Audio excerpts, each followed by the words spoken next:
The overall cricket club then, captained today by Sam Watts and Bramwell Cricket Club. And Josh Keane in charge of them here today.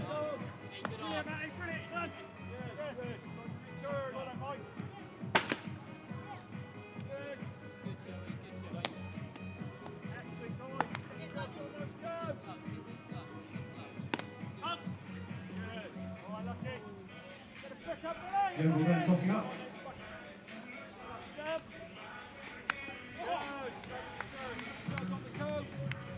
Yeovil will win the toss then, and will be fielding here first today. Plays get underway around about 10 o'clock. Switch the ball over, switch it between the two. Come on, back it in. Back it in. And return, switch sides. They're really on it now, boys. We're in the field here, lads. Let's go. Yes, Joe. Good lad. One basket over the top right. You're right on that ball. He's up. Come on, guys. Come on, sharper. Sharper. Yes, ladies. Good lad. Well done. Good hand, fella. Turn. Switch sides. Good.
Good morning and welcome to the Cooper Associates County Ground, where we have an exciting day of club cricket. 3 T20 finals here today.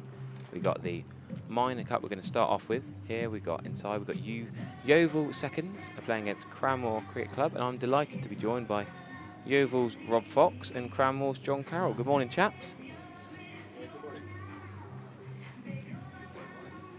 Great to have you with us. You're going to give us a bit of insight and extra knowledge. So, go on, we'll start with Yeovil have won the toss. Do you want to talk me through the plan, Rob Fox, and talk me through the team and why Yeovil potentially have won the toss? Yeah, we had a sort of long chat about it yesterday, actually, and sort of talked to the umpire that did the first game yesterday. Sort of stated last year, sort of scoreboard pressure, sort of tails, and all the teams batting first. Who batted first won the game. So we discussed this at length, but at the sort of 99th hour, Sam Watts, our captain, has gone against us and put them in. So we'll be chasing, so we'll give it our best shot. Do you want to talk us through your 11 then? We got the names in front of us, but the guys at home, tell us a little bit about each one, and then we can, as the game goes on, we'll have a little bit more chat about them. Yeah, we've got opening batting Jack Fuller and Tom Laney. Both of these lads have been with us since 5 years old. Decent players. Jack's in the RAF and he works up in Oxford, so he drives back each week to play. Tom Laney's been at Exeter University and he drives back each week to play.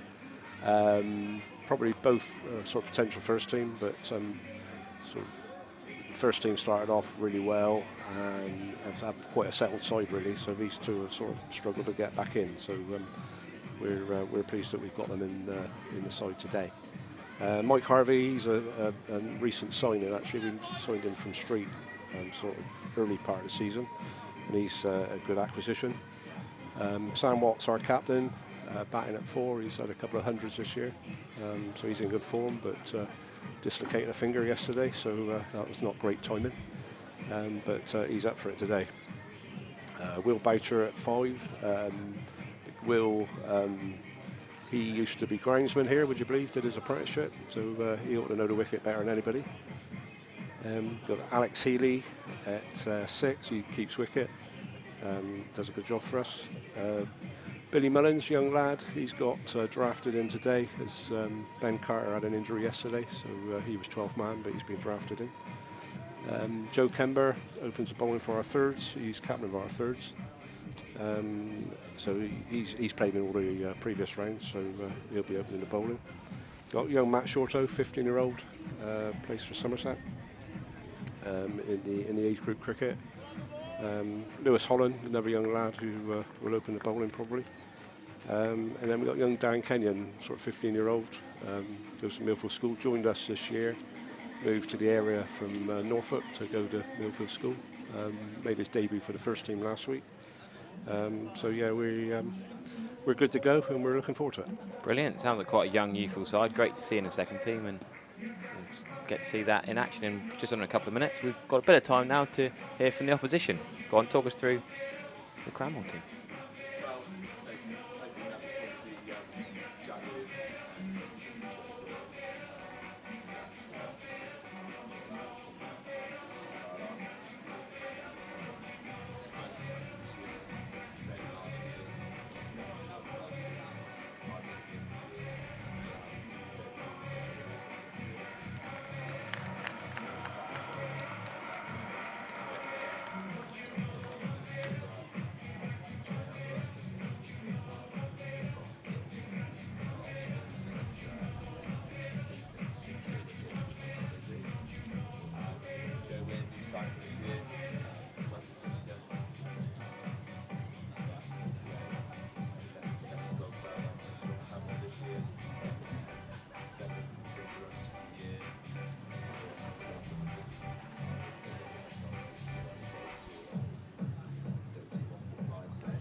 The Minor Cup final then, Yeovil versus Cranmore, getting underway very shortly. Your umpires for this first game today, Rob Coombs and Chris Martin.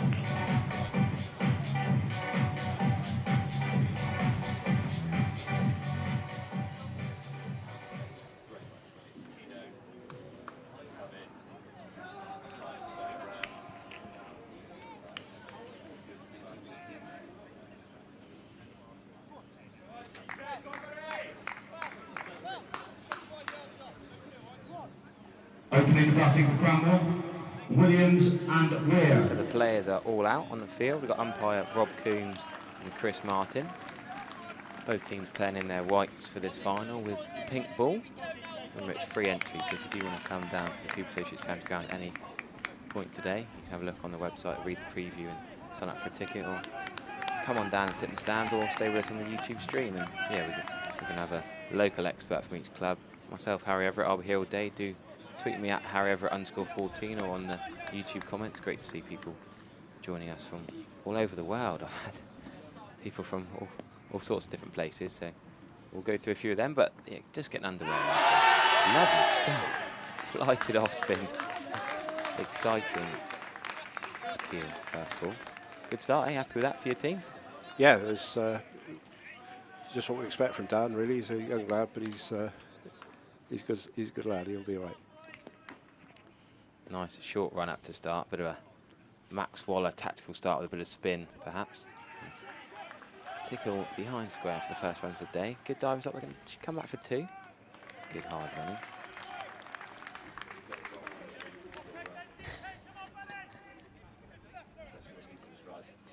Is he a bit like that, is he? Absolutely. He'll be one of them trying to face as much of the strike as possible.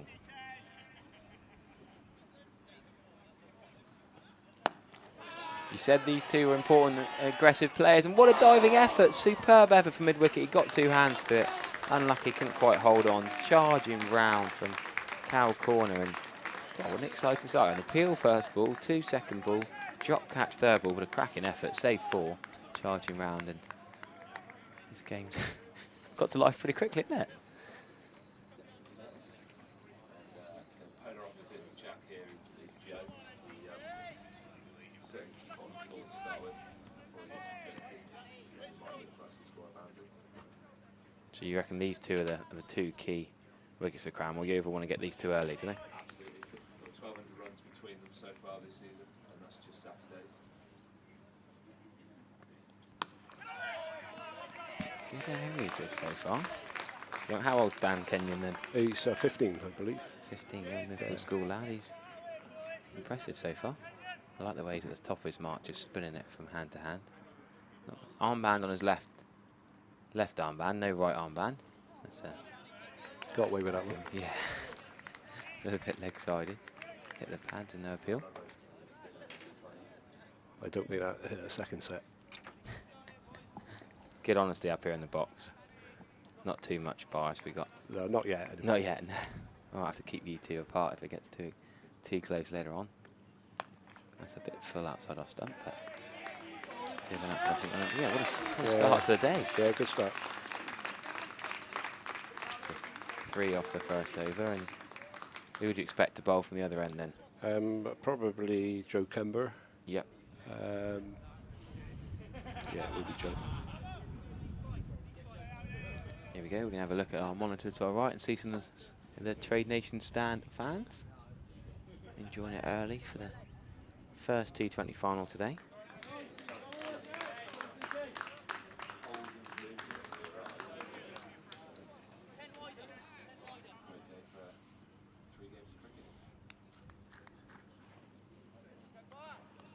So we are going to see from the river end, marking his run up now.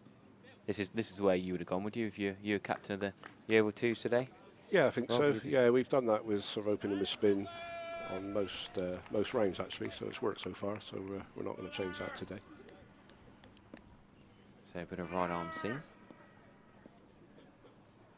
Spin from one and pace from the other, and further and straight, and both opening balls have started with an appeal on the pads. Nothing doing. Bit of swing. Another great first ball.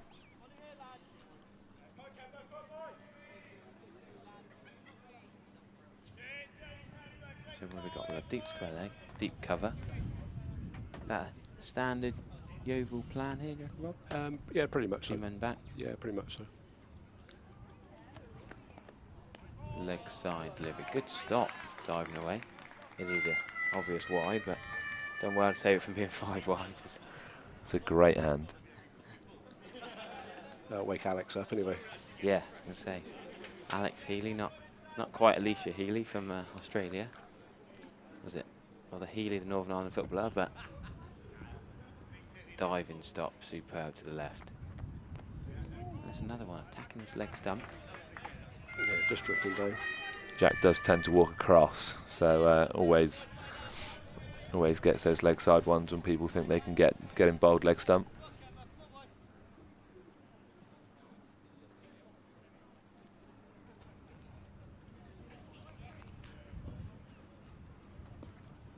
So Yeovil Cricket Club 2's bowling against a smashing shot through the covers. Yeah, that's a good shot. Beautiful shot from Williams.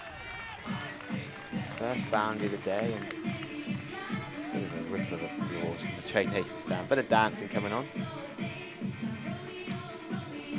Well, go for a few little YouTube comments. Mike from Ilminster, the museum man, has already said morning, Harry, and everyone on the stream. Thanks, Mike. Jacob Lund's with us as well. Jacob says the Somerset disabled first team have their regional final today as well against Gloucestershire, their rivals, so we wish them best of luck. And a leg side delivery. Alex Healy's going to scramble out to 45 and keep that to 1 run. Yeah, don't take 2 to Alex.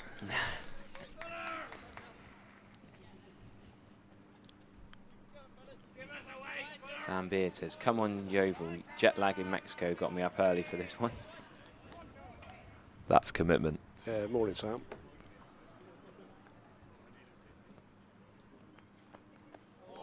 Big swing, miss. Good bowling so far from Yeovil. Are we happy with the start? Yeah, so far so good. Yeah, Sam Beard just coming through on. He would have been playing. He played in the semi-final, but he's away on holiday. So that's poorly timed holiday. That is, yeah, and we're missing Sean Chambers as well. See, I thought that you'd cancel your holiday plans for this. No, I think holidays are more important. Once in a lifetime job, isn't it? Come and play at the Cooper Associates County Ground. If it was me, yeah, but And me. Well, I heard a story. We won't get too deep into the intricacies, but Taunton Andrews seconds are fuming that they played an eligible player and they were knocked out, so they're not going to be here today. But I heard that a friend of mine said that he changed his holiday plans, paid 300 quid to change his flight time to get back here today, and now they're not allowed to play because he's an eligible player. So he's come back a day early from his holiday at a big flight change expense for no reason. Ouch. So yeah, Jordan Platt was fuming for St Andrews seconds. They played an eligible player, so they were kicked out, not allowed to play here today. yeah, I don't quite know what the reasons were behind it. It was a young lad, I believe, and Yeah, I don't know what the rules rulings on were. playing the first. If you played a couple of first team games, you can't play in the second team. And although they won comfortably, as we see a first wicket of the day, caught bowl, caught nice bowled. catch, leading edge, trying to drive that ball stuck on the pitch a little bit. Good catch, cracking celebration from the Yeovil Red Caps. Look at them charging in. And there you go, Cranmore 11 for 1. Big blow, that. Yeah, that's a useful wicket for us. We're pleased with that. Just looked like he was just trying to go over the top, and just a little bit early, didn't wait for it. As Yeovil 12th man loses his hat as he's so eager to come out with the drinks. Neil Davis, our coach today. Is that Dapper? Yeah, Dapper, great stalwart in our club. Does a fantastic amount in our youth, and yeah, he's brought a lot of players through. Keen as mustard. He'll want to win more than anybody today. Yeah, it's good to see him warming up the players down below before the game. I've never seen the drill he was getting them to do. They're doing one-handed catching we've seen before, but he made them put their other hand up by their other eye, with one eye as well. I thought that's a bit hard. One eye, one hand, sort of, I guess it makes your eyes focus on the ball more clearly. Yeah, he's got some good theories. Lives and breathes it. Another herky-snurky skill team player as well, which a lot of the hierarchy in the club play for the herky-snurky, so shout out to them. I'm sure there'll be plenty of shout-outs as the day goes on. We got off spin from the Marshall College Pavilion end, and I was going to say, the Yeovil second side have got some rather short players, and who's just coming down at long on down below us? That was... With his Fitbit on? Yeah, that was Joe Kember. Here comes not Shot. great shot down the ground. Yeah, Great that's a dive. great too. start. Great It could be a hand. run out, but then the keeper said no. If we don't want to pick that up quicker, non-striker decided not to run. Save 3 there, that's for sure. Great start with Matty Shore. Should have been an easy single, but I guess thought it was going to go for 4. Al Roastrick in now. Yeah, tell us about. Second season at Cranmore. It didn't play cricket for years and years. Kind of picked up a bat when they were short one day and stayed. Well, there you go. Yeah, opened the batting for a long period of time, and now he's down at 3 because Joe opens. But yeah, handy batter, great coup for them when he stayed. Steady, reliable. Again, we'll just nudge and nerdle it, and Jack will do the heavy hitting. The heavy hitting man is on strike. Yeah, and a miss that off stump. Keeper stood up, of course, for the off spin. Big swing and a miss. Remember, you can rewind on the YouTube stream. You can watch this at any time. I'm sure the players will be watching this all back later on. Playing this for the rest of their lives, perhaps. This biggest day of many club cricketers' career to come and have a go on the hallowed turf of the Cooper Associates County Ground. Some of the legends have played here before. Yeah, it's a big thrill for our lads, and once in a lifetime opportunity, possibly.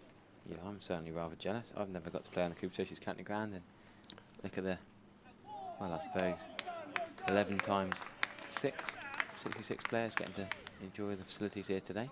I used to play on the outfield when I was young. Yes. Still do that in their tea and lunch breaks occasionally when you're allowed when it's dry enough. They don't allow that now. No, there's been a bit of controversy over when they're allowed. I think there was one game running the season, players went out in the outfield. Ooh, play and miss. Really nice off-spin bowling. Yeah, that's another useful over. Bowl it into the pitch.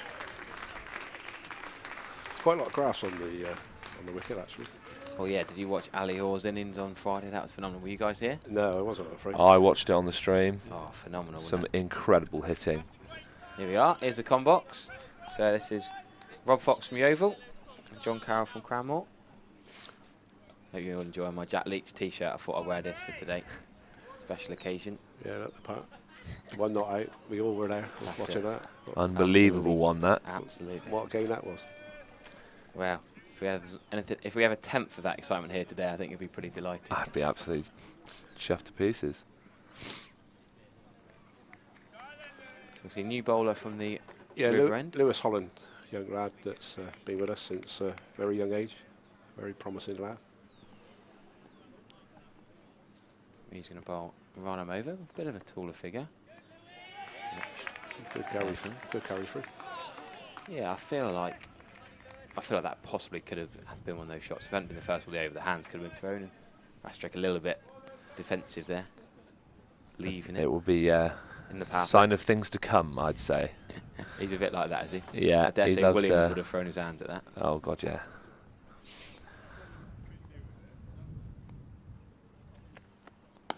Are you surprised to see him in at 3 in the power play? No, it's the way they've gone it. Got about it all year. It's Cranmore's second time here. They were here in 2018 when they lost to Trull. Again, it's I'd say the occasion maybe got the better of them then, and hopefully they can learn from that. They didn't put a score on the board when they batted first last time. That looks close. No, nothing doing. They're going to scramble through for a leg by. Tell you what, really good bowling from Yeovil so far. I'm feeling impressed with the attack in full line of length. Yeah, we've sort of tended to bowl a little bit short, but today we've sort of pitched it up and done well so far. It's the kind of wicket to bowl, say, into the pitch, used one. But it's going to be a tight game either way.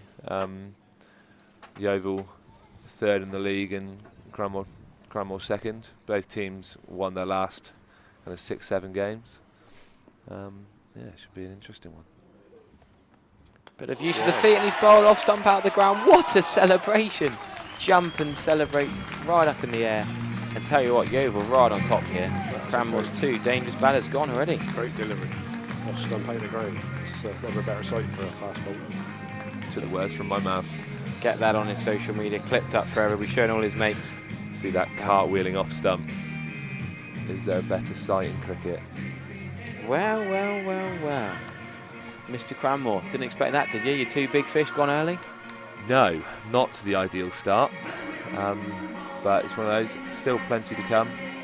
But yeah, it's probably tempered expectations quite quickly. Yeah, we've got to be happy with that start to get rid of the 2 danger men. But I'm sure, as you say, there's plenty value in it. So the drinks will come on. New bat will come out. 14 for 2 after 3.4 overs, and we've seen that one boundary through the covers. But one of the Angel brothers, Brad Angel's going to come in, and as you say, a couple of years at Trowbridge, bit of Prem 2 experience is going to be crucial here to get Cranmore out of a tricky period, tricky start. Yeah, I look forward to Brad sweeping the spinner. That's his shot, is it? Oh, yeah. At least he thinks he is. Reminds me, is it Hot Fuzz, Sergeant Angel? Sergeant Angle.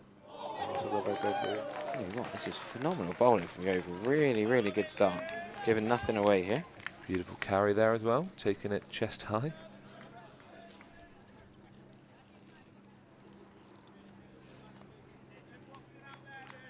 No need to change the field, really. Yeovil on top here.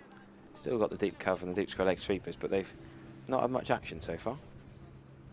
Love to see a slip in as well. Yeah, absolutely. The pink ball doing a little bit, going that leg side. And Angel sort of, he's practiced getting in behind it, rehearsed the shot after, but the shot he played was definitely backing away to the leg side. Square leg's toes might be hurting soon. Yeah. That's a great first over from Lewis. Really, really good from Yeovil. That a wicket maiden? There's Holland. He had, let me just check. Yes, I believe it was. Wicket maiden, yes. First change from the river end. Wicket maiden, what a start. 7 off the second over from Joseph Kemmer. Dan Kenyon's bowled his 2 overs, 0 for 5. Decent economy rate. And he will continue. 3rd over of off spin. Coming again, bowled. And the big appeal from 45 is a bit excitable for a bit of a stumping opportunity chance, but nothing doing. I think his feet were well anchored, I think. Yeah, I think it's great to see how excitable the Yeovil youngsters are.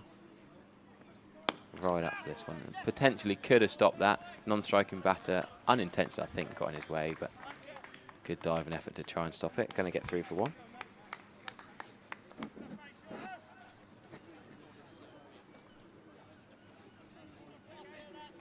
So he'll bowl straight through, do you reckon, Dan Kenyon? Yeah, more than likely, yes. Get his 4 overs out of the way. Gets off to a good start. He has done that indeed. Bowled some wonderful line and length. Right-handers struggling against this. Flight and dip. Really, really good bowling. Has Brad got reverse sweep in his locker? Not that I've seen. Doesn't sound, no, you Not don't that I've sound seen. Another beauty. Bowled again. Good pace on the ball.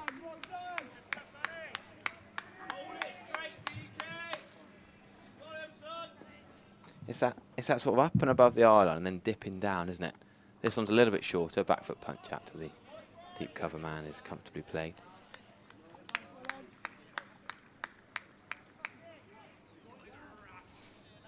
So I'm very much looking forward to the Major Cup final as well. Yeah, you staying there all day? Unfortunately not. It's my sister's birthday today. Oh, what bad timing. Correct, I have said that.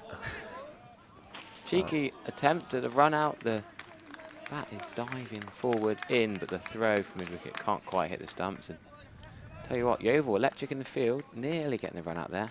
Yeah, Al is rapid between the wickets as well. Another good over as well. Yeah, we're staying for the Ilminster game, our old friends at Ilminster, so best of luck to them. They had a very exciting semi-final win against Bridgewater. That was good to follow as well, that. Yeah, I was watching that. There's one of the fans, flat watch, hashtag flat watch. Sure there'll be a few more watching as the afternoon goes on. I know I would be. Very jealous of anybody that has one of those flats. Yeah, you've got to wait till retirement and a bit of money in the bank, I think. What sort of money do you go for? Well, I don't actually know officially, but I do remember Googling it at one point. Not sure if we're allowed to reveal on there. Or you'll probably find them on there, on the web these days. But.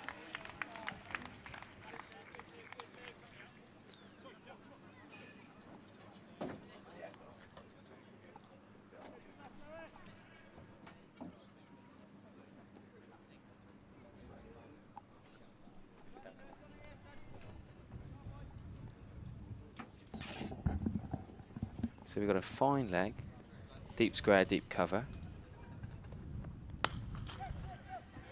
1 to mid off, little cheeky run, but yeah, good running. As you say, quick between the wickets. Do you want to explain for those who maybe not watched this competition before the rules with the power play and the fielders out, not like your usual T20s? I think you've got to have 4, is it 4 in the circle all the time? Yeah, the 20 overs all the same all the way through. Yeah, indeed. Yeah, it's none of this only 2 out. It's just has to be 4 in at all times. It's a slightly different dynamic to what you'd see in a T20 Blast game. Or Yeah. Fairly certain the rules for the Major Cup are only 2 out in the first 6. So, but the Minor Cup, it's just the basic 4 in at all times. and the intermediate as well. I'm fairly certain that's 4 in at all times, because it's not Whipple rules. Obviously, Major Cup is only Whipple sides.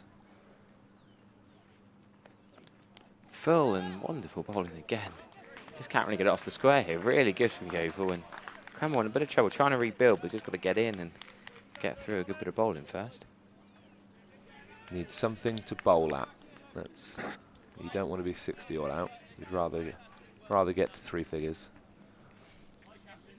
Give yourself something to defend. You've got a good bowling lineup. They do bat down to kind of 8, 9. A couple of big biffers down the bottom.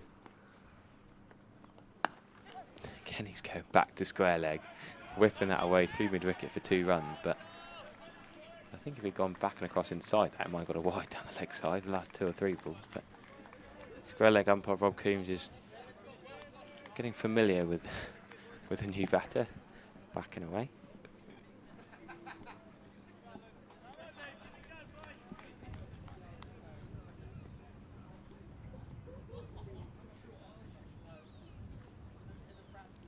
(21 for 2), 1 ball remaining in the 6th over, and that's a big shot. Will it carry to deep cover? Yes, he's coming in underneath at 2 hands. Easy catch in the end. And Yeovil all over Cranmore. It's not the last ball of the power play, as we just said. It's different fielding restrictions, but the first 6 overs is dominated by the fielding side. Yeah, I think that's caught with Jack Fuller. Great catch. Easy running in because he made the hard yards early on. It was a comfortable catch in the end, didn't it? Road hose underneath it. They wanted the same under their red caps. A dodgy old chairman looking from a distance.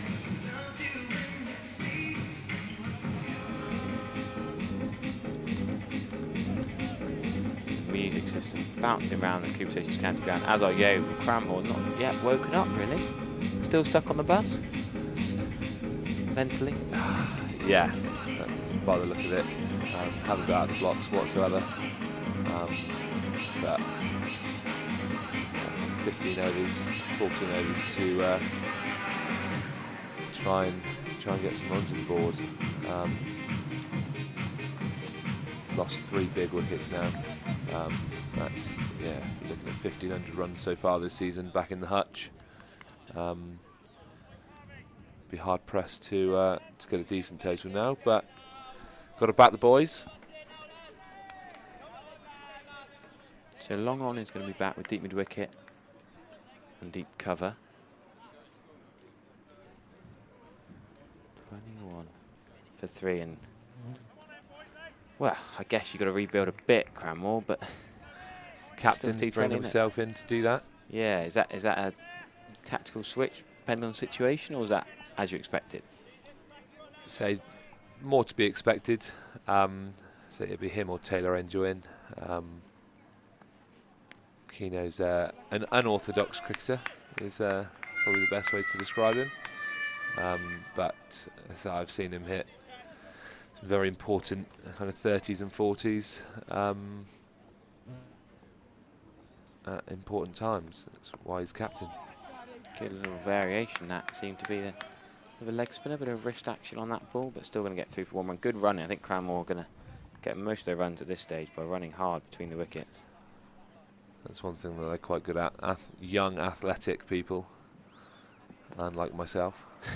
I think if you push and go, it's very difficult to field against.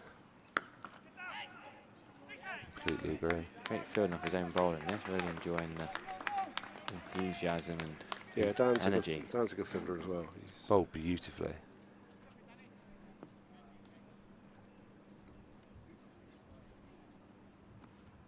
Bit short this time, slapped away through backward. Can they come back for 2? Yes, they're going to go for it. They do make it quite comfortable in the end. Bit of a slip in on the striker's end, but he's in.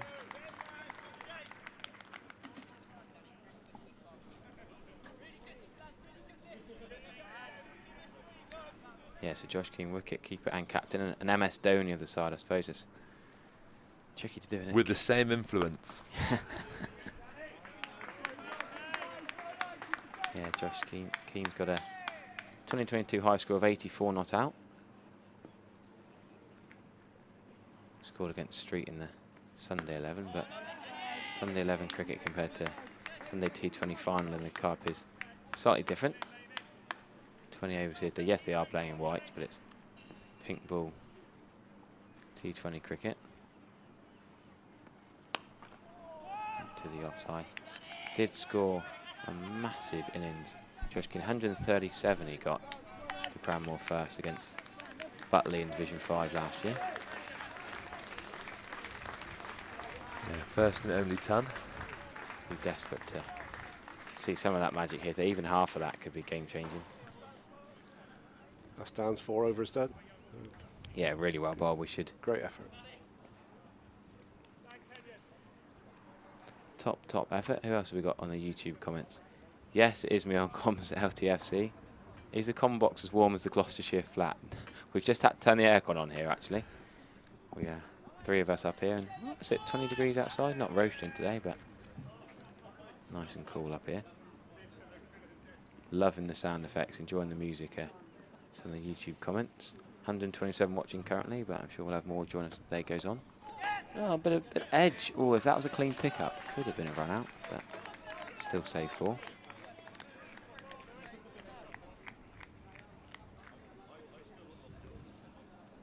So I'm trying to protect his fingers. Yeah, fair enough. He does look like he's hurt. Something in there. Play too much cricket. How did he dislocate his finger? In the field yesterday, sort of trying to stop the ball, sort of sliding stop. I don't know if he got a hand trapped in the pitch or hit the ball, but came out, put it straight back in, but it's quite swollen. Any potential to miss out on today, or is he always going to play? I think he would always want to play today. He's back in the game, chasing edge for 4. Great diving effort. Dislocate finger, we can see the strapper on the plaster down below. Durand, we can zoom in on his hand for us, and we can see the big strapping on his left ring finger, it looks to be. That edge for 4. Couldn't quite stop that. If you keep the slip in, that's straight down his throat. Shame he didn't have a slip in. Interesting stance. Sort of really leaning over, isn't he? Crouched, and probably suits that shot, the tickle around the corner, down to fine leg for 1 run. Where did he score most of his runs in that 100 then? That sort of shot? Behind the wicket. Yeah. Behind the wicket, yeah. He can drive the ball quite well, but he definitely uses the pace more often than not to go behind the wicket.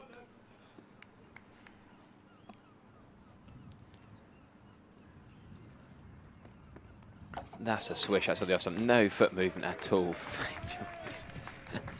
Feet stuck in concrete, swishing at it. I mean, with no slipping, he might have got 4 with a big edge, but was trying to cut that or punch it out to deep cover man. Yeah, Keane's got 1 stump and 8 catches so far this season. He's been keeping well, has he? He's not actually keeping any longer. He started the season, and then a lovely guy I've played with for years. Oh, just over him. Good effort. Again, a guy called Ivan Mahoney, who unfortunately couldn't play today. Has been keeping for them on Saturdays. So Josh is a specialist extra cover now. Fair enough. Keepers often make good fielders, don't they? So I suppose a bit of extra experience, extra cover, key place to take catches. Absolutely. Stay close to the bowler.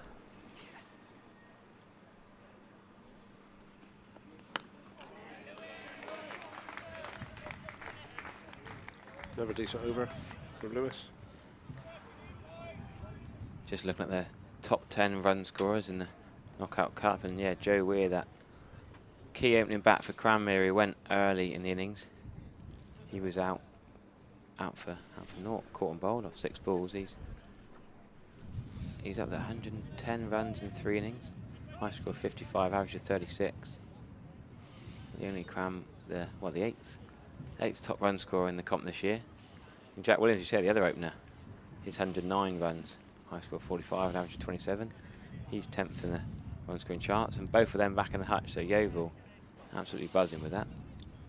Continuing spin. Jack Footer coming on from this end. What do you expect in the bowl? Just tight line and length, a wicket to wicket kind of thing? Yeah, that's what we would expect. That's a good start. I love seeing the face of bowlers when they beat the bat and feel they're a little bit unlucky. And how has that not missed? How's that missed everything? Using the pace, as always. Yeah, Keane's stance is surely he's vulnerable to that sort of straight in at the stump, speared in. Yup. You've got to think you're in the game here as a bowler. Yeah, anything that turns is a big, big gate. Yeah, he's trying to hoik that leg side. Almost like a T-Rex arm, an old teammate I used to play with. We used to call them T-Rex sweep shots, trying to turn it around the corner. There is a 45 and a square leg there, as you can see on stream. So to try and beat those two, you've got to connect fairly well. It's gone again to that exact man, I think. And they're in tight on the single as well. Yeah, Keane might need a different shot option here to try and keep this ticking over. Nearly at the halfway stage and not yet reached 50 grand more, so needs something to give here.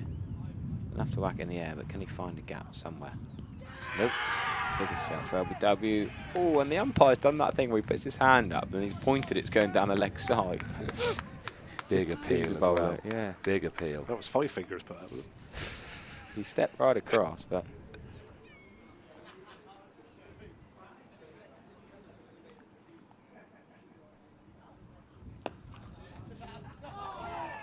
he's been hit. The non-striker's in there, hasn't Oh, he? blimey, he's bashed his head, I think. I think he meant to. Shoulder, I think it was. I don't know if he hit the bat. He was going for the catch, and the non-striking batsman was in the way. Yeah, just going to watch a replay on. If you get the YouTube app up on your website, you can re-watch, rewind, go through the times, and yeah, it's just the bat's just swung through. Non-strikers tried to move his bat out of the way to stopping the fall, and then bowler's gone and whacked his shoulder onto the bat, and completely unintentional. No blame attached to the Cranmore lad who was just backing up, but bat's whacked into him. And Was it a caught bowl chance? no, not really. No. I think the bat was always going to be in the way. The LBW was close, so I'm just watching that back. Stepped across. I think he's got a little bit lucky there. Middle and leg looked like it was in the game. It did look very close. Look good from here. Yeah. What are we? Just long on, as we currently watch on. Go on, Fuller, says Benjamin Franks. Well, I'm just watching one more time. If the non-striker hadn't been there, it would have been a caught and bowled chance. But how do you judge that when the non-striker's in the way? I had a really interesting issue in my game down at Plymouth yesterday. I was at mid-on and I couldn't see the batter because the non-striker backed up straight line, and then just as he was about to play the shot, the non-striker moved right across. He was right in my line of vision, and I ended up dropping a catch. So I couldn't see the batter, couldn't see the ball until the very last minute. I had that issue last week. I don't know what I said to the umpire. What can I do about it? Because he was backing up in one line, and then he suddenly moved at the last minute. You just got to change where you are, unfortunately. Yes. He can do what he likes.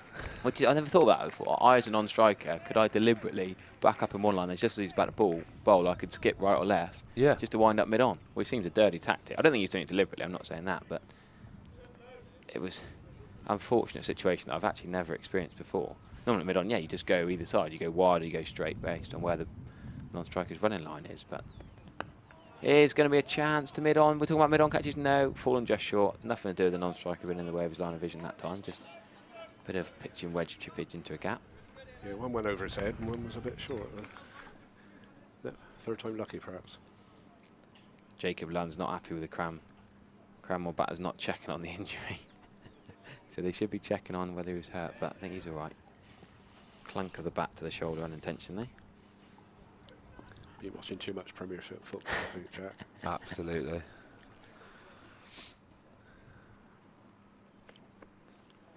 What a massive swing and a miss, and bowled. Another cracking celebration. That was a filthy shot, let's be honest. Angel felt the pressure. 36 for 3 after 9 overs. Felt he needed to try and hoik that through the leg side. Playing across an off-stump ball, and bowled, and Cramwell in a lot of trouble here. Yeovil cock a hoop with that. Another wicket. Yeah, well deserved by Lewis. He's done very well this morning. All the bowlers have. Yeah. Bowled very, very well. We encourage our players to be sponsored to get some money into the club. So, Yeah, nice. Lewis Holland is sponsored by John Boucher, a good supporter of the club. Sam Watts is sponsored by Copperfrog Designs, Jack Feather TK Landscapes, Alex Healy Watley Engineering, and Mike Harvey Manor Farm Partnership. So we're really pleased with their contributions. It all helps to bring money into the club. Brilliant to hear. We got Billy Mullins is sponsored by Alex Healy. So, we got Devon League umpire Mark Pittman's tuning in, watching, and we've got a viewer from Sardinia. James Healy says, "My brother's keeping wicket for Yeovil. I'm tuning in from Sardinia." James Healy looks after our website. Good, again, another good supporter. But, Yeah, he's a he decided to go on holiday again as well today, so Yeah. wasn't available. top man. He works at Gloucestershire as well. That's right, yes he does. Yeah, I was up there with him the other week. Defensive shot into the offside. They're going to run one. Non-strikers end is in action. No, not going to run through. Yeah, that's why James gave me a bit of stick for the heat in the Gloucestershire flats when I was commentating up there for that's the what Royal you're London Cup the other week. That's Yeah. what you're alluding to, yeah. Yeah, yeah. Any first-class players here? That's what on YouTube. Not yet. You never know, though. Good a few years' time. That's another good delivery outside off stump. So going to the Cranmore specialist. What do you do here? 37 for 4. Your middle order's exposed here with over 10 overs to go. What's the game plan? I'd say That's what I- just tick it over, another 50, go five or six and over, get to 100, or as close to 100 as possible, because you just need something to bowl Oh at. no, and we're talking about that. It Falling short should as be well. another wicket. That's 3 times, I reckon, Cranmore have got a little bit lucky with chips in the air. I'm not going to lie to you, I don't know why they got long on, long off to Josh Keane. He doesn't hit the ball there.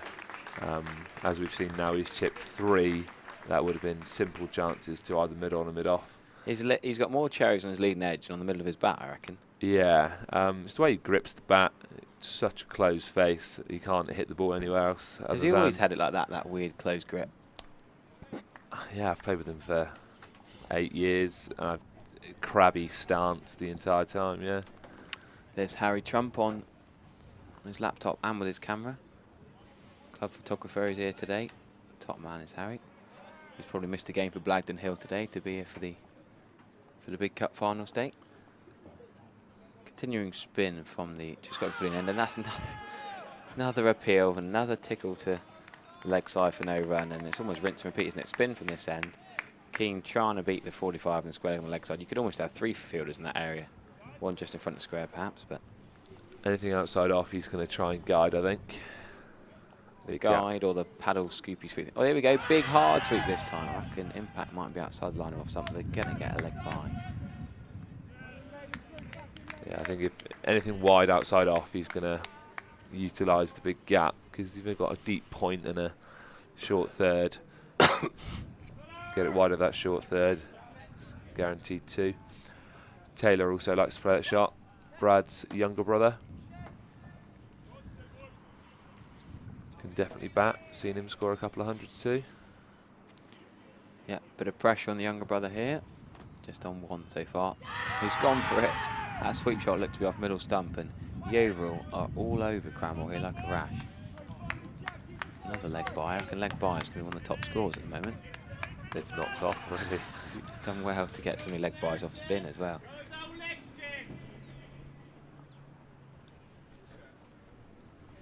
I make it 4 leg buys already. plus the 4 wides. That's a better shot through the covers. Oh, they're going to come back for 2. It was a late call for 2. Yeah, get there comfortably. Just thought they could have gone straight away, but... Yeah, it should have only been 1, really.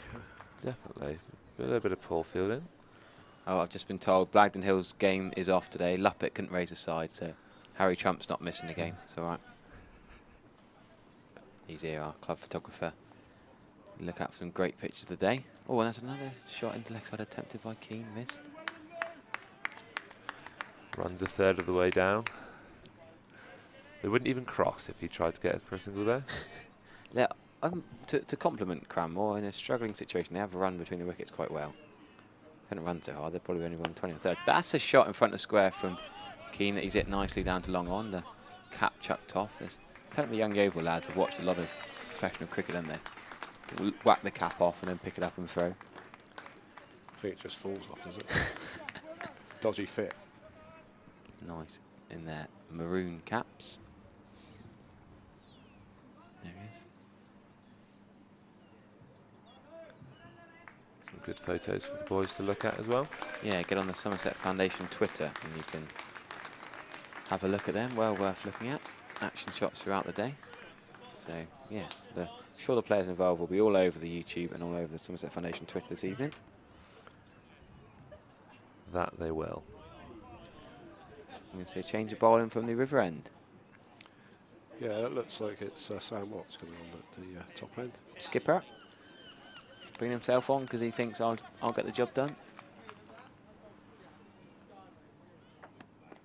Oh, short and wide to start. That's a smashing shot from Keane. We've just been saying he's been struggling to get his timing, lots of leading edges against the spinner, but nailed that backward point for 4 Behind square. What a surprise.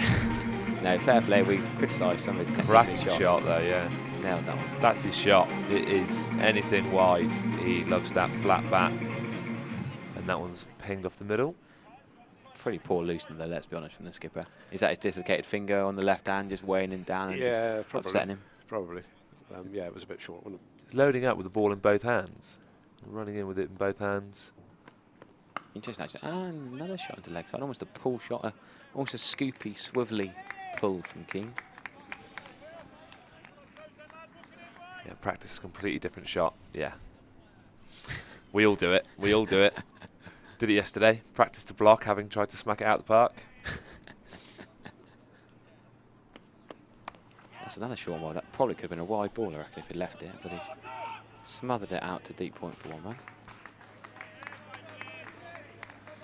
Really tried to bang that in, hasn't he? Yeah. And it's got up about knee high. Trying to bowl a bit too quick, really. Just, as it proved before, it's just line and eight, really. Yeah, I think pace off has been pretty good so far. It's one of those, obviously it's a used track, probably used a couple of times in the season already. Used Friday. Swing and a miss. Didn't look like he enjoyed that one. No, not quite Ali Orr batting on this track against a white ball in the Royal London Cup. They've seen some good innings on there in the Royal London. Yeah. Ben Green and Phenomenal, Ben Green. I never heard of that Orr. Oh, he's been able for Sussex in the Red Ball stuff. Yeah. Yeah, he's a very good player. Didn't know he had quite those many shots in his locker there. That's a good shot. 2 there. Yeah, good 2s running, big ground. Very big outfield. Don't find many of these in club cricket. No, and it's funny, sometimes the Somerset game, they bring the ropes in. And yet, for a club game, they've left the rope right out. It's literally as far as they could possibly. It's only about 2 metres from the advertising hoarding, so you couldn't get it much bigger. No, I think there will be some. It's a lovely shot. Smash. Shouldn't have timed that any better if you tried. Talking to Ben Green, that was a Ben Green-esque sort of shot. And 50 up. I guess we've got to be happy with that. 50 off 12. So if you probably offered that to Yeovil at the start, you'd snap your hand off, wouldn't you? Oh, we certainly would have, yes.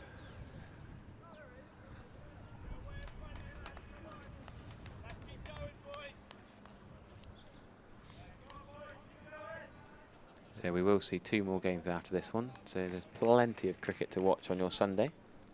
If you're just waking up, a bit of a Sunday morning line.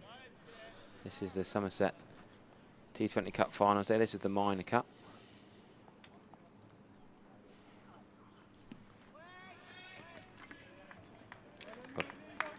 Got a message from Scott Oliver, who's tuning in from New Zealand.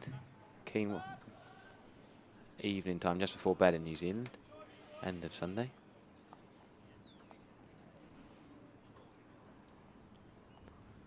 And Daniel Joins says hello to the Cranmore boys. This is scampering through for 2 here, Weeks. No, Keane, sorry, he's coming through. What was I saying? Daniel Joins, he's love Horningsham CC. Looks all set up for a big knock from Harry Hatch, he says. Yeah, Horningsham and Cranmore have got a... I say they love playing against each other. I've played against Horningsham for Cranmore quite a few times. Harry Hatch, ex-Horningsham player, played for Cranmore for the last 2-3 years. He can hit a big ball. Get him up the order. It's one of those, I think he may come in next with kind of 6 to go. And yeah, try and clear the ropes as much as possible. Doesn't do it in the most orthodox fashion now and again, but you know, when it says 4 in the book, doesn't say how you get it.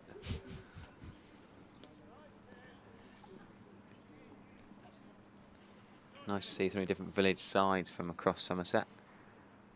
People from different representatives joining us and chatting and getting involved on the YouTube comments and live chat.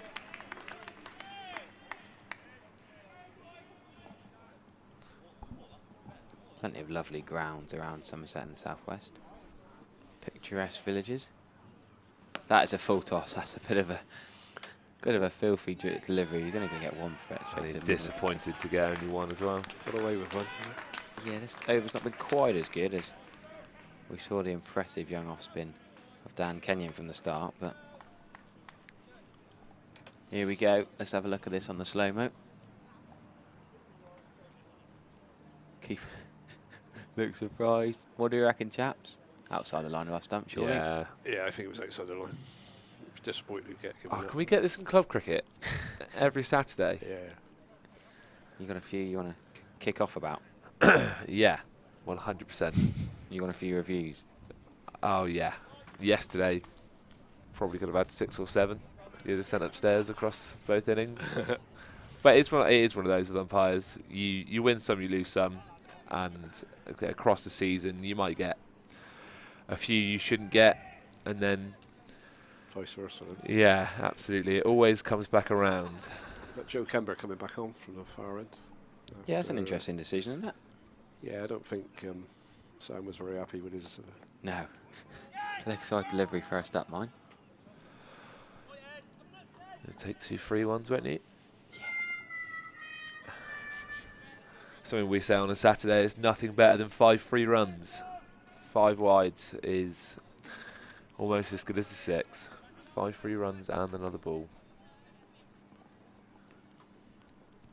And plenty of extras. That's the one criticism you'd have of the oval attack. I mean, that's short and wide up to the offside. That should really been pumped for 4 by Keane. He wants the wide. Didn't get it. That's his ball. He waits 6 or 7 overs for one of those. You don't want to miss it. Take out the 10 extras you're able to already bowled. 50 for 4 is even more impressive, but they'll be more than happy with 60 for 4 though.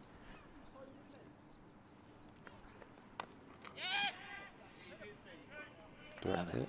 Yeah, good hurl. Great stuff from the bowler there. Saved at least another one. Good from the skipper, hurling it in from short third. Got to go for the run out. That's it, back club cricket. We get told off every Saturday. Nobody ever backs up, do they? So many buzzers.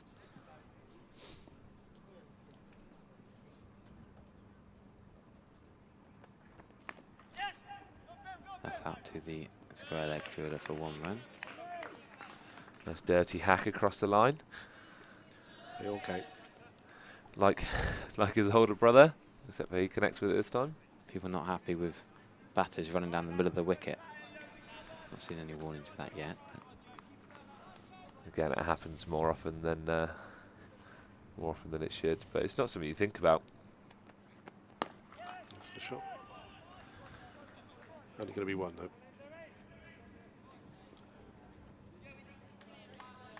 Doesn't need to be much of a field change, really, does it? I suppose Keane and Angel are quite different players, aren't they? Yeah. So again, Taylor can clear that front leg, and when he connects with it, as we've already seen, it does fly to the boundary. I thought you might set a different field for each batter, but he's bowled, Nice he's bowling. gone. Great slow ball. Yeah, that's a good ball. Yeah, going in with the slower one there. And that, yeah, you could tell his eyes lit up. He thought, wow, I can whack this over long on. Threw it far too early. Missed and stumped out the ground, and Cranmore. Wickets keep falling. Yeovil all over him so far.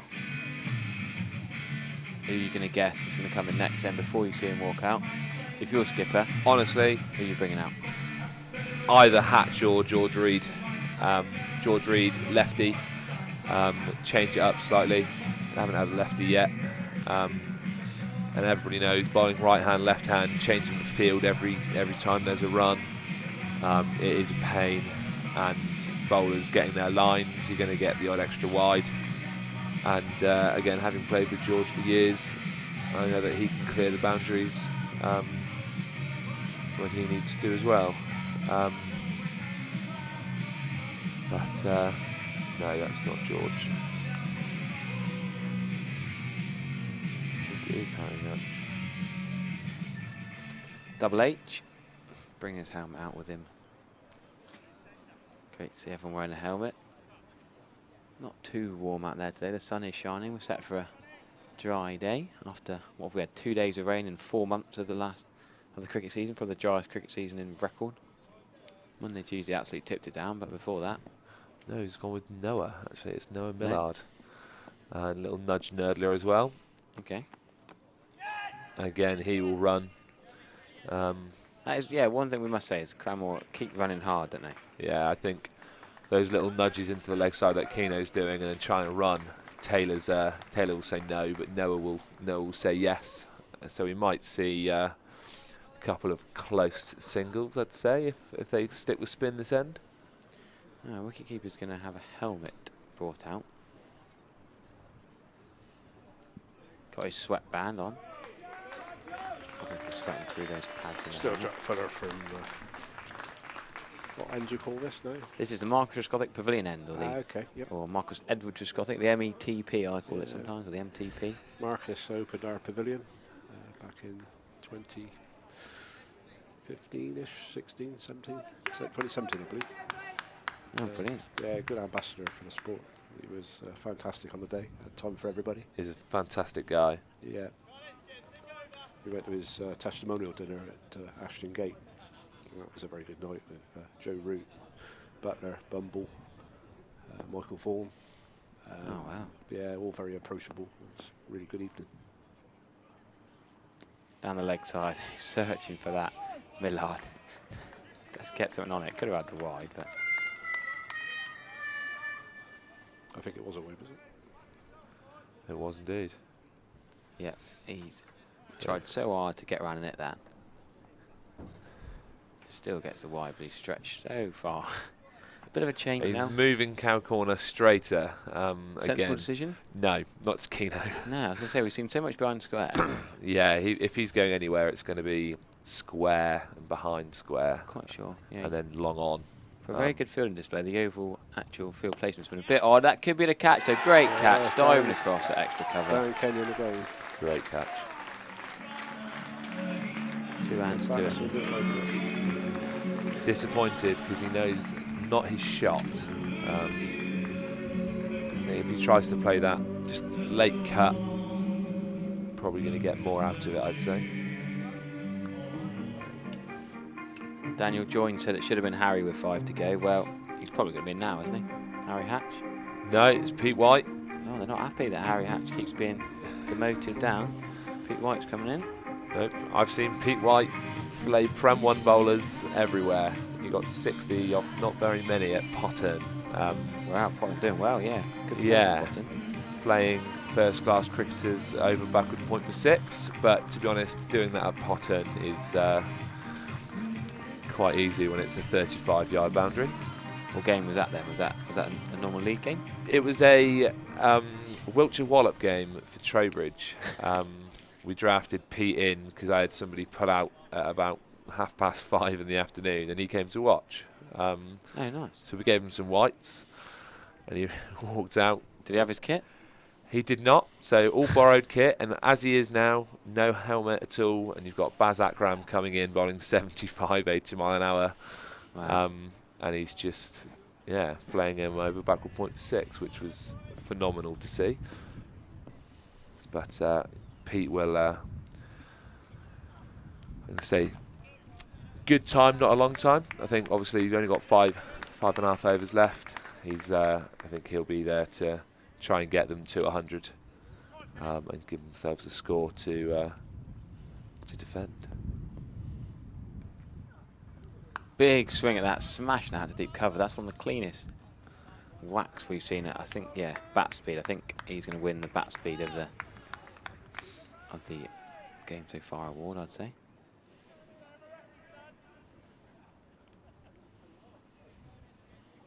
Just noticed our 12th man's on the field. Not for the dislocated finger injury, do you reckon? Ollie Bicknell's on. How did that miss? I didn't see who went off. Hands on head from the bowler. Yeah, that was, I reckon that went over the stumps.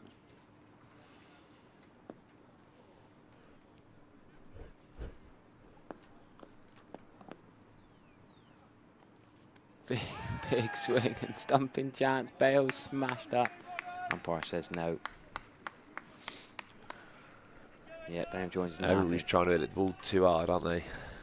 Well, yeah, the one before he struck it right to deep cover, didn't he? But Yeah, I think Noah's trying Owen's to not swing there. himself off his feet almost.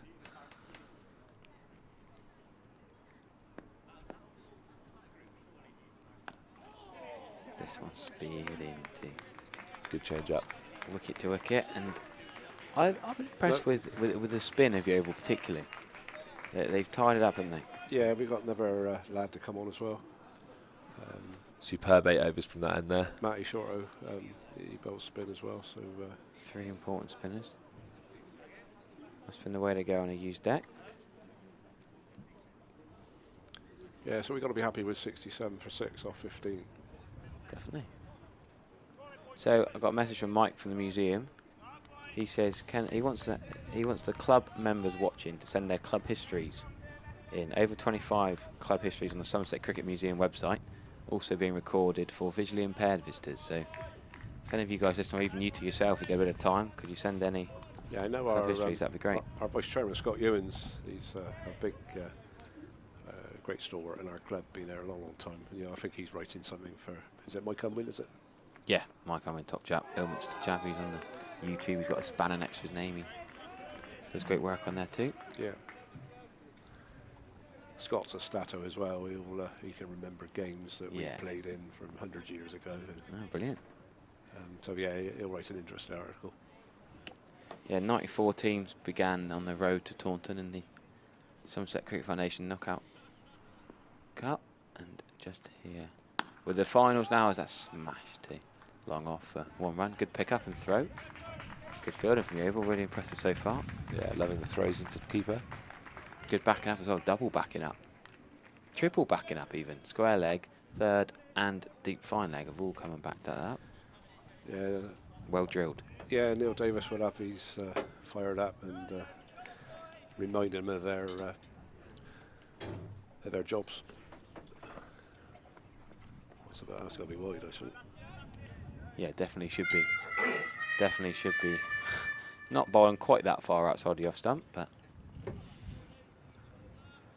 the sound effects giving him a bit of stick. Yeah, Cranmore last reached the final in 2018, losing a trail by 5 wickets.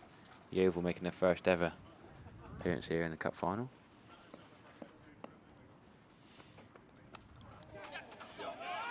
Backward That's a good point. shot. I think that's good. Gonna go, yeah, great chase from the skipper with dislocated finger, but can't stop that.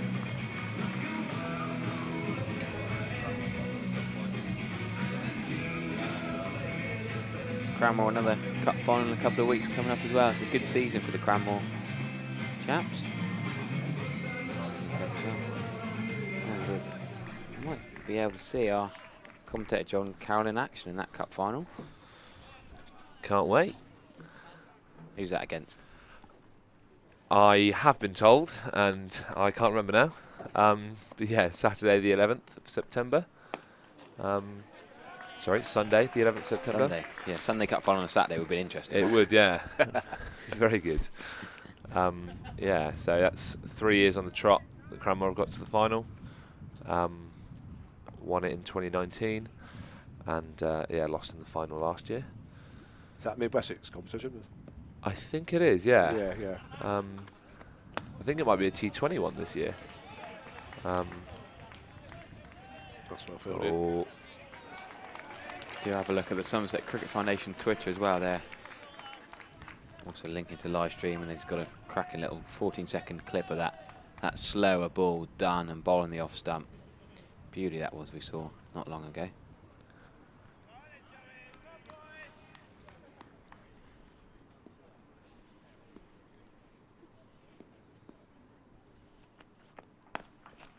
The helmetless back foot punch and great stop at cover. That.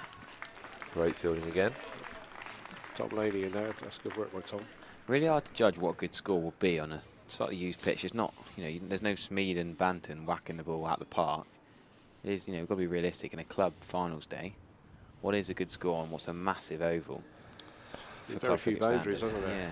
Yeah, it's again not used to playing on wickets as big as this. So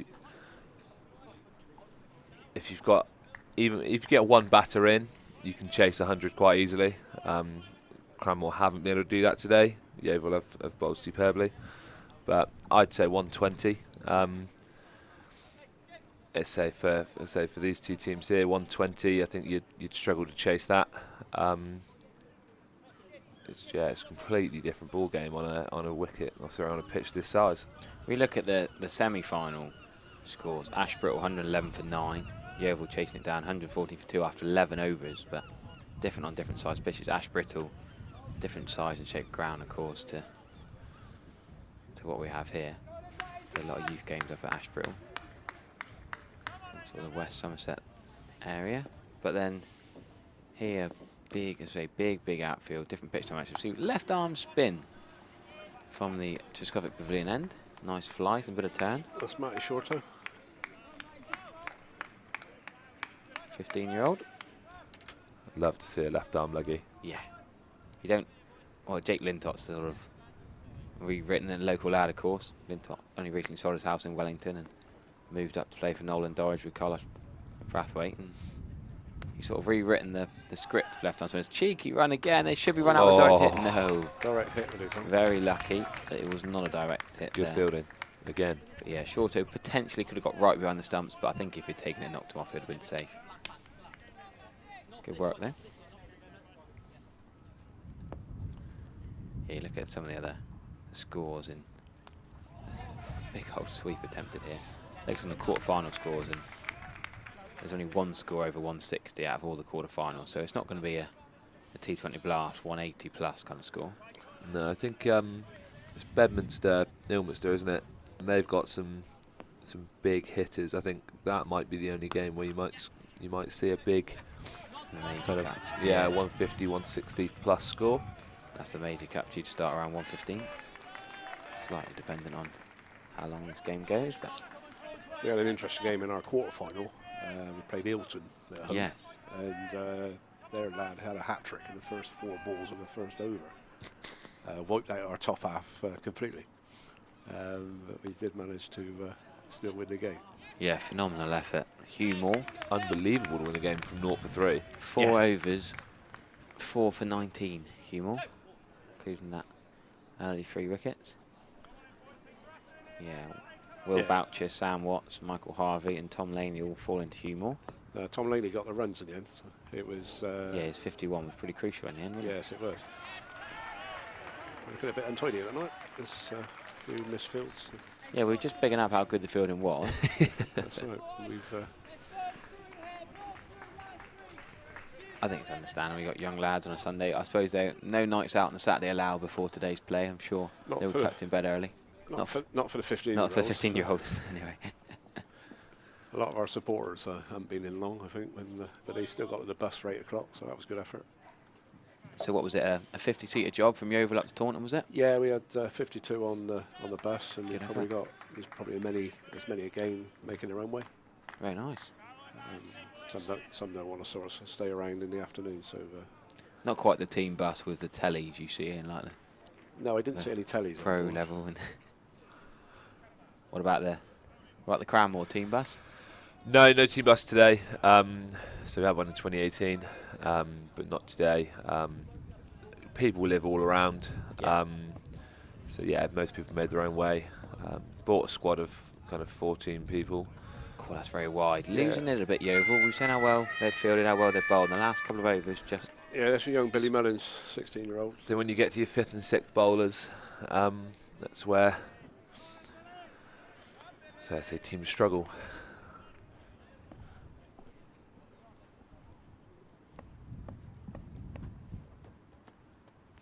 half volley, really, but he swung so hard that he's hacked it away.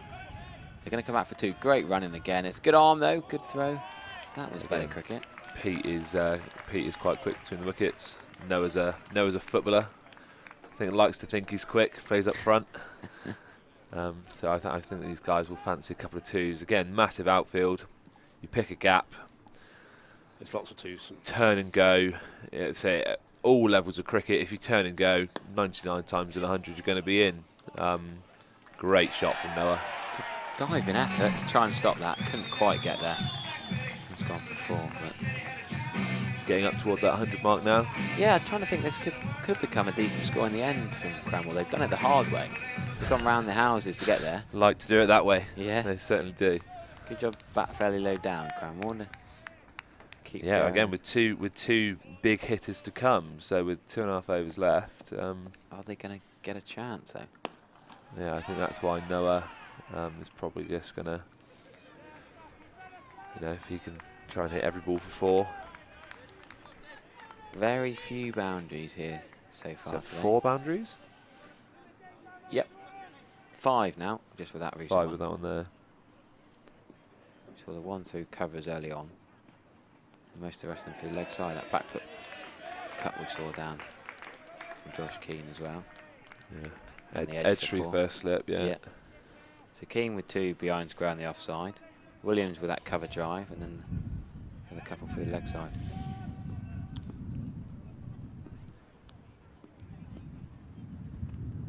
Oh, and that is probably the worst ball we've seen of the day so far. It's only just gone for 4, just beating the fine leg man. I think it's an attempted slower ball, full toss on Giving leg it a stump. no ball as well. No ball as well. Insult to injury. Does that mean free hit? Waiting for the signal. Yep, he's just given the signal. Can't change the field. He should be able to change the field. Where's Pete going to go? No, they're not. I reckon Same shot again. Maybe slightly further in front of square. There's no one in the Somerset stand is my worry. So if he does hit a 6 in there, are we going to see the ground staff? Are we going to see mid-wicket clamber up in his spikes? Oh, very open stance. He was almost Shiv Chanderpaul, the right-handed Shiv Chanderpaul there, or fouled a lamb with his right-handed stance. Great running. Yeah, great Say running. A quick footballer, Noah Millard, charging to the non-striker's end. But yeah, White was looking set to hit that into the river, but didn't quite connect. I was thinking he was going to step away to leg side and go over the offside. Thinking it might be short, but This one is full, and that is going to be a chance to long on. He's moved round, great catch. I mean, he had to keep going here, White, with only a couple of overs left. He connected with that far better than the previous ones. He's chipped a couple down the long on, long ground, with a couple of bounces, but that one he's cleanly struck, but not hard enough. Well caught by Matty Shorter. Probably needed that. Yeah, as you say, Pete White got that potential to cause a bit of trouble. But you can't blame Cranmore to keep going. And are we finally going to see Harry Hatch coming up the back now? it's going to be him Number or 9. George Reed. Well, He's out the hatch. Yeah, out the hat. he is indeed. 96 for 7. Look at the running for the Yeovil 12th man. That's phenomenal pace. Can we get on that, Andrew? Can you track the runner? He might slow him down now as soon as I said that. There we go. 2 overs. You get 24 off these 2 to get to 120. It's got to be the aim. 2 a ball. Just try and compare it. I almost feel like, without being patronising, a club team playing on a professional ground would probably compare to a a youth club T20 score. Do you think that's fair enough? Like, Absolutely. you think Absolutely. you take 120, you're not looking at 180, 200. It's that psychological 100, isn't it? Yeah.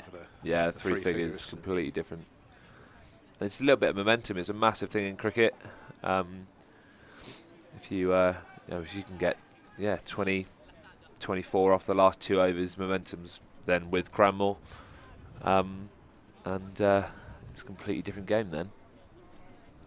But if they kind of peter to 102 all out or something, ball will be firmly in Yeovil's court. So left arm spin is going to continue. Shorto just took that catch. A long one. Now he's down the other end to Spinning the ball away from the left-hander, who will probably be targeting the leg side boundary, so against a spin. He's having a little wander around it. Leg slip area. Field looks ready to go. I'm not quite sure what the delay is. Hatch is finally going to take his guard, and he's very open stance. No helmet. Full toss straight away. He's tried to sweep it. Ambitious appeal. A lot of leg buys. I reckon we must have been 6 leg buys off a spinner. Off spin that's been attempted to sweep, hit the pad, and they've called it through. Would have been about 600 if Keno had run in any of the probably 100 that he put straight to fine leg. Right, we're going to see square leg go back now. Right-hander, of course.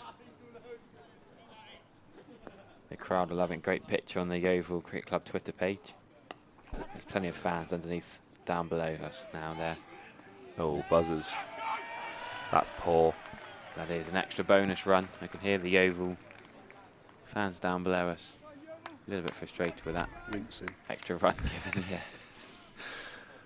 Yeah, no need for that throw. Excitable though. It's a big final, bit of nerves. Absolutely.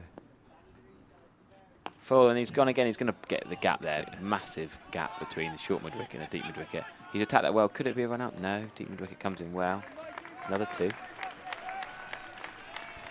There's lots of 2s everywhere. It's hard to stop the 2 if you're on the boundary coming in. Yeah.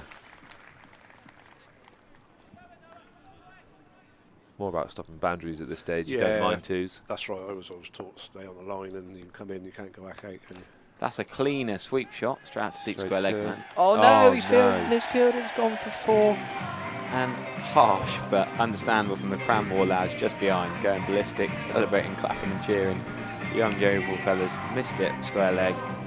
He was worried about stopping the 2. It was probably going to be an easy 2 because it's so far out there. Note say, Oh, and that is brutal. Yeovil skipper is moving, the lad has just misfielded it from deep square leg into mid wicket. Now that's harsh to see, isn't it? They make me do that on a freshman on Saturday, but you didn't think in a second team we got young lads. If they misfielded it, you'd be moving them. It's tough at Yeovil. God, brutal. Absolutely brutal. Is that Shorto calling that, or is that the skipper? Surely the young bowler's not going to say, "Oh, you swapped that bloke who just misfielded it." not having that. What happens if the older, more experienced bloke now misfields it? Oh, that's No, he's wide, bowled wide. not stuck. Oh, got No, away with it. Got away with it. generous umpiring. Was, yeah. That is fuming. Noah loves a word as well. Look away from here. It did. Miller with a little gem innings here, 23 not out. He's really getting a decent score here for what was a struggle early on. He's hoiked across the line there, but yeah, top score in the match so far for Cranmore. Top score so far on finals day. No one else, unless Hatch goes absolutely ballistic in the last over, it will be Cranmore's top score. We can all wish. So yeah, the scorecard doesn't really look great from a Cranmore point of view. Lots of starts, well, sort of 5+, and then players not really going on. Very few striking over 100. How many balls is Just Millard. how many's he faced? Millard, he's got 23. Not out. Let me just reload, refresh. We try a couple balls behind on the old scorecard. So Joe 23 Kember, off 18 balls. Joe Kember, the bowler last over. Yeah, looks like there's a middle stump guard being taken. Looks like he's coming around the wicket. Umpires professionally moving over from square leg to each right left hand.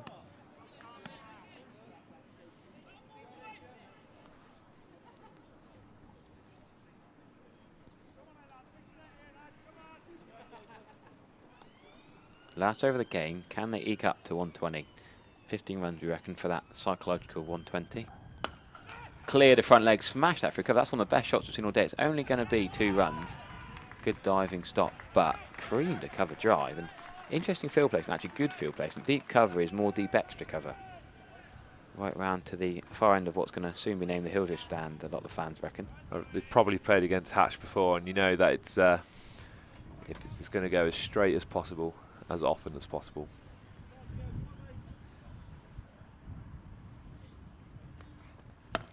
Again, left. Great stop.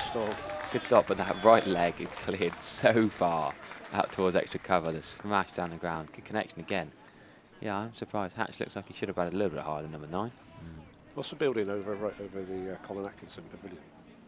What, the over towards the train station? It's got the Taunton, whatever it is, written down. Oh, you reckon the train station, the GWR building? You reckon that's endangered, do you? You reckon Hatch is just eyeing up No, I just over the River Tone? I just wondered what it was. He scuffed that. He scuffed it so well they should get 2. Yeah. Yeah. That stage of the game where if you're not going to get a boundary, you're better off scuffing it so you can get 2. If you do it too well, you're only going to get 1 down the ground. But I think they're going to try and bat 2 every ball, to be honest. Yeah. I like that long off is very straight, almost directly behind the bowler. It's not going to be going over extra cover, let's put it that way. You wonder if they could be bold, Yeovil, and bring a couple of the deep fielders 10 yards in. They still backpedal a little bit, try and stop these 2s. Oh, and that's an inside edge down to fine leg, and the man with the dislocated finger, the skipper, does a good bit of fielding. Great take by the keeper, because that's leapt off a length on the hybrid pitch. Yeah, I went out and did a little pitch inspection earlier this morning, and you can see the green hybrid sort of AstroTurf 4G little bits. Yeah, it's all clever stuff, isn't it? Yeah, good technology. I had a good talk with Scott Hawkins the other night, talking me through all the technicalities.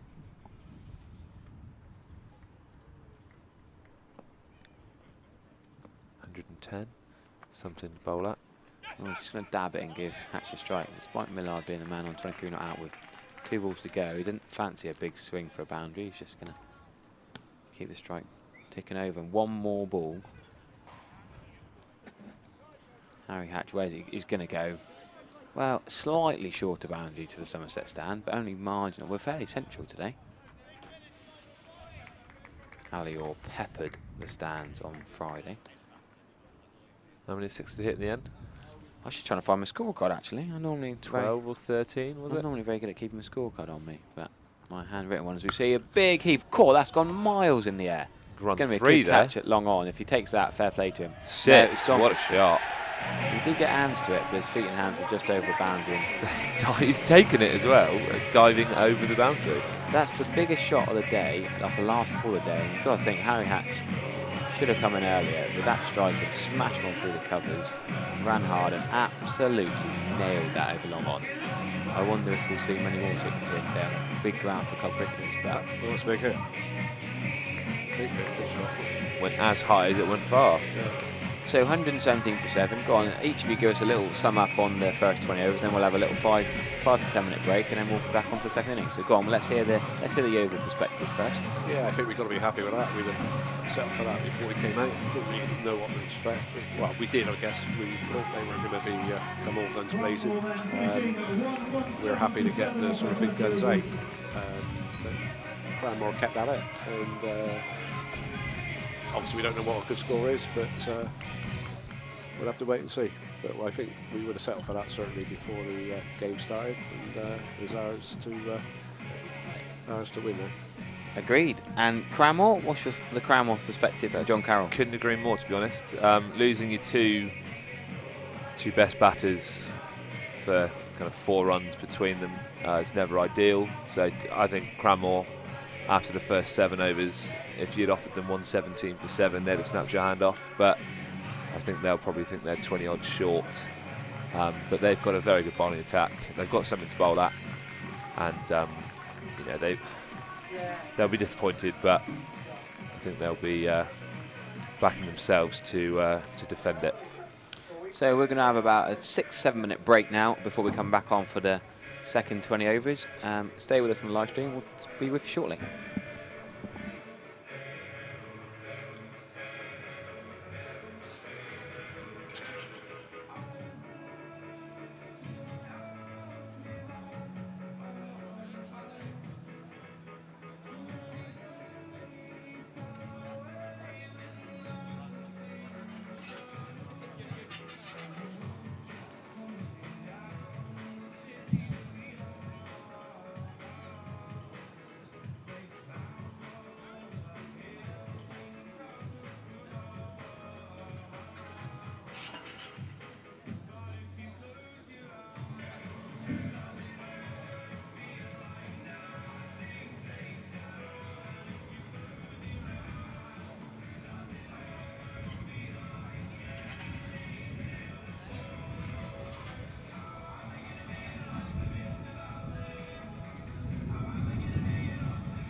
morning, ladies and gentlemen. Welcome along to the Cooper Associates County Ground of the Somerset Cup Finals Day.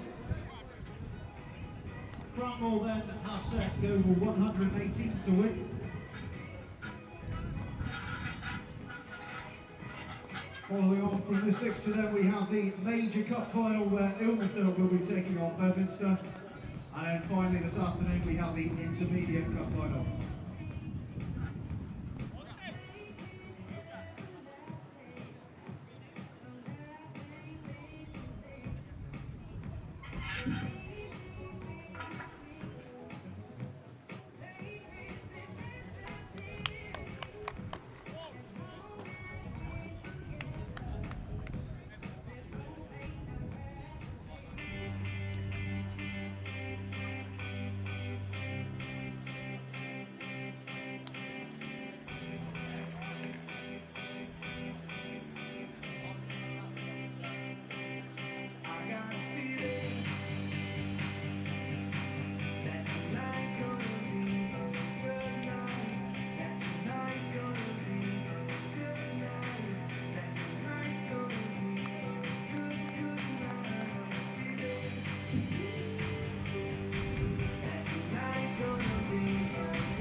Right, welcome back to the Cooper Associates County Ground, where I've got a special guest with me. We're gonna see Yeovil come out to bat. Their second 11 gonna come out to chase 118 to win, and I've got Colette with me. Colette from the Women and Girls Development Manager. Yes. Great to have you with us. Yeah, thank you for having me. You enjoying the day so far? Yeah, it's been good. Good start to the morning. Looking forward to some more cricket later as well. Yeah, we're just seeing the batters walk out to the crease. Cranmore bowling. Laney and Fuller going to open for Yeovil, but go on, before we see the first ball, just talk to us about, there's an important day here on Tuesday evening in the Women and Girls game, isn't there? Yeah, so really exciting few days for the foundation. We've got 3 events back to back. So today we've obviously got the finals, under 19s tomorrow, and then women and girls, women's softball and hardball knockout cup finals on Tuesday evening as well. Oh, brilliant. And so there we're here on the ground. Massive opportunity for these players to come and enjoy the amazing facilities of the Cooper Associates County Ground. Yeah, definitely. So I'll let the first ball be bowled and then catch you up. Yeah, so we've got Fuller and Laney. We're going to get our experts in the club. Rob Fox and John Carroll will join us again after 5 overs. We'll have Colette's going to be with us for this start. We're going to start with spin again. We've seen the pitch turn a little bit, being a used wicket, left arm spin in and defending the offside. Yeah, we saw that. This is the same wicket as the Sussex game, that massive 200 for Ali Orr. So Jack Fuller and Tom Laney are going to have to face a bit of left arm tweak, left arm orthodox, away from the right-hander. And good take that. Have you been to look out the pitch, Colette? Did you ever look at No, I haven't been out, but I think we'll probably be playing on the same one on Tuesday. So yeah, it's a great opportunity for women, and for a lot of them, their first opportunity in hardball cricket this year as well. Yeah, brilliant. So George Reid is cut 2.4. So who are the teams involved? So we've got Taunton Dean and Claverham in the women's hardball final. The first match up at 5:30 on Tuesday. And then we've got a massive women's softball league in Somerset, and we've got Knoll and either Staple Grove or Chard in that one, sorry. Okay, no, that's all right. A few dot balls actually to start, so not much to report on from a batting point of view, but good left arm spin bowling here to start from George Reid. Oh, so it'll be brilliant to see softball and hardball, 2 different forms on the same evening. And that's free entry for anyone to come and watch? Yep, that is. Brilliant. They are going to have a run. Eventually pushed into the offside for 1 run. We saw a great start in the first innings. There were 2 maidens bowled in the first innings. Yeovil bowled particularly well. And Fuller has got off the mark. Now Laney's going to take his first ball.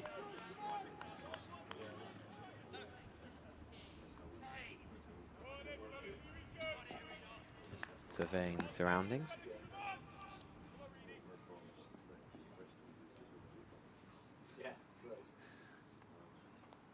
A little bit wide, bit of a slash and missed. So how long have you been working in this role then, Colette? So I've been with the foundation sort of a year and a half now, but been involved with cricket in other counties for a couple of years now. So yeah, really exciting place in Somerset to be involved because there's massive growth. So both the women and girls game. So yeah, we're in a really healthy place and can't wait sort of to take it forward. Do you think the Commonwealth Games, seeing the women's cricket, has inspired a lot more people to play and enjoy it and watch that? Yeah, definitely.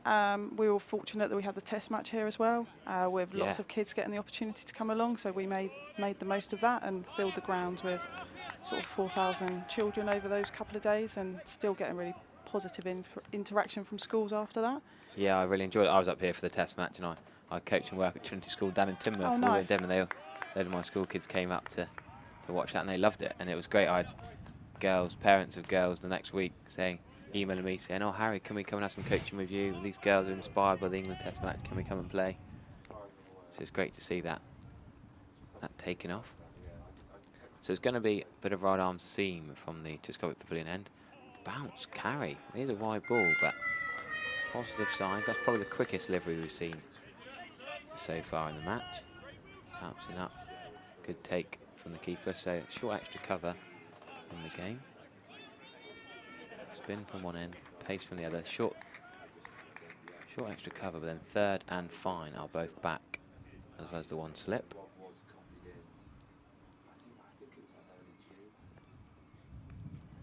Another wide ball to start. So free entry, anyone can come and watch on Tuesday evening? Yeah, anyone can come and watch, and yeah, back to the Commonwealth Games. I think just seeing the numbers and it being on TV and stuff, it's just been incredible. We've got a lot of girls' camps running throughout the summer, and numbers have been massive. So I think that's all, linked to the positive impact of the women's game at that professional level as well. Brilliant. Lovely cover drive, smoke through the offside. Now that is a problem with pace on the ball. Yeovil didn't have any express pace, but this extra few miles an hour means that a cover drive can go for four quite quickly, even on a long boundary by club standards here at the Cooper Associates County Ground. Lovely cricket shot. So I was playing at Plymouth yesterday, and Heather Knight, of course, coming through, and it's great. You look around the pavilion and they got pictures and testaments to her career, and it's so inspiring, isn't it, to see someone from a local club to go on to play for, doesn't have to be England, but even Somerset Western Storm. We've had Sophie Luff on comms with us the last couple of seasons. She's been brilliant, inspiring, and talking to her about the girl she goes and trains and coaches and gets into the game. It's really positive, isn't it? Yeah, definitely. And we were very fortunate that the England ladies did some really nice club and schools visits prior to the test match the week before. So I think that's just massive impact to be able to see girls, to see those women on the biggest stage as well, and then be able to see them play. And the 100 is helping with that being on TV, and then being able to see their idols there as well. We've got Mike Vermilment, so he runs the museum. He's been keen to try and get a bit more content on the museum website and in the actual museum that you can come and look at the Cooper Associates County Ground. We'll have to get you to try and help him get some more stuff from the women's game in there as well. Yeah, definitely. They've got a few bits actually, because there's a lot of history with Somerset and the women's game, which is nice. But yeah, just to keep building on that. And we've still got a Western Storm game to be played here in a couple of weeks' time, so that'll be exciting. And that'll be big, won't it? Lots of players and girls coming along to watch, which will be great. Still plenty of tickets available for that game, of course. Yeah, definitely. That's playing a miss outside the off stump. Good pace coming through. And Laney still not to get off the mark yet. Trying to get the ball through the offside, or even down to third man for one run would be a way of ticking the strike over. Yeah, Sophie Luff, of course, PCA Player of the Month back in August. I was chatting to her yesterday, had a few texts with her saying how congratulations on being PCA Player of the Month, on the run she scored, and it's great to see her doing so well, inspiring. Yeah. And there it is, the first wicket of the innings. Off stump, out the ground. We've seen off stump knocked out the ground a few times today already. Cracking celebration. What a ball that is. Laney was struggling, couldn't get a run. He has fallen for a duck. And what a breakthrough. Yeovil second 11 are 8 for 1, and big start that. pretty good ball, that. You'd enjoy bowling something like that, wouldn't you? You didn't see the off-stump bowling back? No, I think I'm quite happy developing the game and staying on the outsides of it. No, but Sophie's had a great summer, and it's great to see, and she's always around and willing to help, which is really lovely to have that link with such a key player in the women's game at the moment. Yeah, so Friday the 9th of September, the Vipers. That's in the Rachel Hayhoe Flint Trophy, that's 50 over comp. So Vipers Western Storm, and yeah, Cooper Station County Ground, Sunday 11th of September, Northern Diamonds visitors. And then they're up to Old Trafford again on the 17th of September against the Thunder. So there's a lot of games. Of course, Sophie loves playing for Somerset Women and for Western Storm, and now she's off in the 100, so get to play for different teams and different tournaments. Still one ball remaining this second over of the Minor Cup. And what a beauty that is. Massive appeal. What an appeal that is. Nothing doing. Umpire Rob Coombs, Chris Martin, both experienced umpires. They're not going to fall for just big appeals. Oh, and the helmet's just been brought on and it's been thrown to on the field, has dropped. Smashed into. That's not ideal. You might have to do a helmet check to check that's still safe to be used. Oh, and yes, Mike wants me to add, we had a Somerset Stragglers game the other day where we played against the Oundle Ramblers from up in Northamptonshire somewhere, and they gave us a signed bat, which we've now got up in the museum. So Mike's pretty happy with all the contributions. If anyone's got anything of cricket memorabilia from around Somerset, please do get in touch. You can see on the YouTube comments, Mike's put his email in there now, so email Mike anything Somerset cricket related, and do have a look whenever you're up at the Cooper Station County Ground. Come and have a look in the museum. It's often being revamped and redone. Have a look at the website and go and have a look around it. Spin from one end, pace from the other. The required run rate of 6.2.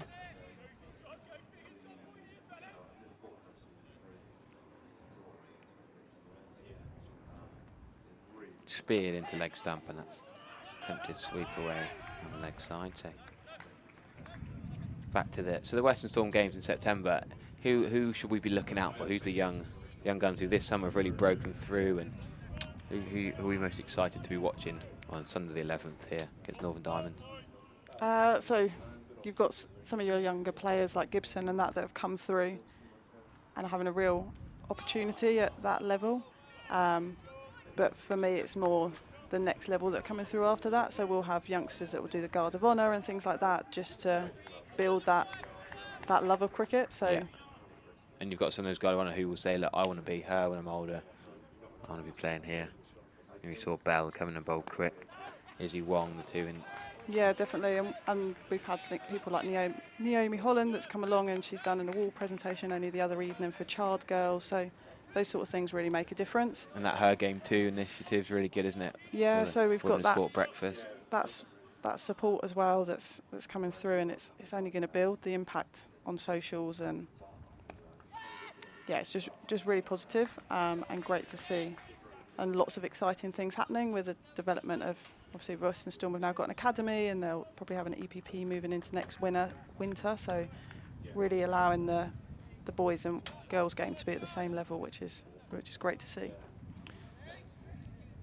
So here's a slow-mo of the wicket, off stump, uprooted, cartwheeling back.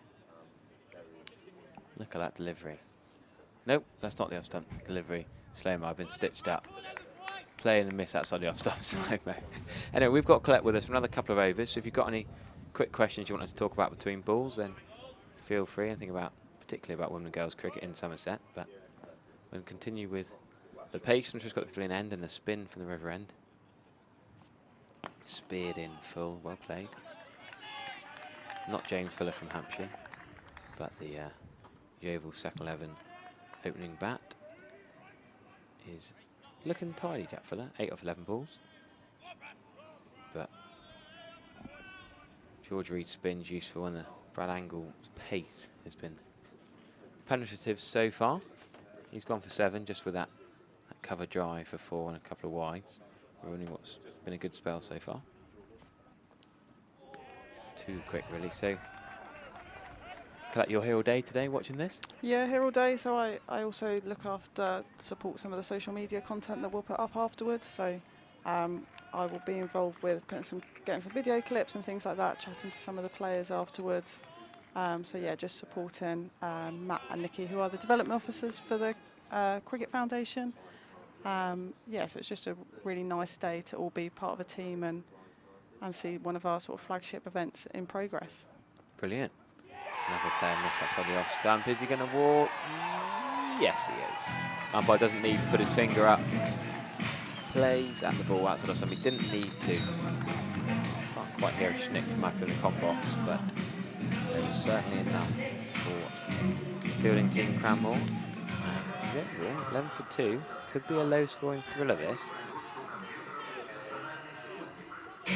So you're involved in a bit of hospitality as well?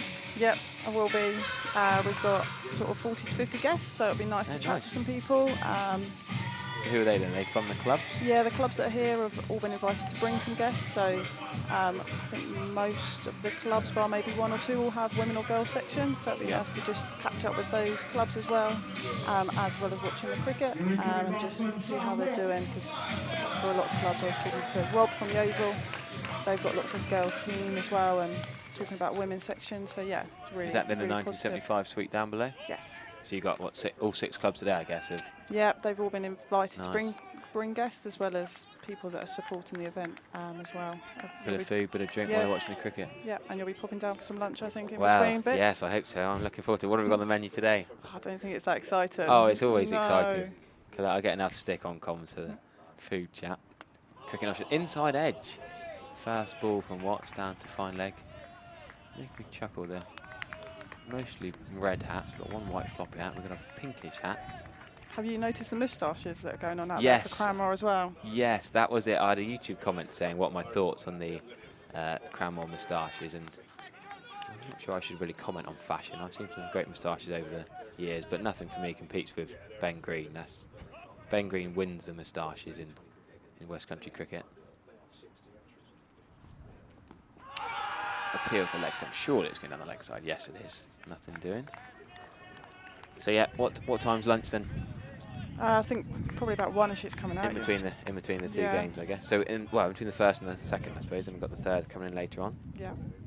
So you have to pop down quickly. Yeah. Because you've got full on day of cricket. Yeah, 120 overs of comms for me today. We'll be here till about dark. Yeah. Full toss outside off stump. Good fielding at cover. We might be able to see a slam with a wicket now. Hopefully it's going to be the off stump rolling back. This is Fuller, the opening bat. Cleaned up. Gone. What a ball that is. A bit like Sonny Baker we saw.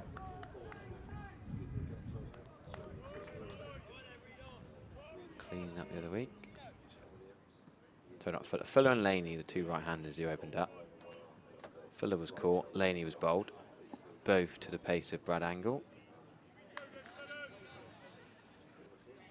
2 for 11 was for the second wicket. We're going to see left arm spin of Georgie continuing, I think, yeah. 5 overs from the 2 openers.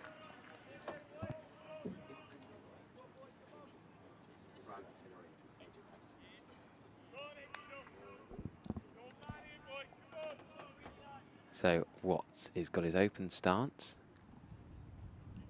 Just one not out. I've seen some interesting techniques here today. I love it in club cricket when you get the different ways people like to bat and different ways that work for them, different areas they can score in. First slip is looking interested, pouching for the left arm spin. So anything else you want to, before we have to let you go back to your hospitality, and anything else you want to add? No, just if anyone is ever interested or is listening and have got daughters, friends, family which would like to get involved in women and girls cricket, we've got lots of opportunities at all levels, so do get in contact. Yeah. Brilliant, yeah. So they find your contact details on the Somerset Cricket Foundation website? Yep. Is that the best way? Yeah, all the details are on there. And well, do you on the Twitter page as well, the Somerset Cricket Foundation Twitter page? Yeah, so they said us on Twitter or Facebook page as well, and we'll pick it up and be able to get them in contact with the right clubs or opportunities that we're hosting. Brilliant. Yeah, saw the tweeted the video out earlier from the Cricket Foundation. That was one of the wickets from earlier in the day. I'm sure there'll be plenty more to add to that. Slow-mo footage as well. One on the leg side. Are they going to... Good footwork from square leg. Do love to see a bit of a foot stop. A little bit of football out there. Yeah, why not? Yeah, you can look at that slower ball on the Somerset Cricket Foundation website from earlier in the first innings. Plenty of pictures, Harry Trump's around the ground. Photographing too. Oh, that's a dive in instalments. Cover went down very early. They are going to get one. Could have been a run out. He dived so early, he then missed it scrambling, but we better let Colette go and enjoy her hospitality, and we'll get the two club experts on. Thank you very much for your time. Lovely, thank you for having me, and have a good day. We'll see you for lunch shortly. Right, so Rob Fox from Yeovil and John Carroll and Cranmore will join me back to give us some expert analysis and inside information from both clubs. Thanks to Colette for her time. What are your thoughts so far then, John? Happy so far? Yeah, so couldn't ask for a better start. Removing two of the top four. Got Watts in. Watts is probably the key wicket now, but yeah, Brad steaming in. Looks like he's bowling off his full run up, coming out nicely. A couple of wides early on, but dragged that length back in. What was it you reckon you told me earlier? What he was clocked at? I say having kept wicket to him for a long time. When he's fully fit, which I spoke to him last week, he said he's pretty much there. He definitely bowls. He bowls in the 80s. Give him a nice hard ball, decent wicket. He stings the gloves 30 yards back. So I think he beat the opening batter for pace, which sent off stump cartwheeling. But it also does mean it flies to the boundary a bit quicker as well. But yeah, he's a very good bowler, showing that so far today with 2. I've just been analysing the club rules, not the club rules, the competition rules, the exact ins and outs. We had a bit of chat about St Andrews twos who were kicked out of an ineligible player, and looking at there's actually different rules for the intermediate and the major and the minor cups. But no overseas player for either of your sides today. Have you had overseas players in recent years or? Never have it, Yeovil. No. Although we have got an Indian that plays for us this year, but he lives in Yeovil. Fair enough. Wife works at the hospital. Came to us start of the season. Open to batting for the first team. Bit of a loose cannon, really. Probably by his own admittance. Played a lot of T20 cricket in Dubai. Would you believe? Oh, cool. And what about yourself in Cranmore? Cranmore, say it's one of those Div 3, Div 4 Somerset League side. Overseas has never really been on the cards. They cost thousands of pounds a year. Yeah. It's at that kind of level you don't need it. Are there a few in the league there? Any you play against? None in Div 3 or Div 2 of the Somerset League. So I know that in the Bristol and District League, only the top 2 divisions are actually allowed overseas players. I'm not sure about the Somerset League rules. Yeah, they are allowed. They take a little cheeky 2 there. Just a bit rare. It's quite funny. You do sometimes see like some Division 5 cricket teams, like one team will have an overseas. And you think, yeah, I know in the Wiltshire League they do have a couple of Div 4 sides with them, and they end up scoring 1,200 runs a year and taking 45 wickets, and sometimes the side doesn't even win the league. There's a lot of chat about the overseas in Devon League. There was a game yesterday where no one else scored above 50. I think all the overseas yesterday in the Devon League seemed to be scoring hundreds, and they bring a lot to the clubs. We see a near run out, good throw, but overseas bring a lot with coaching, don't they, and helping out. It's not all about just the runs and wickets on the day. Absolutely, I think it's one of those. It's hotly contested thing. You've got to get the right person, and you've got to have the right deal. I know that some people just pay people to play, and they don't really do any coaching, and they don't really bring a lot to the club.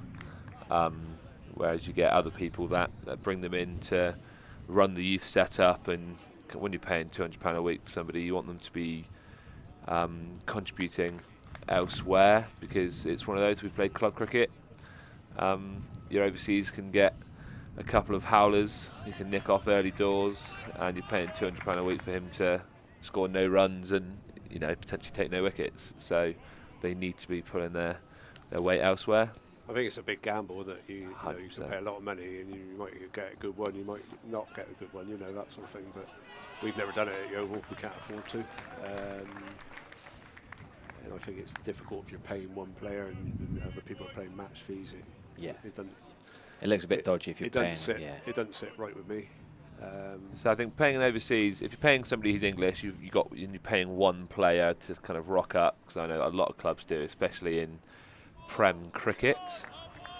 I think if you're paying an overseas player, it's one of those, everybody's then aware that you're getting an overseas in.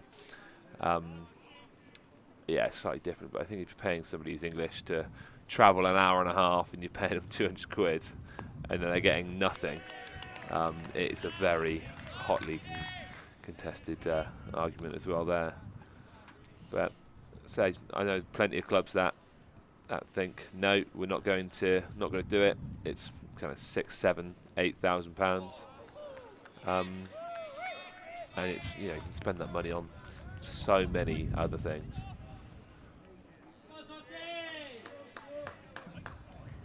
So continuing with the same two opening bowlers for the first 7 overs. It's a testament to how well they've bowled. The left arm spin from one end. Yeah, it's get ahead of the game. George Reed will be the first boundary off him today. Not quite, no. It's just going to be held up down at Not third. going. A little bit slower down here. A little bit of rain Monday, Tuesday we mentioned. He wants to gone for maybe 10 off his 4 so far. Or short guess. He's gone for, yep. 10 now. He was 6 off his first 3. Pretty decent start that, economy of 2. And then Yeah, unbelievable left arm bowler, George Reed. He's played some Prem 1 cricket. Hasn't played for 4 years. And he's come back in. Should be another 3. Yeah, more runs in that backward point, sort of wide third area. 2 threes in a row. Absolutely Happy blow. There's only 3s in the I don't think there were a single one. No, I don't remember a 3. The only one that was potentially, and ended up going for 4. Yeah, George, great spell there. 4 overs for 30 or for 12. Just try and get ahead of the game. So we were speaking just off air there. I think if Yeovil bat the 20 overs, it's probably their game to win. Yeah. So Cranmore need to take some more early wickets. I think, like I said, key wicket of the captain Watts now. If we get him before he gets going, that could be game-changing wicket. Yeah, it's going to be interesting how attacking the field do they go here. Joe Weir on to bowl.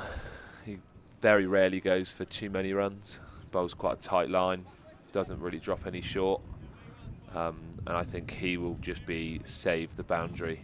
He won't mind going at 2 and 3 and over, as long as he doesn't go for that boundary ball. He'll be desperate to contribute something, and we're going to duck in the first innings. 0 off 6 balls. Starts with, that's nailed extra cover, dipping almost a Yorker length, but managed to get back and get in the middle of the bat of that. Good shot by Harvey, but for none. He's had a couple like of that. Yeah. Again, good hand speed. That's Awesome great shot by shot. Harvey. That's one of my shots. I think that's my shot of the day so far. 100%. That's Wasn't really that short, wasn't it? Wasn't really back the length. He's cut it from middle leg stump as well. Super shot. Yeah, mad straight out. Well then, Rob, tell us a little bit about Harvey, who's just played that beautiful shot. Yeah, he's he's new to us this year. He signed him from Street, but he's had some good scores in Division 3 Somerset League. Yeah, he's a useful player, and he's potentially first team as well. So, You'll get the promotion of the first team for next year, you reckon? well, it was tough to get in our first team this year. So they've been pretty consistent all the way through, and the likes of him, Jack Fuller, have not really had an opportunity, or only limited. But so yeah, he'll be knocking on the door. Big jump as well, isn't it, from kind of Div 2, Div 3 to Whipple? Yes, it is. It's a huge jump. But yeah, one short. Oh, I'd love seeing that, don't you? How often do you see a one short? Never. I had one yesterday. Did you? It was me running. Why? Just lazy? Just knackered? I only Too many batted threes. 30 balls, so it was poor, really. Just kind of poor judgment. Guy fumbled it, and I turned and went, and yeah, I was about 6 inches short. Wasn't even close.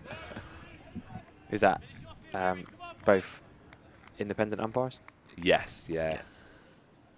Yeah, it was. I realised it about halfway down. I've gone, I haven't even got anywhere close to that. It's a great shot. Decent shot. Well, Harvey's looking better than anybody's looked here so far today. Looks like he's been on a different pitch, I think. Yeah, he's a talented lad. Nice lad. Sponsored by Manor Farm Partnership as well. Helmet change. We earlier saw the helmet chucked by the fielder straight on the ground. Sadly, it's taken safely. And a wicket keeper.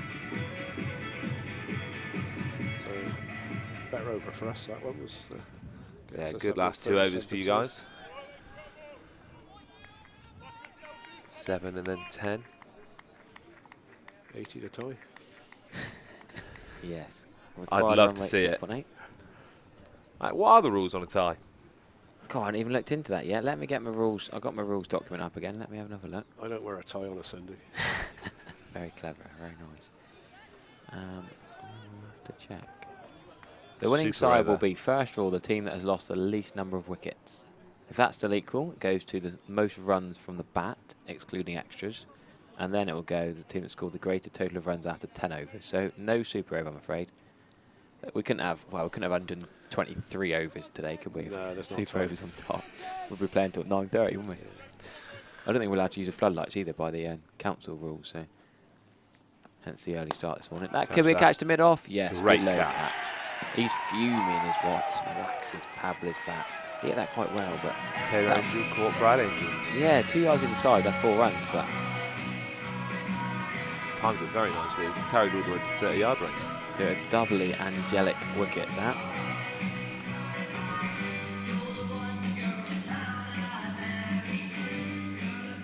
So how many times is the angel combination? Quite a lot. Is it? Oh yeah, I've seen it. Seen it many times on Sundays.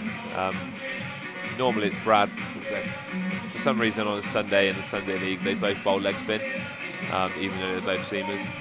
And you know what, filthy leg spin somehow.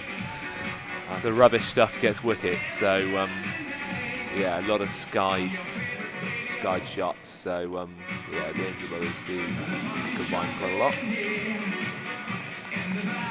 They bat together quite a lot as well. Because they bat 3 and 4. Your incoming batsman, Will Baker. Yeah, it didn't last too long here today.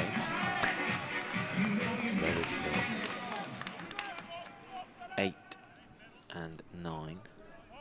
So similar scores, but 8 of 17 for Brad. Not the best. 47 strike rate. Great T20 batting. Well, W. Boucher in now. Nothing to do with Mark Boucher, who I was sadly here to see as a college student. I think I might have bunked off my only ever A-level English lesson I ever missed. I think I came down to watch. Was that the same game when Chris Jones? No. There was one game when Chris Jones scored 130 against the Australian attack. Then there was a South African touring game when poor old Boucher had his eye taken out by the bail. It was indeed. Yeah, Will Boucher's the son of Kieran Boucher, a prolific run scorer in Whipple cricket for sort of Westlands, our former team, and Ilminster. So yeah, he comes from a sort of a family of cricketers. His granddad Nigel Boucher was a prolific scorer for us in the past. Big swing. Yeah, Harvey's got some serious bat speed. At the 2019 World Cup, I went to the GS Bowl a couple of times. They had this thing that measures your bat swing, bat speed, and the shape of it. Yeah. I feel like you need to get Harvey on that. Yeah. So the power, is it the power meter in the 100 at the minute? Not allowed to talk about that on comms, I'm afraid. What, the 100? No, that's Are we not a fan? not allowed to be spoken about on the Somerset stream. We've got a lot of criticism. That's fair. I'm not a big fan of it anyway. Taking all our players. Yeah, so there's fortunately this isn't the Royal London Cup of club cricket, so this is the pretty much the strongest 11s available, isn't it? Bar a few holidays and a couple of injuries. Yep. No other. Another great over. There's no other Yeovil second team, or no other. There's no Cranmore game today taking players, is there? Is there a No. friendly back at base? No, there was meant to be a Sunday league game today, but obviously I think this does take precedence. They so, cancel that. Get everyone here. Yeah. We're exactly the same. We were meant to be playing Broadway and Horton, I believe, and there was more interest to stay on the bus rather than. Sorry, guys, can't play. What's the interest in the Sunday League been like this year? It's been Been good alright? actually. It brings our younger lads on. Yeah. Steve Redwood does great work in our club to bring the younger lads on. And it's been a good exercise really to give them opportunity. Gives a chance to the other people that are not informed to have a game. Although there doesn't seem to be a lot of interest from the more senior players. Yeah, Sunday cricket's a funny one, isn't it?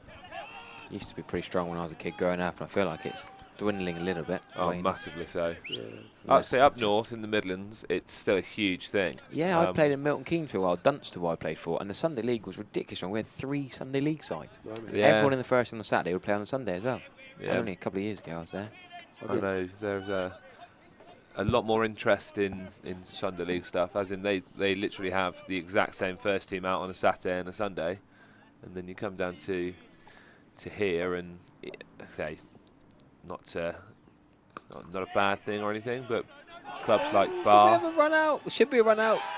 No, good back. dive to get back in. Keeper was up in the air celebrating, nearly all the way down, run 22 yards to celebrate, but That could have been a game-changing run. Harvey That's dived Harvey, very yeah. well, didn't he? Cracking dive to get in. Straight through the end, nice and dusty. There was never a run there. No, they hesitated both of them, didn't they? I don't know why. They don't really need to be too silly with the run. They're only chasing 78 more runs to win. Yeah, just back the overs.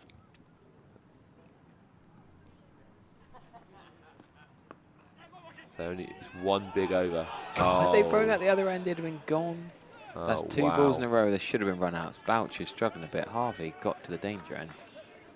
Really wrong end. Poor running and poor fielding, I'd say there. Yeah, you got to be honest there. Missed a chance. What's the pink hat all about? Most of the fielders have got red hats. That's Noah. That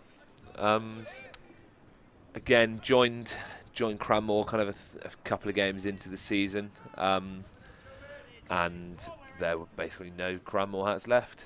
And the way that they kind of order their kit, it's a good shot. Kind of a bulk thing, and they didn't have any spare hats. They couldn't let him borrow one for the big day. You'd think so, but you can see 3 or 4 people with no hats. I think that's probably just poor planning on You've got to wear a cap and a. so the Angel brothers at mid-on, mid-off, no caps. It's a family thing, is it? It certainly is. Certainly is. Jumper as well. What's that all about? It's 20 degrees out there. And he's just bowled. Long sleeved and a jumper. Yeah. Oh, drink required for Harvey halfway through the innings. Fair enough. He has got 22, but that could be a chance. up. No chippage. Lots of pitching wedges been seen today. Got a very good run. Harvey's a fit lad, isn't he? That's a run, well run too. Shouldn't be running 2s directly to mid-on, I'd say. Michael Harvey with the best innings of the game so far. I'd say he's looking very good and running hard too. Yeah, could win the game here for Yeovil. 1 big over. What's the highest score in Cranmore's? 24, Noah? Yes. No, Millard, 24 off 19 balls. Harvey's already into the 20s, 22. Yeah, we could do with Mike batting 3, I think, if we can. Do you reckon he's there? I played against Mike at Street a few years ago. Yeah. He started his career at Spartford, I believe. Just a solid player. Will How old is Michael always Harvey? score runs. He'd be what? Early 20s? Yeah. Yes, yeah. Yeah, he's quite young. He was 18, I think, when I played him. Strike rate over 100, and he's got a full toss. That's poor bowling. He's going to get it away for at least 2. Not out of legs. No, good fielding. Yeah, good George. Oh, they're going to come back for 3. That is superb running. Really, really impressive. Now, that is one thing I would criticise in the first innings. The running was good, but not that quick, not that. No, it's 3 energetic. 3s already. Yeah, 3 3s and no 3s in the first innings.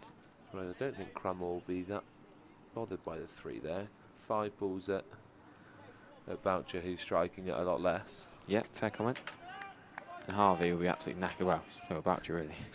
Wouldn't mind a rest now at the Inhaling other end. him. Sit on the bat. That's the perfect position to inhale the deep breaths. Smashing Good cover shot. drive.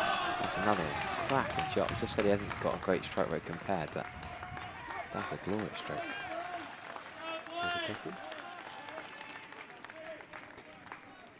74 needed off the second 10, and I'm making the batting team the favourites here. We agreeing on that?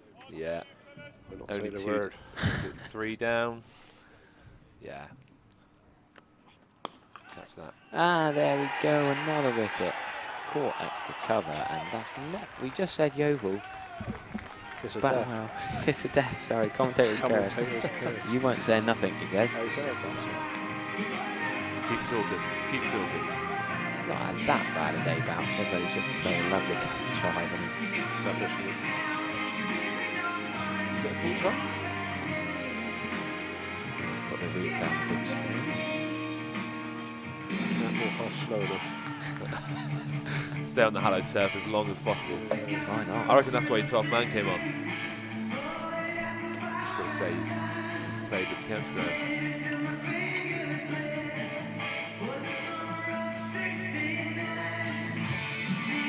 Yeah, half volley smash straight to cover. The experience of Alex Healy coming in. Your incoming batsman, Alex Healy.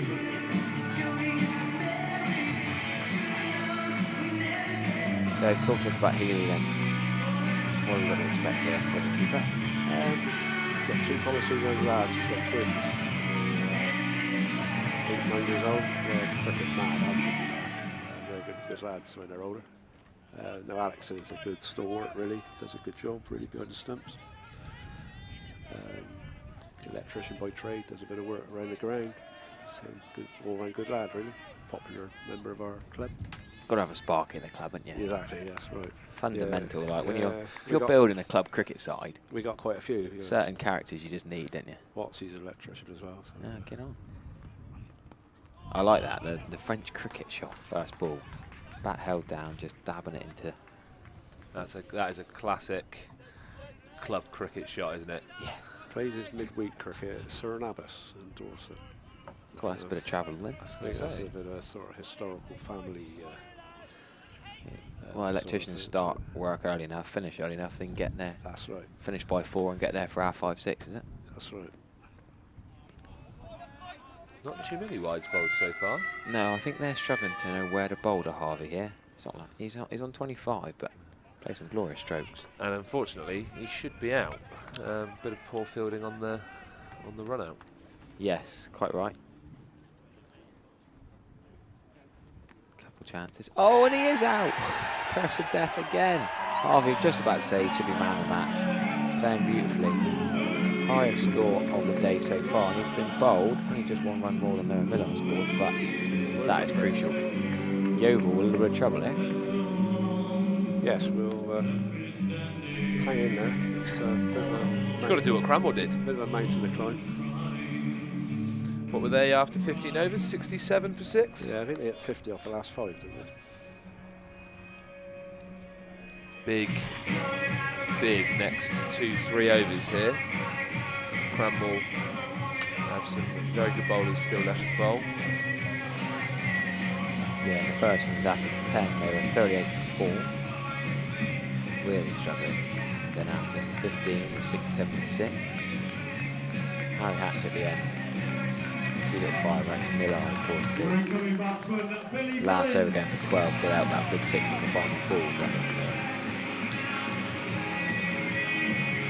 Again, 1 big over, a couple of poor balls, 5 wides here. We'll Straight take back in it. We'll take him. Like I said earlier, first innings, there is nothing better in cricket than a 5 wides. now, a game opened right up with that wicket. I had the chasing team as the favourites. The chasing team won the toss, Yeovil. Yeah, you were the curse. Lost 2 quick, 2 quick wickets.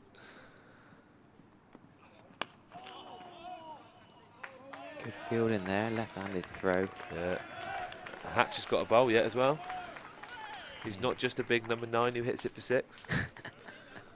He's the Alan Shearer of the team.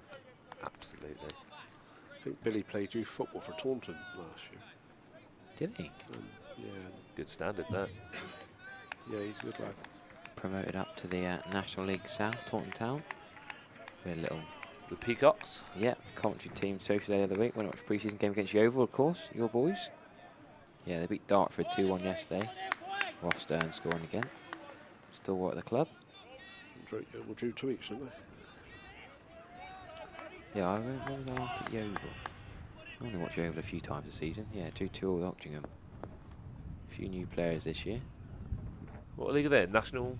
National League, yeah, one above. 50 it. Bit of a fall from grace, wasn't it? Oh So yeah, 2 relegations quite quickly. Championship with Paddy Madden down to. They sort of got up to the championship and then went back down to where they came from. Really.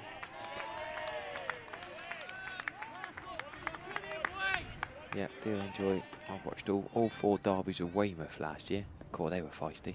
Yes. The Hewish Park, the FA Cup replay. And a couple of times went off to the Bob Lucas Stadium. Cool, there's some hatred between Yeovil and Weymouth, isn't there? There's big history going back to my childhood. Yeah. Yeah, really big. Is it as bad as Rovers versus City? I don't know, it's different because it's sort of countryside and inter-county as opposed to inter-city. It's a different kind of vibe, isn't it? Yeah, it is. I've never heard, and every time I go to Weymouth or Yeovil, they sing about the other, Yeah. even when they're not even playing. That's right. Catch that. No, over. It's a spoon sweep, isn't it? There's been a couple of them. Minimum. Oh. There should have been 2. Yeah, That's poor. 100%. Oh, now he's coming back. What are we doing? It's like those Twitter videos you see going viral. They're excellent, aren't Oh, they? the Some Cricket of that. District. Yeah, They put some good stuff on every week. The run-outs. I was saying to Ben Warren earlier, I had one in our game yesterday. I played for Sanford and we were gunning for the top of the Devon Premier League title chase, but somehow ended up being top after our 2 rivals lost. And anyway, we had a shocker.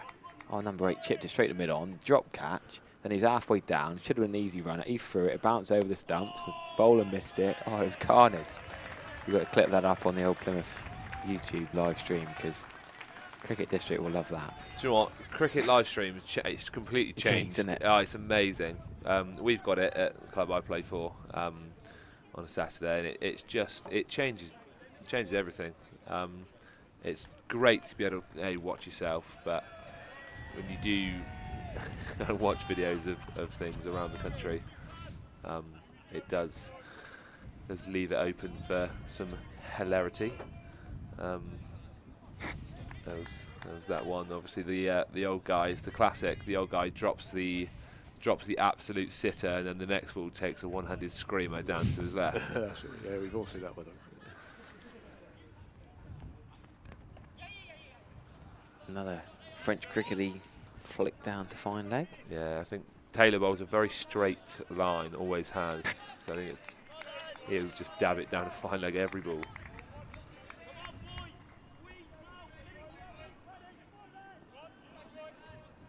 Eight and a half and over from now.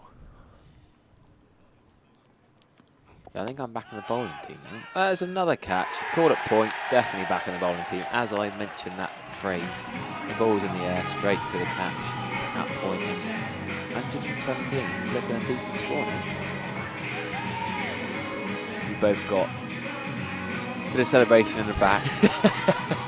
A bit of Yeovil disappointment. Yeah, we're up against it later, I think. Knowing what's to come, we'll do well to win the game from here. But our lads will be giving it 100%. That's all we can ask.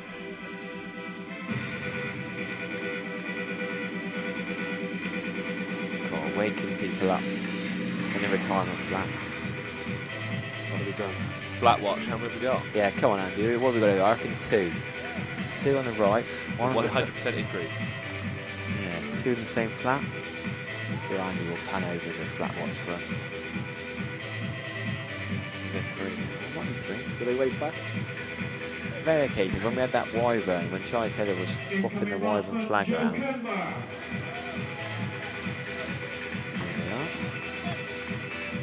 Flat watch panning around in the final time. Joe come better than his crease. Yeah, what would we know about him then? More known for his bowling, really, his batting, but he has had some useful scores this year. Open to bowling in the threes, is that right? Yeah, he's captain of our threes. Does a good lad. Does a good job looking after the younger sort of element in the club. Gives them a good opportunity on a Saturday. At the detriment of his own game, possibly, but we keep telling him that. Yeah, he'll be giving it his best shot.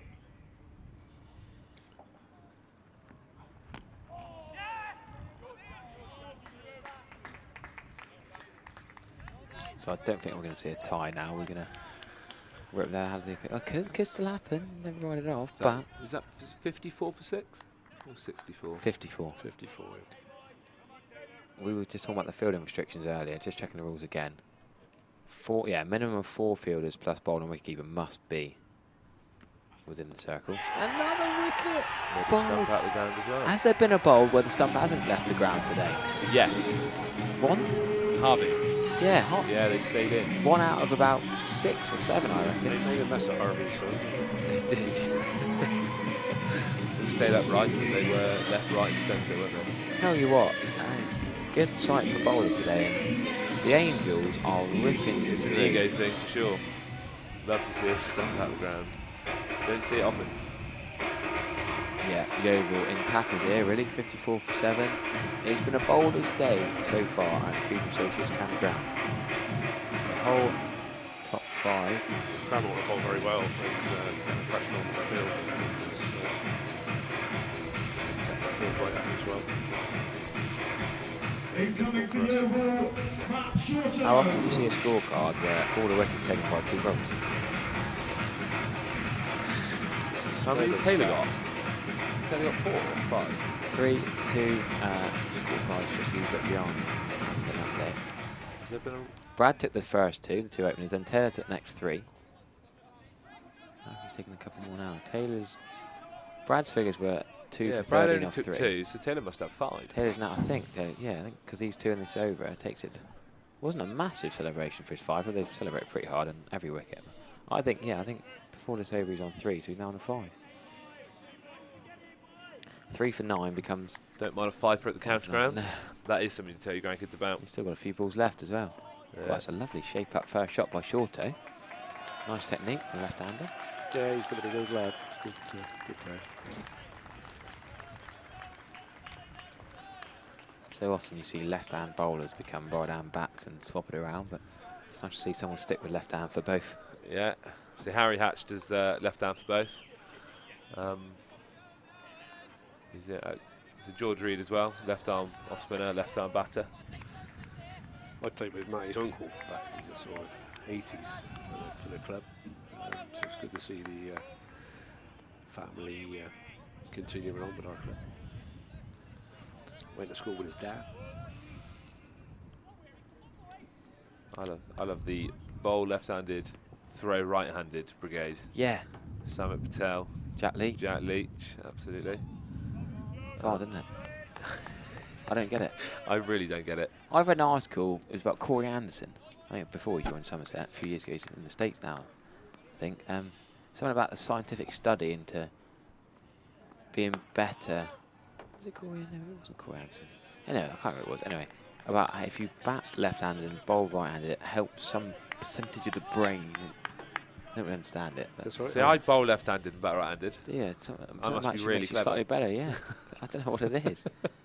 Big old PhD into something. Oh, it could be a run out. It should be a run out here. Oh, we could have thrown it to him. He didn't need to go for direct hit. That's an underarm throw to the bowl and he's gone.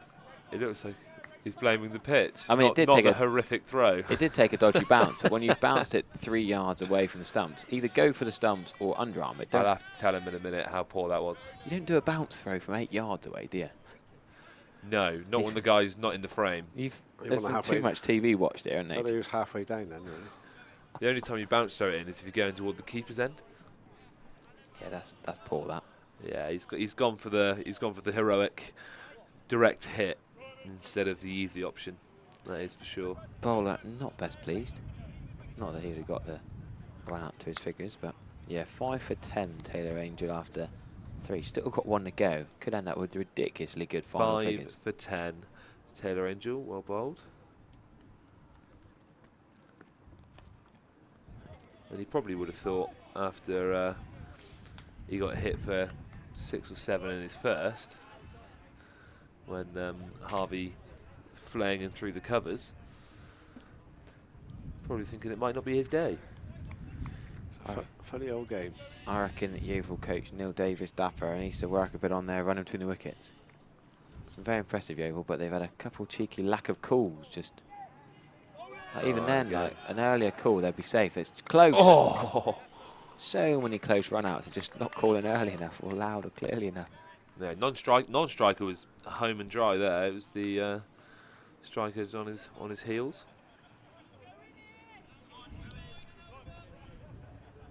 Club legend Richard Miles scoring today as well. Played with Nog for years. He nobody more Cranmore than him. I'll tell you that. Yep. Opposite end of the scales, our 10-year-old scorer. Love that. Get him in young. Yeah, why Get not? him in young. Up in Yorkshire, one of the teams that played for us, but Uni had like I think it was an 8-year-old scorer at one point, and I thought, fair play. Yeah, That's amazing. Ruby Carter, she's scored all season. Good effort. Really Bit of pocket money. Yeah, her dad sadly was injured yesterday, couldn't play today. Oh no.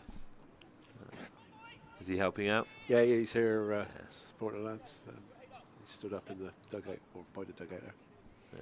So we have a 15-year-old scorer, the team I play for on a Saturday. Yeah. Yeah, loves it.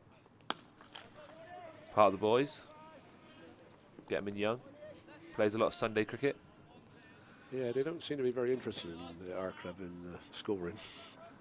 Yeah, I must admit, I think without Henry, we'd be struggling somewhat with a scorer. So we fully appreciate everything that he does. Yeah, you miss them when they're not there. Absolutely. And good fielding there from Harry Hirsch. Yeah, Matt Shorter got 2 not out off 3 balls at the end yesterday. And Yeovil 2's win over Kilmington and Stourton. He could do with a few more than that. Brilliant win for you boys yesterday. Kilmington and Stourton, top of the league. They've only lost 2, I believe. Yeah, that's the second one. They lost to Cranmore at Cranmore. Yeah. And yeah, obviously that game yesterday. Brilliant win for you guys. Obviously you guys are chasing down Cranmore in the league table as well. Yeah, we're a little bit behind, I think. Yeah, I think it's... Well, I love the point system in the Somerset League. 35 points for a win. That's right, yeah, you can get maximum 35. Yeah, big swing, isn't it? 357 for Yeovil, 419 for Cranmore, and 465 for Kilmington at the top. Yeah, so it's guaranteed first and second, but it's good to see that. So it's no runaway leader. Kilmington, so the guys think Kilmington are a good side, but it's 2 up in that league, isn't it? Yes, it is, yeah. So yeah, we lost some silly games early on in the season, really. But Cranmore did the same. They lost their first 2, and then they've won 11 on the spin now. Yeah. Yeah, 11 games on the spin on a Saturday. That's some record, isn't it? Yeah, that's going well. Yeah, it's very picturesque ground at Kilmington. It's absolutely stunning. Yeah, Stourhead Gardens. It is indeed. It's really nice. Oh, there's a Kilmington and Devon League just near Honiton, actually. Not Stourton, but just Kilmington CC. So you must drive quite a fair distance to play in the Devon League. Yeah, Dan Plymouth yesterday was a hell of a trip. So how come you say, where do you live? I live near Tiverton, Uffcombe, sort of 1 mile from the Somerset-Devon border, really.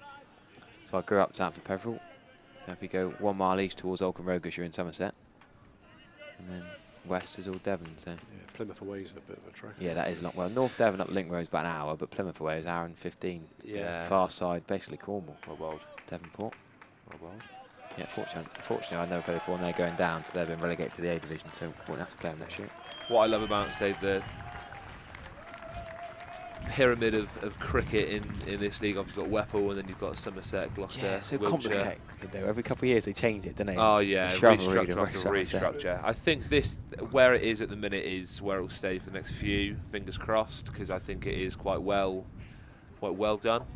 All depends on the geography of the teams coming down, doesn't it? 100%, yeah. That's So right. So you're not quite sure what happens until the yeah, end. currently like bottom of Prem 1 are 3 Bristol Somerset sides. So 3 teams from Prem 2 could go down, and then it has to shuffle all the way through the Somerset and Bristol leagues.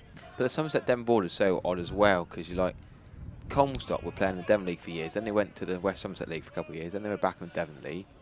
It's to do with travel, isn't it? So South Yeah. Wilts, obviously South Wilts is Salisbury, which is, I'm going to say the heart of Wiltshire, but it's definitely in Wiltshire. But they've only ever played in the Southern Counties League, which is the Hampshire Leagues. They've only... Another wicket and another Angel wicket. This is phenomenal stuff from the two brothers. The quicker one, Brad returns and quick. That was So a decent ball. Yeah. Quick Yorker. 3 at the start, 2 for 13 and 3 over. The stumps didn't come out of ground. No. Not as quick as his brother, that's why. I don't reckon that's totally true. No, completely agree. Taylor can take me for that one later. What a phenomenal display from two brothers. Has it ever, it's got to have been done, has it ever been done in this cup final? All 10 wickets by two brothers? 8 of the 8 so far. It is. How many balls? 4 or 5 left. If you can get 2, it's 5 for each. Yeah. Not a bad day Out at of the the competition office. then. So he's 3 for 13. Taylor was 5 for 16. So they could end up with identical figures. That'd be cool, wouldn't it? Quite feasibly. There's only 4 bowlers used so far. Yeah, they might not. If he gets identical figures in. So if it does keep going, if these two bat on, there will have to be 6 bowlers. They can't use 5 bowlers now because Yeah. new ones each. So they've definitely got at least 2 more that bowl most Saturdays. So Jack Williams, opening batter. Again, he might want to actually turn his arm over, having not really troubled the scorers early doors. Yeah, Lewis Holland, the new bat, did not bat yesterday, was not required. But he did have a little bowl. 2 maidens, 5 overs for 16, no wickets. Can he be the hero here for you? Oh, appeal for LBW, but a little bit optimistic as the ball races away to square leg for a leg bite. A little bit leg siding. Has he hit it? It looked close to the bat. Close, but umpire says leg bite. Definitely going down either way. Wow. Staying over to the lefty by the look of it. Yeah, deep cover is going to go back, or deep point almost. Yeah, he's on the point line. Well, he's going to go 20 yards off. That's how big the boundary is here. I think he might struggle to get it to the keeper on the foot anyway, even from there. Cool, that's a wide delivery. Goes for it. Not giving. I'm thinking if he's not hit that, that's definitely a wide. That's a wide. He's gone a long way out to try and hit it, in fairness, but and they've got a what 4th slip in. yeah, A very yes. adventurous. It's position. not a gully. It's quite deep for him as well. I don't know who's going to carry. My thinking exactly. That's an Needs to odd be- position. Needs Strange to be in position. line with it. Yeah. Really, really odd. I don't The know. deep point's an odd one too. The deep point there. Well, there he is, but he's 20 yards off. If he doesn't stop 2, then it's pointless of being 20 yards off. He does stop 2, in fairness to him. Go straight to him. Yeah. Yeah, as I say, but 5 yards either way, and it is 2. Might as well be on. I've heard people say 10 yards off the boundary. I've never heard them say 20 yards off the boundary. Should we just float 3/4? Yeah. So they don't say don't be there. You're in no man's land. But Not really saving 1 or 4. It's like being a wicketkeeper. If you're not kind of 7, 8, 9 yards back, you might as well be all the way up. There's no point being a step or 2 behind.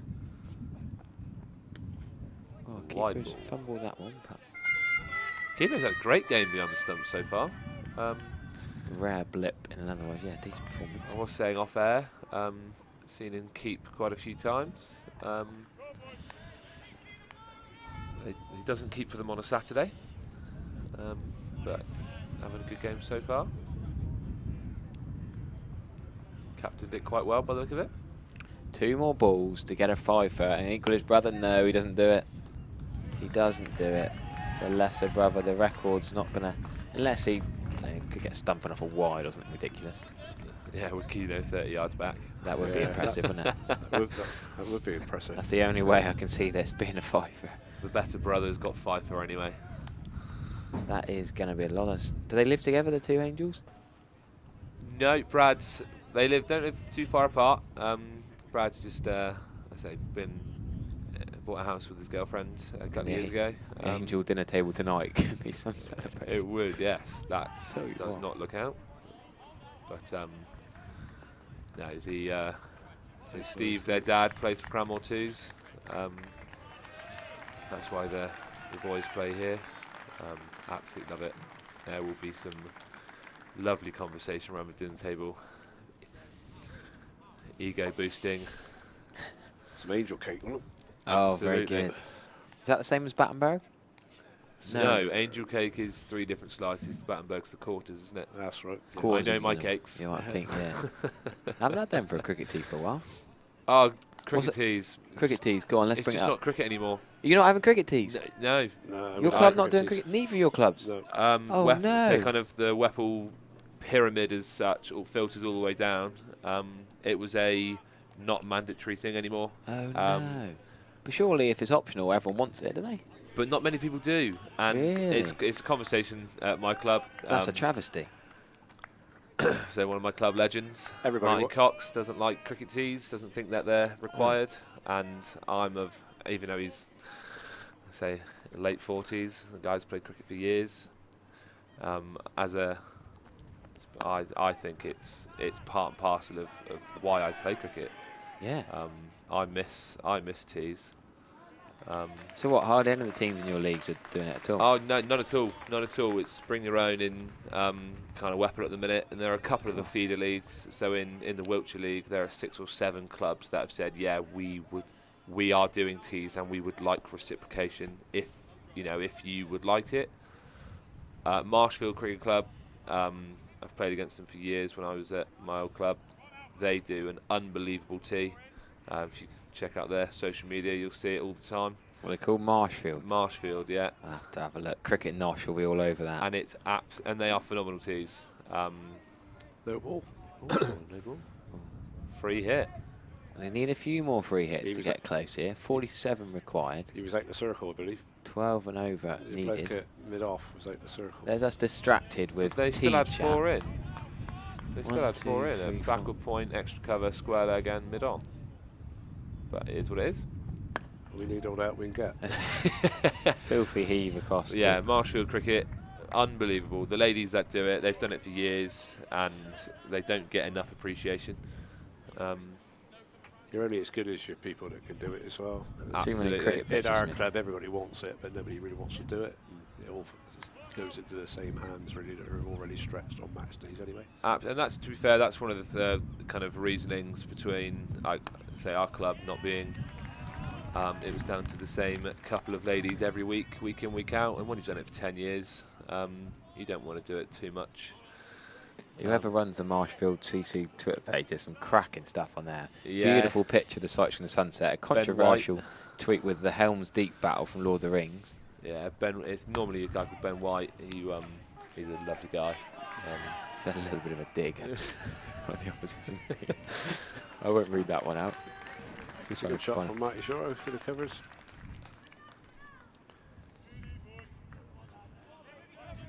So Matty Shorto 5 not out, Holland 5 not out, and they've got a lot of work to do. 12.9 runs. 13 runs, yeah, 13 and over. Running it close though, running well. Wides are helping for sure. Yeah, tell you Do what, some of these 5 ones that you were I'll alluding read to. into it. with deep third, deep fine, I don't think the bowl's quick enough to beat for 5 wides, to be honest with you. No. Brought Raystrick on instead of Jack Williams, probably because he's got a dodgy shoulder. And Harry Hatch will probably bowl. If it's not Jack, it'll be Harry Hatch who bowls the other end.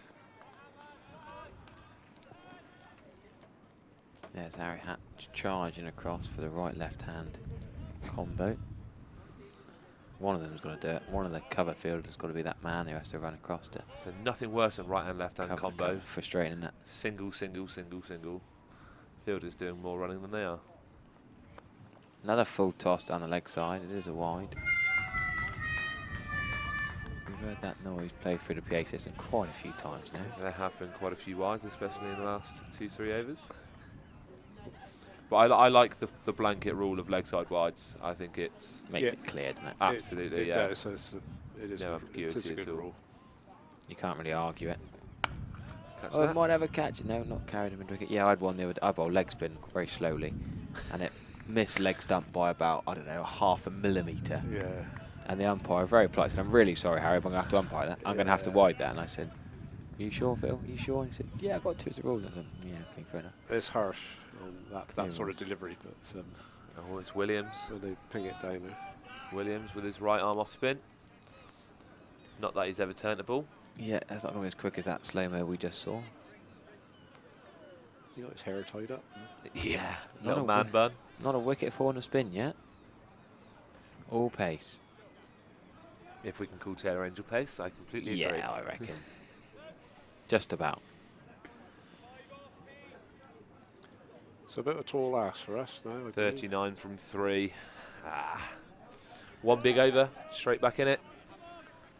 But it's one of those. We're on a pitch here, quite central, as you said. Is there an end you can target? Is there an end where you can go? Yeah, I'm going to try and hit this for 6. But it's such massive boundaries, as you said. It's very hard to do that. The boundaries have been at a premium in both innings.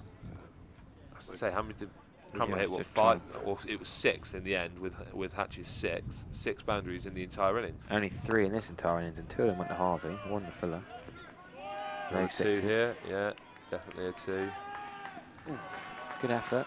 Didn't quite take that. There's that old school way is behind the stumps, isn't it? But then I think I watched a video.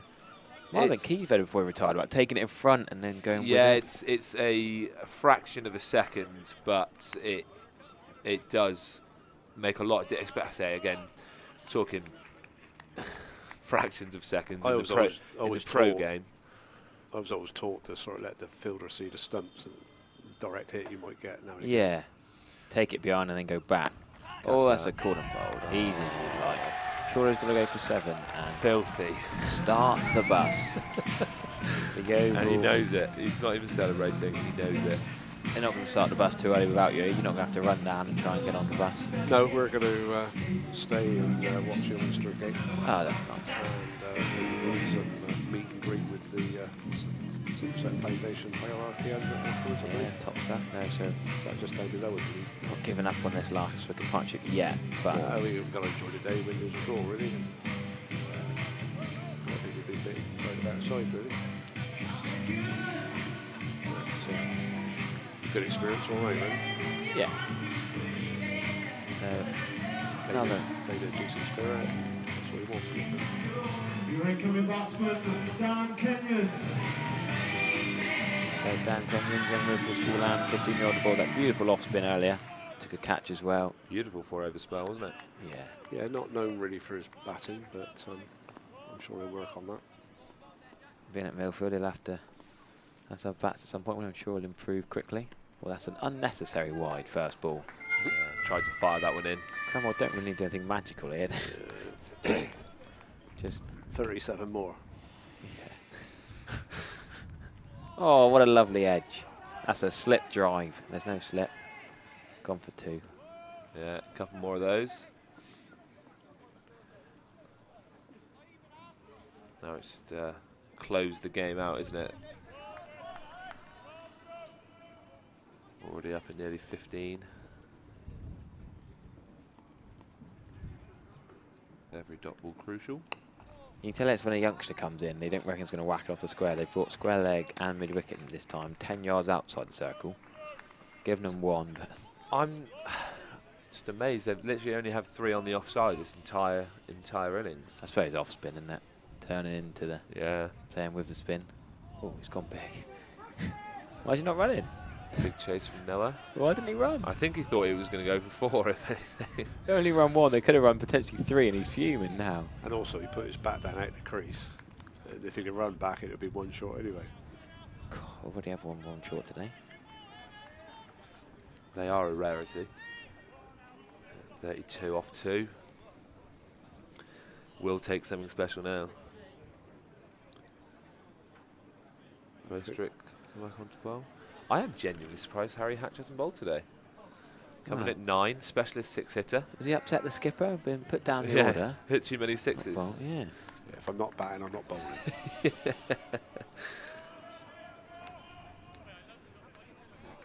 Still, everybody's got to the crease in our team. Yeah, you batted at the county ground. Not many people can say that in club cricket. You've had your name up on the scoreboard. Exactly. How cool's that? Yeah, I took a load of photos when I was here last time in 2018 with the boys. Fortunately, they all fit as well. There's no Lewis Goldsworthy who has to be apostrophe, you know, blurring into his That is score, a long which is name, to be frustrating. fair. Yeah, 2018. Everybody asked me. I was sat in the dugout. Can you get a photo of the scoreboard with my name on it? And as you said, they lost by 5 wickets. I think they were all out in their innings. Which they seem to have learned from a little bit today, actually. Oh, that's wow! a horrible bounce. He's done well. He's done well to stop it and get a hand on it. Yeah, He's no, that's frustrated. okay. He's in the action, mate. Not bowling, but he's in the action. Taking a good catch. Nice big 6. Give him some momentum at the end of the innings. Mid off is very, very wide. Oh, that's the game. There it is. That is it. All over Red Rover. Cranmore have won the final. At the Moor. Yeovil all out for 87. And well played. The celebrations can commence. Yeah, well played, Cranmore. They proved to be the better side on the day. Very good bowling performance. The 50 runs off the last 5 was key, I think, looking back on the game. Absolutely. Now, I don't need to let you go, so you can leg it during the celebrations. I probably will go down, yeah. Go on, before we give us the final word, we'll let you have it. John Carroll, the Cranmore commentator for the day. Absolutely. Brilliant game. I think, like we said, those last 5 overs, scoring those 50, definitely won the game. The fact that, like I said, they weren't 100 all out with a few balls to spare has given them the target, and they've bowled today. Angel Brothers done themselves proud, and nice to go one better than 2018. But well done, the boys. Rob, anything you want to add for when was that Yeovil? Yeah, we give it our best shot and probably beat by the better side, so no complaints. Enjoyment's the key, isn't it? But it's nice to win. Fair enough. Well, we're going to have a little break. We'll be back at 1:15 for the next match, the Major Cup. Bedminster up against Ilminster. Thanks for listening. Really enjoyed the time with commentator. Thanks for both of your time. Thank you very much. Cheers.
Good afternoon, ladies and gentlemen. Firstly, can I thank you all for attending the Cooper Associates County Ground here today for the Cricket Foundation Knockout Cup Finals. Thank you all very much. A few thank yous to go through. Just one big round of applause for everybody at the end of this list to save on time, please. We'd like to thank the Somerset Cricket Foundation themselves, and they want to pass on their thanks to everybody who's made this year's competition a success. The sponsor of this year's competition, Somerset County Sports, the volunteers at each and every club who have made the competition such an exciting event throughout the season, to the umpires and the scorers, the Cooper Associates County Ground, all the ground staff for the continued support and opportunity to hold the finals day here in Taunton, and to the commentary and the live stream team who are working hard today. So everybody, we'd like to give all those people a big round of applause. Thank you very much.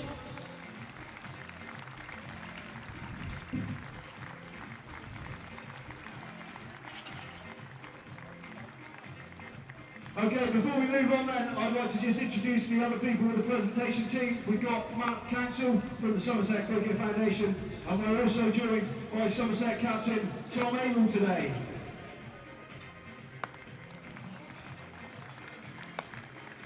And of course Richard Price. So on to the presentations then. A great match it was between Cranmore and Yeovil. But before we get down to that, we'd like to thank today's match umpires. If they'd like to come forward, please. Rob Coombs and Chris Martin.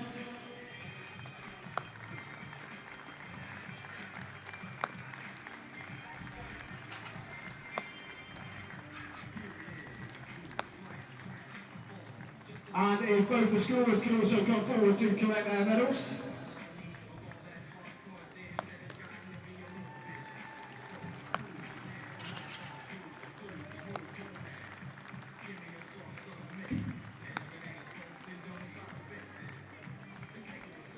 Okay, we witnessed an amazing final then with a number of brilliant performances.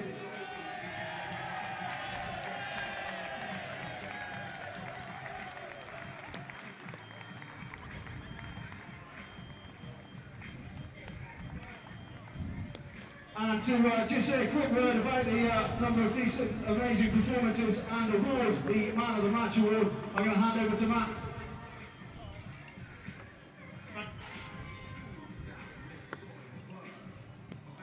Thank you very much, everyone. Brilliant final. Yeovil bowled absolutely fantastically. A great opening spell by Dan Kenyon, only going for 13 runs in his 4 overs at the start, putting him under a lot of pressure. Lewis Holland taking 3 for 15, but some enterprising back at the end. I think Noah Millar getting 24, getting up Cranmore into a competitive score. Cranmore bowled fantastically, took every catch. I think there can only be one player for that taking 5 wickets, and that is Taylor Angel.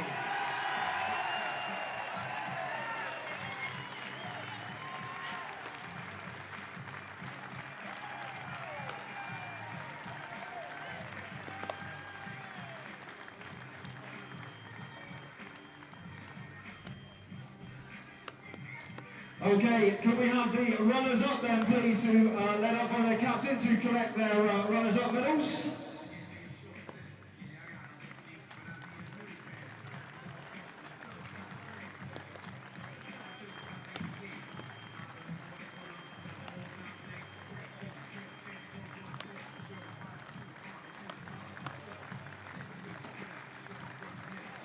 Your runners-up in the Minor Cup final at Yeovil Cricket Club.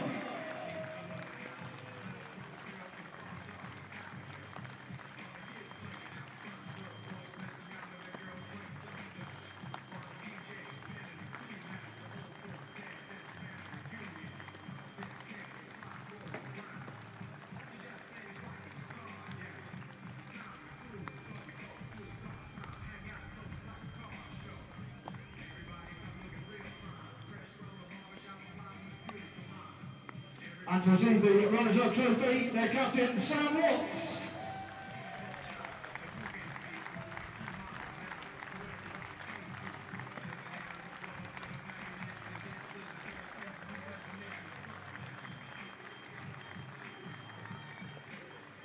And to collect their winners' medals and the trophy then, can I ask the Cranmore CC then to please come up?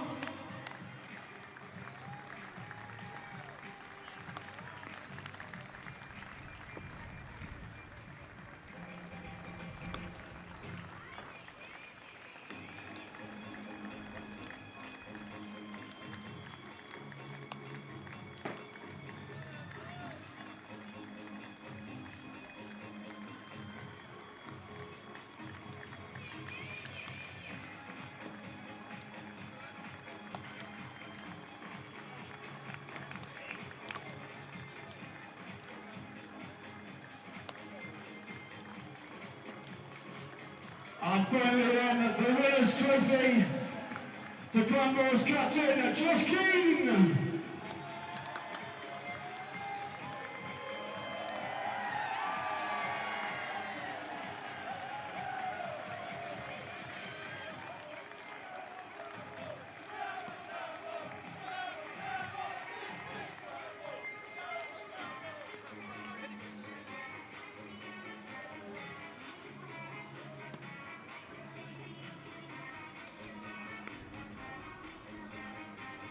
Okay, ladies and gentlemen, just a reminder please, only match officials and players are allowed on the playing field here this afternoon. Stragglers Bar is open for food and refreshment. And don't forget, in about 20 minutes time then, in the major cup final, Ilminster are taking on Bedminster.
Okay, ladies and gentlemen, joined out in the middle by both captains for the Major Cup final.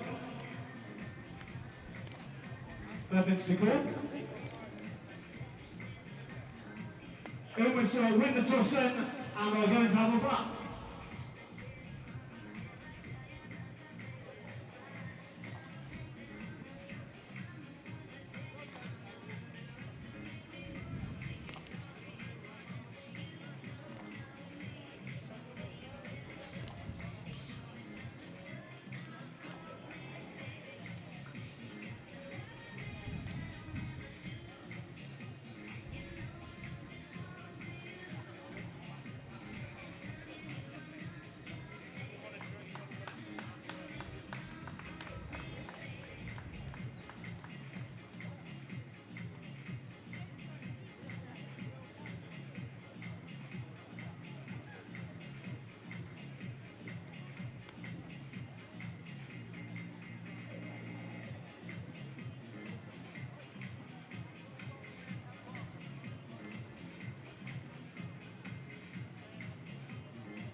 Your umpires then for the Major Cup final, Ben Peverell and Martin Vita.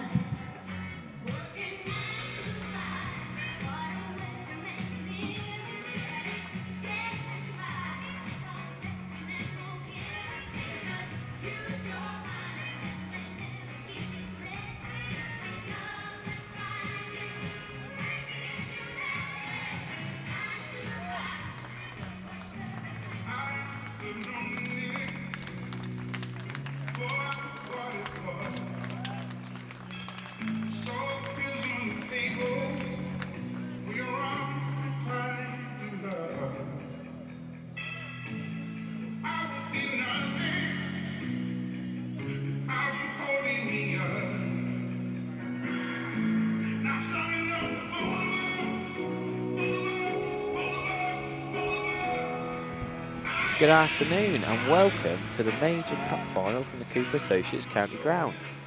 The 2021 Major Cup winners Bedminster are up against the 2018 finalists Ilminster, and we're just getting underway here. Ilminster have won the toss and are going to bat. Unlike the early game that was played in white to the pink ball, we have got coloured kit. We've got the blue against the black and green, and there's some big wins in the semi-final. Bridgewater and Bath, two massive sides. Lost, Bedminster winning by 12 runs. Ilminster winning by 1 run against Bridgewater in a cracking second semi-final. I'm joined here by Gary Warren from Ilminster. Good afternoon, Gary. Good afternoon. Great to have you with us. No one from Bedminster's turned up yet, so we might have someone join us later on, but for now the two of us will soldier on. And yeah, tell us a bit about your side then. Go on, give us a brief run through before we start your rough 1 to 11. So yeah, obviously you've talked about the semi-final win against Bridgewater, what a game that was, winning by 1 run in the darkness come the end, but showing the loyalty that's embedded within the club. We've chosen exactly the same 11 that played that game, even though there were some arguably stronger players that were available today. Sam's very much stuck with those that saw us through to this game, so yeah, looking forward to a competitive game and hopefully we can do the club proud. Brilliant. And then, yeah, talk me through your side for today then.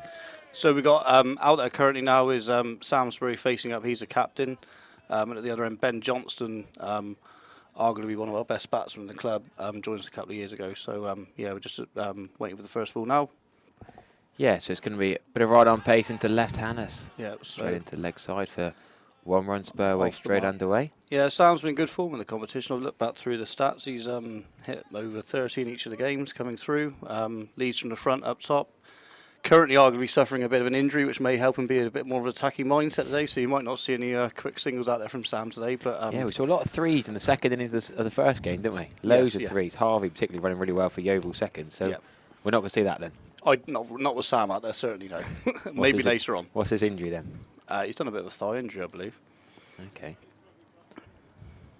So 1 slip was quite wide to start with. Full delivery. Yeah, so like I say, Ben joined the club a couple of years ago, moved down to Yeovilton as part of the Navy, and ironically just a guy that used to play at Ilminster was at Nantwich, where Ben used to play, so was there actually in the national semi-final today of the knockout, and yeah, come to us, and glad he did. Oh, great stuff. Johnson working that into mid-wicket, great bit of fielding. Yeah. So yeah, he's also the Navy captain this year. So yeah, very, very, very compact player. I think he's our leading run scorer in the league this year as well. Yeah, very much indebted to him last year as well for keeping us up, I'd have thought.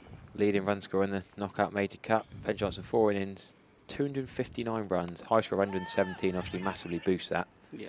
Average of 86 and strike rate of 168, so ahead of even James Regan, who's obviously former pro for Somerset, and Sam Young for Bath, so that's pretty good, that, isn't it? Yeah, very much so, backing up with 479 runs in the league this year as well, including a 74 yesterday in a must-win game, what we say against Ascot and Sharpwick, so the team on a bit of a high at the moment. You say fairly top-heavy, which are the two openers are key players. As you look at the top 10 run scorers in this comp, you've also got Sam Spurway in it. He's 5th there with 139 runs, only a high score of 42, but an average of 46 and strike of 140. That's good going, isn't it? Yeah. And like I say, Raj, our overseas player, he'll be coming in next, I believe. He's really coming to some form. Took took a while to adapt to the English sort of conditions, but he's really come to the fore. He's hit sort of 550s in a row, I believe, in all competitions. So really good start. Very, this very first tight over over there, to start with. We saw that in the first semi-final. Both first overs were pretty tight.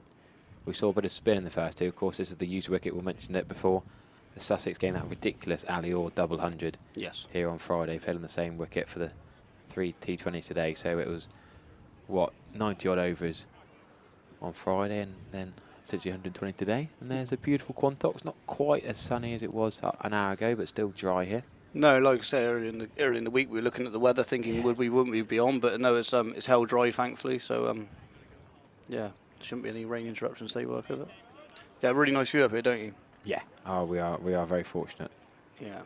On the best grounds in the country. So we're going to see seam from both ends. Interesting. We talked about the spin, but no, that's not the way they're going to go. Gino Jojo and now Jonathan Colley, the two seamers opening up here against the two left-handers. Spur on strike, just knocks out to the leg side there for a single. Gets Johnson back on strike.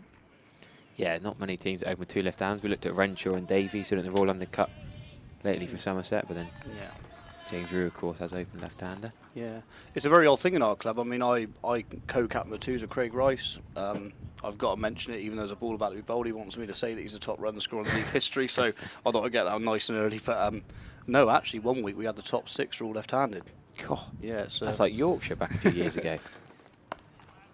Yeah, I remember that game Yorkshire did. Andrew Gale, what do they have? Lithe, Balance. That's 3. Can't remember the other. I just remember looking down. I think the whole 5 of the top 6 were left-handers. Yeah. Pretty rare, isn't it? Oh, very much so, yeah.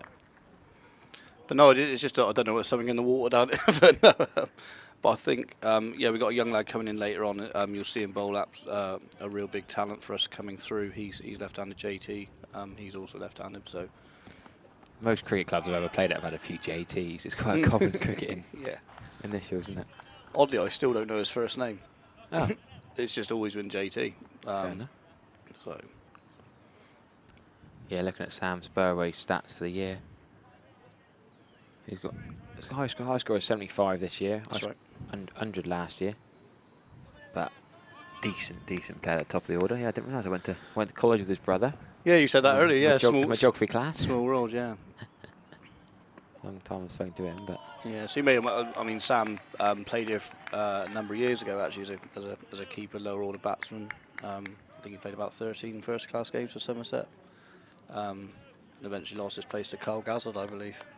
Not bad. I've been working at a local school teaching Carl Gazzard's kids this year, all for the summer, and yeah, pretty talented. Daughter and son are pretty talented teenage sports stars. Yeah, 35 now, Sam Spurway. Bit loose there. He's struggling early on here, Ben. He's normally very, very aggressive early on, but looked to be bowling a nice length through here, making it hard for him to get the ball away.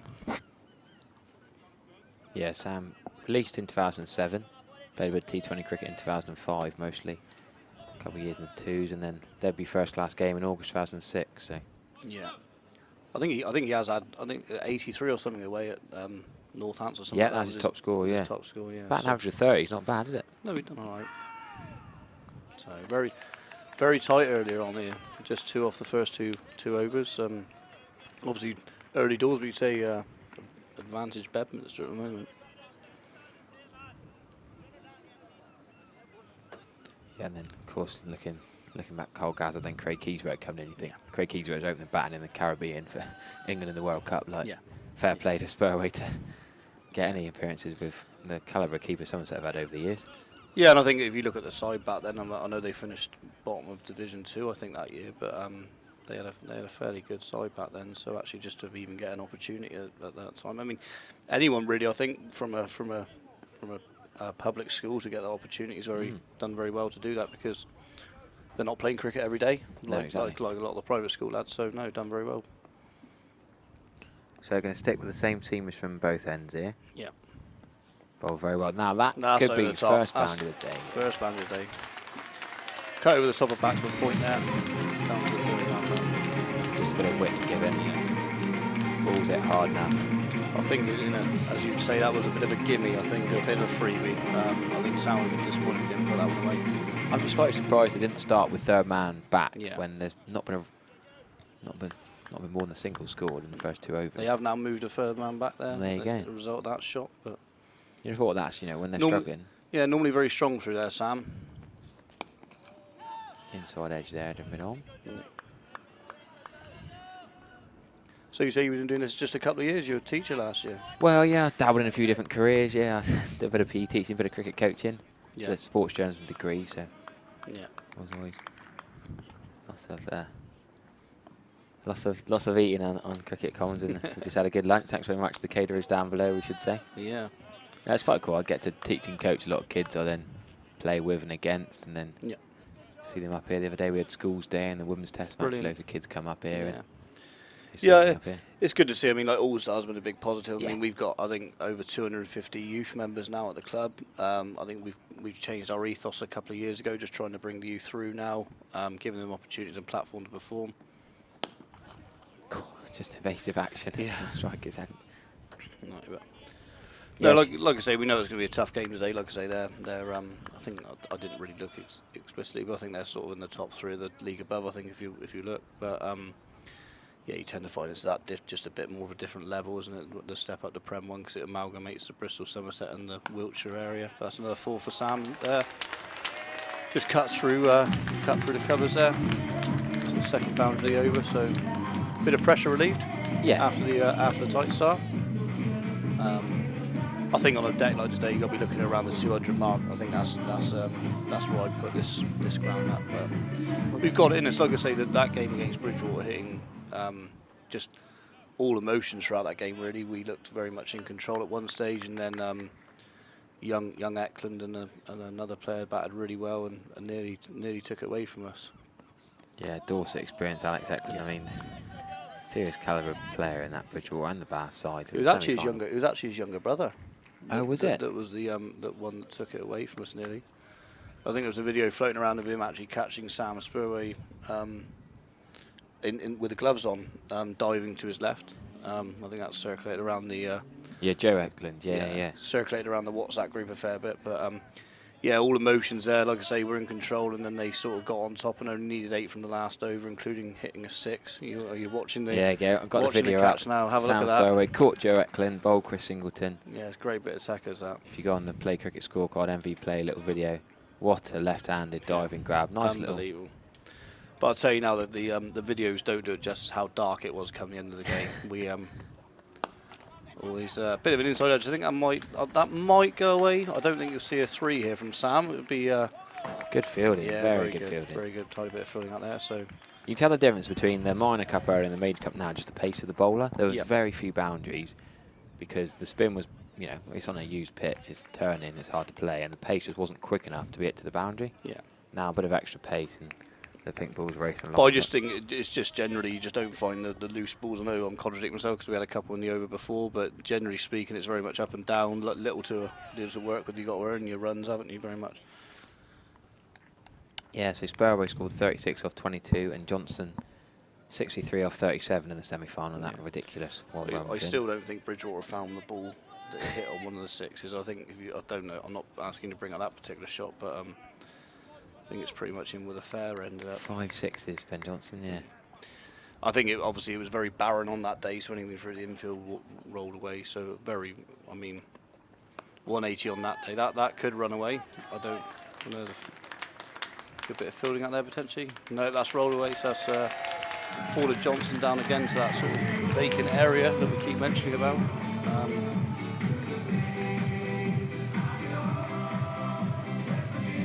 Yeah, the outfield trying to work out. It's not quite as quick as it was in that ridiculous drive spell. No. But like I say, at Bridgewater, I think that 180 would probably be a 150 on a normal day if you see. I mean, all the ball, essentially anything through the infield there was 4. Very, very good defending.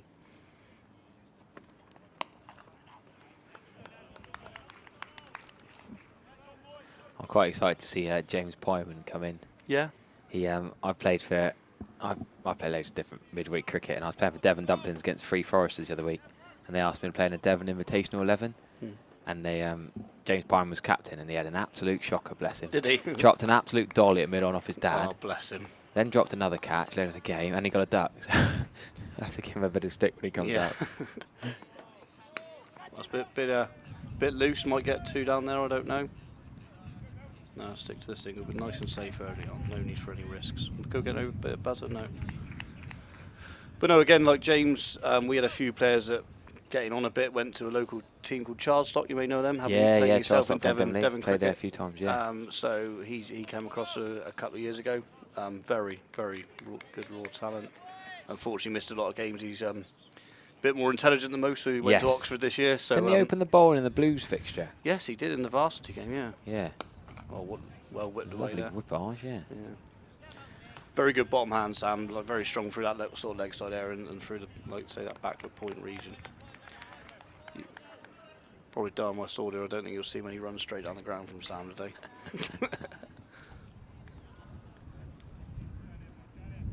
There we are. That's in front of the Andy Caddick Pavilion. Yep. There's the chairman, Craig Rice, there on the probably telling a joke or two or talking some nonsense. Rest of the lads look fairly right. So there's Charlie Vickery there in the maroon shorts. He had he's like I say, again, someone that was available today that we unfortunately missed out, but again, sticking with the ethos. We just think like the youngsters that sort of helped us out. I mean, I don't think it's done their accomplishments any good, like all that effort to get to where we are and then just dropping them for the final. I think we're looking at very much, like I say, keep looking at long term. I mean, between Rice and I, we do the second team at Ilminster. We've got an ethos of six under-19s every week. Oh, that's good, isn't it? Yeah, and it's bearing its fruit. They're learning and playing a fairly competitive standard. It's sort of a good breeding ground for them, really. It's not too high a standard. We play Somerset Div 1 now, so not too bad a standard, but they opportunities and they're all doing really well for us. So young Riley that's going to come in, or maybe not with the if we score do well, but he's our leading run scorer this year. He scored 560 runs for us this year, so yeah, doing really well. But it is a tough thing. They've had a couple of opportunities in the first team, and just like I say, just that difference of standard and intensity and catching, your fielding, your bowling, everything's just a bit of a step up. So, but they'll learn. That time will come. Yeah, absolutely. Good bowling so far. Yeah. 18 for none after just 4 and a bit. We've seen fairly low scoring so far today. I mean, we could be sat here thinking it's an absolute, like you say, it's a worn wicket. I mean, look at the game before. What was that? 114 played. Yeah, they couldn't chase it down. No. I thought they were going to chase it down, but yeah, struggled. So yeah, anything over 100, you're in the game really. Yeah. You think possibly the Major Cup, you might need a few more runs, but. That's Spurley gone. That's cool and bowled. Yeah, that's a good catch. That. Really good return catch. He looked a bit shocked. It was just stuck, didn't it? I don't think he expected to take that. So that's Spurley gone for 11. Like I say, his lowest total in the competition this year. He'll be, yeah, we got it, wouldn't he? Yeah. Experience of playing, as we said. He would normally be, like I say, he's been a bit of attacking minded, but he'd normally be the glue of the innings, really. He'd sort of just knock it around and out, like hit the bad balls away. So like I say, we've got Raj coming in now. He's our overseas player this year. So where's he from? So he's from Odisha in India. Okay, I've played first class for them, is he? Plays first class cricket, so with the likes of Jinka Rahane. Oh, cool. And so very, very talented individual. Like I say, I think just adapting to the culture a bit. I think when you find an overseas player from that sort of area, they find it difficult to adapt. I make no secret, they're probably used to playing on like the M5 every week and come over here to a bit of a spin, green seeming wicket. But no, really, really talented individual. Like I say, I think he's hit 650s in a row. I looked earlier. So yeah, really in some form. I mean, 105 not out against Golden Hill as well. Yeah, the innings he played against Western last week. I mean, I actually witnessed a fair chunk of that, and I mean, it was a really, really composed knock. You'd won earlier, George. You lost early for the twos, did you? Pardon? You'd won or lost early for the twos. No, for my sins, I'm a bit of a twin hatter. I'm assistant manager of a football team. Oh no! So the county league started. And like I say, with availability, there was enough about yet. So we'd finished our game at home, and I went down and watched. So fair enough. Yeah. So yeah, like I say, under pressure really, because Ilminster, if you look at the last 2 games, I think they've won both. They were looking over their shoulder for a time. Yeah. Particularly the way things are panning out in Prem 1, which could actually mean sort of 3 down from the league. They really stepped up to the mark, and they always, it's weird, really. Ilminster just always seem to find a way. I think that's the best way I can put it. Like, That's a great trait to have, though, isn't it? Yeah.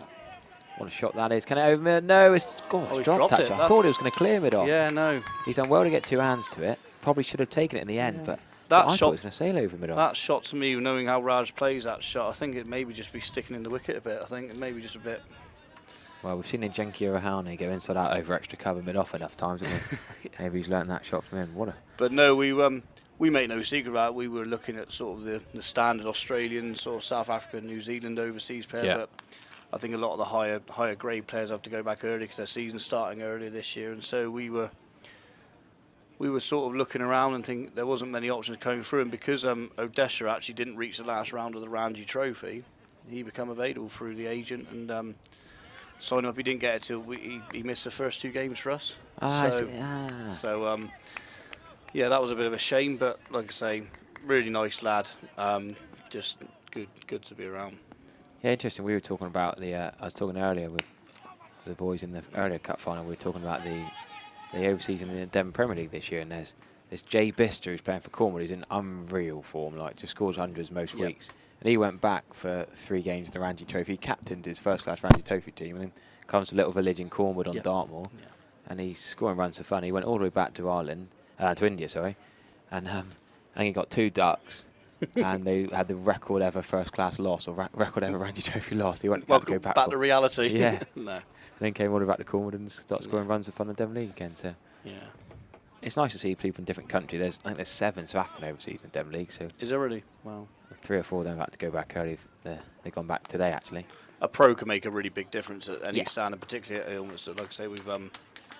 It's been some good, some bad. I mean, you take a risk, don't you? At the end of the day, you look at stats. I mean, the agent sort of gives you what they feels right for you as a club, what you're looking for, and unfortunately, some come off, some don't. So yeah, there's been stories. Recent Mary had 2 overseas and they sent them both away because they weren't quite what they said on their play cricket stats. But then, talk about yesterday. This Cornwall Bister got 100 odd, and then the painting overseas is an Indian under-19 lad called Saxena, and both overseas pros got 100.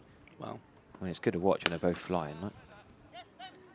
Yeah, I love playing against people who are internationals, and they have the quality that you sort of learn so much from seeing them playing against them. Yeah, I remember at Ilminster we had a lad from New Zealand who come over, and I think he was in the seconds within 3 weeks, and then his head went a bit, and we didn't see him again. And there was no, but that's how bad it can get. Yeah.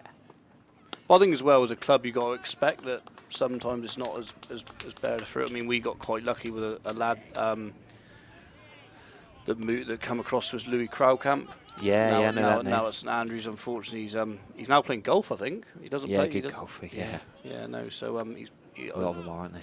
But yeah, we essentially had an overseas player as a Colpack because he actually got his UK citizenship in the end. He's married a local girl, but unfortunately lost him. I mean, he had aspirations to play higher, and you can't really. Wide ball. That's such a terrible tactic some people do now, isn't it? Ball's going on the leg side, going to be a wide, appeal and pretend it's got an edge or something. Yeah. Do feel free to tweet in at @HarryEverett_14, and I'll try and read out any tweets of where you're watching from or any thoughts on the game. Try and be positive if it's about me. Or if it's YouTube comments, you can join us in the chat on there.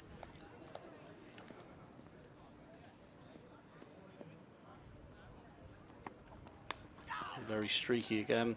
That could run away. That's a great bit of fielding down there. That's very lazy running from Raj Dupar, though, isn't it? Very He's just much, watching the ball. You think an overseas pro would be... Yeah. That's one thing you notice, is overseas pros are so professional. Sometimes you'd see an English lad do that, and then the overseas pro would be like, Kirshner, we've got to run hard just in case. And the other way around that time, we could have had easy too, but... Just had a message coming from our... he thinks he's the most successful second-team captain, but I actually doubt that because I've actually had more promotions than him as a captain. But Adrian Sims' his wife are away in Mallorca. Very good. Love to have been here, but he's just messaged me on WhatsApp asking for a shout out. So well, they should have cancelled their holiday plan, surely.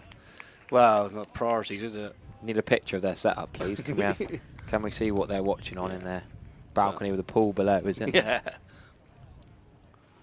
No, like I said, I just got back from a stag doing IB for something. I'm imagining they are doing a bit of shade hunting. It's very hot over in the Med at the moment. Like, I can assure you that I'm not the biggest fan of sun. I think I spent 40% of my time in the shade, and the rest of the aircon built in the aircon villa. But yeah, feeling a bit ropey today. But yeah, really happy to represent the club today.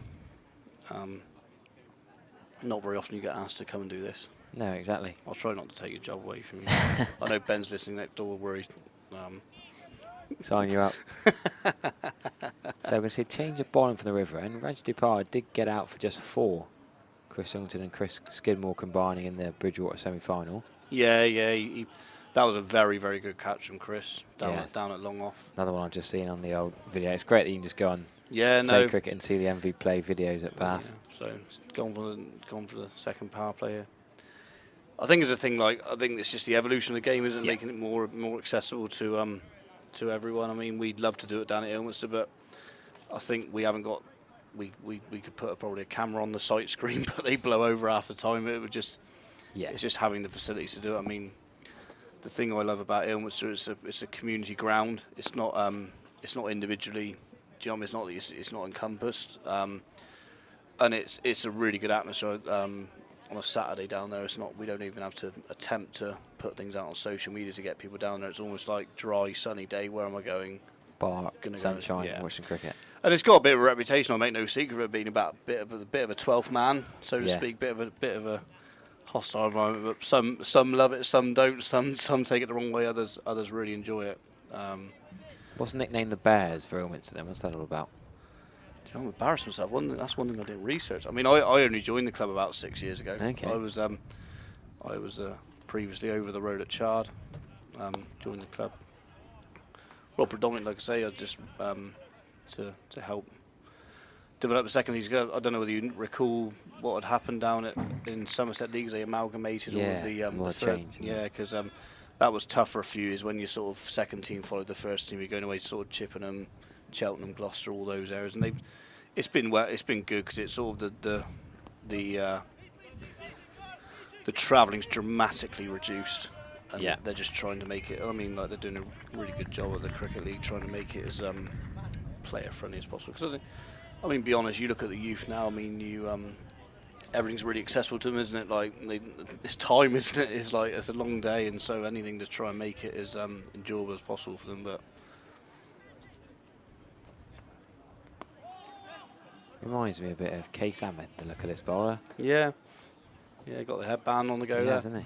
The little bob around, the bouncing around. Mohammed Tayyab Nasir, he's come on as the first change bowler just outside the power play. So it is, should explain, it's proper normal T20 rules, normal T20 power plays for the major and intermediate cup. It was just the minor cup that had the whites and the non-6 over power play. Yeah, I think it was the other one, the Baker Cup as well. That's the one that we got to the other final of against St Andrews. It's odd seeing T20s not with usual power play rules. No, it was, that's normally that's right in Johnson's slot there. He would annoyed to miss out, isn't he? Yeah, very much so. So still very, very, very disciplined start from Bedminster. Only 30 off 7 for Ilminster, but I just think we've got to be patient. I think one thing the first team have been guilty of this year is not batting their overs, trying to take the game way too early. So just, I think, bat time and probably take it deep. We've got some firepower to come in, hopefully down the order, that will hopefully see some. Well, talking of firepower and bats, the overseas pro is going to swap his bat. Yeah, he's obviously. Rahani's probably kitting him out with about 6 spare, isn't he? He is actually sponsored. I say he'll have a deal, wouldn't he? Yeah. Is that SS he's sponsored by? That's SS a lot or CA or one of those. Ben could zoom in for us there. SS, yeah. There you go. Good bit of willow. He's got his armbands on, normally safe for fielding, diving around on the boundary, but he's riding as he's batting. I don't know if it's a bit of like a sort of a superstition or something, but yeah, always loves the armband. Does he? Okay. I love him when I'm fielding, especially on rock hard outfields we've dealt with this summer. Yeah. I had to take a dive and catch on, whack my head yesterday and scraped all up my arm. I had my armband to there, but didn't have them long enough, did I? Did you catch it? I did, actually, yeah. That's the most important thing, as long as you didn't drop it. Whack my head and scrape my arm in doing so, but could be 2 here. Good placement, should be 2. No, I just think early on there's no point taking risks as far as I just think it's a good intense first run, but if it's not there, not quite there, then. Is that Johnston going to the danger end, the non-strikers? And do you think Dupar might have called it there a bit quicker, the overseas pro? Well, like I say, I think as soon as you hit the ball, you tend to know as a batsman whether you Yeah. think there's one or two there. I think you just got to have that intent to have the two, and once you get down the other end, just if it's not there, make that call, really. Like I say, I think I'd rather have them both there for the sake of one run than not at the moment. I think we need to just, like I say, knock it around 5, 6 and over the next sort of 6 or 7, get us up to around 80 and then see what we've got the last few. But like I say, very, very tidy bowling so far from Bedminster, not really giving us a lot of change, as it were. Yeah, it's been from both ends outside of power play. Yeah. But no, the teams don't play each other. I don't recall the last time they did. Bedminster obviously playing in Prem 1 now, and it was down there in Prem 2, Bristol and Somerset. So I don't know when the last time they played against each other. So what I'm saying, all these bowlers will be all new to one another. Yeah. No one knows what each other does, which I kind of like in sport as well. You just play each ball. You tend to play each ball on its merit. Yeah. You tend to, I don't know about yourself, you tend to find if you've got a bowler, you know, hang on, he's got so many wickets for the club, and played against him last year and he got me out. I think you treat him maybe with a bit more respect. I think taking each ball on its merit. This is probably just going to be one bit harder this time. Not going to be able to push it too.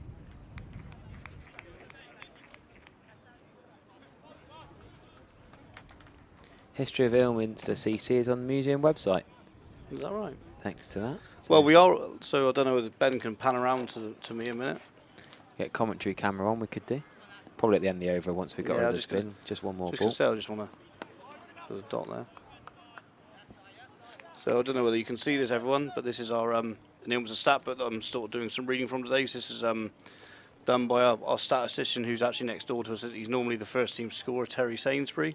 Go on, give us a few pages, show us the camera while we got. So this is so it's like all the scorecards from the previous year, and then in the back here you got all the stats. As I just bring to one page here. So this is all the all-time leading run scorers for the club.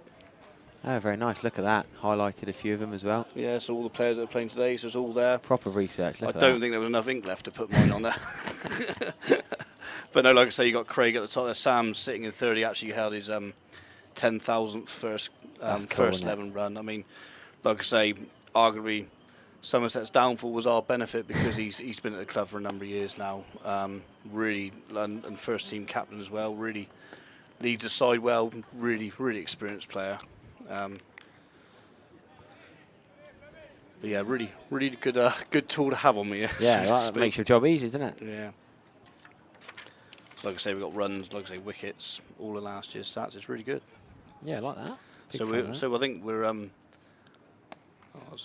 think Ben feels you missed a boat there. Just a short ball just cut out to the cover boundary there. But yeah, we've got 6 copies. These gets updated every year for us by Terry himself, and then gets printed locally. So we've got, I think we get 5 copies a year or something. So I think we're all about donating one to the museum because it's like I said, I don't think every club would have one of these. No, definitely not. And we've got a wicket. Look at that. 2 stumps to the. What a celebration. We said Kate Samad. That's more Imran Tahir. Imran Tahir. That's Tahir, isn't it? celebration. Yeah, he's off. 2 stumped out the ground. You don't often see that from a spinner. No. I think I'm going to have to have a word with Scott Hawkins. I reckon they put something in the hole where the stumps go today because I've never seen so many stumps come out the ground. There wasn't a particularly quick ball. To me, it's only one thing. I think it's since Luke Dobson left one of the grounds near and he's gone on to Somerset now. That was his one job, sweeping up and doing the stumps. Decent ball that, but 2 down. Yeah, no, that's a bit of blow. That is, like I say, he looked a bit of a quicker ball, got through him a bit there. So yeah, a bit of a shame. So like I say, 35 for 2 off 8.5. This is John Herford coming in now, aka Mr. Milk. Mr. Milk, what is that all about? So is he a milker? Yes, he's a farmer, and with respect to Raj, as you can appreciate, his English wasn't very good, and John sort of started bringing along a couple of pints of milk for him every week. Did he? Just to be nice? Just yeah, just straight out the Did he get him to go and milk him? Because we had here for the Somerset game the other day. We had a milking challenge. You could go and milk the cow. Really? I'll tell you what, good job. Got Raj up here. No, good job. John Herf on here. He'd have won it, I think. But yeah, John joined the club a couple of years. He's very, very strong individual, hence a farmer. So he's got the option to hit a very long ball. Had a good knock in the semi-final, 46. I think you'll find. I can't remember his two previously. He's done a bit of like down round sort of like, because he's Axminster chap, so maybe a bit of Axminster sort of up Lyme area in the past. Okay. Yeah, my dad grew up in Upline. Yeah. That family, so. Yeah, but. Oh. Cheeky single. Get back. Buzzers, No. buzzers, Oh, no. buzzers. Oh, you wanted to say that word today. That's earned me a 3 point later on. How does it? Why, do you have a bit of like the Ant and Deck thing? You've got to get your words in arm's length. You've got a certain word you've got to get in. No, a lot of what I say is off the cuff, to be honest. Like I say, but no, I got a bet I'm going to have with you later on if it happens, and we'll have a pint on it. Okay, what's that? Oh, Curly Ells with the veteran today. He's renowned for a leg side wide first ball, so we can have a pint like on it that. if you want. Yeah. Yeah, I'm up for that. Okay. Well up for that. So you reckon it is going to be a wide? Yeah. And I've got to compete with you and say it's not going to be a wide. But I have said to him, if you bowl it that wide that goes down the third man, that's non void. So it has or to be. if it's a no ball, yeah, what happens then? Yeah. Bowl it that wide. So this is very, very, very tidy from Bedminster. Struggling to sort of get any sort of momentum here. I almost just feel a bit under the cosh here. But I just think, like I say, be patient. Like I say, still 11 overs to go. 6 balls. Good maths, that wasn't it? Very quick maths. I got an A level, not a very good one. But Where was that? where was A levels college? Richard Hewisham as well. Was it Richard Hewisham as well? There you go. Yeah, I the old Ilminster bus, was it? Yeah. No, like I said, from Chard, the old 99 Chard, through the 99, lanes. But yeah. but no, I was not very academic, hence why I didn't go to university, because I just was. If I had an assignment in the next day, I'd be out playing sport somewhere, and just the amount of times I'd say, I felt ill or something like that and didn't come in. I think the back of my Peugeot 106 was like just a rip up of. Oh, you should see my current 4 Fiesta with all my cricket gear and every sport. But no, oddly, the sole reason I joined Richard Hewish was to play hockey. Was it? So I was a goalkeeper at hockey and. A Chard hockey team as well. Pardon? Chard got a hockey team. You still playing? I did at the time. Yeah. I don't know what league, but one of my mates actually they call Sam Spurry, some of the mates Snatch. So there was a guy called Sam Setchell who I think was a better swimmer than Sam. So they started calling Sam Snatch. His dad, who I actually played cricket at Churchingford youth through him, and he was the hockey coach at Hewish, and so that's a good shot for the offside. Should be a couple there. Could be two. Oh no! He's got it through his legs. The pressure of the Cooper Socials County Ground in front of the family stand. It's not raucous in there. I can't see too many pints. There are. We should mention that some of the ciders left over from the Cider and Ale Festival here on Friday, they are available in the stragglers down below us if you fancy it. If you're in the crowd listening, if you're at home coming in later. But I can't see any ciders in the family stand or around the ground. But I thought they'd be giving him some heckling, but no, he's just let that through his legs. Like I say, whilst there's been some good amongst the bad, I mean, some Bedminster have sort of let a few, probably 10 runs, I think they've given us. Like I say, 4 down there, there's been the odd couple of singles. So, yes, like I say, going back to that, went to Richard Hewish to play hockey as a goalkeeper, and won the national championships with that, and played for a couple of years, and just wasn't my bag really. So moved back into my first love, which was football, until I So is it you manage football? Chard. It is Chard himself. Okay. Yeah, so we've. What league's that then? Western no, League so then, unfortunately we got due to the ground grading, we got I wouldn't say kicked out. That sounds unceremoniously, but we unfortunately were asked to, or we had to go out of the league because we didn't have a new ground sorted, and we've gone down into Somerset League, and it's been really tough for a couple of years. So I know we're talking about football or a cricket game, but it's been really tough, to be honest with you. All the players that can play high have done. Yeah. So yeah, just trying to rebuild there really, but really enjoyed my cricket this year actually. Oddly, I mean, I was sort of like I say, all about promoting, and so was batting myself down the order, but I took a bit more responsibility this year, and Craig sort of stepped aside a bit and doing right for myself. So bit gutted to missing the last few games, but the lads are doing us proud. So. And we are missing a Bedminster correspondent. So have you played at Bedminster for Ilminster over the years? No, I played there for Chard. Played for Chard. Only second 11. I got a story there. I took 6 wickets and won the game. Oh, so did you? Just so I get that one in. You're worse than me for getting your own stats in on commentary. I get so much grief for it. Yeah, no, you used to be a bowler when I got the yips actually. And now I don't know what way it's going. One minute it's up over the keeper's head, next minute it's by me toes. I just. So what's Bedminster like as a ground? Up near Bristol, right? Yeah, City I mean, ground, so actually, I don't know if you go and watch Bristol City, they actually sell their parking area there for. They make a lot of money there. Yes. Oh, that's the ground. Yeah, yeah. you drive past it. That's it. Off the M5 down the road to Ashton Gate. Yeah. Oh, I should have known You drive right past it. Yeah. So very nice deck. I mean, it slopes from one end to the other, so a bit of an up and down track. But I know exactly where you're you don't want to be playing there after a Bristol City game. That's for sure. It's a bit raucous. Yeah, I went up to Bristol City a few times last year. Watched the Huddersfield game, the Wayne Rooney's derby, and Brislington Cricket Club's not far from there, either, is it? No, it's a rich area. Like I say, Bristol's a lot of clubs. I think Brislington's the other side of the city, isn't it? No, right next to it, right next to Ashton Gate. Oh, this is Bedminster. That's Bedminster. I'm looking at Google Maps here. It says Bedminster and Brislington by Ashton Gate. Wow. Unless Google Maps could be mugging us off, to be honest. I can't picture a club there. Because I've played football at Bristol. That's a lovely shot from Johnson over the top of extra cover there. Hopefully should run away. We've had a bit of rain. Just gone there. Bit of pressure, like I say. Yeah, Google Map call it Ashton Event Parking at Bedminster Cricket Club. I'm not convinced it's there, to be honest. No, I think that's a mistake. Should report that to Google. I'm going to report a data problem on Google Maps. Yeah, I didn't know you could do that. Type in Brislington Football Club. That's right beside that. Yeah, because I think Brislington Football Club used to play Willand in the old. That's it. Yeah. Was that the Western League a couple of years ago? But yeah, no, we've got a cut. Brislington. There you go. There you go. See. Yeah, over southeast corner towards Keynsham. There's a nice shot from Johnson down the ground. That That's our is first six of the innings. Yeah, the second six of the day. Is it? Yeah, I mean one in the final. Yeah. Harry Hatch whacked one. Last ball of the 20 overs, whacked a six. And there we are. It was the same area actually. Both sixes in the whole day have been left-hander over long on. Wow.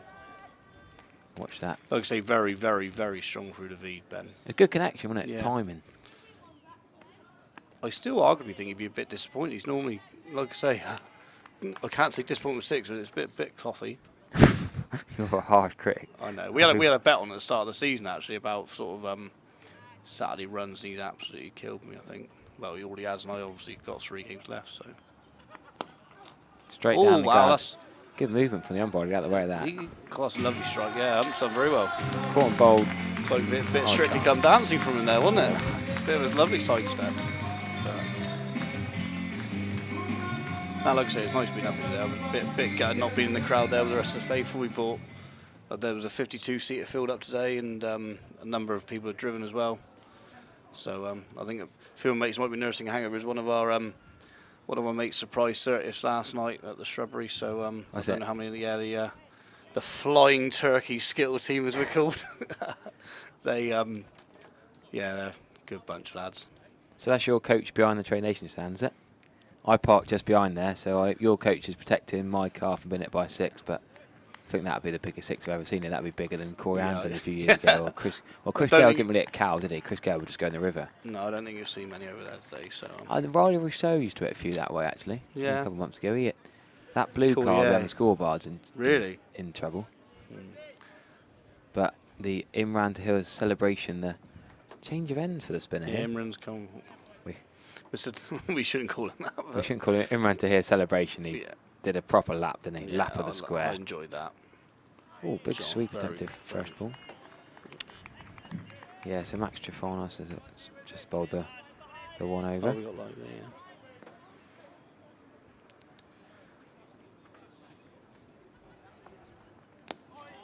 Very nice.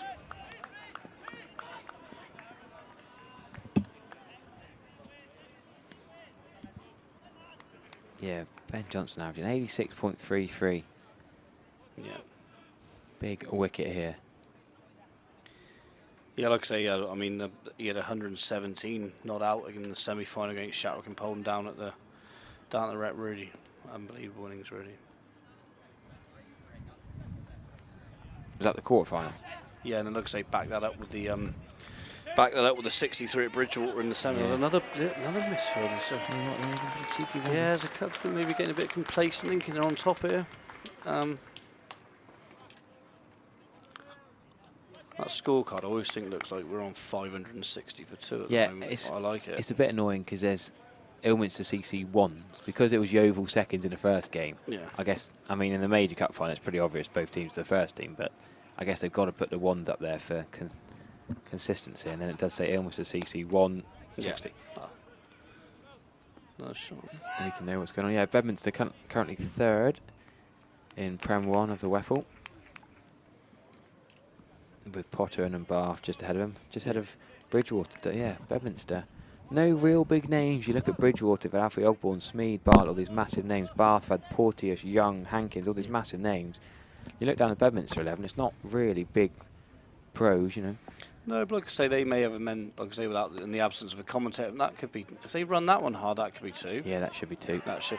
Oh, he's done it back. No, oh, he's gone the wrong end. Did not, well, got away with that one. Keeper, if he's shown a bit of composure there, went to the wrong end. Every single thing I see is just reminding me of Case Ahmed when he was bowling for Kent the other week. Mohammed Tayyib Nasir is just, maybe he's just watched him a lot on telly and Mullinson's game on him, even the way he picks the ball up to throw it. Case Ahmed bowls those ridiculous bumpers from about 3 yards. Just very obviously a very competitive cricketer. You can't take that away from the lad. I love it. Nice flighted off spin. Oh no, there's another misfield. Another could have been a run out.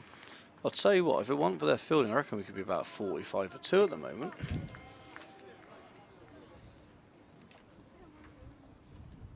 Yeah, there we go. I'm going to go for a little drink. Johnson's been there. Here's for Adam Cox coming out. The only reason he's here is to get a free ticket. Water boy today, Bobby Boucher. Free tickets for anyone who wants to come and watch this. No, I mean free bus journey. Oh, we made it free for players and committee today. The rest just chipped in a few quid, not a man.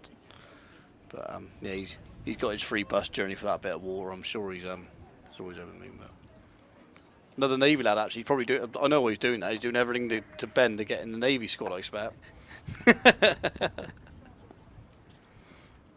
So we've seen 3 overs of spin. The 6 over, three spin bowlers, 2 seam bowlers, 6 overs of seam at the start now. 6 overs of spin straight after. So quite an easy. So if you got Johnson, he's on 38 of the, how many balls he faced? He's on 38 of 41 balls. Yeah. Like I said, I just think they're just gonna knock this around to sort of the last sort of 4 and then have a bit of a go at it, I think. Who's your big hitter who's going to be promoted? Definitely not Pyman, I can tell you that. He's going to be number 11. You're probably sat next to him. I can hit a long ball if I wanted to. No, honestly, that's not my game. Looking there, I mean, Josh Lee, the keeper, he's a very, very, very compact player. Can hit a very clean ball. Like I say, even Riley Millett, that's been in our 2. Like I say, our opening batsman. It's a very, very clean hockey player as well. Makes a difference. That helps, isn't it? Reverse sweeps. Mickey McNee coming off the back of 114. Our youngster had his 18th birthday last night, so I think he had a. Oh, that's pretty sizable. That is Riley Rousseau-esque. There he is. We're a long way to the left, and that's gone well into trade. He's been waiting a long time for that. I think that might. What a clean strike that is. Very, very good. Like I say, I mean, that may just be the bit of confidence he needs. Like I say, he's clothed a couple, hasn't he? Nerved a couple in. 2 sixes in the game and 2 for the same man. What a shot that is. Does sort of prove. I don't know how far the pros hit it. I mean, that's gone 3 or 4 rows back in the Trade Nation stand, and we've seen balls clear that, but then they may be further over, I'd imagine.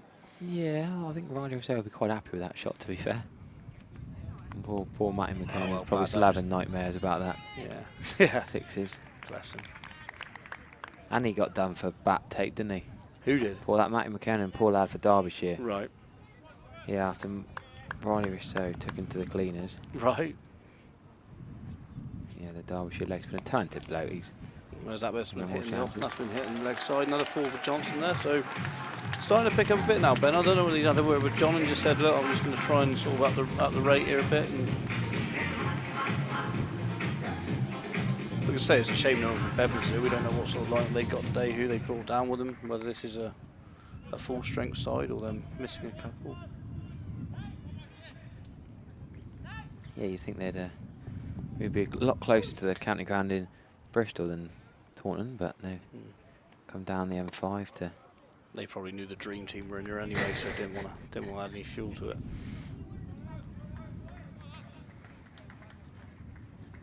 Have a look at Ben Johnson's dismissal. Another catch for Alex Eklund in the semi-final when they played up at Bath. Yeah, so like I say, as you're looking there, that looks quite. If you watch the Watch the last wicket. watch the last wicket, like I say, so going into that, they hit. If you look at the ball rate as well, I think they hit a 6, like third ball, and then that young JT, what a talent, by the way, 16 years old. You see him, like I say, coming. Alfie Ogborn not out at the end, of course. Yeah, like I say, you'll see JT opening the bowling for us later on, but yeah, JT Langridge, yeah. That's plum. That is plum. Not in the umpire's opinion, it's not. So we are on the side a bit, so give me a bit of respect. Yeah, you've given it plum from wide long on. Yeah. And that's a bold call. Yeah, I'm just watching Alfie Ogborn at the. Yeah, so that I can assure you now, the scoreboard was like a street light. It was that dark. You could hardly see the ball. Umpires are happy to crack on though. Yeah, I think there was something in the rules like the last over had to be bowled before 9 PM or something like that, and it was literally right on the. But 9 PM, that's pushing it. Yeah, it was really dark. Alfie Ogborn looks absolutely fuming. Herf's struggling. He's really struggling just to get the ball away here a bit, trying to. Probably should just be like I say, getting Johnson back on strike here, just playing the ultra roll here and just getting Mr. Milk. Getting Mr. Milk getting. Yeah, do have a look. Go and play cricket on the Major Knockout Cup semi-final. You can see the highlights, clips of the Ilminster Bridgewater cracking semi-final. Ilminster in the blue here if you're just tuning in. They're the batting side. Oh, he's got one through. It's back to front. Good wrist, good bat speed. That's a straight rate of 100 off his over for John. Take that. Yeah. Very big confidence player, John. You find if he gets a cut of boundary early on, his confidence will grow. Not that can't be said for any batsman, but particularly John. And he can get bogged down very quick, and that'll do him the world good. It's all about what you do next ball. Another ball will come now. Flight a little bit slower, a little bit more air on that one. I've noticed that the last sort of the two spinners that have been hit for big boundaries, the next sort of ball they've sort of held it back a bit more floaty, hoping the confidence up and just think, oh, I'll just have a big swipe here.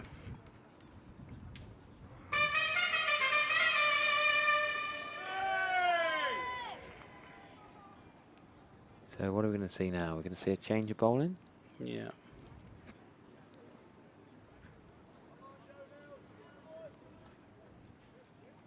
We could have a flat watch. Any updates on the flat watch? No, very poor attendance from the retirement flats today.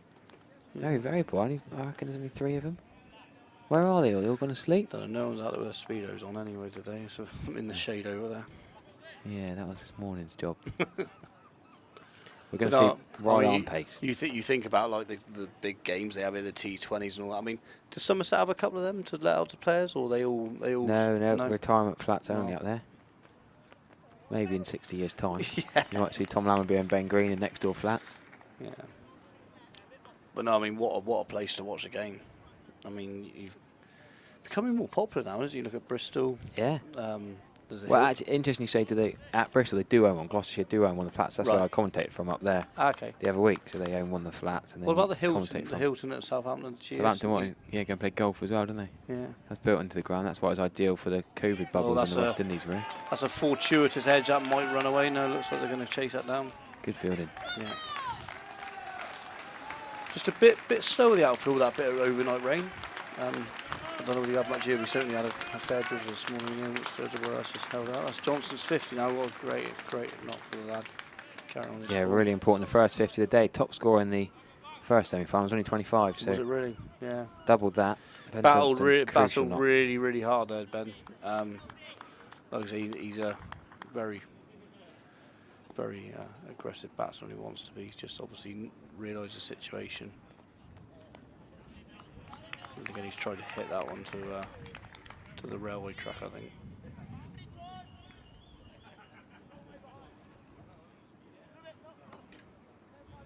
So what do you reckon's a good score then?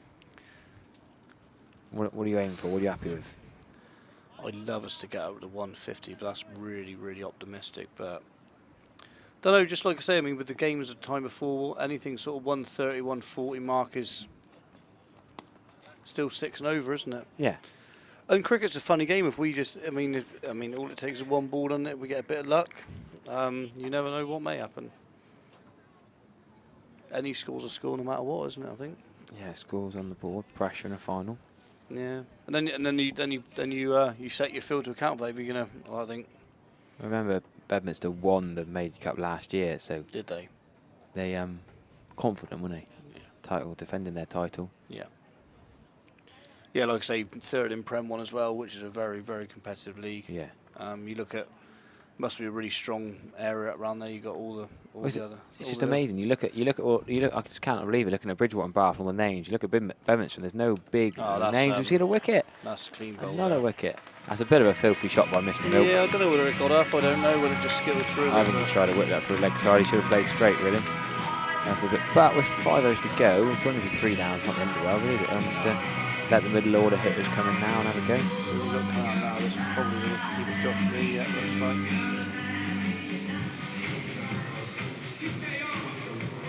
Recently had a baby, Josh, with his fiance. Just a couple of weeks up, but very, very good, lovely. Took over the range from Sam. Obviously, Sam being naturally his forte in the years, but I mean, Josh has got. Sam probably used a bit of distance for that, but no. Very good. Hasn't had the best of season, boys. I think he'd be disappointed himself by how he's gone this season, but hopefully, betting with Ben, I think we just need someone to stay around and just knock the singles around, really, I think, for the time being. And then see whether Ben needs to be the one that goes.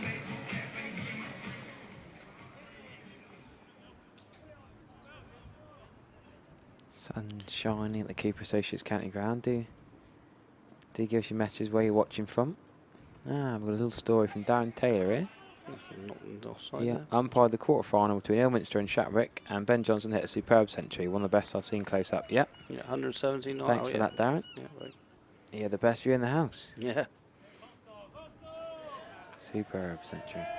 Yeah, so like I say, we had a very convincing, well, apart from obviously the Bridgewater game, in round 1 we beat local. Oh, you were just on the big screen then. Oh, you missed that. Ben, You got a come little on, shout you killed out. me there. You just got on. They didn't tell us. Oh, really? I just saw just as it ended, and I heard a few cheers. I reckon that was some of your mates seeing you and myself up here. A few rowdy bears down there, I expect, but yeah. There we are. Hey. Getting a shout out. Yeah, So, on the scoreboard there. So yeah, like I say, round 1 beat North Perth by 92 runs. Second round beat Yo by 23. Shatwick and Poland by 44. All home games, which helps a bit, I suppose. Yeah, that's a bit lucky, isn't it, to get all those home. Was that just luck of the draw? You know, you've done well to keep getting home games there, haven't you? Yeah. Shatwick and Poland, good side. Yeah, like I say, I mean we we had quite a convincing loss to them as the seconds yesterday, but the first team beat them yesterday. It was a massive win from, like I said. Really needed that, given the way the league's panning out. As in a football term, it's a 6-pointer really. Yeah. And we, I think we hit 227. They were about 160 all out yesterday. Big win for the lads. So you must have played against. You lot must play against Pete Trigo and Case Aldridge for Western this year at some point. Have you? Yeah. So I think Aldridge had 100 against us earlier in the he? year. And obviously Pete's Pete. I mean, you obviously commentate with him a fair bit. Yeah. Well, he came out. I don't think he was very happy about his decision down at Ilminster. Was it a bad one? Was it? Well, I don't know. I wasn't there, but. Oh yeah, he come in. He come in on comms with me the other day. I don't know if it was exactly this game. He said to me, Harry, he says, "You cannot sweep in club cricket." He said, "I'm not going to wear pads." I think he said I'm not going to wear pads in club cricket because every time it's me anywhere near the pad, I get given out LBW. He says. Well, then again, I think his foot. Well, he wasn't on very many, less than sort of 5. I think there was a fairly convincing call for a caught behind, which he claimed he didn't get near. So it swings him round about as far as I'm concerned. But yeah, it was LBW to young Lachlan Rice again. Didn't make the fold today. Didn't because of the unfortunately. Well, you could make this up, could you? Really, in the cricket season, his chairman father decided to take him down to Cornwall for a week away, so he missed the.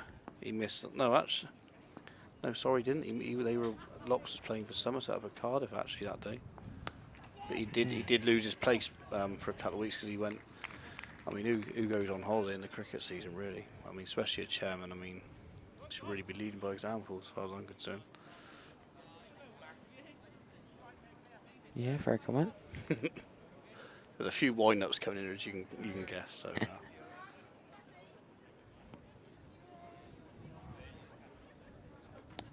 Very nice, Josh. You've been running hard here. This should be 2. Yep, easy 2. No names on the back of their shirts for the blue boys, Ilminster. No, we just got. I mean, just a team kit. Just a yeah, team that's it. I mean, we probably something we need to involve. I mean, I'm involved in the sponsorships of the club. We get the boards around the ground and things like that. But maybe we need to branch into the attire side of things. We got our HDW, our club sponsor. They do the actual playing shirts on the Saturday. But yeah, we maybe need to branch out and see if there's. Well, I suppose you only wear it for this cup. Is this the only? Well, that's what we think. We got the under-19s as well. So there's well, they might need a smaller kit, mightn't they? Well, I make no secret. There's a few new. Being on the camera, there's a few new shirts in the ranks. Put it that way. But yeah, I mean, it's just like I say, for the amount of time you use it for a year. But I think you'll probably find a lot of these clubs amalgamate their playing tops with their warm-up tops. I think sometimes. Yeah, this is our own kit, just for the shorter format. No, I think he's cloth could that, be hasn't out. he? Yeah. That should be out. Oh, it's gone away from. That's Good a catch. great catch. Yeah, that's a great catch. Running around there at long. It just faded away from the last minute. You know, like a golf shot sometimes just dips away. That's Johnson gone for 53. Could not be. Yeah, very good shot. So who would you have in next? If you were the skipper? If I was a skipper, would you promote someone or go as carded? Based on what happened yesterday, the lad hit 114. He's got a bit of an attacking mindset. I might have put Mickey McNee in here. Yeah. I don't know how he's getting on over there. The lad, like I say, his 18th last night, maybe suffering a bit over in the dugout. Surely he wouldn't have been drinking the night before. Oh, I understand he was absolutely state last night. We had a band on down the shed, so. Oh, did you? That's poor timing, poor planning before the biggest game of the year. You could argue it's the best time. You hear the Ray Parlour stories at Liverpool, yeah. Having 6 pints before the game, but no, he might be suffering over there. But I just think, like I say, I had 104. I mean, don't get me wrong, JT, the young lad that I've mentioned a few times, he can obviously he's on the pathway at Somerset. I think he's played a few games for the year. I think he might be under 16s or something. Goes to Queen's College. Bit of a twisted, bended run up in from a funny angle. Yeah. Is Joe Millard. We had a Millard in the first semi-final. We had a Noah Millard, new signing from Beckington, a bit of a nerdler for Cranmore, and now we've got a Joe Millard steaming in for Bedminster. I'm trying to not look at my phone. I'm getting absolute stacks on it. Oh yeah, come on, let's share some of this. Oh, just pictures, screenshots, you name it. I'd done myself earlier, actually putting my head on a John Motson figure, saying I'm all prepared. Good effort, I like it. Nah. Should have set a little fee up, shouldn't I? Like pound a mention or something like that. Might have earned a $5. That'll be a few more beers you've earned tonight. Celebratory too. Have they made a plan if you all lot win or lose? On the I think the aptly named, well, it's known as locally as the Shed, but it's actually the Tony Rice bar. So there's rice all through the club. So Craig, the current chairman's dad, was a massive part of the club, and when he passed away, unfortunately, a couple of years ago, we named the shed after him. So it's now called the Tony Rice bar. To the club. Out. Oh, there we go. Just see Lee, not Bruce Lee. He's gone. Josh Lee, the wicketkeeper, 6 runs, no boundaries. But your mate Mickey McNee coming in a bit of form. Yeah. Might not be the worst thing. Yeah, like I say, 114 yesterday for young Mickey. If he's coming, looks like he is. Feel a bit sorry. I mean, undoubtedly a great talent, but I mean, he had really, really bad knee injury a couple of years ago, which sort of put the lad back a bit. The Millfield represented county up through levels as well, but just never really recovered at the moment. He's young, so hopefully, I mean, that'll come the time. He's going to be a very, very good club cricketer. But yeah, can hit a very clean ball. I think in the semi-final, actually, I think he hit 6 to 4 the last 2 or 3 balls of the game, which when you look at it, could have what did make the difference. I mean, you can't just say those two boundaries made the difference, but come at the end, just sort of went that 170 to 180 mentality may have just. I like the red helmet. I like that. Yeah. Yeah. So we actually done our pre-season nets at Millfield this year, and Did you? Yeah, he's the only one with a red helmet in that team, I think. By the look of it. It says Millfield not too far away from you lot, is it? No, and I you mean get the to Millfield. facilities there are unprecedented. Yeah, I how mean, far from Millfield or Ilminster would take you, I suppose? It's about a 20-minute journey, but I mean, you know what it's like. All the partners, like you say, we netted till 10. Realistically, we're in the White Hart and something having a couple of dusties after a shift. Where's Mickey off to there? Cool, he's a bit excitable. Tell you what, those stump holes, I think we need to get Luke Dobson out there at half time. something. We'll give him a shout out, I think. Get Dob out there at half time to sort that out. Yeah, there's something not quite right there. The ground staff had a big one Friday night after the.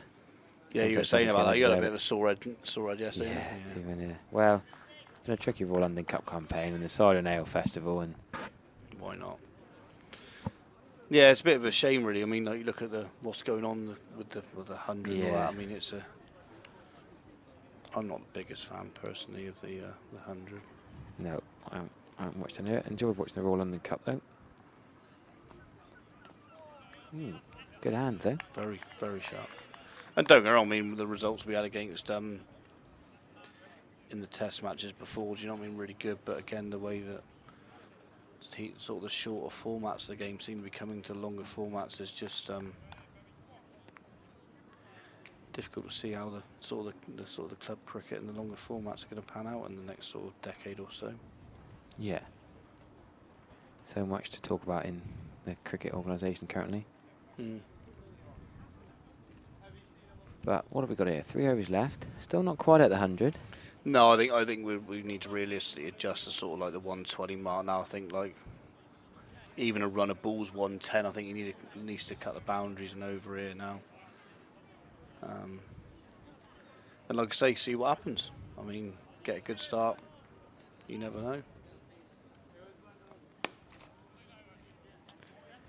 Yeah, we're going to see more spin. But you can't take anything away from Bedminster. I think they bowl really well. Yeah, There's not been a lot of loose stuff out there. It's been pretty much stump to stump. Max Trefanos has gone for 26 of his 2 overs. That's the only really expensive. Has he really? Was that the opener? Or what? That was a spinner that got it for the 6. Yeah, he got 4 overs to 17 there. That's 6 in the Trade Nation stand. Yeah, it's very, very tidy bowling.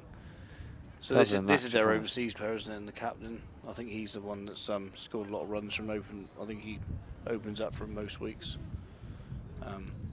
Because I think when I've played against their first team, they used to get like IPL players. I know they sort of had IPL players coming over. Yeah, there's been a few. I played some Devon Dublin's touring game in Oxford the other day, and they had an IPL player coming up the bat and didn't look as flash as his stats on ESPN Cricket Info said. Then he said he got hit in the box so hard, an injury that sounded awful. Graphic details, not needed on comms really. If anyone's eating their lunch at home, I'm sorry, but hit in the box so bad he couldn't bowl for a few months. Wow. Apparently. That's worked in the leg side. I wouldn't run Mickey. No. Oh, hang on, there's another buzzer. Another misfield. God, there's been a few misfields today. This could be 3 here, you know. Yeah, they're coming back for it. From a simple single to a, like I said, I mean, if we do happen to get the right side of this, I think we got Bedminster to thank in terms of the fielding side. I think Bedminster have been a bit lax in the field there today. So I'm just having. I'm just thinking out. I can think of at least sort of 10 runs. I think that they've not given us, but we've been able to capitalise on. So does your ground back onto Ilminster Town Football Club then? Yes, it's a bit of an odd one really. So you ground, look at the map there. So the Ilminster Football Club used to be on the right of our pitch as you look. So that's our pitch. There. It used to be there with a big pavilion, yeah. And we used to share the shed, as we call it. It used to be a shared use. So no, this little building here. That's in the middle. Used to be a little shared use building there. So like we would have the bar. Very sweet. Oh, don't mind that.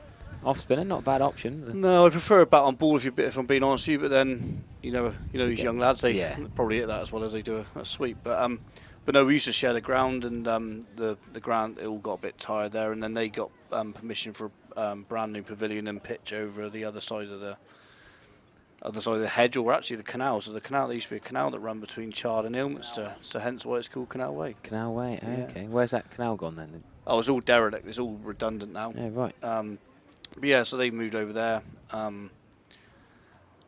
which is obviously has its benefits. So the sheds now are sole use, but we've done a lot to the, like I say, we revamped the bar back in 2017, extended it, made it a bit bigger because it was very much a bit of a dust on the carpet type thing. But could you have a football game and a cricket game at the same time then? At the moment, end of August, Ilminster Town and Ilminster Cricket Club must be very much so, yeah. And so they'll be at 2 different bars, 2 different clubhouses. yeah, so Ilminster Football Club don't actually own that's actually known as the Archie Gooch Pavilions. That's a separate entity. So they just use the facilities there. Tend to find a couple of them sway over to the shed after that's shut. Well, yeah, when you know, if you're a football fan, you could go and watch the cricket for an hour or two before and after the 90-minute. Like I say, it's a great community. I mentioned it earlier in earlier in the commentary. It's a buzz area down there. Oh, jeez. Another wicket, another stump out the ground. Yeah. Langridge gone, tall figure, just tried that reverse sweep the other over. And Bedminster are coming right back into this. You've got to say, I think Bedminster are favourites now. Oh, without question. Ben Johnston, beautiful innings, but since he went for 53, no one else has got double figures. The 2 openers, 11 and 53. No one else has got double figures, and yeah, I think the reigning champions Bedminster got to be the if you had the older, what's it called, the Wasp, I'd be at around the 80% mark now. Yeah, the Wasp. We can have the B if you like a bit. I've got a mate called Wasp. He's probably buzzing around somewhere back home.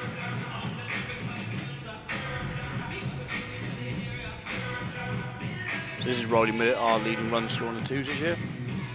Opens up for us, so very. Opens the bat for the 2s, bats 8 for the 1s. Sounds like me. Harsh, isn't it? Harsh world. It is. I mean, unfortunately, it's just the level and the. But his time will come. He's young. He's 6. Like I say, under 19s this year. I think we finished 3rd in our league, and I think something like 9 of the 11 there are under 16. So we've got that bit of a gap at the moment. Good but that, beyond that is, I mean, the next sort of 5 years for the club's looking really positive. Just hoping Roddy can at least swung that away. But we don't want silly runs like these. There's another. This is me every week in the 2s. Yeah, honestly, they run the first one hard, and then the communication is severely lacking at times, and you'll see some really dodgy 2s or some yes/nos maybes. This is me every week having kittens on the sideline when they're running. But 100 up now for Ilminster, so a bit of a milestone there. Drive out to mid off, should be an easy run. Yep. I think it's just bat on ball. You've got to run regardless now. But that's the what's it now? 8 balls left. Got to be looking at. We need 110, don't we? Really, if not 115. But you don't want Pyman coming to it. I just got up that scorecard when I had to play. When I got guested and Pyman was the captain, got a golden duck. Bat himself, number 8, golden duck. Captain didn't bowl, dropped 2 catches. He'll love me for bringing that up, won't he? I'm surprised you're running up the stairs right now for his warm-up. And he refused to bowl me as well. Oh, did you really? He refused to bowl me until right at the end. He didn't let me bowl till they're 180 for 7, chasing 195. I get 4 wickets. One in the game. I said, well, why didn't you bowl me earlier? Shocking. Obviously didn't have any confidence in you. Didn't, no, so I'm not forgiving him for that. So hence I'll rinse him for that a little bit as we see the standing up figure on the top tier. Someone's made an appearance. It's like Bernie Eccleston. I was just thinking that. Oh, we've too soon. Well, you've got to come back here, Riley. This is 2 all day, look. Yeah, good running. Yeah, that's better.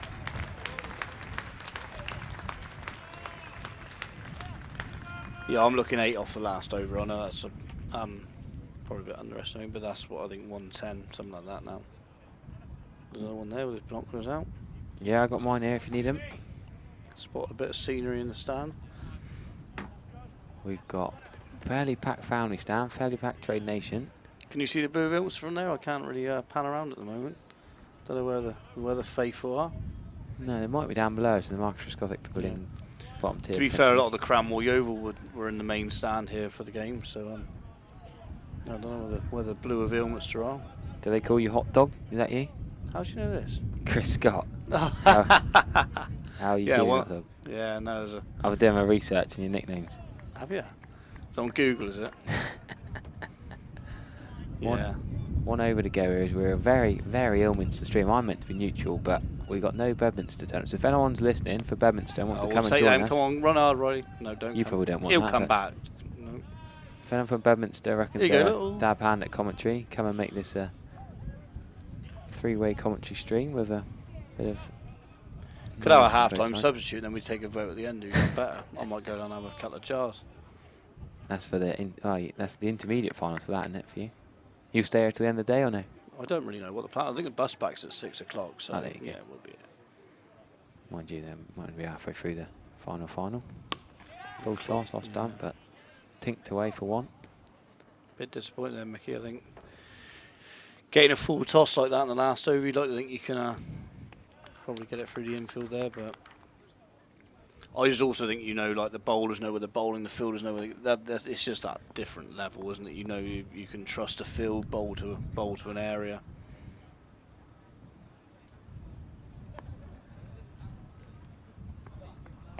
Oh, it's a Skyer. Is he going That's to take a point? no. No, over his head, surely. Yeah. That could run away for 3 there, He's done well to get a hand to it, but Mickey will come back 100%. There you go, look. good running. Good running. If he hadn't made an effort for that, it might have actually been 2 to deep third, but because he ran and dived and actually tipped it round the post, Yeah. right? Yeah. Yeah, so Riley, his sister's next door. She's scoring today for us. He's actually our scorer on Saturday as well. Does a great job for us. Terry, bless him, letting her take in the reins.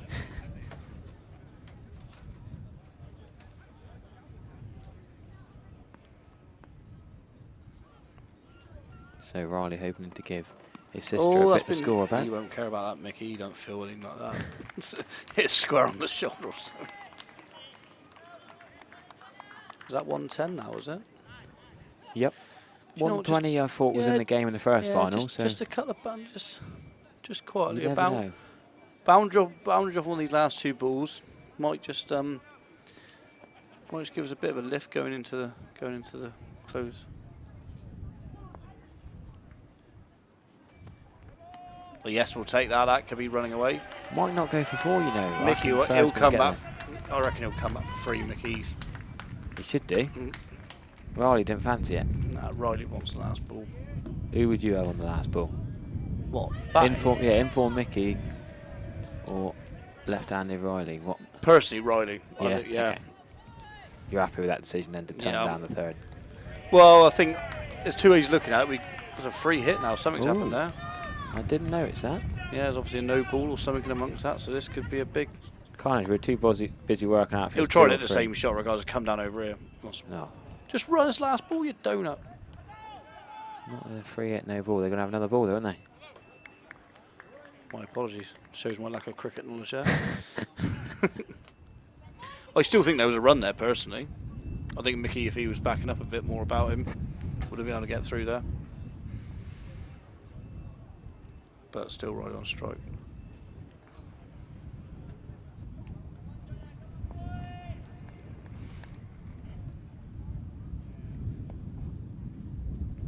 Last ball is smashed. Yes, What a that's shot the that one we is. want.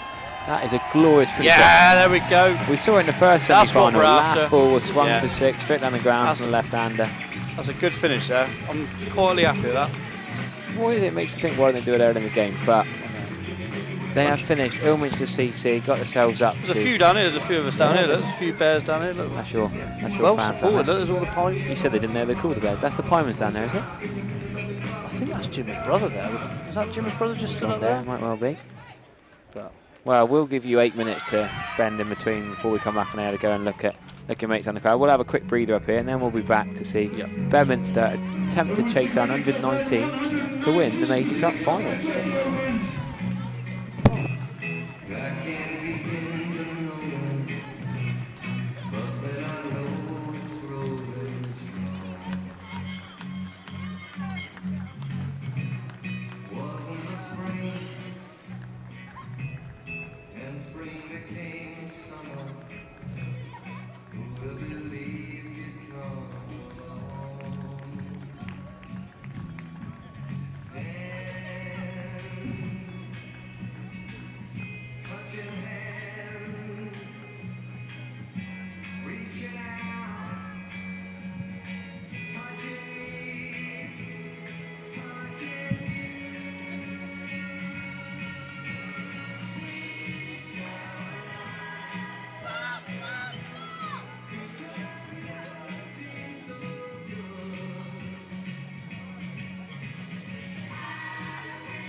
Welcome back to the Cooper Associates County Ground, where the Major Cup T20 final is halfway through, and Bedminster, the 2021 winners, they are going to come out to bat now, and I reckon they're probably favourites against Ilminster, but we do have Gary Warren from Ilminster CC here.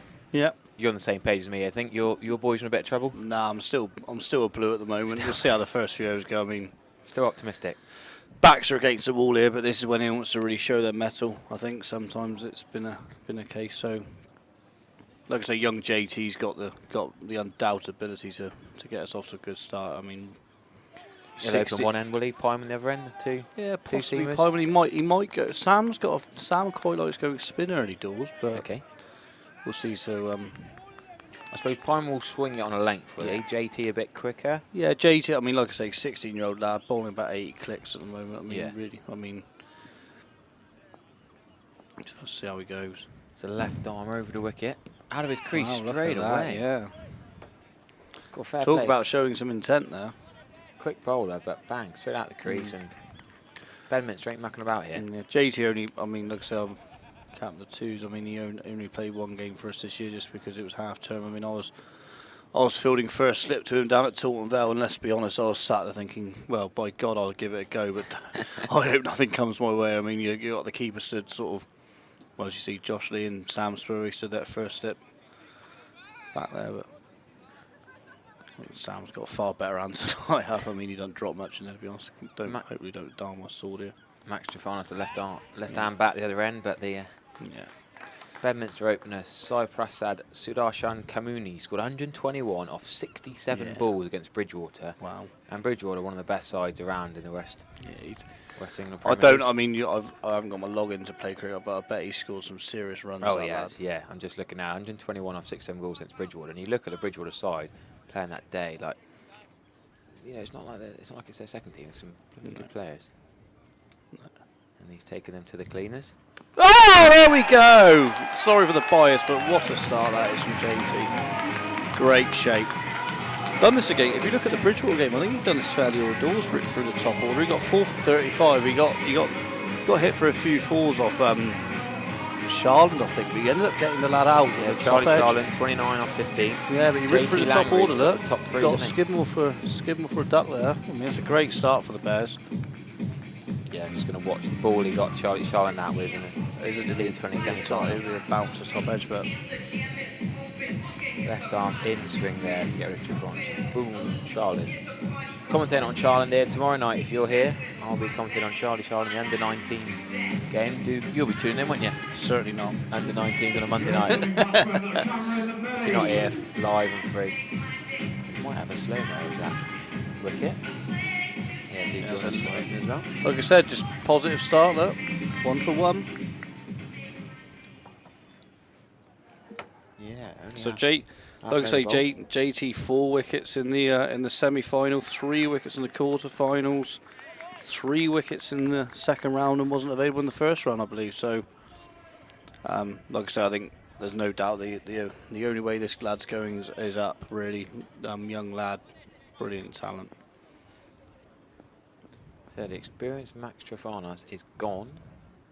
Born in 2000, Max Trefanos, but he's got a bit of experience. Gloucestershire second 11, Somerset second 11, Warwickshire second 11, and he's gone early. And it looked quite convincing, really. It wasn't like a false shot. I think he's just done him for a bit of pace, bit of movement off the deck there.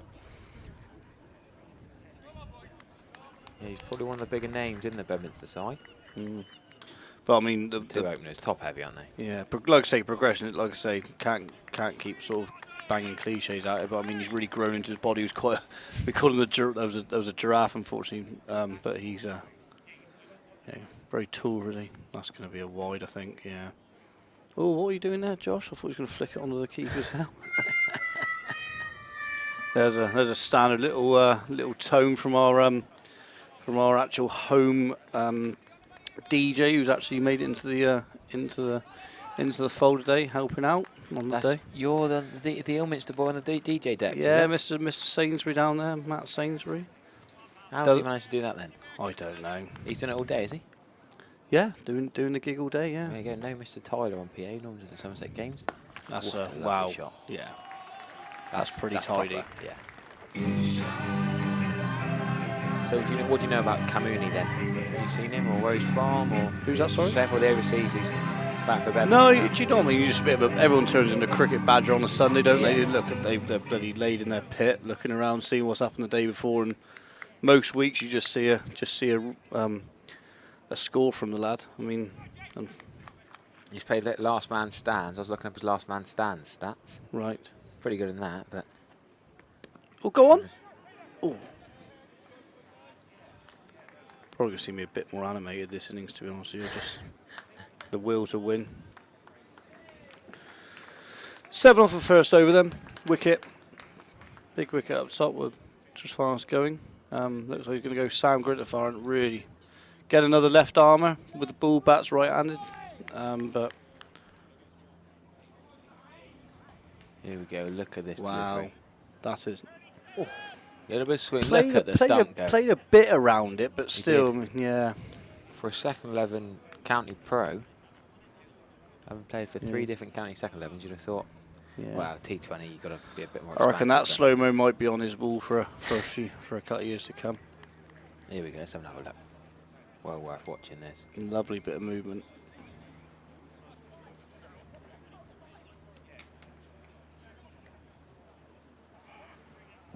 Yeah, so Sam Grit, you'll see Josh Lee stand at the stumps here. Like I say, very, very able gloveman here. Got the long sleeve on. See Sam Spurry working down at a short third man, but Sam Grit, like I say, very gentle in swing, pretty much stump to stump, won't give much away. Hopefully here, just pretty. Look at that, just pretty much on the spot. But like I say, another one that's come through the ranks with us. I think he's well, not to guess what Peng is now. I just called him by his nickname Peng again. Don't know where that's come from. That's all right, as long as they're PC just trying to look nicknames. for your stats. I think he's You get the stat book up. yeah, let's get the old stat back out here. So yeah, Sam Grit 160. Oh, God, it's all happening, isn't it? yeah, 160 first team wickets for the lad already at such a young age. Really, really good death bowler. Sam's utilised him a lot in those circumstances. Like I say, stump to stump, pretty much wide Yorker area. Very difficult to get away. Bowled a really, really good spell at Bridgewater in those middle overs to really put him to what we thought was in a winning position until the late fireworks. Not going to carry it along on. They're going to just have one here. Not going to scan for 2. We should say still free tickets. Turn up and watch if you're at home and want to come and watch this live. Come to the Cooper Associates County Ground any time. We'll be here till once it's late dark this afternoon. Even I'm commentating all 3 games. Yeah, but we're leaving you after this game, unfortunately. Because there's 100 different local beers and ciders available down the Stragglers. Well, what's left of that from the Cider and Ale Festival on Friday against Sussex. You'll be down there for the last final, won't you?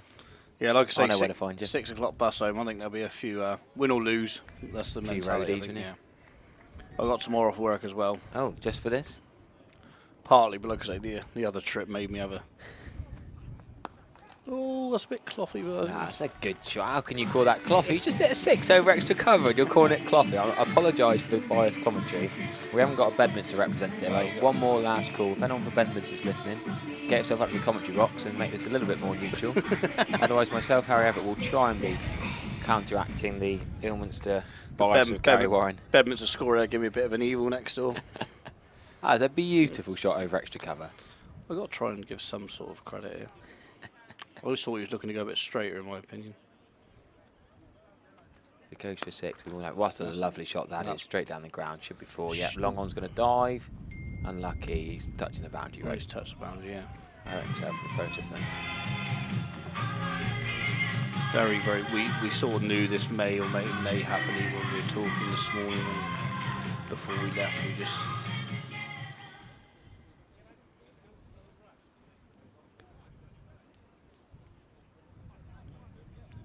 So it's that 10 off this over already, 6 and 4. Long on's going to go back. I know there's a single down there. How from the power play do you see the 2 men back being straight, long on and long off? I like that. I think you'll find really though that Sam won't tend to get, because of how full a length he bowls. Yeah. Unless you're going to have to take a risk to sort of whip him to leg there or get him through the covers. You won't tend to see him bowl a length ball, as it were. It tends to be very full. So I'm guessing that Sam's just saying, look, that's where those runs are gone. We'll cut them off for a minute and see where we're at.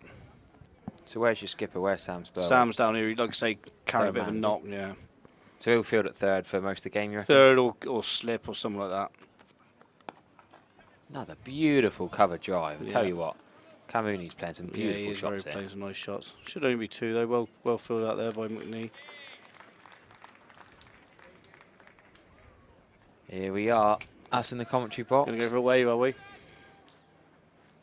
You're going to be on the scoreboard over at the other side as well. Give them a bit of a wave. I think they're playing with us. Get this. There's a delay. Look. This picture will be on your wall in a couple of years. Oh, I'll tell you what. This will be on the mantelpiece for a number of years. I think Ben's doing it. I think Ben's killing us, to be honest, next door. There we go. Look, you getting in? Yeah, I'm in. Sorry. There you go. It takes a bit of a while for the point on the picture to go from. Gotta get the There point you in go, there. made your day, innit? Yeah. Made your cricketing life, as we can see the left arm. In-swing continue. Oh, it's a bit edgy. It's going to whip it. That's going to run away, unfortunately. 4 runs. No way of stopping that. No. Surprised Sam isn't wider. He normally does go a bit of a sort of a third, fourth slip here. There we are. There's you on screen with your waving. Point on the cola.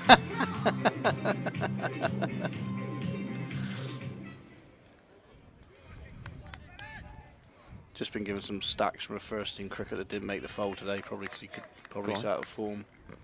Just said my head looks bright on the screen. I think that's pretty original, wasn't it? Yeah. Oh, the uppercut attempted. Missed. I think he's just semi-jealous or just a bit annoyed in the fold today, but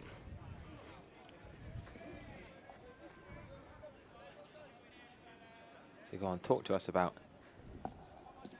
what your chances are, what elements are going to do, what your plan of action would be with the bowl, and when you go to spin, who's going to bowl when. that's a very open-ended question. I don't know really. I think JT's got a bowl up top here for a couple. Hopefully he doesn't go. Oh, he's been going to the onside there for a single. You got Richard Ellswood who can hold an end up. He bowls very much up and down, bit nippy. And then Raj, the overseas player, bowls some very quick leggies. But I think to me it's all about wickets. We need to be taking wickets here. I don't think the run rate's going to be an issue for Bedminster. I think if we get a couple amongst them, then we could possibly see a different outcome. But if these two carry on as they are, I don't think there's going to be much hope for us. Yeah, Camooney's looking very good, isn't he? Yeah. Very impressed with his batting so far. Chatting to the scorer who's saying how highly rated he is. He's been living in Bristol for a couple of years now. Right. What's this, the Kumani, you mean? Camooney, yeah. I was just Camooney, trying to ask sorry. the pronunciation Yeah. as well. Not very good on my names. We got Camooney and Melly. We got 3 scorers sat next to us in the box next door now. 2 behind as well. Oh, that's gone up. I think that's up, yeah. Cover should claim that comfortably. Yeah. Yeah. Oh, it's gone a bit crocodile. Cool, blimey, yeah, it went a bit crocodile. I Big think that's celebration. McNee with the brownies on board. I think he was seeing probably about 4 balls up there, the lad, to be fair to him. He should have taken that comfortably, but Yeah.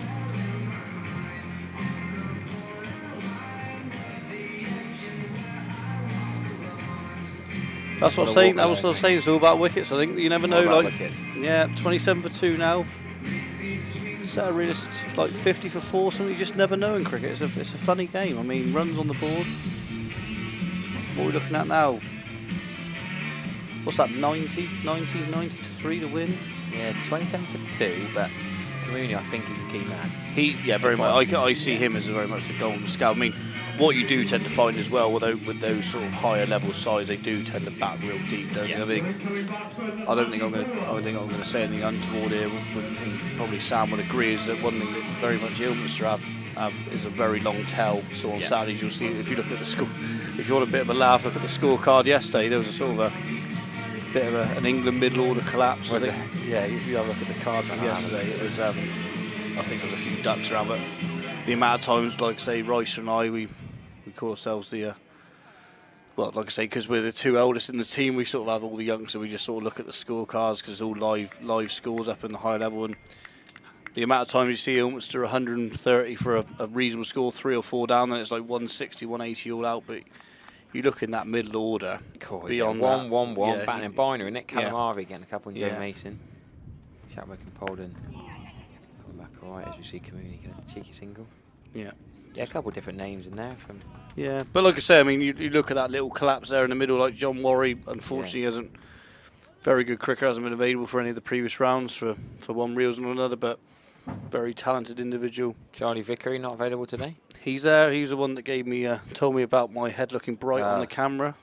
He's the one who didn't play in a couple of previous rounds. So no, hasn't played, like I say, unfortunately lives in London. I mean, he was a big sign for us in the sort of the days when we got back up into Prem 2 cricket. Very, hang on a minute, start book here if you want. That, but go on. All time run scores. 38 off 71, Charlie Vickery yesterday. Yeah, Charlie Vickery sees top 12 run scorers, got nearly 3,000 runs for the team. That's some of your mates down there, is it? No, that's Yeovil. Come on, get off them. That's not us. There's Harry Trump, the photographer. He's got Probably that drunk. picture. Probably. Oh, look at this. Cake delivery to the Wow. combo. Thank you very much. Look at it. I'll tell you what. Glad I'm on a diet. Thank you. I'm guessing Yeovil are drowning their sorrows after their early loss for the twos, I'm imagining. Yeah, they were going to stay. Yeovil, Ilminster, a bit of love there between you two clubs. Not really, because we don't play each other, you see. I mean, even Rob Fox and Yeovil said he was going to come and stay and watch you boys. Yeah, no, like I said, there's a few lads that played Ilminster in the past, like Kieran Boucher and Matt Dyer and people like that. All. Could be a wicket. This could be a massive, That's massive it. wicket. He's gone. He's gone. That is definitely carried. Yeah, he's staying there. He's gone. I'm not sure why he's doing it. And He's I'm not gone. biased. I'm as neutral as you can get between He's these two gone. sides. That's carried. Cover. That is He's carried. taking the catch. The soft signal's out. He's going to check with square leg. Interesting from Community. I think that's a bit poor spirit cricket-wise, Yeah. really. That is out. I'm sorry, but that's out. That's Pyman as well. He's got two hands underneath it. Yeah, I said he can't catch. Oh, they're not going to give this. There's too much No, deliberation. he gave it here. soft signal. He's got to say there's a reason he's not out here. I'm The sorry. umpire gave it as a soft signal out. You've got to give this. Pyman with his first ball. Ben's going to give it. Long Ben's there. got to give a Is he going to give it? They're going to try and get a replay, like a bit of a. No, not allowed to do that. We can watch a replay up here. I'll show you my laptop. But I'm pretty sure that's carried to McNee. because he's got two hands underneath and he's now going to walk back. I think he's out. Right, my opinion, I see it looked out. You got to walk behind the stumps and give it. You're joking. Not You're joking. That is not. has I'm sorry, but that's absolutely not on. baffled me. That's not on. I'm really, really surprised. Ben, get on that third man, can you, mate? That is unbelievable. I think that's about like just to me. I don't know whether it's the player. I don't know. But the standing umpire gave it soft signal out. That could be match-defining, game-changing. That is huge. How's square leg giving it from over there? We're going to watch the slow-mo replay on my screen. Can I see the earliest shot from Community? He's played some beautiful shots. Quality player. And that's what I mean, don't get me wrong, as a batsman, I also look at the spirit of the game a bit as well there. I mean, okay, stand your ground, but that looked pretty clean from here. The two hands seem to be underneath the ball, Yeah. and when the elbows hit the ground. That thing is now Ilmers have got to pick themselves up here. I mean, that's a pretty poor thing to happen. I mean, it's cricket, but Pyman could have had a wicket first ball. got to pick themselves up now. They can't get themselves down here. Fair few boos ringing out from the Ilminster lot. Few Thatcher's goals on board down there, I'd imagine now. So What for me is surprising is that square leg has overruled the standing umpire. We could all see, the whole ground could see, the standing umpire gave it out, soft signal. Soft signal out, by his chest, finger up. Speedy's looking up here. I just wound him up there. I said it was out. That will wind him up. Well, they know it anyway, don't they? Yeah. And the square leg umpire's been asked, and I suppose he had the view of the catch from square leg to extra cover. Bit odd though. Pyman's running in from the edge of the 30-yard circle. Good fit athlete. Runs in hard as Pyman. Not rapid, but good clean run up. Good run up. The thing is, I think that just had the sort of. It was a celebration of the wicket. It wasn't an appeal. Yeah, it's a bit it was like a VAR at football, wasn't it? You celebrate a goal, thinking it's a wicket, and then. Yeah, Pyman's a nice chap. He'll be. He's. Oh, too what a polite. lovely. He won't kick off, but No. he'll be fuming. But I just think it's all about the circumstance as well, isn't it? Like I say, one umpire That's putting their finger up. Yeah.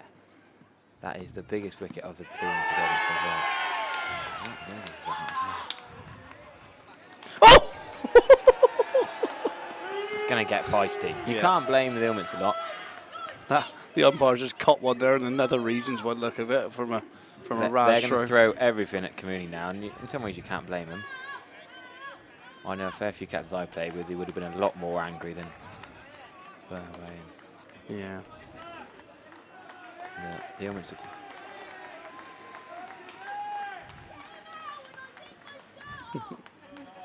Umpire's copping a bit of stick from around. We can just about hear on the effects mic.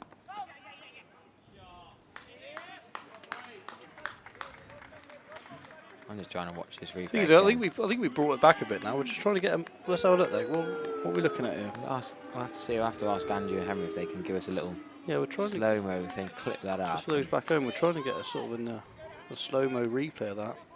I'm just going on the YouTube and rewinding back through. You see the celebrations. Throwing it straight in the air. Immediate catch celebration. I think it's... He's bowled him! Yes, that's the one. What a celebration. He's definitely gone now. Send off from Spurway there, look. I've never seen Piper. That's gone now. He is getting all sorts of abuse, and he's giving it back. Yeah, Communi's got to walk off here. He's got to walk off. He can't give it back. He's going to be waved at as he cheers. There's a few waves going there, a few points to the stand. That's. To be fair, the batter's not got legs to stand there. No. When you're out twice and over. I always think as well, justice prevails there. He hasn't really killed us so much there. One run after his drop. Just that's a big wicket there. Like I said though, 33 now. Look, the pressure's right on Bedminster. That is a massive wicket. Yeah. Pyman will take that better than a caught extra cover. Yes. Smashed his stumps out of the ground again. Yeah.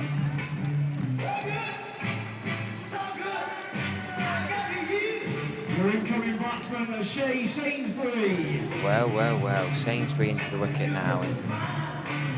Score there. Bedminster scorer looking a bit nervous next door now. I think she knows they're up against it. Shame we're not a Bedminster scorer up here. I think that could have got a bit heated up here. Then. Yeah, you two could have had a bit of a row. Well, the thing is, I don't know. I think even a Bedminster fan would have been honest and said that they thought, from the view we had, and thought the umpire gave it out. Soft signal.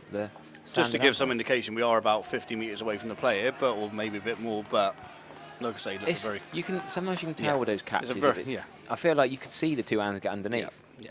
Sometimes it's harder. That extra cover. It's not like a slip catch where it's hard to tell sometimes when it's low. Oh, just beating for sheer pace. I suspect Spurway's probably going to bowl JT through, I think, and then he'll, like I say, he's got Pyman now bowling. Had a lovely start to his stuff there. He got Curly Houser. Load of experience in that head of his. Still got that bet on for the leg side wide first up for Curly. Normally happens. Oh yeah, I forgot about that. Then they get a pink ball, so.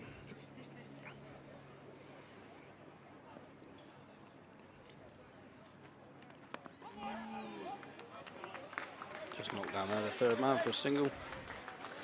If I had one worry, if I was to give you one worry, it's that we've got 5 bowlers out there, all have to bowl 4. That's the one worry. There's no real. But I'll be honest with you, I don't see this going to the 20th over. No. I think it'll be won or lost by the 18th. But what I'm saying, conversely, I hope it doesn't get to there, and we're having to maybe bring. That's one of the catches we're just seeing now.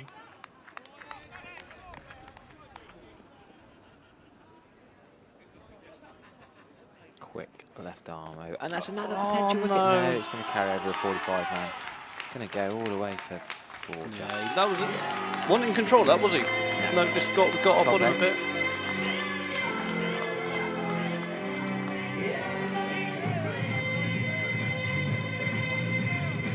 Just the young Lions squad.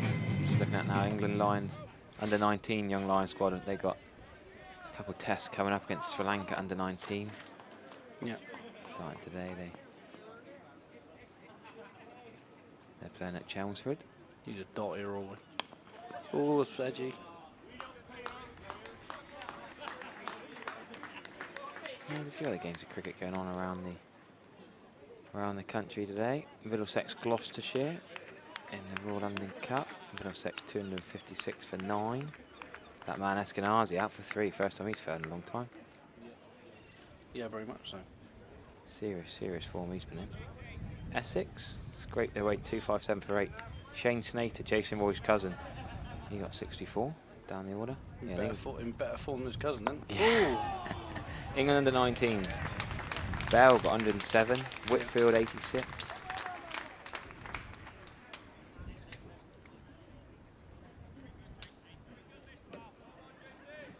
this could be Yeah, class. I'm looking You forward wait to till the this. end of this over. Yeah. We've got a bit of the camera work here. We should give a shout out to Ben Warren. Yeah. Henry on the camera down below, is he? Middlesbrough legend. Bowls Yeah. a miserly little spell every Saturday when he's available. We've got a slow-mo coming up. Lovely one. And I was saying how nice a bloke Pyman and how polite. Even when he got golden duck and he got 2 catches and wouldn't bowl me. Yeah. He polite gentleman. Playing with his dad, maybe that was an effect, but he got, watch this, he got wound up. He was fed up. As we're just going to see the left arm past the outside edge, but hopefully we're soon going to show you the Pyman dismissal of the key bat. Here we go. Watch this celebration. Look at that. Oh, look at that. Look at the raw passion. Bloody hell, half of our I can see his old man doing the same celebration, Yeah. to be fair. Even at 55, whatever he is. The prancing pony from Charles Just Scott. think it's a big little spell now, these next 5 overs. We can A sort big of- little? How's that work? In the middle. In a middle spell? Middle spell, Okay, yeah. all right, Middle, we'll take big that. little- Trying to worm me way out of a hole there, mate, to be honest. You can't get away with that. Oh, that's a terrible ball. That is one of his weaknesses, but that's good glove work from Josh. That is great club work, yeah. We've just been saying how well he's bowled. But I mean, Jim has had a couple of games for us this year because like I say, his uni availability's been a bit poor. But one thing that annoyed me when I was captaining, he'd bowl like 5 really good balls and then go for that wicket-taking ball last ball and maybe bowl a sort of a leg stump half volley or down the leg side for 5 wides. It's just like consistency and just don't. I mean, that ball he bowled the opener with was obviously a bit of magic, but. Cool, that's a good ball too. That is a massive appeal. I think thought that's that was probably going down. I thought, looking at how the keeper moved them. just, yeah, it looked quite full though. I thought it Yeah. could be so full, the going down the leg side, but it is, as we say, we are, what are we? We're 2nd, 3rd slip angle currently. You've got me becoming a bit ill. After the injustice of the catch has made me feel a bit of Ilminster allegiance here, really. You Bit of an underdog thing as well, isn't it? A bit like the FA Cup Yeah. here. Underdogs. Leg side again. Go on, have a go. Oh.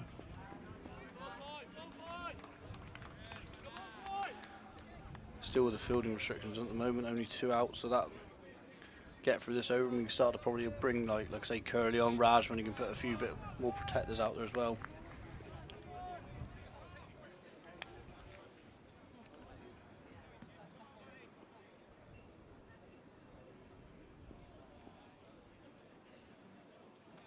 Wyman again, full. Love the full delivery he's bowling here.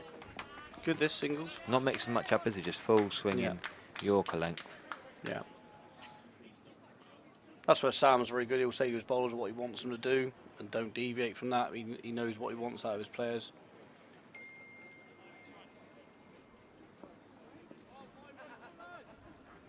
Yeah, so the Blues of Ilminster are choking Bedminster a bit since Kamuni got out twice and over. That's very well, very good.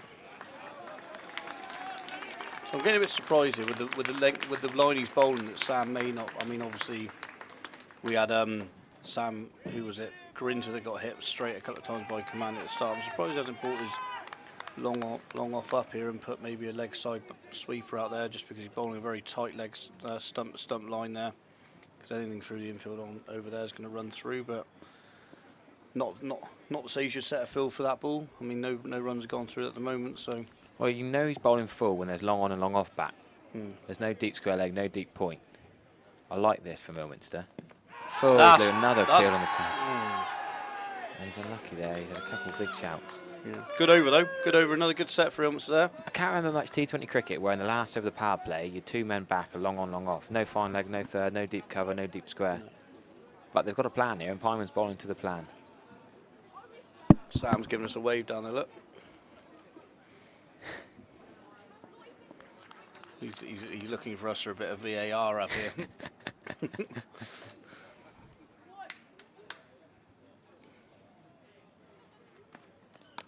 Yeah, great set there from James. What an over from Pyman, yeah, absolutely. I'd say 6 gone off 40.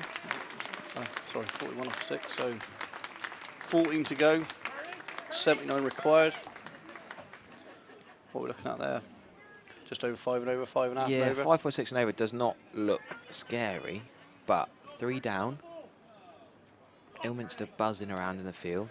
This is a bit of a risk here for me, but obviously Sam thinking the same mentality. The wicket, it's all about wickets here. I think it is all about wickets. Go for the throat here. As I yeah. say, it's not going to go to the 19th over, you wouldn't have thought.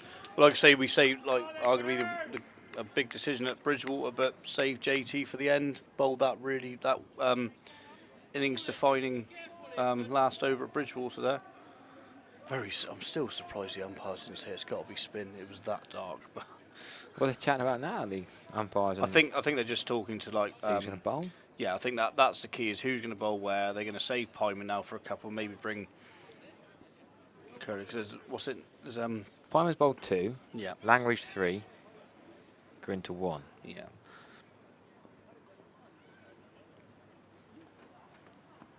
Oh, that's a beautiful delivery. Very nice. Serious bowling there from Ilminster.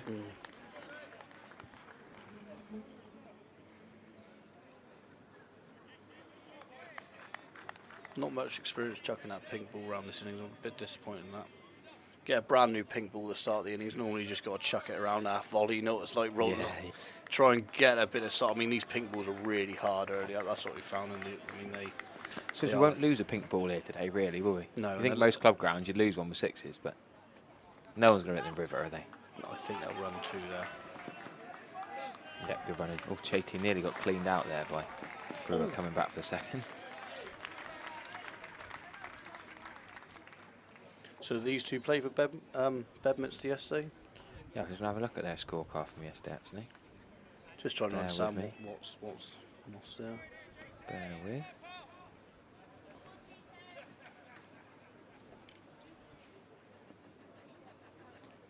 So yeah, Bedminster 43 for 3 after 6.2 overs. As you said before, they're playing in the league above Ilminster. Correct. So Bedminster played yesterday, their first team, away at Hallen. Hallen, another team No, I've seen. that wouldn't be them. That's their 5th 11. They got 5-11. Yeah, there's a. What have I done that wrong? Yeah. 5 teams.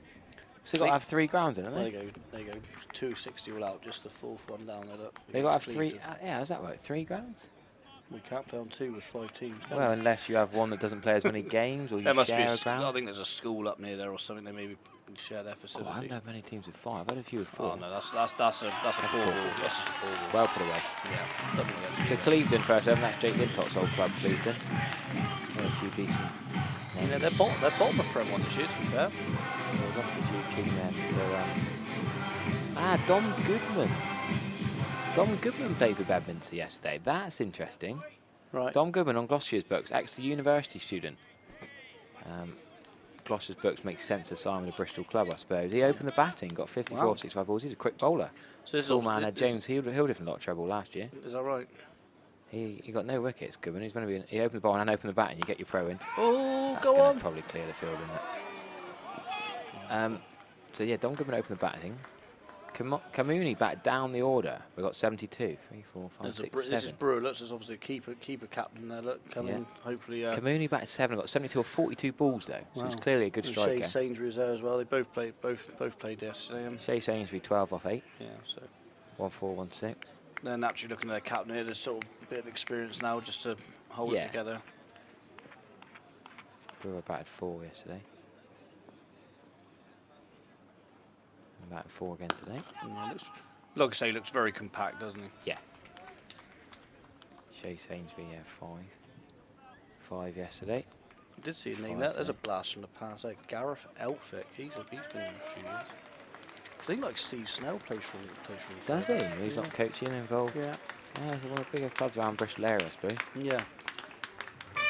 Like I say, I think I think the business model, as I call it, for the club's very strong. Like I say, they got the money from the car park. So this is our free pint coming here if you want one. This is the wide. Okay, so we're having a gentleman's bet here. yeah. Leg side wide first up. So here. you're saying leg side wide. I got no idea who the bloke is. No idea what's happening, but I've got to go against you on this one. So Curly is second time leading run wicket taker for the club. Took over 500 wickets, 17 this year in the first team. What a very measly spell, 10 overs, 3 for 17 yesterday. Just seems to have a knack, just gentle in drifts. Batsmen just find him hard to get away. Very difficult to get hold of. Bags of experience in him. What do you call him? Curly. Why is that? He's got curly hair. Oh, what a lovely nickname. Yeah. That's all it is. Yeah. Nothing more complicated to it. No, nothing. Richard Ellswood becomes Curly. Very simple, very simple. Whereas people like Speedy, where it's the polar opposite of how he runs. So Yeah, yeah. I like that. Speedy by name, not by nature, but Sport on its nicknames, eh? Absolutely wonderful. come on, Curly. So leg side or offside wide, you're not fast. Yeah, give me a 3 point here, Curly. Oh, it's not a wide, I win. He's look at that, see, look. He celebrated He you straight away. He knew, didn't he? That's me. I should be celebrating with him. There's £4.50 I'm not going to get back. Well bowled, Curly. Absolute beauty. You could have just bowled a slow pine, but it for 6. And Yeah, won the bet, couldn't he? more importantly, it's a dot. I don't know for him. More importantly, he's won the bet. Eh? Well, that nearly was a wide second ball. Cut out to deep cover. You do not run on his arm. Okay. That's about half of what he can do. Or if you do, it's at your own peril. Yeah.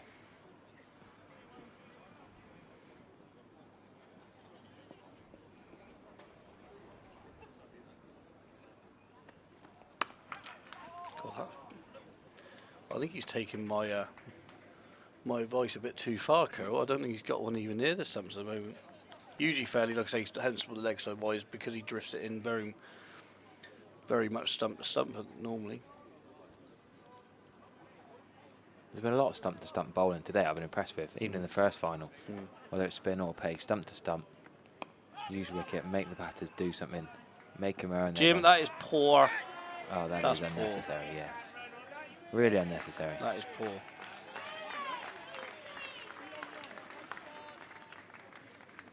Just bowled a beautiful over and now giving a pointless over throw. Athletic, clever bloke. Maybe that. I think that wicket's got to Jimmer's head. I think Yeah. he's John T. Rhodes in there. I think. Backward point as well, isn't it? That's John T. Rhodes' area. Yeah. Well, that could be a wide. Or he's appealed for it. Has it gone inside the bat? Not quite sure. That's your PA bloke's getting a little bit carried away. Surely he should be saving that for when it's a terrible wide, not when it's just. I remember I got hit in the head when I was wicket keeping, and he played the Bill music over the tannoy, like there with the. You got music played at games back home, have you? So if we have like the under 19s down, okay. so we actually the T20s. Yeah, the county. Well, not that I was 19. Blimey, that was a few years ago now. But like when we've had touring games and things like that, sometimes Matt will come down, just do a bit of music on the day on a Sunday when we got a bit of a festival or something. Like we tried to organise one with a local club this year, it just didn't come to fruition. Where you sort of play like a youth in the morning, and then that's a lovely shot, by the way. That's good. You're getting a bit of stick on my Twitter now. Am I? Chucky Poole says, Here he is. I'm confused here, Harry. I thought Hot Dog was a charred boy. Chuck, there's a bit of history there. Good lad, old. Good lad. You left charred for Ilminster, is it? That's a bit of a parody account. That is very, very good from them. I enjoy that. Is it? Yeah. That's all. That's Total Sanders. That is. So Luke Poole. Oh, yeah, yeah. I think it's a bit of a parody account about him. So look at the snake him. Oh, what, just taking the mick out any Raffle players around, is it? Well, no, I think there's a bit of I think they just. I don't know if things. It's just a bit of a parody account. Yeah, he does say that. Fair play. The old snake emojied up. I don't know. It's people like I don't know. It's like Luke, Lloyd Alley, bit of Josh Clatworthy in behind that. I think some of those lads in behind that. Have a bit of banter. That's all. That's me. That is. Oh, gotta be. That's how cricket. You think of all the sports in the world. Football, rugby, you don't really have time for banter with an 80-minute, 90-minute game. Cricket, you got 6 hours in the field. Yeah. You got to chat something between balls, haven't you? Yeah. When TSA played down here, it was a few years ago. There was an assumption that I was joining in on the old the beef on the sideline with a few of the shed, which wasn't the case. And there was a bit of a. Was that Baker Cup final? Was it? No, it was just. I think it was maybe a quarter or semi-final a couple of years ago. There was a bit of well, I considered it banter at the time, but just got a bit taken to heart. So. Oh, so you're not the most popular man at the Wyvern. No, they're all good lads. Only just, like I say, it's a bit of banter. So that's what life's all about, having a bit of a laugh.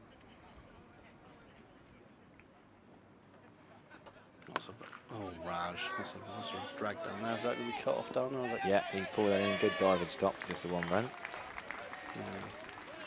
Last few years, I think we definitely put Bedminster in a strong position now, wouldn't you? They've just had a couple of boundaries, knocking it. This format as well is taking the singles and taking the opportunities really well.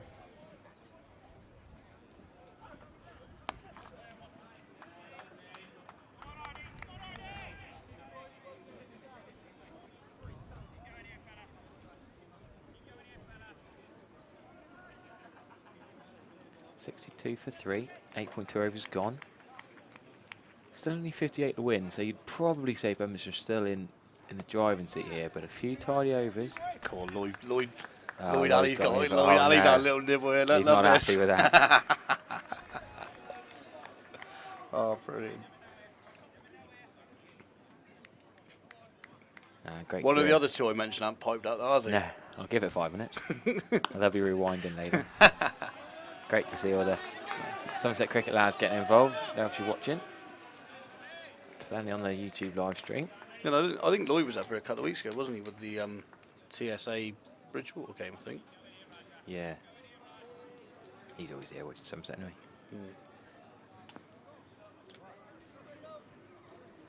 No Tony Price to work in anymore, sadly. Nice love going to Tony Price. That gone, is it? Yeah, long gone. Wow. Used to be one in Tivy as well. That did used to be the place to go, didn't it, to be fair? Yeah. Animal down. There's one extra. Animal was downstairs, I think. That's right, and built by the that little Guildhall, precinct area. Yeah. Tony Price must have gone bust today. Amazing what subjects you get onto in the car box, isn't it? Gone from cricket to talking about Tony Price down in Exeter. You haven't listened to us on County Championship commentary enough then. God, we go on far more I must tangents admit, than work. There's one element of working at home. You can just you put some streamline stuff. Well, I That's expect you to away. be listening. That's a cracking pull shot. Bit of a long up. Not the deep square leg and long on. I've seen it. Cow corner, didn't see it. There's only 15 yards to the left of Cow corner. Didn't even pick it up. Starting to get away from us now. I think the general intent in the field, you can see there's a lot of walking around now. I think. Yeah, I was confident for Ilman still with the wicket. At that stage, you thought, even then, you think sort of that, like say, standards, depth and batting, all makes a difference. Speed, you'll try and keep them going, but.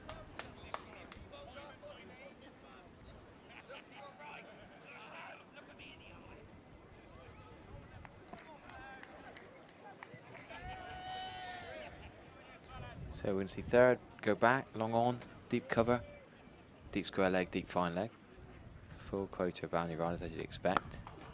Yeah. Top border mid off. They're not going to push the run in here, Bedminster don't really need to, do they? Yeah. No, I think, like I say, even from here, under 5 and over, sensible batting sees you home, I think.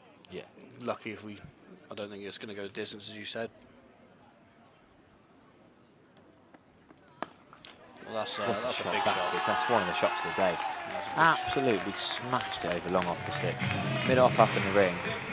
Straight away, that's going to change. Fine leg's going to come up to 45. Long off's going to go back and join long on. Like I say, Curry normally puts his fine leg back for that sort of drag down ball, and I think now in this sort of. There's me talking about sensible batting, but I mean, back your ability there is a pretty convincing shot there.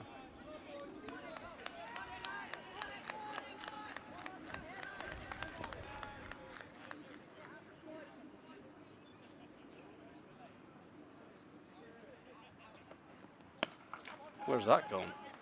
Over to extra cover. Long off's charging around. Great bit of work. Oh, that's What great a fielding superb by bit of Brad. fielding. That's rad. That's well worth a clap. That's the best fielding I've seen all day. Yeah, great. Absolutely terrific. Great athlete.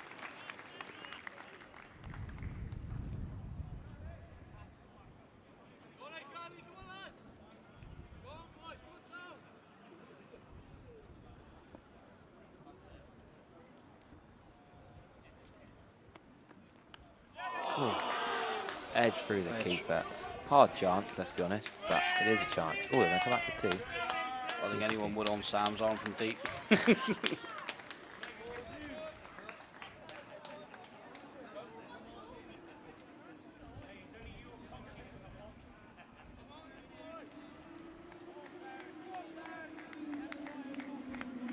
getting a little bit grey over Cooper Station's county ground, but I don't think you can not get a going to range range. to say it was no. No, DLS ain't going to help. Right for a while. Not even halfway through yet. Bedminster a good side to think that they're not even got Dom Goodman in their ranks today, of course. Can't have a pro like Dom Goodman in the team, but stated in the rules, you think of the player eligibility I was reading. Players who are contracted to a county club have played county second team cricket or have played national counties cricket. That's what they used to call minor counties. This summer, all the previous 2 seasons are only eligible to play in the major cup. Right. So that's this one, but not. Yeah, because we found that last year. I mean, arguably rules are rules, but we got to the semi-final against North Petherton, and the ruling goes down to 25% if they've played in a higher standard. And we had 2 lads that, again, there's no differential between whether they were opening the batting for the first or just going on to help out and make the numbers up, and of course the latter naturally happened, and they were unable to field them in the semi-final, which was a big loss for them because they were big players for us. Yeah, there's a bit about spirit of the competition in there, about who you can play and when you can play them. Like I said, it's all about, I suppose, it's there to protect sort of what you would classify as an unfair advantage, and I don't feel that would have been the case there. We they're going to run 3 here. Wow, that's a good running, isn't it?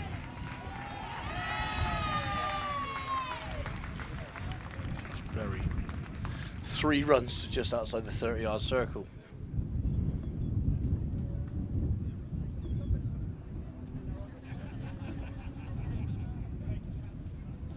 Yeah, so just, like I say, just under 40 to win now. 10 overs left. I think the Wasps will be nearly right up to around the 90% mark, if not higher, I think now. Got a hand to that, haven't you? Yeah, I'd give it 88% Bedminster if I was doing the Wasps right now.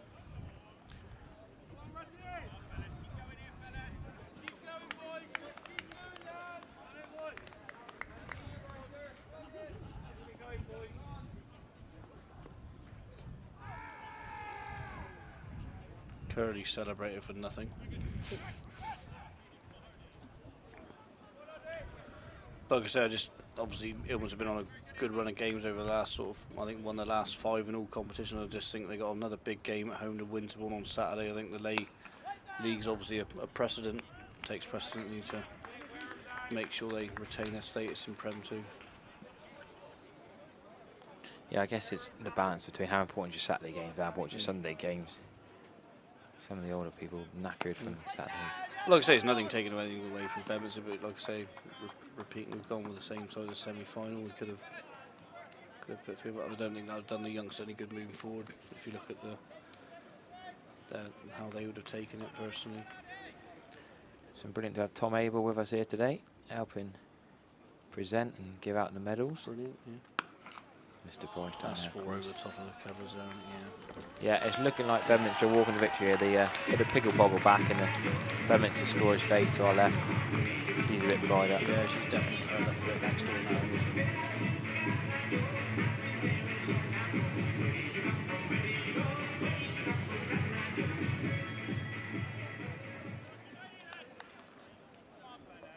Bit of a drinks break.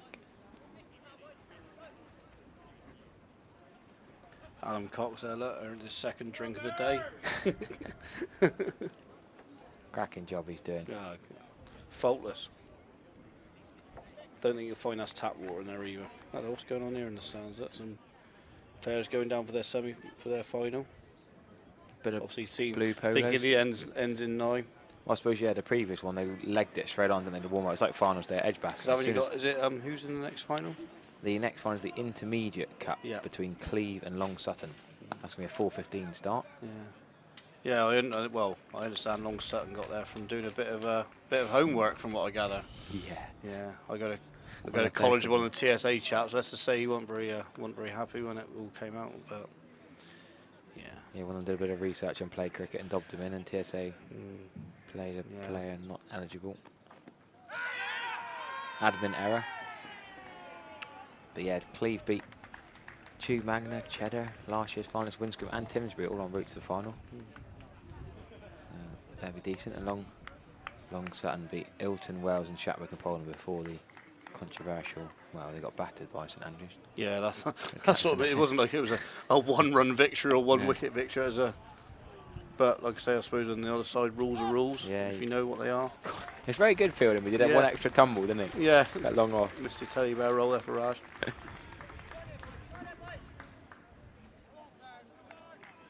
No, that's good. If you want to read anything about club cricket, you can go on the Somerset Museum website or the Somerset CCC, Somerset County Cricket Club website. There's also another article in there about club cricket in Sidmouth, the ground, the birth of Somerset County Cricket Club. It was founded in some of years ago, 1875. Sidmouth, was it? Wow. Yeah, the Gentlemen of Somerset and the Gentlemen of Devon played down at the Fort Field. Had a few cracking games down there on Sundays. What was that in there? Just I think they had those like Sunday league crew. It used to be a very strong league actually. To be fair, you used to get to go to some nice grounds. Who did you play for then? Why'd you have to bring that up? You get more trouble. Chard wouldn't have played at Sidmouth, surely. Yeah, on Sundays. Really? What, the old Devon League? No, like I say, it was just some sort of Sunday cricket league. Yeah, it's not often they mix the two counties up. Yeah, no, it was Somerset Devon very rarely play against it. We played St Andrews in pre-season. It was nice to play a different team. You know what I mean? You don't. Only the first team allowed on the balcony down at Sidmouth. Yes, yeah, That looks pretty sizable. Yeah, that's going to be a 6 out of mid-wicket. Yeah, Honest Fielder's given that 6. Not quite gone in the Somerset stand, but Sainsbury and Brewer are experienced backers at 4 and 5, and they are cruising the victory now. Only 22 runs to win, and poor old Ilminster, your boys. Yeah, I think the Wasp is up around the 98% mark now. I think cricket's got a way of finding, but I don't think there's much. Really some sort of miracle Medina as used to find in golf. Yeah. No, they are in a bit of trouble, Ilminster. They need to pull something out of the fire here. And then we might have a 20-minute gap between games. Not long. They get straight on with the next one. Try and get on with it, yeah. Want to be done by 7 o'clock, really, don't they? 4:15 start. Yeah. Dark about 8 o'clock in middle of August. Don't want to repeat of your semi-final dark cricket, yeah. No, I don't think that's going to be happening today. Pink ball should out. Yeah.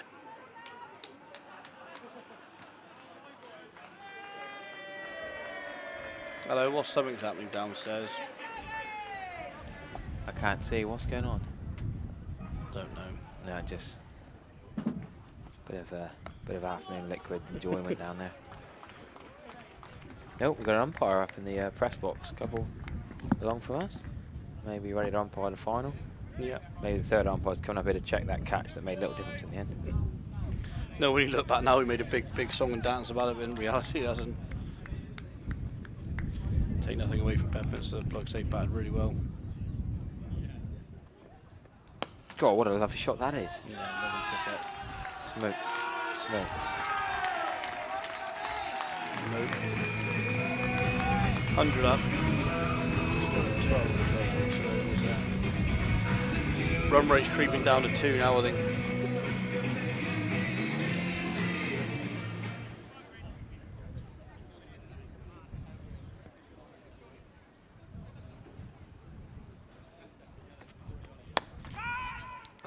Lucky with that bit of fielding. Dive. Still did 1 run.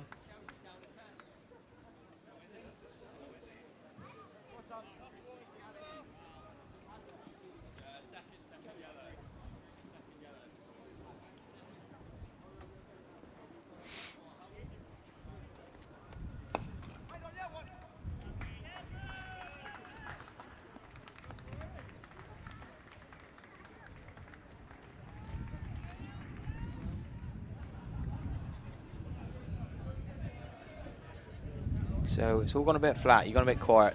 Well, You've lost your. I was waiting for you to say something. You're on your phone there. I'm just trying to get a bit of information here. No. On some of the players at Bedminster's history and how many times they've won it. Because reigning champs, how many times you think?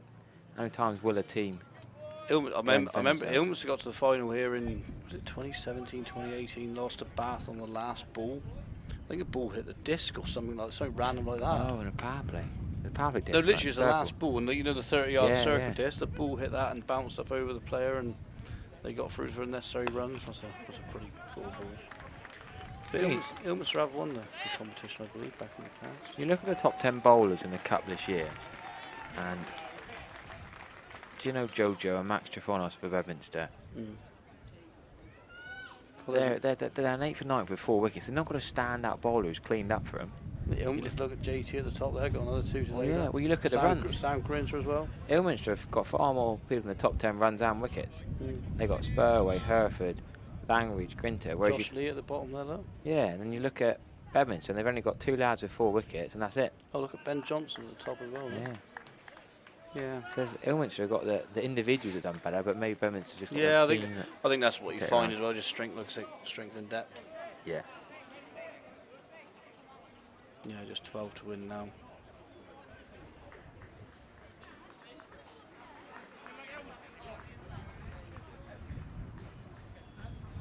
So it's all fizzling out here for Ilminster. They were Yeah. decent to play on the Cooper Associates County ground, but Yeah, like I say, players on the club proud. It's a good day out for a few of the younger lads out there. Not very often you get to play on here. Parman returns. Can he pull something out the fire? Can he bowl a bit of magic? That's smoked out to deep cover. What's he got? He got the key wicket. Yeah. What we thought was a key wicket, should Well, we say? twice. Yeah, I think it probably still was. 1 for 5 off 2 overs. Blooming good effort from Parman. Brinter going at 12. So. See, JT's bowled out now. Yeah, but then you think. You said what? They got 5. Yeah, that they literally. 5 balls, no part time, no other option. Ben Johnson can bowl out there. Riley can bowl. Mickey McNee can, but like I say, he's done it. And his injuries. But yeah, limited options out there. I think it's just the inevitables coming now. I think the players have realised the game's up. Yeah. Going through the motions almost. It is going through the motion. There's only 10 to win. And what inspiration can they give here? Like I say, also pleased to him must have put on a few runs now. Lovely shot there as well.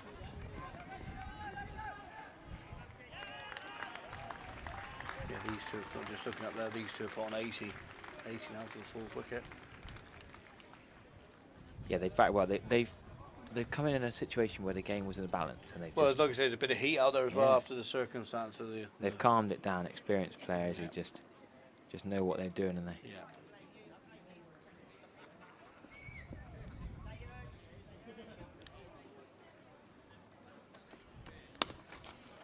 That's another lovely shot for them. That's going to be his 50th if they come back now. Yeah, Chase Sainsbury's, he's got experience of Gloucestershire second 11. Has he really? Scored 9 for them back in April against Gloucestershire 2s against Sussex 2s. He's not played loads, but even just to have played one game of one more Gloucestershire than me and 2s, you. exactly. Pretty cool, isn't it?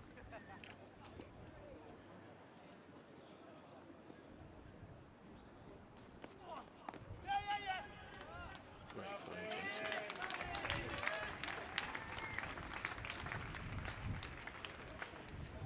Manny Brewer is another one. He's got experience of playing Gloucestershire 2s again. He's got a few more caps. Only 21, Manny Brewer.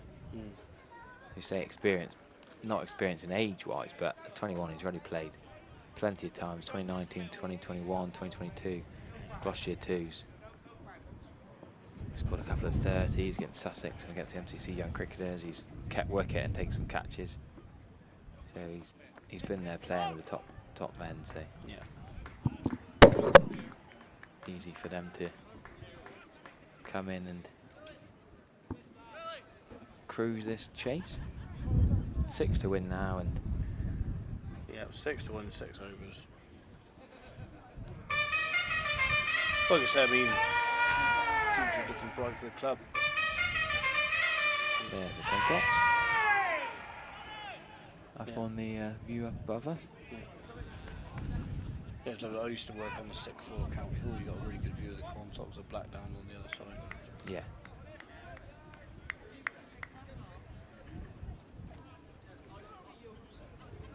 So what we're going to see here then? 6 to win, do you reckon?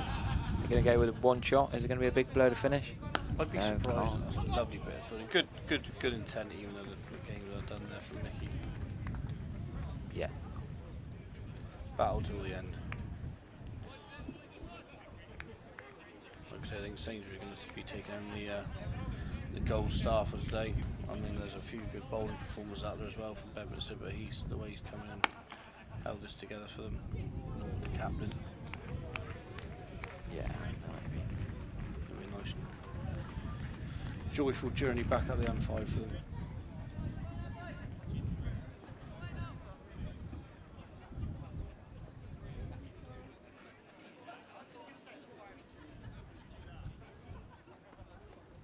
God, what a lovely shot that is. That's been it very hard. Oh, good fielding. Catch it one hand, it's tucked back. Love that. Absolute nonchalance to just tuck it that in with anyone. Their saves was 50. I'd like to say really great innings at the time. Came in at a time when it was very much in the balance, but that maturity, knock the ball around, hit the bad ball away. Yeah, they've like I say, been part of the matchman performance now. Now a standard nearly 87, so it's going to be 90 if they see it home. Well, what a beautiful shot that is. That that cricket shot deserves to win the game. Yep, 4 runs, well played. Ilminster have lost to Bedminster, and the batters are celebrating. The ball somehow got lost under the advertising boarding, and you better go in and drown your sorrows, would you? No, very enjoyable though. Like I say, full credit to Bedminster today. Like I say, best team on the day one as far as I'm concerned. But lads that have done the club proud, and yeah, hopefully we'll be back here in the next couple of years. So Bedminster, they've managed to chase down 121 for 3. They finish. The 2021 Major Cup winners, they win it again. We're going to have a little break, maybe 20-25 minutes or so. Refresh, ready to go for the Intermediate Cup. Cleve versus Longsutton for about 4:15. Join us then. Take care. Ladies and gentlemen, the post-match presentation will take place shortly in front of the dugouts.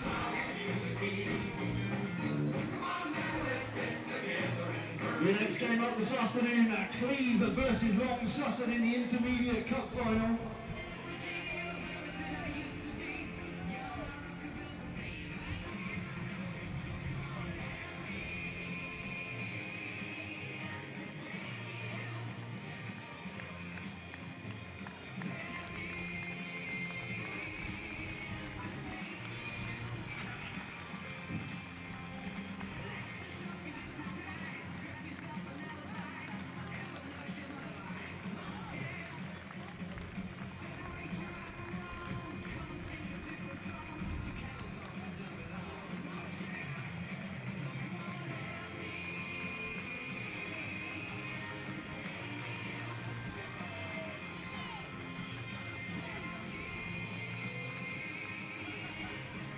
Okay, just before we do the post-match presentation then, one of the Ilminster players has a birthday today.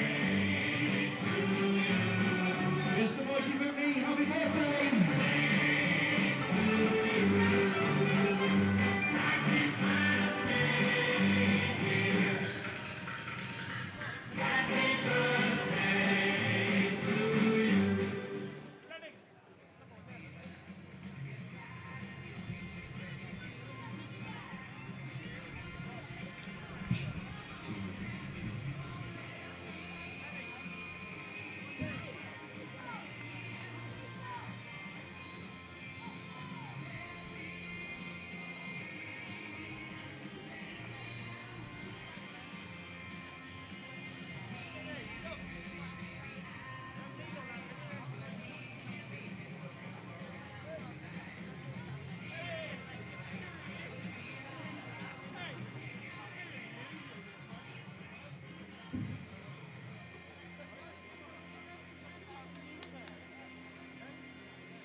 Good afternoon, ladies and gentlemen. I'd like to make the presentations then following this major cup final. First of all, a few thank yous. If we can have one big round of applause for everybody after I've gone through. Somerset Cricket Foundation then would like to thank the following people for helping make this year's event and competition such a success. Our sponsors of this year's competition are Somerset County Sports, the volunteers at each and every club that has made it a worthwhile event and helped the competition run smoothly throughout the season, to all the umpires and scorers who have taken part along the way, and we'd also like to thank the Cooper Associates County Ground and the ground staff for their continued support and allowing us to use their ground today. And also our commentary and live stream team. Thank you very much, everybody.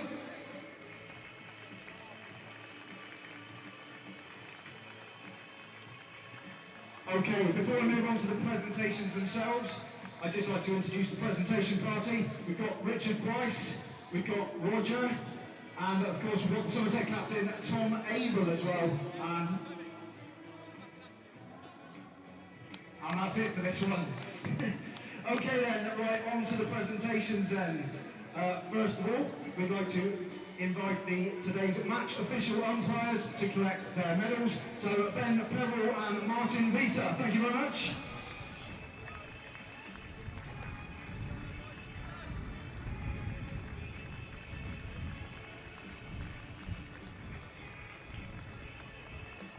And if we can have the match scorers as well along to collect their scorers medals. Kimberly Millett and Sharon Gray. And of course a thank you to Chris Kennedy, who has been controlling your scoreboard this afternoon.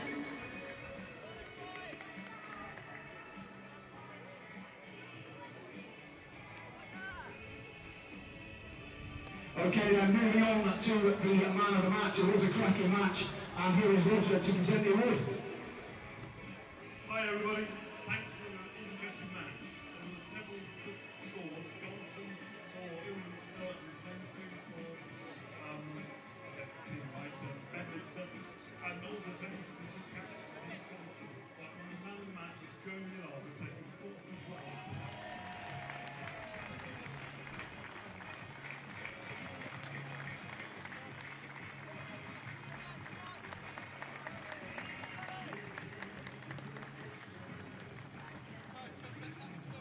Okay, thank you very much. On to the runners-up then in the Major Cup final. Can I ask the team captain to lead Ilminster up then to collect their runners-up medals?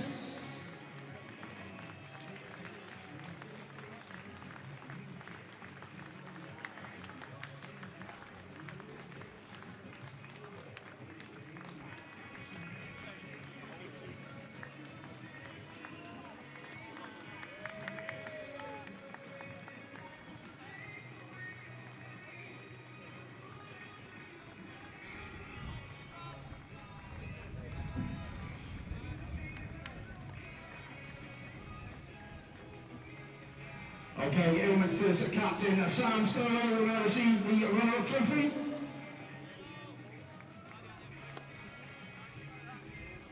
Okay, and on to the winners then. Victorious today then, I'd like to invite the Bedminster CC up to collect their winners' medals.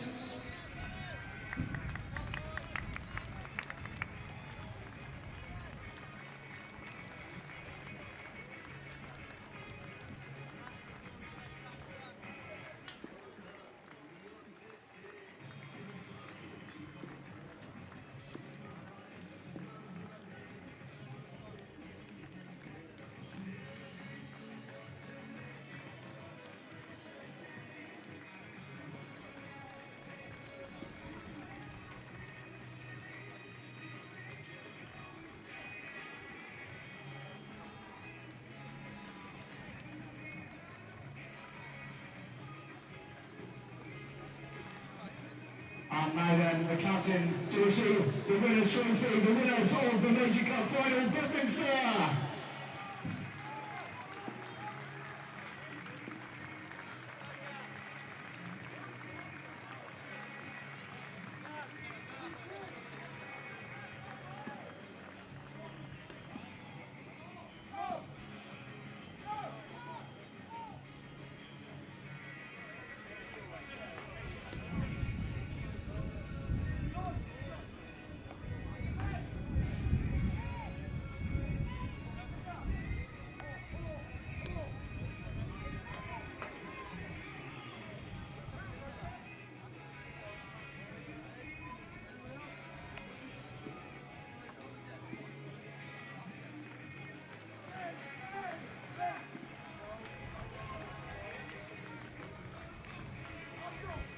Okay, ladies and gentlemen, don't forget we've got the Intermediate Cup final coming up in around about 20 minutes' time. That is Long Sutton versus Cleve. And can I just remind you that only officials and players are allowed on the outfield here this afternoon. Thank you very much and enjoy the rest of the afternoon's cricket.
Okay, ladies and gentlemen, I'm joined in the middle by Cleves captain Tom Carpenter and Long Sutton's Jack Lyons, who are about to make the toss.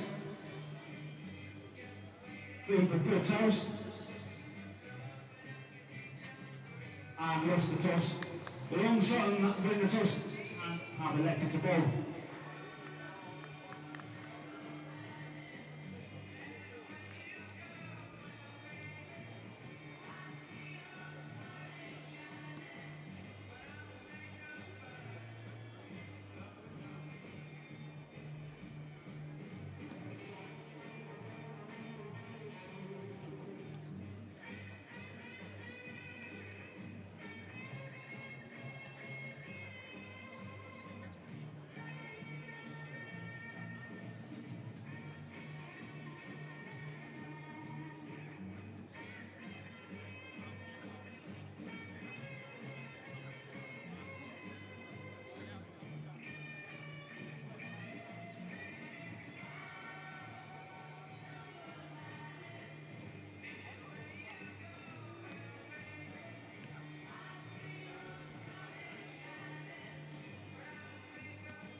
began. I can't begin to know it, but then I know it's growing strong. Wasn't the spring, and spring became summer. Your umpires then for this Intermediate Cup final, Colin Cross and Keith Ingram.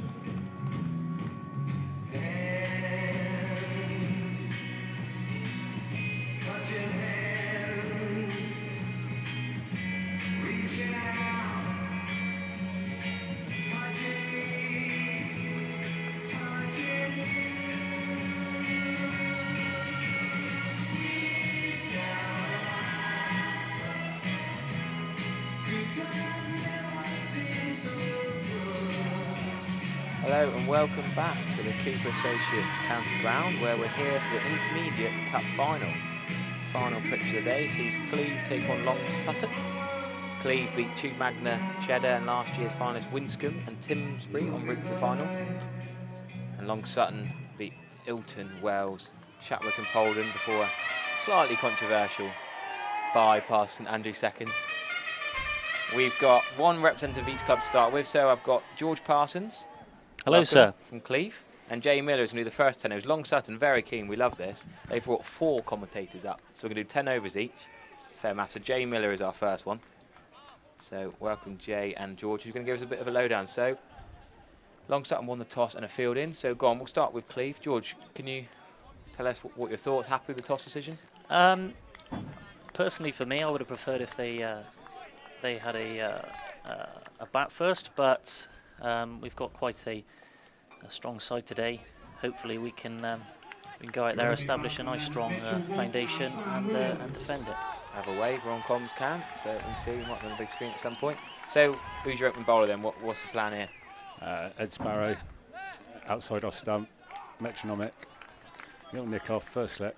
Okay, like that. And the opening batters? We got Mitch one first ball, coming off the bat of around about 16 not out in the semi-final, and Sam Williams joining him at the non-striker's end. Great stuff. So, yeah, we're going to see a bit of right arm seam, so I'll sort of have a bit of inside info, expertise from both camps as we're back in whites for the Intermediate Cup final. Whites and a pink ball. God, what a start. Coverage over and straight to deep cover. Wow. No, didn't quite get deep coverage. Look at that. Nearly buzzers. An interesting start. We've seen the stumps knocked out the ground many a time today. Certainly been entertaining. Yeah, you guys been here all day watching all the finals? I mean, for me personally, we just managed to catch the end of the first innings in the last game, and then the chase down by Bedminster. What about Long Sutton? You boys been here all day warming up? Oh dear. God, that's going to be 5 wide. That's a terrible second ball. That's very unlikely. What did you say? Metronomic outside off stump. Very metronomic. Curse of the commentator. It's very unlikely. Yeah, we got here. We watched most of the major cup, so. What's that? We'll have to look at the hand. So the Long Sutton Cricket Club on Twitter is Long Sutton CC _. That's the Somerset one, not the Lincolnshire one. What's the Cleve? I believe it's just Cleve CC. Cleve CC, easy. So we'll have a look at their Cleve Friendly Cricket Club. Youth section, Cleve, North Somerset. Beautiful. So we'll give them a shout out. There he goes. He's back. He's back. There's your metronomic line. Yeah, big swing at that. And nice picture on the Cleve Instagram as well. Of the boys all kitted out pre-match. There we go. Thanks to Touts Food for the continued support like that. There you go, extra like on the Instagram. Yeah, look at that. A nice picture of Tom Abel as well. Yeah, with the chairman of the club there. That looks to be just the 2 runs. Nice little dab down the backward point. Yeah, it's been pretty cool, isn't it, to have Tom Abel here, wandering around pictures with the players and chatting away, giving out the trophies and the medals. Certainly adds to the occasion for sure.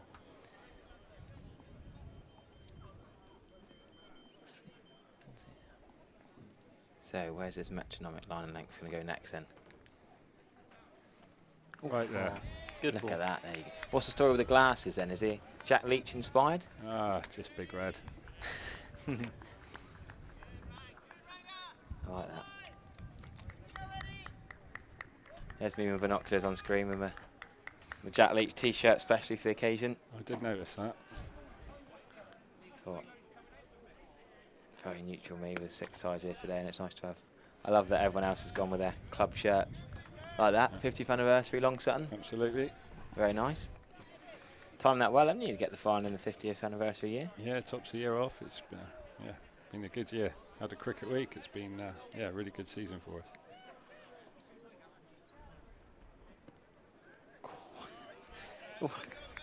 I don't know what shot the bat was trying to play there. He almost looked like he went to cover drive, then he went to cut it, then he played 3 shots, changed his mind, missed it. I think he was in a couple of minds at that shot.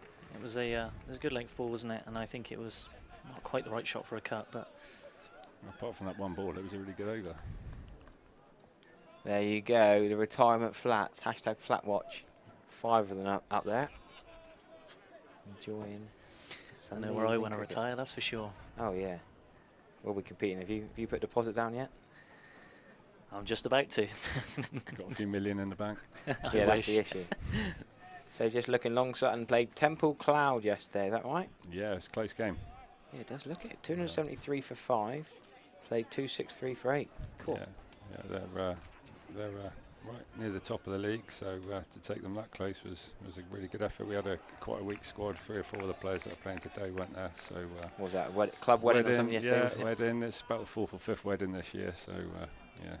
I've just seen a bat thrown from the Trade Nation stand out towards the boundary at deep cover. I'm not quite sure what's going on over there.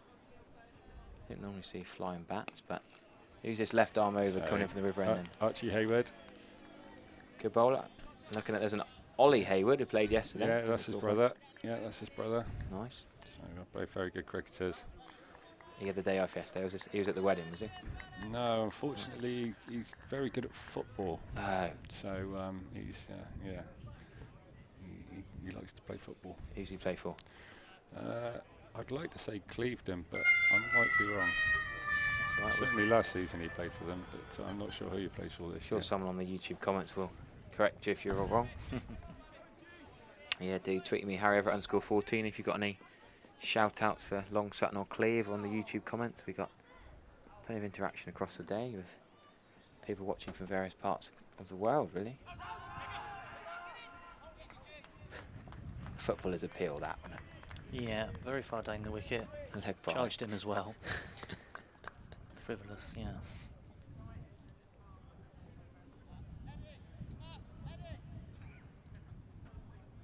So Ed Sparrow and Archie Hayward opening up today, neither of whom played yesterday. That's right. Fresh legs. Yeah. Ollie Hayward scored 48, I say, talented batter and bowler, is he? Yeah, he batted beautifully yesterday, to be honest. With his half a bat. Oh, he doesn't use a mongoose, does he? No, he's got a nice big hole at the bottom of his bat. He says the middle's good, and that's all he needs. So I'll Fair take play. that. Fair play to him. That was off about 15 or 16 balls yesterday as well, so it wasn't bad little knock.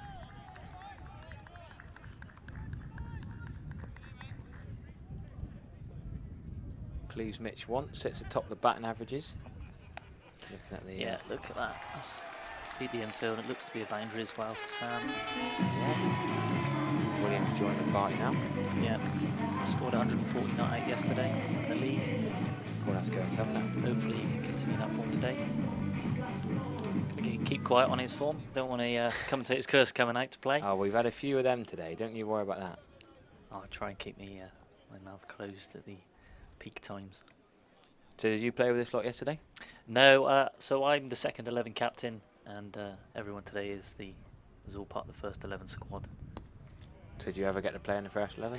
Well, I've been the captain for about 5 years now, so when they're short, I tend to get asked to come up, but it depends on the strength of the second 11 whether or not we can make that happen.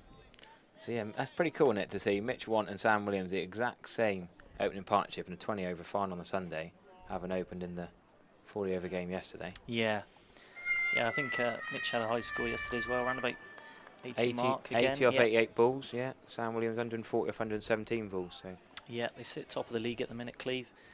Look at that. Yeah. 2 games left of the season. 269 off 39 overs. That's good going, isn't it? Quick outfield. I mean, I heard so. Bishopston, was that? Yes, that's correct. I mean, there's over 500 runs scored on that. You've got to that think field it's gotta be yesterday. fair, It's got to isn't it? be. It's got to be a pretty decent batting track as well. Yeah. Into the over. Decent start. This ball's dominated bat most of the day so far. It's Harry Trump, our photographer. If you want to look on the Somerset Cricket Foundation website, some of Harry's pictures will be on there. Have a look at the day as long as you want. Look at the pictures on there and rewinding through the YouTube, I'm sure, footage of today. But yeah, so far today, the first couple of overs have been ball dominating bat, but today 15 for none is a decent start with the bat. I think we've seen some low scoring totals as well today, and it seems to be skidding on a little bit on the wicket. Just luring them into a false sense of security. There we go. Good shot. Yep, he's going to race away for 4. Straight down the ground. Can't get hold of that. It was probably a moment of doubt come off the bat. But I guess when you scored 140 yesterday, yeah, 80 not out the other that's end. Right, yeah. Yeah, Want and Williams. I think either of them are going to be in such form, confidence, aren't they? Yeah. Want getting 80 off 88 and Williams 140 off 117. You think you couldn't ask for better form to come into today? Yeah. Just have a look at that. Swung away out to deep with wicket for 1 run. Yeah. I mean, he's got an average about 70 in the cut run so far, Mitch, and highest score last game 62 not out. So hopefully today he can continue with his cut run form, just like his league form. So Cleve, little village up towards Yatton, Congressbury up by the airport. That's right. We're almost Bristol. That's right. Yeah, we're pretty much smack bang in between Weston and Bristol. Quite a small club in terms of personnel. We're all tight knit. Yeah. Pretty much everybody today has come up through the youth. Yeah, cool. You know, a lot of them started under 11s and are now are representing the first 11 in a cup final. So it's a brilliant individual journey for all of them.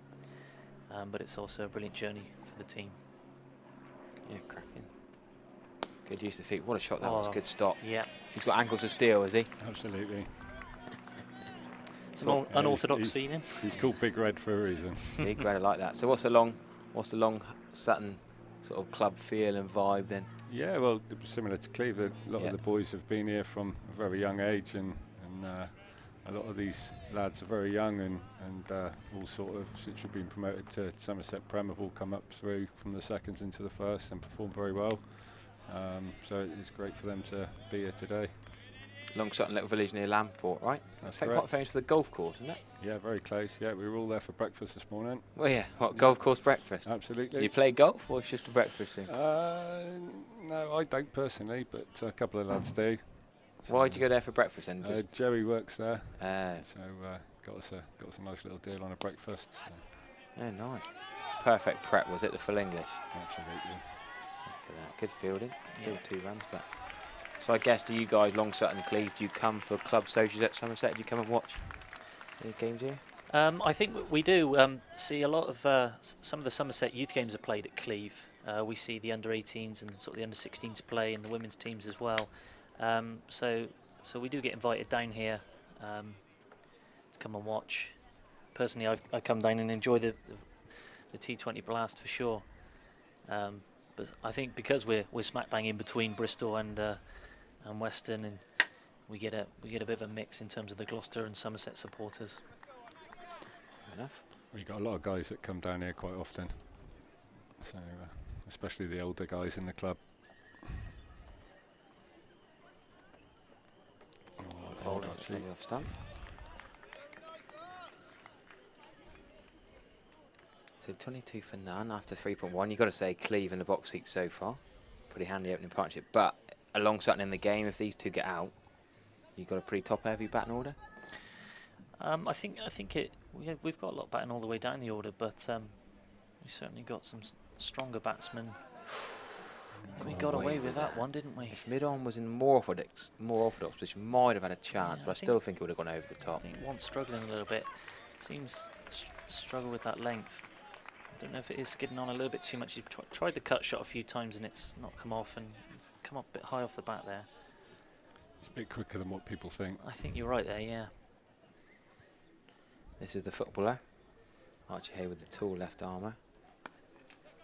Looks a bit like that Janssen for South Africa. Yeah. Something about the left arm angle and the wiry, tall, thin figure. Well, if there's something to moan about, he's usually the best one to do it. I think we've got a few of them ourselves, so.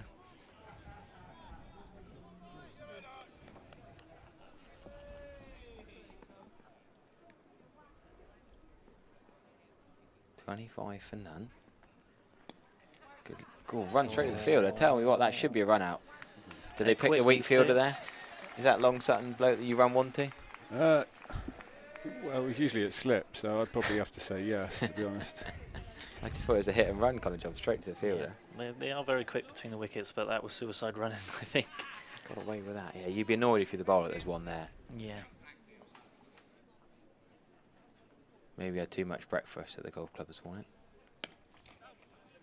It's just He wasn't there, actually. Oh, wasn't he? Can't use that excuse.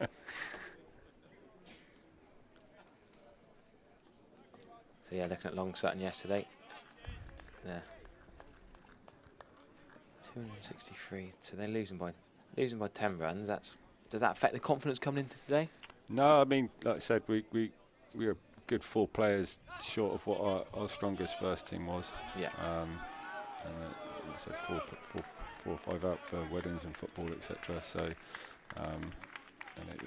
Temple Cloud, as I said, are fighting near the top of the league. We're unfortunately down near the bottom, fighting for our lives. But yeah, hopefully 15 points will take that. Although at one point towards the end there, we looked like we might just get over the line. But good couple of overs at the end, and they were able to defend it. Yeah, Somerset Cricket League Prem this is. Taunton Andrews 2's a top, and Butley, and then yeah, Long Sutton and Staple Grove down the bottom. It's only a point in it. Yeah, that's tight, isn't it? So Uphill Castle in a bit of trouble. We got Limpsham next week. Ah, right, and they're 3rd bottom, so 4th bottom. So you reckon you win that, and it's we got Limpsham and safety Bridgewater left. So hopefully we can get a couple of wins and keep our status. So. Yeah, interesting. So all first teams bar St Andrews 2's and Bridgewater 3's. Good league, nice ground you get to go to. Enjoy that. Yeah, it's good league, good standard. Trowell not far from here, just up the road in Taunton. Tell you what, he's Big Red's causing a few issues. Yeah. There's a little bit of wobble on it. Does Big Red have a bat as well? Oh yes, he can certainly bat. Can he? Right, Yeah. what number would you expect him to come in? In the top order. Yeah.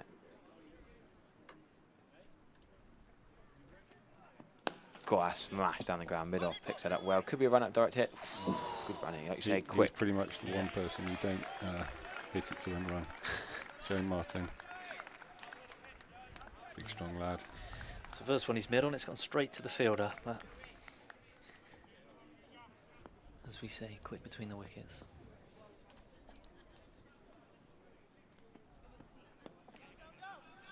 Another cheeky single in here. Interesting to see if this keeps going on. The outcome will be seem to be not be too many quick singles earlier on in the other 2 games. So I wonder if this will have a deeper impact later on. I might see a larger total than previously. God, full toss. Full bunger. It's probably going to be 2 runs because Scuffed and Square Leg will run round, but Cleve will think that was the ball to hit away for 4. But I mean, 31 for none, not got away from Long Sutton too far yet, but it's been a low-scoring day. Yeah, still a ball after the over. What do we have? 90 overs here Friday. 120 by the end of today, so this pitch has had a bit of wear in it. You don't expect it to be a belter. So the spin will come into it and be a little bit lower scoring. God, Joe Martin's managed to stop that quite nice, hasn't he? Still going to be 2, but he saved 2 runs with a 4. Definitely. Smash down the ground, full and straight from Big Red.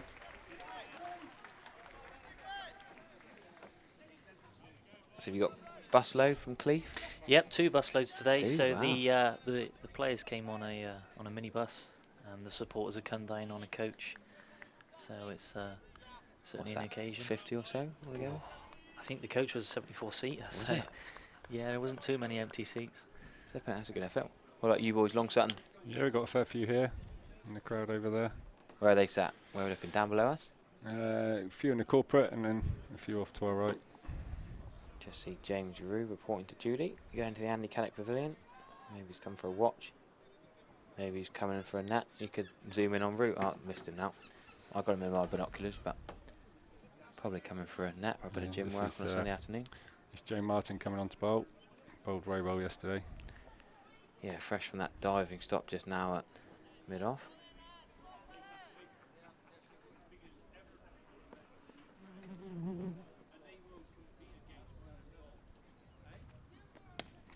Smashing shot for covers. Got some cover rain there. Yeah, Joe. Oh, come on, cheeky 2. We got 2 out of it. Martin 3 for 54 of his 9 yesterday. Set the tone with a couple of early wickets. Then got a run out as well. Yeah, good day out. Could have had more wickets. A couple of drop catches off him as well. So he was a bit unlucky yesterday as well. Got 39 on the bat. Good day out. He's got to be man of the match, surely. Yeah, 3 wickets and 39 runs. Certainly up there. Very good game. Come in with a bit of confidence here. That could be a catch to mid-off. That should be a catch. Easy catch. Yes, well done, Joey. Good celebration too. God, we've seen some cracking celebrations today. Tried to use his feet there, Williams. Is that shot he uses often? Yeah, he has tried it a lot this season. It's worked for him, but unfortunately he can't get hold of that really at all. Who's fan today then? I presume that's the Long Sutton lot, is it? Celebrating the wicket? Yeah, looks like it down there. With the pom-poms? Yeah, that's them, yeah. That's Joe's mum actually brought those pom-poms along. What's so the hashtag? LSTD, Long Sutton, SCC, is it? What's the hashtag on a white banner? There's definitely a T in there. It could be STID, which is Sutton Till I Die. Ah, that makes a bit more sense. What's the pom-poms all about then? I have no idea. It's not a Long Sutton thing. No. Your incoming batsman, James Ball. There he is then. James Ball. Yep, quite an attacking batsman. Usually go up to a very high strike rate. Interesting to see how he shapes up today. He's averaging about 17 in this cup run. 32 off 30 balls yesterday. Yeah. Getting the team over the line. Gosh, not often you chase 265, 269 in 39 overs and only 3 people get a bat. That's an emphatic chase. Isn't it? Yeah, you see that Williams is a big loss to us at this stage of the game. Still a long way to go for both teams. Yeah, much I want top of the Williams, the only 2 Cleve representatives at the top 10 of the run scorers in this cup, but want well clear at the top. Looking at the wicket takers, Dan Lazarides from Long Sutton, 10 overs, 5 for 65. His best bowling was 3 for 21, but 5 wickets, 65 runs in his 10 overs across the competition. Even your key man, the stats as accurate as they he's say. a very good player, but unfortunately he's not played the second half of the season, so yeah, unfortunately he's missing today. Certainly a very good player. So he won't play for you the rest of the season? Oh, don't think so at the moment. So no, so good over from Joe there, first over.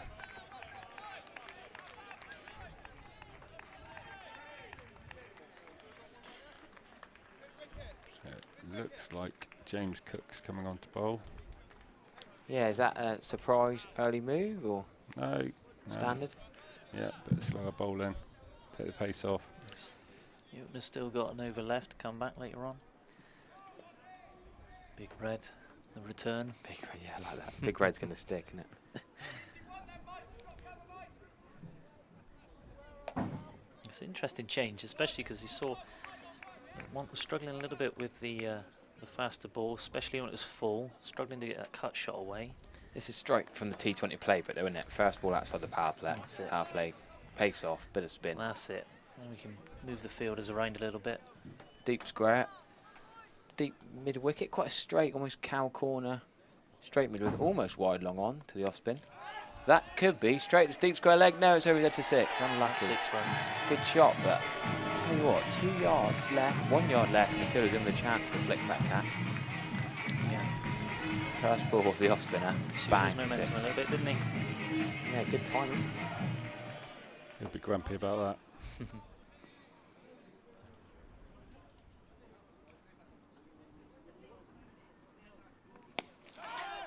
That's going to Goes be again. In between long. That's it. We talk about the wide mid wicket and long ones up. So, well, mid on it. Surely to Osman, he'd just go long on, put mid on back. Yeah, he's got the freedom to play that shot, hasn't he, with the field placement. It's a little bit risk-free in terms of that big gap behind the infield. He is looking at the field now. I think there we go. There's the change. A few Cleve fans on the YouTube comments and tweeting in. Ram Rothery says hi. Hi Harry, loving the comms. Cheering on Cleve today. Who else have we got? YouTube comments, do message in where you're watching from, who you're supporting. Good pick-up. Good fielding. Yeah, a lot of supporters for us here today. It's actually a birthday for one of our supporters. A brother of one of the players today, Alex Lewin. He's come down to support us, so happy birthday to you, Alex. Yeah, we had a happy birthday sing-song for the Ilminster player. I'm sure. Mickey McNee. 18 today. Or last night's celebrations, apparently. I'm sure he'd be proud he come to the final of the cut run, but I suppose he wished to walk away with the trophy on his birthday, but alas, should be proud that he got to a final. Yeah, plenty of St Andrews fans. They're on the Cleve bandwagon today. We did see their youth team come down for the Somerset finals at Cleve.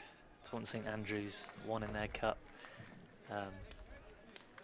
Did see a brother of a famous Roo here at Somerset play for them. Nice. Yeah. Yeah, Thomas Roo, what, 14, and comes on and makes his Weppel One's debut. Scores 50s for fun.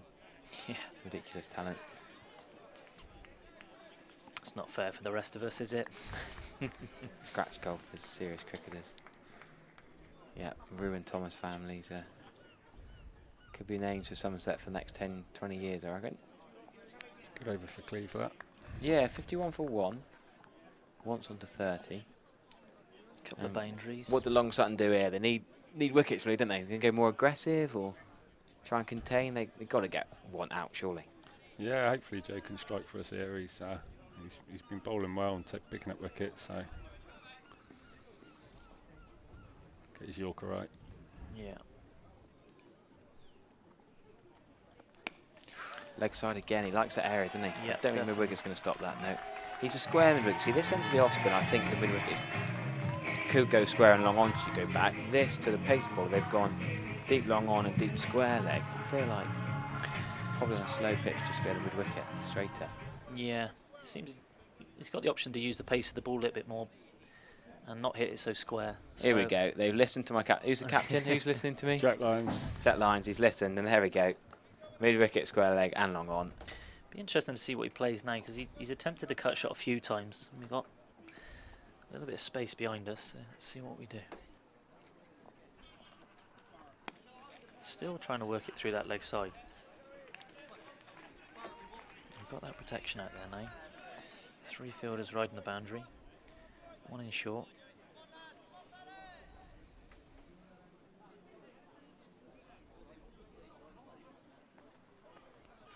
I don't think that's a wide. No, good ball. It's a good ball. Wide Yorker. Yeah, don't think one had anything to do with that. You see, he's attempted that cut shot. There's a little bit of risk involved in it, but don't want to play on or anything like that.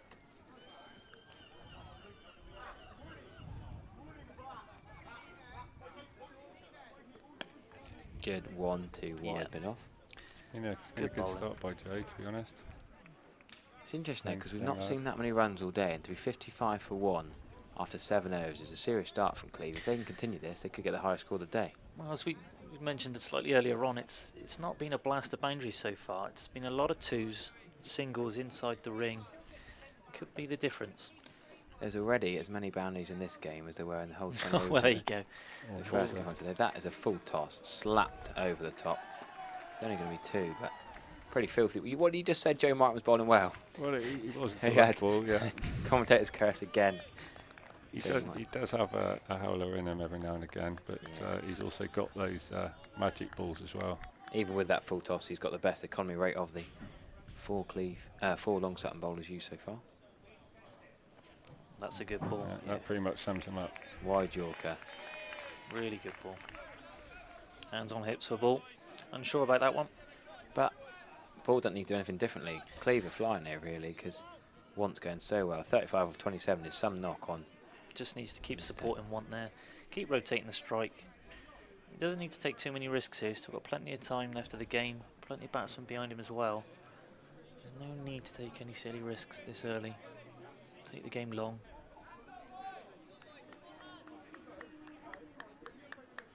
Just eyeing up this field. Looks like the bowler's moving some players around. Yeah, we're going to see that mid-wicket and long on I requested earlier. They've listened to me again.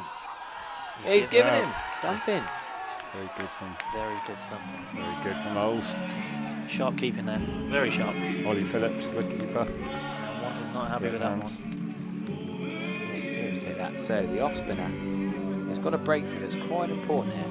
Yeah, that last over was just a little bit short from him, but it was just a bit fuller. Tempted him into that big drive he liked, and missed it in. There you go. Just lifted that back leg on. Yeah, that is really sharp from the wicket-keeper. He'll be proud of that one. That could be crucial, because Cleaver going on really nicely there. It's not like he used his feet, he wasn't down the track, just lifted that back leg a tiny bit. And the timing was impeccable with stumping. Yep. Yeah, very good, Ollie Phillips. Very impressive. Lewin to the crease now for Cleve. Yeah, Glenn Lewin, what are you going to say about him? Didn't need a bat yesterday. He didn't, no. I'm sure he had some serious pad rash. He was in at 4 as he normally is.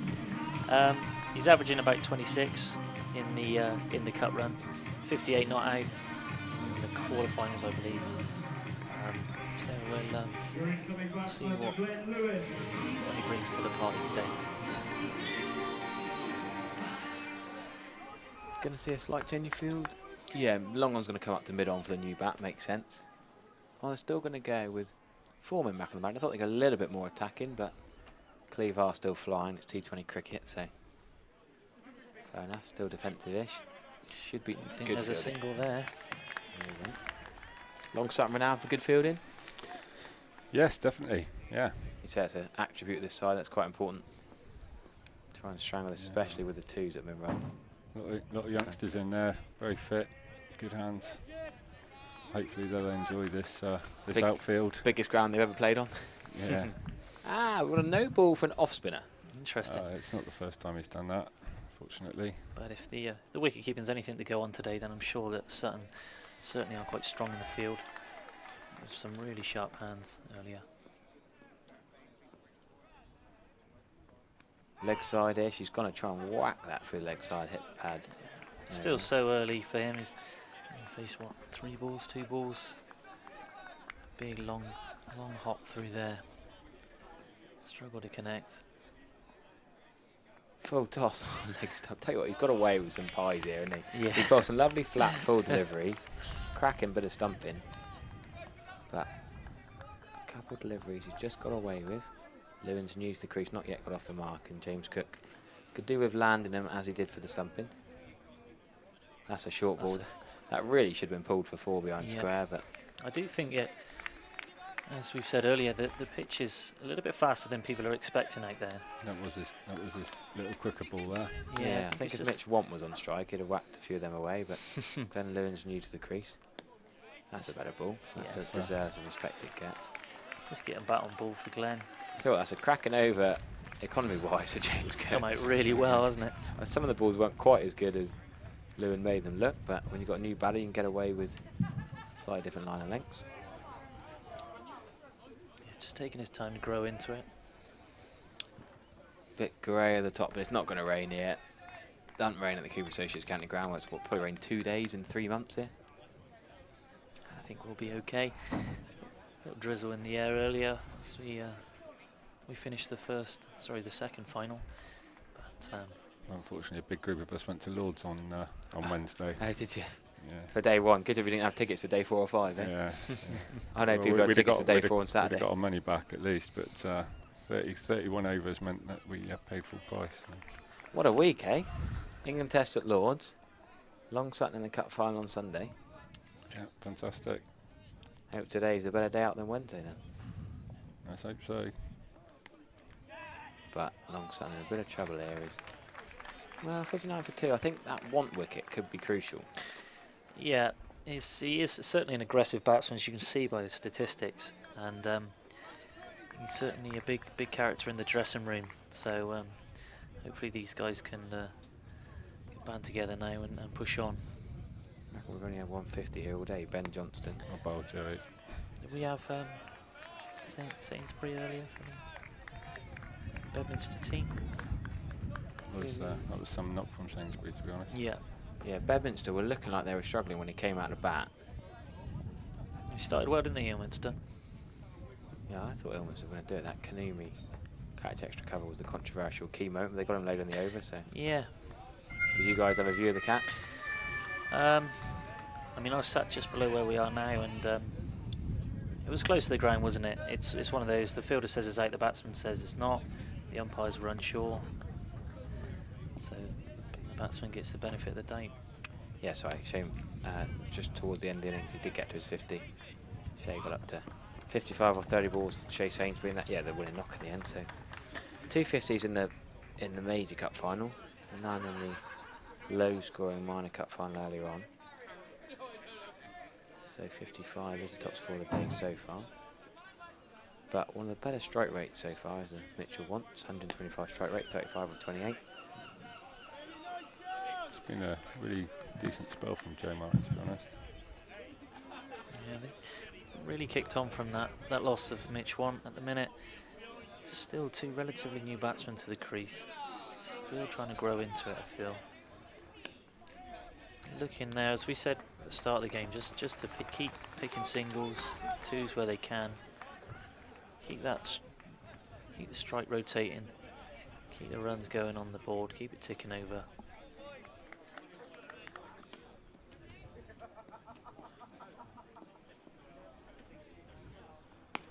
Oh, and that's gone. Good shot. Lewin, who struggled a bit, couldn't play the off spin very well at all. One end, but very, very strong down the ground, straight bat. Cross bat doesn't tend to be his forte.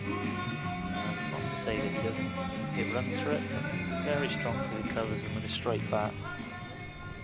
Yeah, James Cook, the off spinner, had Lewin in knots last over, but to be fair, Cook did get the key wicket at Kevin Parsons, the St Andrews opener in the semi-final, and we're going to have a little switcheroo. Long Sutton switch up. Jay Miller's out. Who've we got in who's the next? We've got Chris Viger today. Welcome to the commentary box. Thank you very much. Pleasure to be here. James Cook's 4th over. You come in time just for. Is this normal to see the off spinner bowl 4 straight through? Yeah. I think James has been a little bit disappointed with his bowling so far.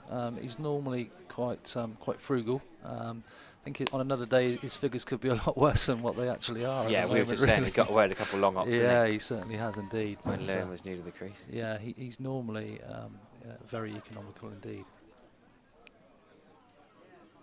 Yeah, Ed Sparrow got 1 for 12 in the semi-final. He's looking at the old scorecard. That is a long up we've just been talking about, and he's picked that gap quite nicely for at least 2. Oh, he slipped over there, Lewin. Just for the 2. A long old boundary is always going to be 2 It is there. a long boundary, isn't it?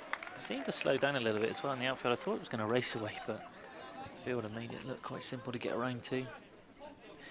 As they said earlier, Sutton Field is very young, fit. I'm sure he'll be excited to be involved in the game. So what is the off spinner going to chuck up now? Oh, that could be a decent shout. No? Okay. Going down. We're at wide mid on here, so turning it into the horizontal. There's been a lot of leg byes to spin today in all 3 finals. James is very, very disappointed by that decision. I think he was quite convinced that was fairly adjacent. Yeah, he looks angry even from up here.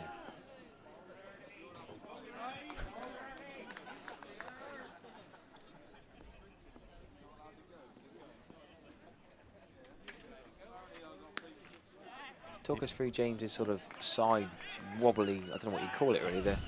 It's not a waddle to the crease, is it a step? It's like a side step. Well, he's come off his long run today, so it's bizarre. He sort of loads up and then.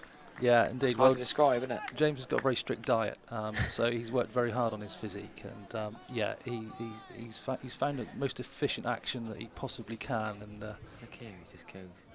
It's about 7 steps, but it's only about 2 full-length steps. Yeah, it's the height of efficiency. He doesn't waste any energy with his run-up. Oh, This that is a could be cheeky close. too. That poor throw, really. Yeah, He's I fuming with thought the throw. he was going to be in trouble there, Lewin. But they scampered away and got 2 out of it. Yeah, who's that deep square leg? He's fuming with that throw, head in hands. Oh, that's young Al Lyons. Yeah, he's our resident greyhound. Annoying, didn't quite get it cleanly enough, but Find the gap there, Lewin again. that's big red, isn't it? Charging in from mid wicket. I recognise him even without his red hair coming out his hat. And that's going to be a name we say a few times today. It is, isn't I'm it? sure. I feel like it's is it Linford the big red dog or something? As a kid, I remember. It's he's just certain figures on a cricket field just stand out, don't they? Memorable. Yeah, for sure. Memorable characters. He's the one in your club, isn't he? Oh yeah, absolutely. Yeah, he is indeed. No, he wears his heart on his sleeve, just like James does. And see, James has done the first double teapot that I've seen today on his way back to his fielding position. Disappointed not to get that LBW decision, but he's going to have a big impact with the bat later in the game. He's a key batsman for us today. If he comes off, he could be a major contributor to the chase. So we've got Edgar Herridge, also known as Billy. Whoa. Explain, please. Yeah, his mother was, she's a big fan, big supporter of our club, and she was very kind to share his childhood nickname with the rest of us, so Billy is stuck. Why not? So, yeah, no, Billy's, with the greatest respect to him, he's you're never quite sure what he's going to deliver, so yeah, this could be interesting. He has been known to bowl the odd leg side wide, but at the same That's time, a good start. yeah, at the same time, he's also been known to bowl some exceptional spells. So hopefully today's a good day for him. Yeah, that one certainly beat ball there. Could you explain where Billy comes from, Edgar Herridge? His mum, did she explain the history of it? No, I don't. I don't know any more than that really. So I'll make some inquiries and Yes, see if please. I can get some feedback for you for later in the day. Text his mum. If she's not going to come on comms, at least explain the nickname. Yeah. Oh, there's your leg side wide. Yeah. Yeah. He's got one in him. Hopefully that's his one for the day. If I'm being hypercritical of the first 11, I think for me there's been a lot of tight games this season, and one area which they could look to improve on for next year is the number of wides that they've conceded. So that's Well, you've hit the nail on the head because so far 11.1 overs, already 14 extras. yeah, it makes a 9 big difference. wides is inexcusable, isn't it, really? It's a big difference in those tight games. Not only those runs you concede off the wides, it's also the runs that the extra balls you got to bowl as well. They often go for runs as well. Well, that's a good shot down to vacant long on. Yeah, Just long on. subbed it up there, I believe. Giving him the extra ball and dispatch for 4. I think I mean you can't. It's leg buys happen. That's just cricket. Of course. They could be out. So 4 leg buys. Let's forget that. But the other 10 extras, maybe allow 1 or 2 when you're going for a spear and a ball in, or spinner trying to do something magic. But you can't be bowling double figures extras, especially when there's 8 overs left to go, 8.5 now. Same Another shot again. cracking shot, yeah. So how old's Billy then? Billy would be. He's not as mature as perhaps he may look from here. So he's he is sporting the Jack Leach look. So he's pulling it off very well. Billy would be in his early 30s. Okay. So yeah, he's been with the club since, from a very young age, from probably the age of 11 or 12. He's been our lead coach, big figure in the club. Oh, beaten for pace there. You see by the signal from Lewin there that a little bit of skid on, as we've spoken about today. Seems the back foot shots don't seem really to be coming off. Back foot cuts not seem to be working. Yeah, that's a fair comment actually. We've seen not that many runs sort of square of wicket. Any pull shots have been more mid wicket. A bit slow, sort of sitting up. We've seen 6s straight down the ground. Yeah, he's whipped that through his legs. Should get 2 there. He comes back for the second. Fighting over it. Big James Cook thought he'd leave that for his Big. more athletic fielding partner, I reckon. That stumping by Phillips is worth rewatching, rewind back and watch that cracking bit of work. Yeah, I was just checking the stats then. No buys from the keeper yet. No, It's been really, really tidy so far. Really tidy. Is he the best gloveman in the long Sutton club? As we see a back foot cut. Well, yeah, we haven't seen it all day, and there it comes. The club are blessed to have 2 exceptional wicket keepers. We've also got Toby Parcell, who's playing today as well, and Toby's also excellent wicket keeper. And it's I know that the skipper has had a bit of a dilemma really as to who to pass the gloves to. But yeah, how do you decide? Well, Ollie's slightly more experienced, and with respect to Ollie, I think Toby's a little bit more agile on the field as well. So Ollie's fantastic clubman, and I'm personally not surprised at what we've seen this afternoon. I've seen him do it a few times before. Lightning speed reactions there to dismiss a very, very threatening player. I think that's a good point, isn't it? You think like, I don't know, Bairstow or Butler, maybe similar wicket keepers, but I think Bairstow's a much better fielder. I agree. Outfield charging around the boundary, that's got to come into it, isn't it? Very quick, isn't he, Bairstow? Good set of hands That's with and without charge gloves. around, yeah, deep cover. You saw Butler struggle in the 100 a few days back without the gloves. Oh, full toss, James Cook. Is he going to get a wicket with a full banger? No. Looks like he's dropped short. He's going to get away with it. A little bit wide, a little bit short. Yeah. God, James Cook's bowled a mixed bag, hasn't he? He certainly has. We just noticed the sort of the way these balls are coming off. We haven't seen a lot of flat shots in the air. It tends to be very loopy. Batsmen really do seem to be struggling. Another full toss, nailed to square leg. He's found the fielder twice, hasn't he? James is ticking here a little bit. He's quite disappointed in himself, and I think that LBW decision is still playing on his mind here. It feels like everything's going against him, but hopefully he'll get into the groove quite quickly for the rest of the over. Another short one. He's bowled 2 full tosses, now a long hop really, and that has gone for 2. Are you surprised he's bowled his 4 overs straight through? You can't say he's bowled that well, let's be fair. No, indeed, and I think by his own admission he'd probably said that he's had better days with the ball, so I suspect that the skipper's kept him on, knowing that this is not typical of him. Do you lack spin options? We do today, yeah, we do today. What, Dan 4 or 5 Lazaridis, who's not playing today, he offers some left-arm pace, but when the conditions are right, he'll also bowl some left-arm spin as well. Really? He's one of them, is he? Yeah, he's a big loss today. He's probably our most destructive player. Garfield Sobers used to do that, didn't he? Yeah, bat and ball. You see a change of field now. Maybe just protecting himself from that short ball. Setting the field for long hops and full tosses, is he? Well. Deep square leg behind deep square leg. That's a bizarre field placement. He's not sweeping, he's just bowling track downs and full tosses. That's a better ball. As soon as he sets the field right, he bowls a better ball and it's gone to mid-wicket for 1. That's right, yeah. Maybe sometimes it's psychological. If you set a field for bad bowling and more defensive, you then actually end up bowling better. Yeah, I think that might be playing on his mind now. Reduce the runs a little bit. He's been a tiny bit expensive at times. But as you say, he got the breakthrough. I'm sure he'll have a lot of belief that he can do it again. You see frustration coming out of him there. I'm sure he believes that he can offer a tiny bit more than what's happening at the We'll minute. be chuntering now. We'll be chuntering. Only got 1 more ball left to bowl on his spell. 3.5 overs, 1 for 29. God, that is a wicket. He ends with a wicket. Well, we said how poorly he's been bowling, but he's bowled beauty there. He's got those sorts of balls in his armoury. It's just frustrating for him today not to be able to be a little bit more consistent with his line, and particularly his length. I think he's bowled up, like you said earlier, a lot of full tosses, a lot of half trackers. But he will point us in the direction of the scorebook, which says 2-4. How many did he go for in the end of his 4? He went for 29. 2 big wickets there that he's actually got as well, in Lewin and 1. So Conaghan's coming to the crease now for Cleve. Quite a steady batsman, likes his offside shots. Yeah, just seeing the pom-poms celebrating that James Cook flat delivery. Only 4 overs. I mean, he's gone at 7.25, decent enough. Economy rating 220, but still higher than most of what we've seen in the first couple of games. Darren Taylor says Stan Lazaridis is a cracking bowler, plays for Croatia. Yes, Darren Taylor.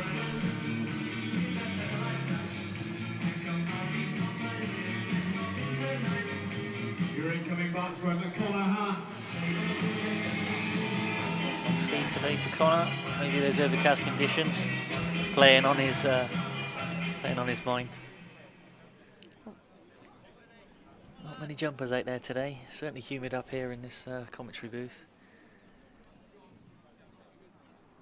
End of the over. We're going to see it continuing. From the river end into his 2nd over is Billy. Unfortunately, the wings go up for the umpire. I'll make that 10 wides now. That's 12 wides and no balls together. Sutton be looking to have a couple of tight overs coming up now. I mean, what have we got now? 7 overs left. You know, we're threatening quite a sizable total on the board here. God, I like that. I like this action. Yeah, it's graceful actually. Good to watch. It's a shame about the 2 outside wides. Yeah, when he gets it right, he's very useful. He just Yeah. has the odd occasion just of falling away, which tends to push the ball down the leg side. But he swings the red ball quite a bit. Yeah, he does. Yeah. I'm sure he's a Would he handful with would the he new open ball. up? Yeah, open up on a Saturday. He has been known to. Slightly shorter there. Didn't yesterday. He didn't play yesterday. He was away at another wedding, which you all know shouldn't be allowed during the cricket season. Yeah, there's got to be a rule about this. Yeah. Every club getting decimated. Why do weddings have to be summer Saturdays? I'm sure I'm all you'll about have the fines. September, October wedding. That's right. Yeah, some of the members of our clubs are not allowed to go away until the September. No summer holidays for them, unfortunately. Well, holidays have to be Monday to Friday. That's right. Yeah. Well, they will be heavily fined in the fines committee. Do you do fines on a final, or is it? different for final? I'm sure they will actually. I'm sure they will. They do it on the outfield with Tom Abel as fines master. That's don't they? right. Let's get him out there, shall we? What a I'm sure picture he'll that'll join be in. for the club. Proper sport he is. I'm sure he'd be happy to oblige. Cool, that is a big shot. Long on's in the game. He's going to probably catch it. Yes. Well good taken. catch. He actually connected with it quite well, but this is Yeah. a big boundary. This is a professional ground. At a club ground, that's probably 6. Here, that's a long shot to play. Yeah. Cleat isn't a small boundary. A bit smaller than this, though? Just a little bit. Nice open field we've got, but as you say, this is a big pitch. These guys will not be necessarily prepared. I mean, it's funny though because it's well known that this is the highest scoring professional T20 ground in the world. Yeah. And all the stats about all the records, you know, that Knox 50 over game a couple of years ago where 400 played 400 and Derbyshire T20, you know, why they were so freak, but all the runs scored here, then you suddenly see a club game come out here. It's totally different, isn't it? It looks massive. Yeah, I watched Russell smash 60s into that Somerset stand when I was sat there, and it's just absolutely blistering to watch. But as you say, it's slightly different for these guys coming out here, which are 2 brothers now, I believe. And that's Joe, the younger brother, just coming in, number 99. Connor on strike. And Joe and Connor Hans, yeah. yeah, I haven't seen a lot of Joe on a Saturday. He unfortunately works Saturdays. I've seen him a lot in the cut run. Seen a lot of unorthodox shots from him. We don't necessarily see from the batsmen. Averaging about 18 with the bat. You can see now he's getting his movements going at the non-striker's end. It's a key part of the game coming up now. I think if Sutton just nip out another couple of wickets now, they'd feel as though they're right back in it. Yeah, I think you're spot on there. Middle order. Oh, that could be out. Big appeal, yes. Yeah, he's giving him. Well done, Billy. Connor Hans has to go. Billy has got 2 and 2. Billy is on a hat-trick. He's signalling to the bat, I believe. I think he was signalling to the bat to the umpire that. Believes he hit it.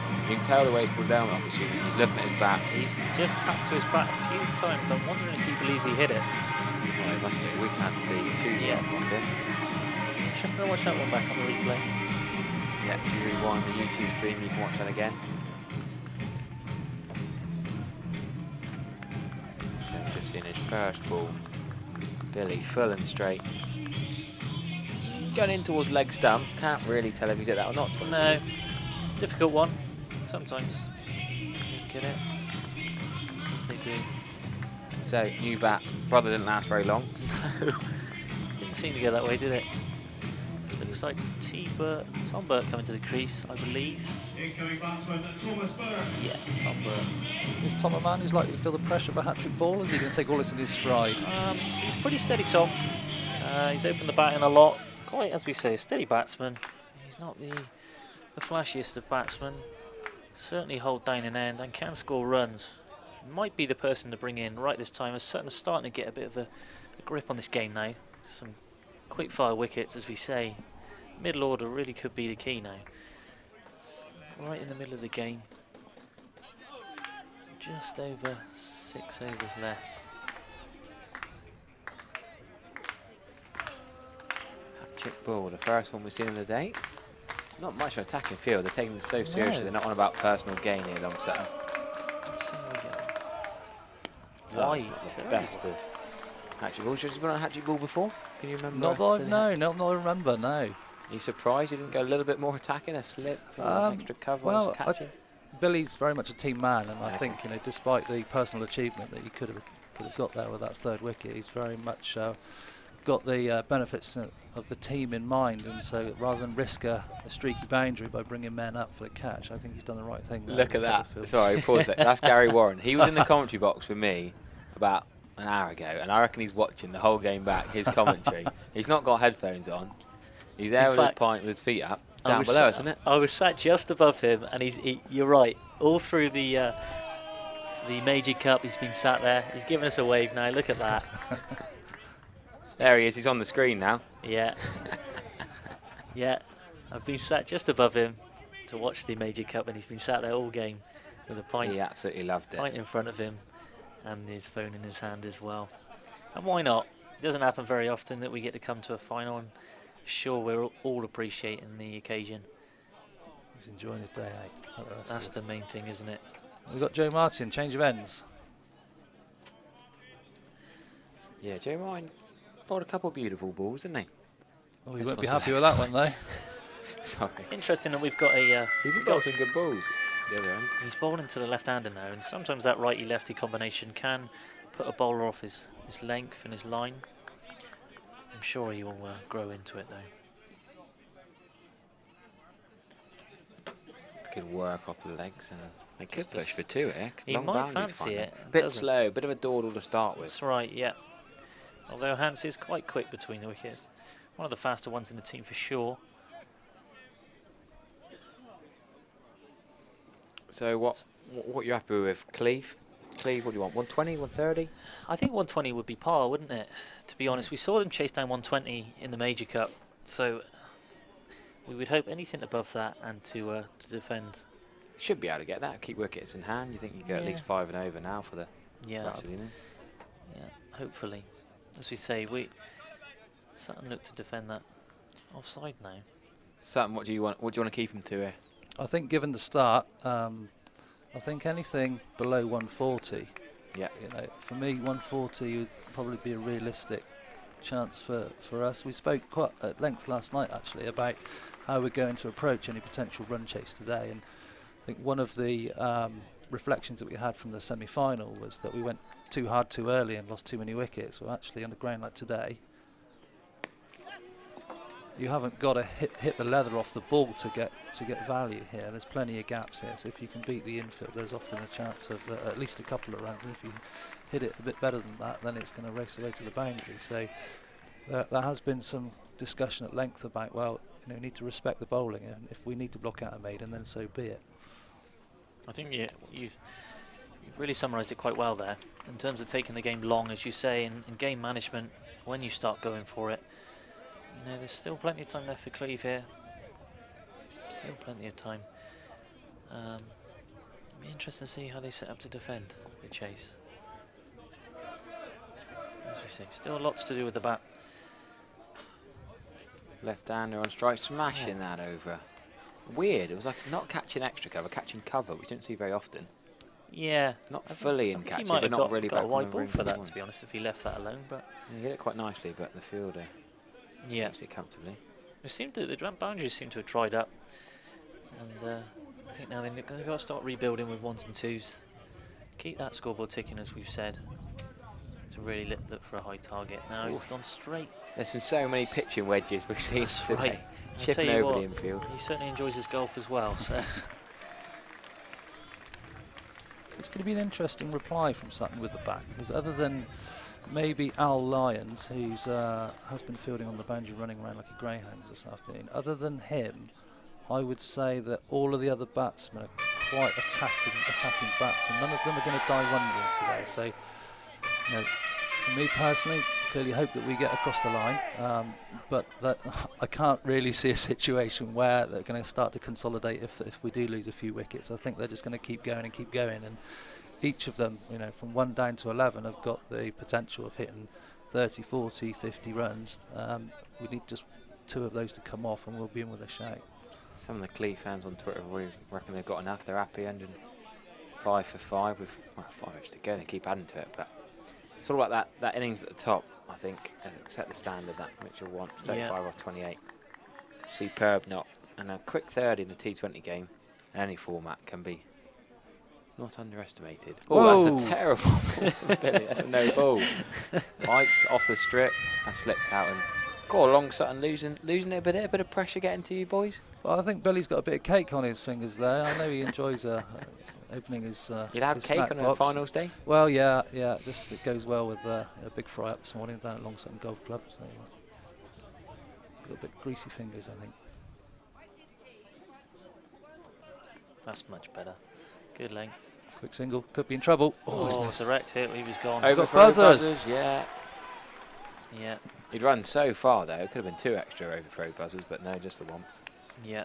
It's certainly worth a shot at the stumps. Definitely. Hans was not looking where that ball was going then. He was practically at his bowling run up by the time he had the call for a second run there. It's dangerous running though. Spoken about 1s and 2s inside the ring, but still taking risks when they perhaps don't need to. Still a long time to go. 3/4 of the way through now. Billy Bit of a wide wash outside out. the off stump this time. This seems to be, he might get himself in trouble here, but because he's gone after the wide one 2 or 3 times, and he did connect with one and managed to get a 2, but left in the back of that. We've seen how good the keeper is. I'm just a bit concerned, the faintness of nicks, and he'll find himself walking back to the changing room.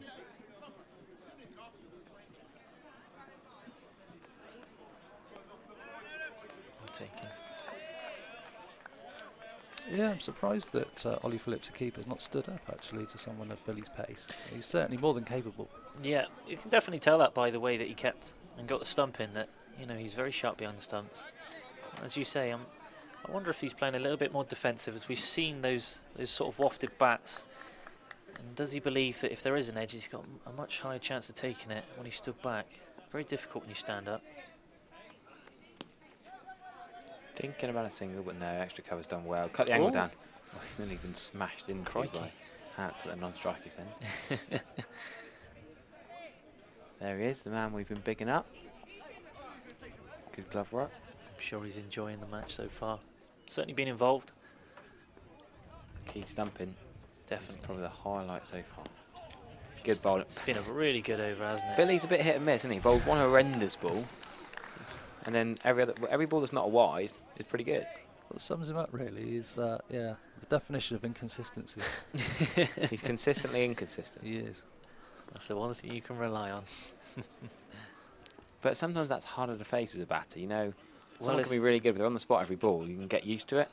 Yeah. Sometimes if they're wide and legs high, wide over the offside, and then suddenly they're bang on the money. Yeah, I think, well, if Billy doesn't know where it's going, the batsman certainly doesn't. Exactly right, exactly right. The batsmen are going to struggle to get their eye in as well, as you say, when he chucks one wide out of off, and then, you know, maybe a 1 or 2 down the leg side. It's difficult to get a string of consistent shots together to get that eye in, as they probably want.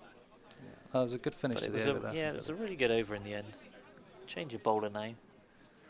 Oh, we got Archie Hayward coming back.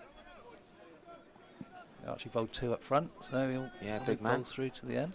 This is the Marco Janssen look-alike, isn't it? That's him, number 2, back on. Yeah. Bowled all right earlier on.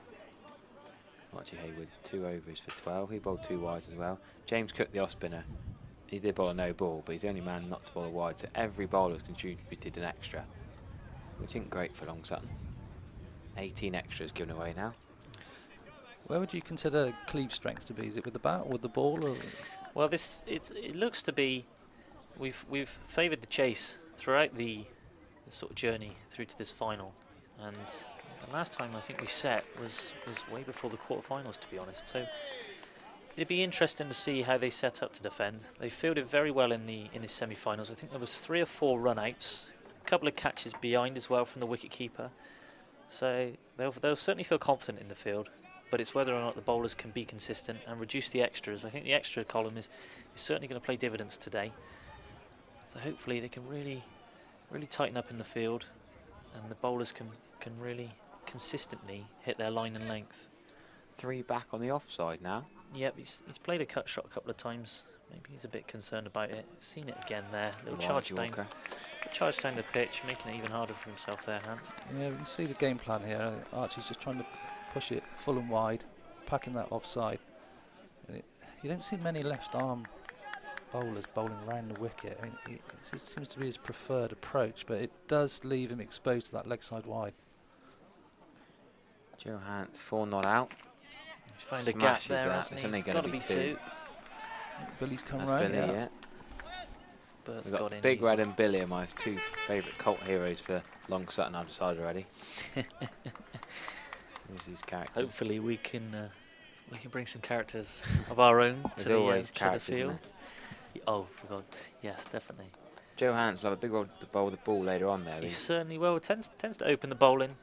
Yeah. Good consistent line. Lewin will probably open alongside him, but I'll have to wait, see what the skipper Both does. in the top 7 and bowling. A few key players to do a bit of both then. Oh, that's he's smashed found down that. the ground. Gonna have to run them, it looks like. It's not Good gonna hand go. to it. Marco Janssen lookalike has saved a couple there. 2 runs. Couple 2s in a row here. This is what Cleve needs to do. Keep building. Hans might be knackered for his bowling if he runs too many 2s. Well, he used to play at a semi-professional football level. He was in Cheltenham Academy, so I'm not sure that his cardio is going to be in question. No, ideal. A few decent footballers on show we've heard so far today then. Well, he's got away with that one, hasn't he? He found a gap. Just a single.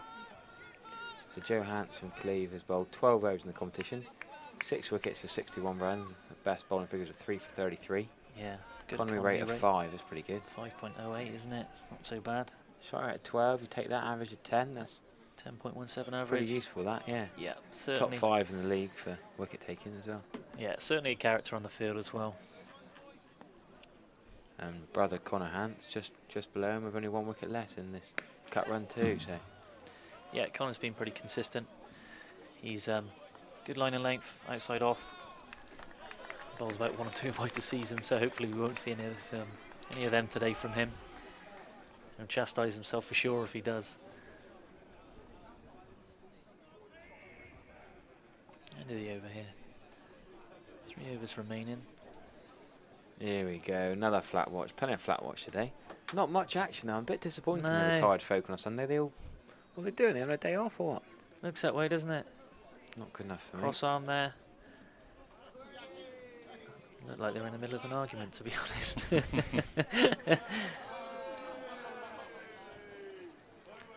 Long Sutton are a disability champion club. Can you talk to us a bit about that? Yeah, we can. So Billy, who's bowling now, he's heavily involved. Many moons ago, he was involved he was employed by the Somerset Cricket Board. He's moved on. He's worked for the ECB. And that's the role that he's still in now. And his original focus was with Somerset disabled cricket team, and he's brought that to the club. So the club prides itself on being a facility that's available for all, regardless of age, gender, ability.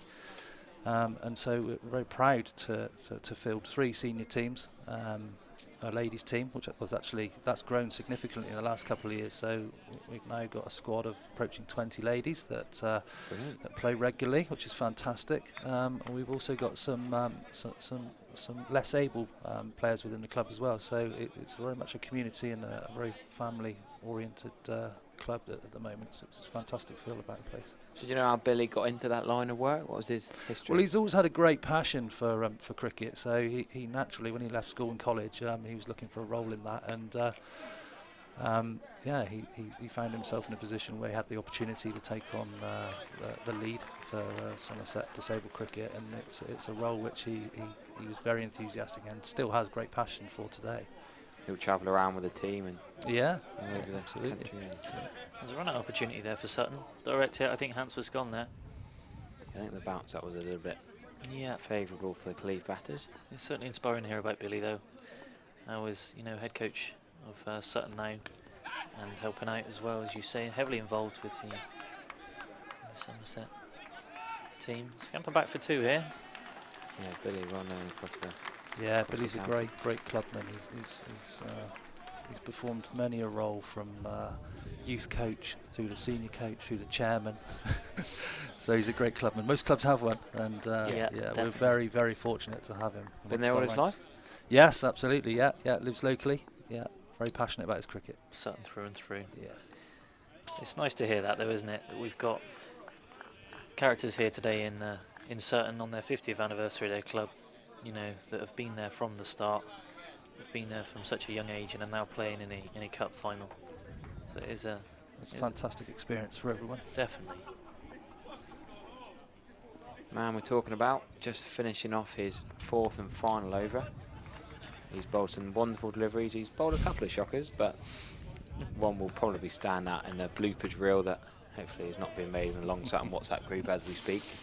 Someone clipped up that leg side. The socials, yeah. So socials are a big thing in our club, and yeah. You'll be getting some stick for that. Yeah, absolutely. That'll be shared wide and far, I'm sure. Now, 2 for 22 with 1 ball remaining. Really good. He's the best economy. Oh, and a wicket to finish. We saw James Cook, the off spinner, finish with the last ball of his spell. He got a wicket. And that was a filthy, unnecessary shot from Hans. There's still 2 overs left and 119 for 6 and only the tail end left. That was unnecessary from Hans and he's missed it. He did say he has been known for his unorthodox shots. He's come off a few times in the cut run, but unfortunately it was the wrong ball to do it on. As you see, 2 stumps out the ground. Well, that's the ball that Billy would be hoping is distributed wide and far on WhatsApp and other social media outlets. Just as we say it. Can't argue with that for sure. Curling straight. I'm interested to see how that would have been played had he played an orthodox cricket shot rather than the filthy. Well, I didn't even get him to scoop the reverse position. He sort of went across and that was it. Too late. He was doing a lot quicker. Yeah. I think it's the wrong wicket entirely to play it on. As we've said all day, it's really skidded through. Did not have enough time. A shot away, as you say, suddenly the ball was through him. 2 stumps out the ground. Yeah. Well, I hope his big friend and long-time playing partner, Chris Saunders, he's out in Australia. He moved out there a few years ago now, played for the club for 10, 12 years. He'll be up, I think it's, I'm not sure the time difference, but it's night, it's been middle of the night, early morning over there, and I'm sure that he's watching. He'll be very pleased for Billy. James Cole. Hope you're well, Saundy. So, new batter. James Cole scored runs in the past, not been his most consistent year with the bat, but he has got it in him, and that's the main thing.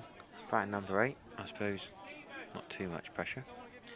No, more known for his bowling, especially this season. Previous captain of the first 11, as we say, he certainly has hit runs in the past. Hopefully the occasion beckons and he can deliver. Good dot ball to start the over. Very good ball. Good line, good length. Right on the hip of Burt there. There's a big 11 balls coming here. I mean, we've gone 119 for 6 with 11 balls left. What would Cleve be looking for now? I think they'll be certainly after at least 5 and over, around about that 130 mark. Run a ball. Is that too much to ask? Most likely. Ironically, I think both sides would probably be happy with 130. Yeah, I think you're right there. It's interesting, as we say, because we haven't seen Cleve set a target for a little while in the cup, but they have had some difficulty gaining the sort of the pace of the wicket today. It's been interesting to see how Sutton get on with the bat. I'm sure the bowlers will be ripe and ready to go for Cleve, and will be raring to get after them. Well, smashed cover drive, only going to be 1 run, but he hit it fairly clean. Should mention all this chat about Billy in the disabled setup. Somerset disabled at 81 for 1 after 21 overs. Chasing Gloucestershire's 222 for 5 after 35. Good start to the reply. Yeah, Mr. Redwood out for 10 and Milton out for 12, but Maynard's there, 36 not out.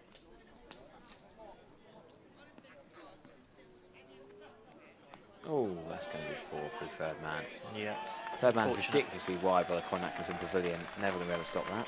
We haven't seen many shots through there though, so we have seen quite a few through that. As you say, that cut shot that you've attempted all day. We have seen a few shots through there, which is perhaps why they're protecting that line. What do you say? He's got a hope in getting right to that one. I wonder whether Archie was brave enough to bowl that slower ball. Well, this is the occasion to do it. Showed some character now. We've certainly seen some good deliveries today. Tried to add to some. Oh, unlucky. Another 4 down to 4 in the book. Early in both of them down there. To that boundaries. Takes us right up to 25. Further now. 29. Matt Sainsbury Steve Milnes is having a field day on the PA. His team might have lost in the Major Cup final, but he's played some bangers. Had a good time anyway. Milnes are probably one of the close, probably the closer of the 6 to Taunton, so they've come in force, and I think they're staying for the final. Hopefully most of the other 4 teams that have finished are still here for the final of the day. Oh, talked about the good keeping. That was almost too quick. Is I think he's hurt himself there. I suppose you say you got a backup keeper if you need him. So yeah, we have. Not the end of the world if he hurts his finger with one over to come. Just concentration might be slipping a little bit at the end. One over to go.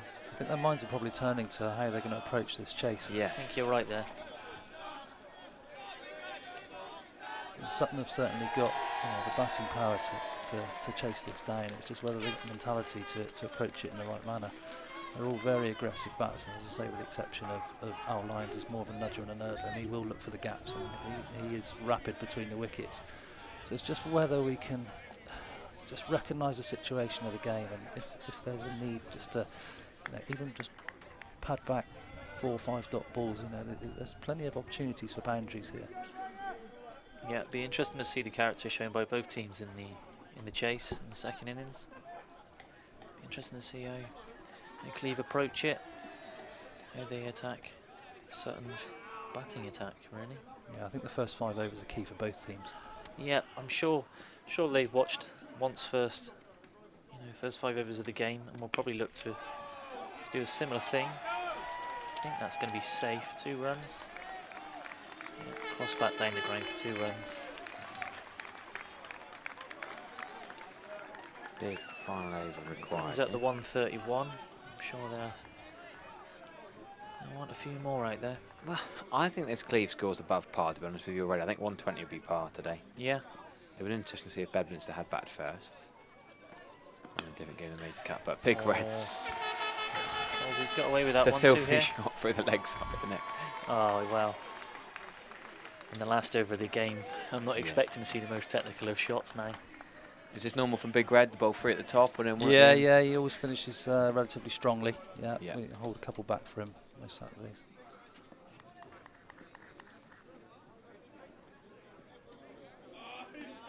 Oh, short ball, and that's straight to the man at extra cover. Easy catch, right, 2 steps to his right. And Big Red.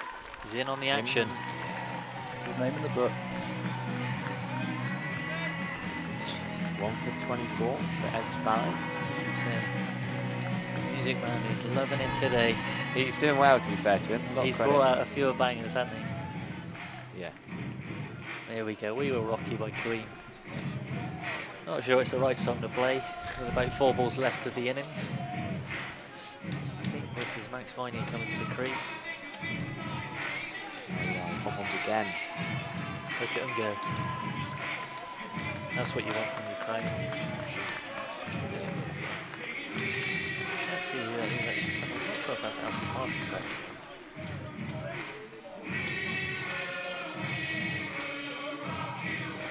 Big Red will be looking for a Yorker here. Yeah, so that short ball, was that deliberate surprise? Yeah, he's normally very consistent with his line and length, and so when he does bowl one short, it's more often than not a purposeful delivery. Doesn't it to be Max? He's going to go, no, short and wide, so there's nearly nice punched straight shot. to on the coverman again. It was a technically correct shot. Stay there. Just one. Yeah. 2 balls left. I think the Sutton boys are relatively happy with this. The size of the outfield here is quite similar to what we've got at Long Sutton at the Field of Dreams. I guess the one difference is, people like batting there. It's got a rapid outfield, and we've got quite a large resident rabbit population as well. So it's quite nice to play on a true flat surface. Yeah. I haven't seen too many runs scored today in terms of the highest totals. We say we're around about 120 to be par. Yeah. Say that wicket seems. Oh, he's got away with it. No, straight to the no. Yeah. Big Red. Good finish up at the end. Yeah. I still think Cleveland got enough runs so far. It would be a hell of a chase for Long Sutton to get this, but this over is stalling a little bit of momentum. Sometimes you see Talk about Stuart Broad when he gets a couple of wickets, cleans up the tail and he comes into bat, or vice versa, gets a few runs at the end and he steams it bowling wise. That momentum could be a key shifter. Yeah. Cleve not bottling it, but struggling the last over. I think so. I think they're just trying to force more runs onto him when it's just not needed. So we talked about risk taking early on. Certainly we're looking for two of their batsmen to get established and get 50, 60 runs each to set the foundation and get them very close, if not across the line. We've not seen a team bowled out yet today, and we probably won't unless there's a ridiculous stumping for wide or something daft with one ball remaining. Carpenter, helmetless, coming out to run at the non-striker's end. Yeah. He's got his pads and his gloves. Surprised he's come out with them on, to be honest. I thought just about will do it. No, you've got it, haven't you? Laws state. Get it as village as possible. Nah, you've got to wear. Yeah, I've seen it. I don't think in the final they get away with it. No, definitely not. Where's he going to go then? Last ball, probably a Yorker, we reckon, for Ed Sparrow? Yeah, I'd like to think so. I think there's going to be a big swish from the batsman here. I agree. Oh, we stepped across offside, tried to smash it. Could it be another catch in the office. Yes, well done. Well done. 3 Big in red. the last over. Big Red is cleaned up. Really good. Oh, careful. A bit concerned somebody's head was in danger there, but... So Ed Sparrow finishes with 3 for 25. Just the one wide in there. It's interesting how the pendulum of momentum has swung to and fro here in this first 20 overs.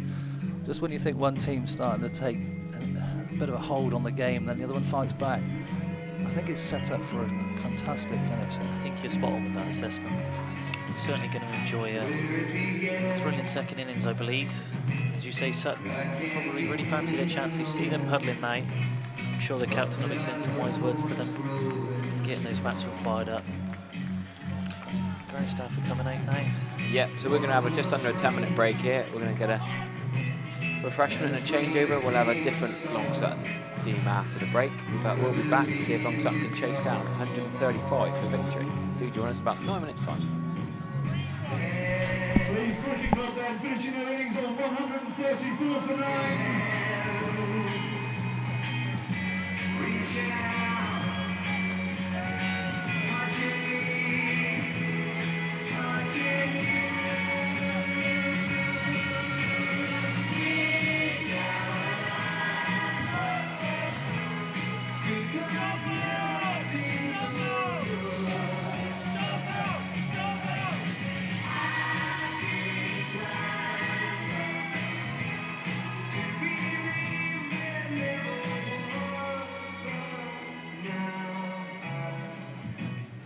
Look at the night, and it don't seem so lonely. We fill it up with only two. And when I hurt, burden runs off my shoulders. How can I hurt when holding you?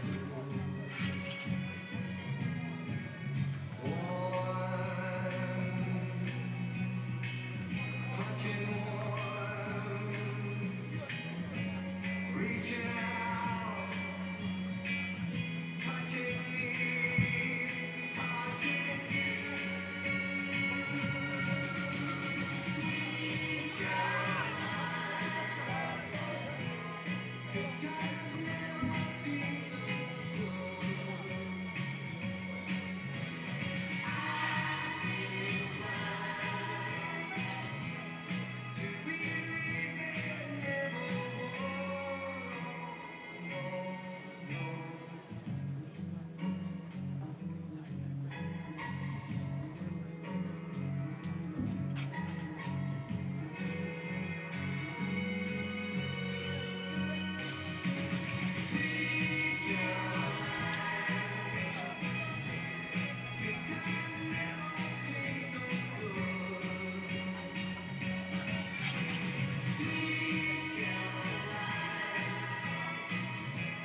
Opening the batting for Long Sutton then.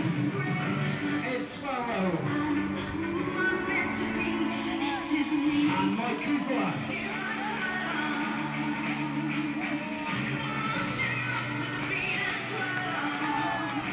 Right, welcome back to the intermediate final. The last 20 overs of a 120 over day here at the Cooper Associates County Ground.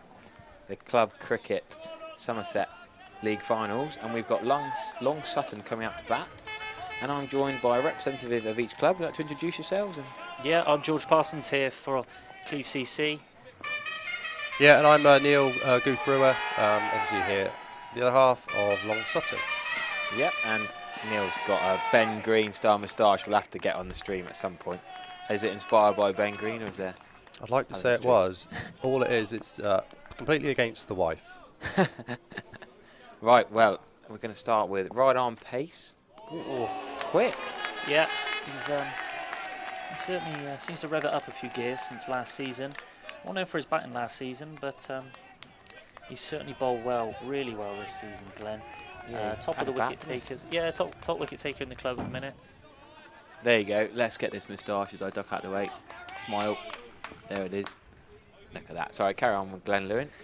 Yeah, he's, as we say, certainly been a bit more prominent with the ball than with the bat this season. Still scored quite a few runs. I think he's around 27, 28 wickets this season. Certainly has got a lot of pace in the locker. Can swing the ball away. Tends to swing the ball away a lot. And what you'll find is he'll suddenly do the one that doesn't swing, and the batsman's played it out and he's found an edge. It'll be interesting to see how we set up today. Oh, look at that, the lift and pace and bounce. We haven't seen many of those today, have we? Not many short balls that have come off, but that is absolutely flown through. In the minor cup final this morning, probably before you two guys got here, Brad Angel and Taylor Angel, quick. Got a lot of wickets between them, a 5-for and a 3-for. And here, I feel like that's the quick lift and bounce we saw earlier this morning. Sparrow, any good on the short ball? Yeah, it's a track that I would say played somewhat similar up at the Field of Dreams. Maybe we don't see necessarily that sort of pace too often. Yeah, this would be quick for league normally, wouldn't you? You see yeah. Well, quick wide. He's not happy with that, is he? Perhaps thought it went straight over. Not sure what the replay would make of it. He's having a chat now with the umpire. A little giggle. How's the pink ball been playing? Is it been sort of moving much or? Not massively today. We saw the left armour. Was it in the? Can't get confused. Watched so many games of cricket today.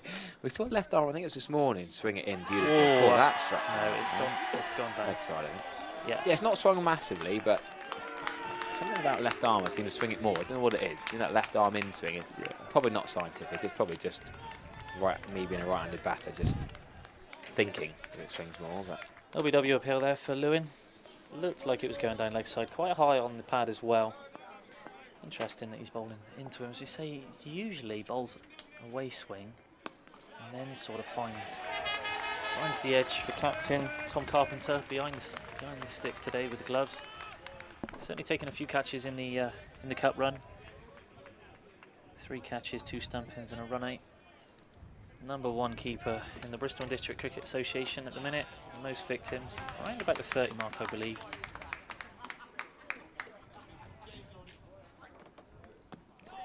Single there for sure, easy single. Good one, isn't it? Yeah, keep the pressure going. That's right. Good for Sutton to rotate the strike. End of the over for Lewin. 2 off of it, 1 off the bat, 1 extra, and I do feel like the extra column is going to play a key role in this chase. Go on, then. Before I tell you, guess how many extras in the first innings. I did mention it a few times, but the final count.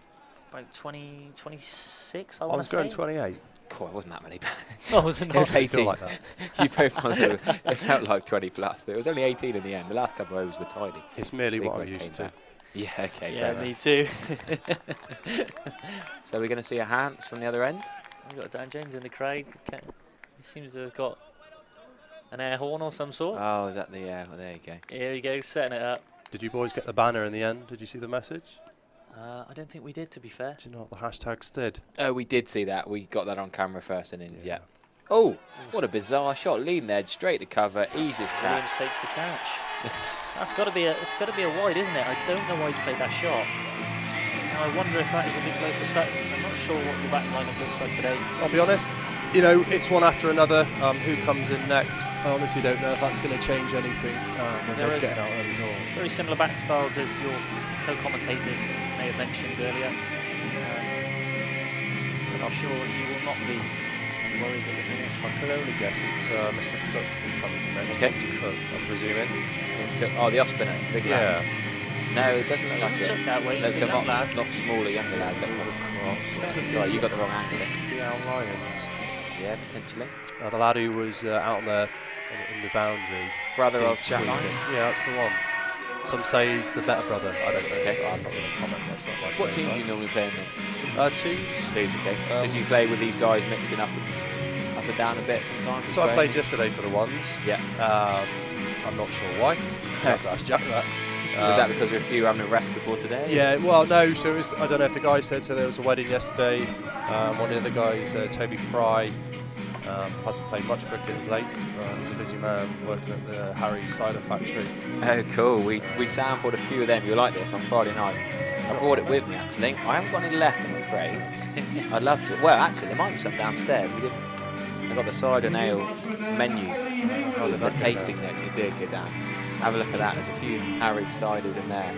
We didn't get to try too many of them. Oh, so Ollie, I can tell you yesterday he come out and absolutely scorched the ball to here, there and everywhere. Ah, yes. Didn't he score 40 odd? I did look at the score. Very quickly. Maybe interesting bowling matchup then. Hans with his first ball takes a wicket. 6 wickets in the competition. Make that 7 now. Let's see what he brings.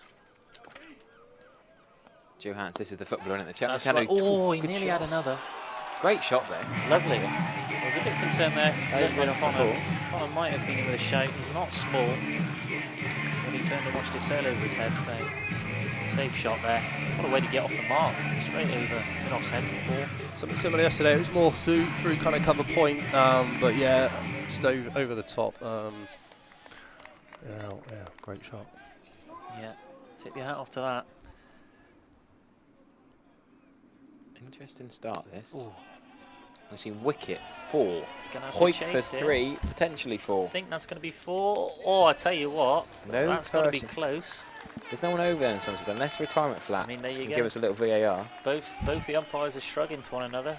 It's just 2 runs. Got to trust the fielder here. I tell you what, that's some decent fielding out there. And I think this is the way that Ollie's going to go. He's going from the off. I really do. He's a power play man, isn't he? Yeah. High strike rate. Got high bat lift, Johnny Bairstow-esque. Shot! And that is a glorious cricket shot. Fair play, this lad. 4 over mid-off, filthy heat for 2, fair enough. Beautiful 4 straight. You've seen 2 very straight at the minute. I think Williams is just chatting to Hans now about putting somebody back. As you mentioned there, still very, very early in the power play. 4.2 overs left until they can move those fielders around a little bit more. I know one of the overs yesterday, 24 off the bat. Just no prisoners, just absolutely just opened up and yeah, let rip. Very aggressive batting style, as you mentioned. I guess chasing what we reckon is a big score. He's going to keep going. Player missed, don't worry about that. He's just going to keep swinging. Because even if he connected, that wasn't going to be caught by the keeper. His bat speed, that would have flown probably for 4. Third man's fine-ish. I'm sure that the carpenter would fancy his chances to any edge. He doesn't drop too many, but I don't want to cause any curses right now. Touch some wood for sure. See, just over the infield, but we've got somebody around there. He's going to get round. Easy 2. So many 2s today. Definitely. I think that's where the game is going to be won and lost, in where you take your 2s. Who runs hardest? Yeah, I definitely feel that way. As we said, we didn't see too many boundaries in the sort of middle overs of the first innings. Definitely at the start we saw a lot of aggressive batting from one. Williams trying to help him out as well, but it'll be interesting to see the end of the power play where Sutton stand. Looks to be a change of bowler. Oh, maybe not. Thought Williams would take What do it you for think? a minute. You think it's going to be kind of 2 overs apiece? And Yeah, I mean, as you say, Lewin's been a consistent bowler all season. He only went for 2 in the first over of the game, 1 off the bat, 1 wide, which he was very disappointed about. Be interesting to see how they go about it. Does Carpenter hold him back till the end or use him now? As we say, we'll have to wait and see. Ooh, is that an edge? No. No, good pace there. Certainly, yeah. He seems to. I'll tell you what, he seems a lot quicker today than I've seen him before.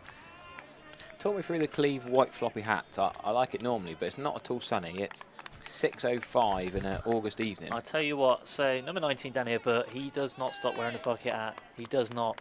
He's always wearing a bucket hat or a wide brim. Williams is the same, number 66. Sort of that extra cover there. I think a little bit of brand exposure, sorry, to be honest.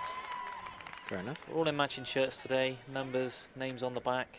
New kit, especially for the final, is it? New kit this season. Thank you very much to Mr. Tates for sponsoring us this season. yeah, similar to us, we've moved to Lorimer's up in the northeast, up in Durham. There are kit suppliers this year. Wow, why from up in Durham? That's a weird move, isn't it? So it's the previous club for myself. Okay. I used to play up at Mitford before I'd come down here to join Long Sutton. So I knew what the sort of quality that they could give. So Grey Neckles, you know, I'd argue it's if not the best, it's certainly up there with one of the best brands there are. So. Oh, Mitford up near Morpeth. Yeah, I did my geography A-level case study on Morpeth. Did you know? Someone do with the flooding at Morpeth, does that sound about right? Yeah. The year I met my my now wife.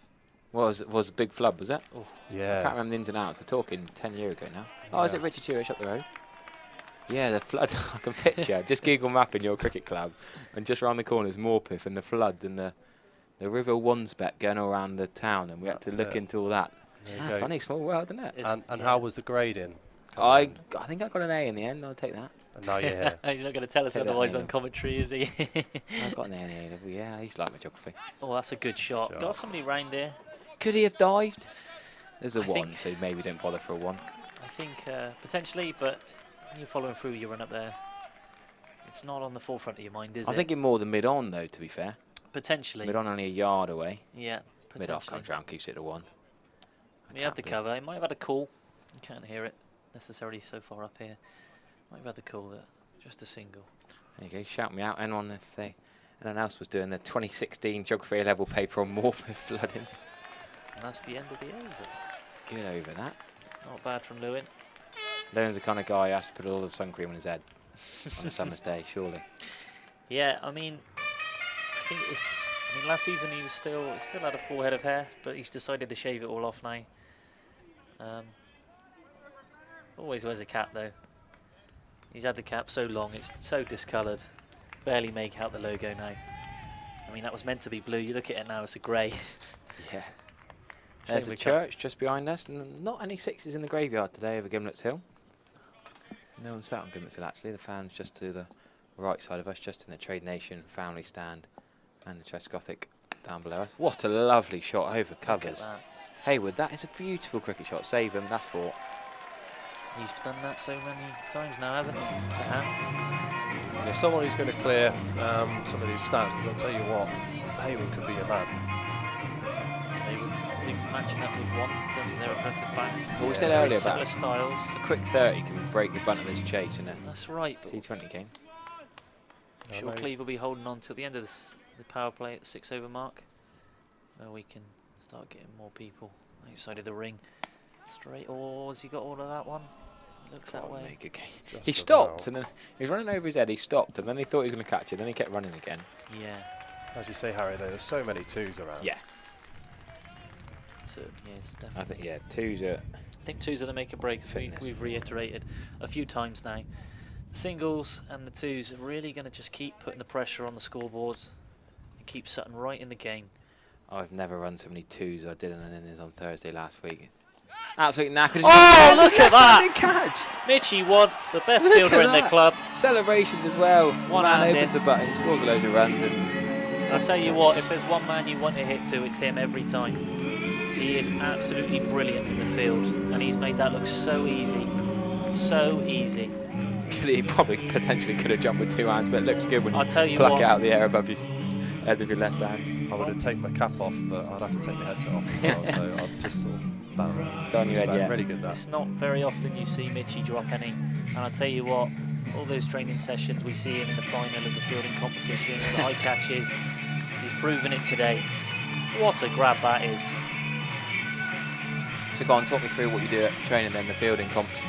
Well, after a long net session, we usually start off with some ground fielding, stuff like that. We always finish with the high catching session. Nice. Always gets down to the sort of eliminator, which is always a good laugh. Is this just a bat whacking a cricket Oh ball? yeah, as high as it goes. And, Drop it, you're out. Yeah, but Sudden you death. start mixing it up. Start going one-handed, left hand, right Break hand. that, yeah. All that kind of jazz. Take it with your feet off the ground.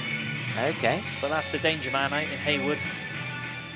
So wins Mr. Pro Build himself, Mr. Cook. Here we go, sir. The big man, the off-spinner who bowled a no ball. The co-commentator did say this is a very dangerous batting when he can get going. Yeah, the only problem, he's missed so many games. He'll tell you that he'll miss 2 games, 2, 3 games at a season. One of them is he. Every is club's got a missed. few of them. He is missed. I'm sure a lot. He's got so much experience behind him. I'm sure that he can really pull on that today. He's been here before. Exactly right. Oh, interesting ball. Look at Hans's disbelief. Keeper's very keen, isn't he? Don't trust your square leg fielder to pick the ball up. I'll tell you what, there's a reason he's top of the stats, because he is so key. He's very sharp with the stumpings, always looking for run-outs. What you want as a keeper, I'll tell you what, as a batsman, it's certainly annoying and irritating. Shorter ball there, didn't quite carry there. Late on the cut shot. Problems we've seen all day, really. Hans wasn't happy with that one. There he is. That's the captain. Hopefully lead through from the front with some hard work, intensity.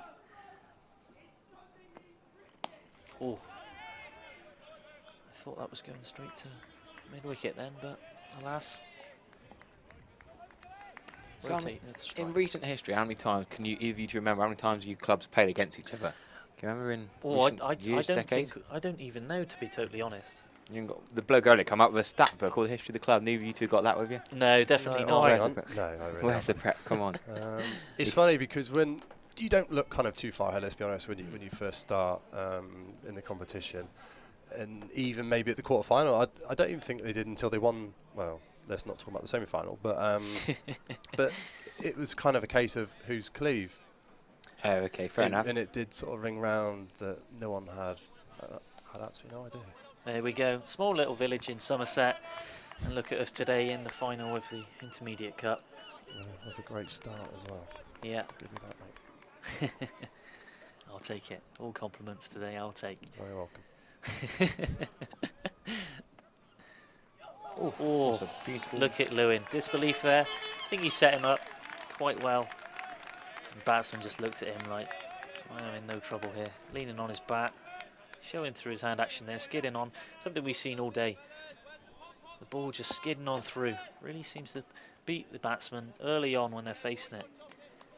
Seems to really take him by surprise. Skiddy. Quick. Oh, what a lovely that's a cover shot. drive. Sam Good Williams fielding too. I'll tell you Floppy what. hat. Yeah, Williams and one. Those are the two you want. When there's a ball being hit, you want one of those two. I like that. It's like beach volleyball. After every shot, they do a little high five. Yeah, I mean, the team morale is so important, isn't it? The team cohesion as well. It's not just the individuals, it's how you link into the wider group. Oh, big swish of the bat there. I'm sure Lewin is enjoying this over. What a battle this is. You can see his frustration. He feels that something might be coming here.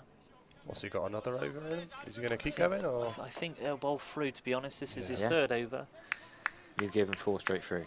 I think so. It's a no-brainer the way he's bowling. He's bowling well, especially with the power play coming. 1.6 economy, that's phenomenal stuff, and it's your third over in the power play. He's, as we say, why change something that's not broken? Oh, that's got to be close. He's got to be probably your best all-round cricketer, isn't he? If you look at certainly this season, batting and bowling. Brilliant.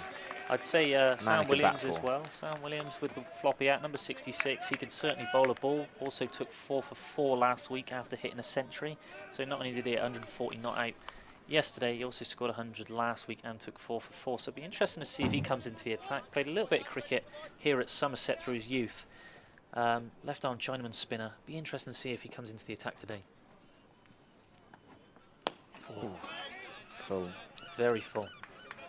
Bert's on that. Team floppy hat combined in there. I think the good thing for us boys, they won't be phased in the slightest. You know, the lineup, the batting lineup is ridiculous today. Their bat all the way down to 11. So, as you said, 2 experienced heads out there as well. I'm sure they've been here before, as you mentioned. Yeah, so Mike Cooper at the other end. We haven't said much about him at the minute. Oh, straight to cover and another wicket. Lewin strikes again. Look at what it means to him. They're all over there celebrating. Looks like Josh Carpenter with the catch. Taking a lot of catches throughout this competition. 2 very good catches when spectating on the quarterfinals.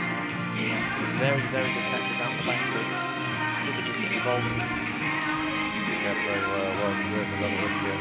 Yeah, 3 catches for Josh Carpenter in this competition. Make that 4 now. Got to say, Cleve turning the screw here. Sutton, the off spinner, bowled some interesting balls, but bowled fairly well for 2 wickets, 2 for 29. It's the most expensive, but 2 key wickets. And now he's got to go and scored the 1. Certainly feeling this now, Cleve. You're right, raring to go. A lot of high fives going around. Pats on the back from the captain. Talking of captains, I think this is the skipper. You look at the scorecard, long Sutton, Michael Cooper opened the batting and he's faced 4 balls after 5 overs. That's ridiculous. It's not his fault, it's not anyone's fault. Haywood was creaming at 19 off 10 balls at number 3. Cook 1 off 9. I suppose when one bloke's bowling 3 overs for nothing, 1 maiden, 1 wicket for 4. There's a right little smile on his face as he makes his way down to 3rd man. Paul, what's Cooper think at the other end? Can't get what he thinks. Can't get a face of ball. So this is his first season actually. Is it? Yeah, he's played Worcester Prem. Has he? Going back, I don't know how many years to be honest. And then moved down to the region. Works in the Oval. And then, yeah, so contacted the club. And here we are. Welcome aboard. Welcome to the county ground. Here comes Hans steaming in now. Ideal signing when they contact the club themselves, isn't it? Oh, nearly got it. Yeah. Hands to hands there. Brother to brother. And Williams always getting in on it, shining that ball. He doesn't want anyone else doing that job for sure. Not sure how these pink balls are playing up today. As we said, we haven't seen so much swing. Not like we would with a red ball. Oh, look at that, to fine leg. Lewin's there for a single. And Cooper's off a bit of form as well. Yesterday, I think he hit 40 plus, maybe. And he was looking good before he was out. So there's a few lads from yesterday, and as I already said, Ollie Haywood is in some form. Joey. So yeah, Ollie 48 yesterday. Mike Cooper 45. You know, Joe Martin hit 39. Ollie Phillips 33. So as I say, the boys won't be phased. You know, especially with the skipper out there. He's not silly. You know, he knows what's required. So a little waft of the blade there. Bread and butter for Carpenter behind the sticks. Nice and simple stuff for him at the minute. Interesting to see what would happen at the end of this over. It's the end of the power play. Will Lewin come back on? Yeah. You'd think so. I'll put a tenner on him that he will. That could be 2 for the offside. Is he going to get down hands? Yeah, he does. Good pick up. They should run 2 there because he's picking that with his back away. Yeah. A little bit lazy from Warren's not coming back. Actually, like Michael, he's a very good runner actually, like his brother. Okay. Quite fit boys in between, so they should be at their age. So Cooper's going to get to face another ball. Here we go. 2 off 6. 21 minutes he's been out there. Oh, and he's near. Oh, I think a dive wouldn't have gone amiss there. 2 runs, easy 2. Big arm back. You get frustrated there, wouldn't you? 21 minutes and you face 6 balls. And you're an opening bat in the power play.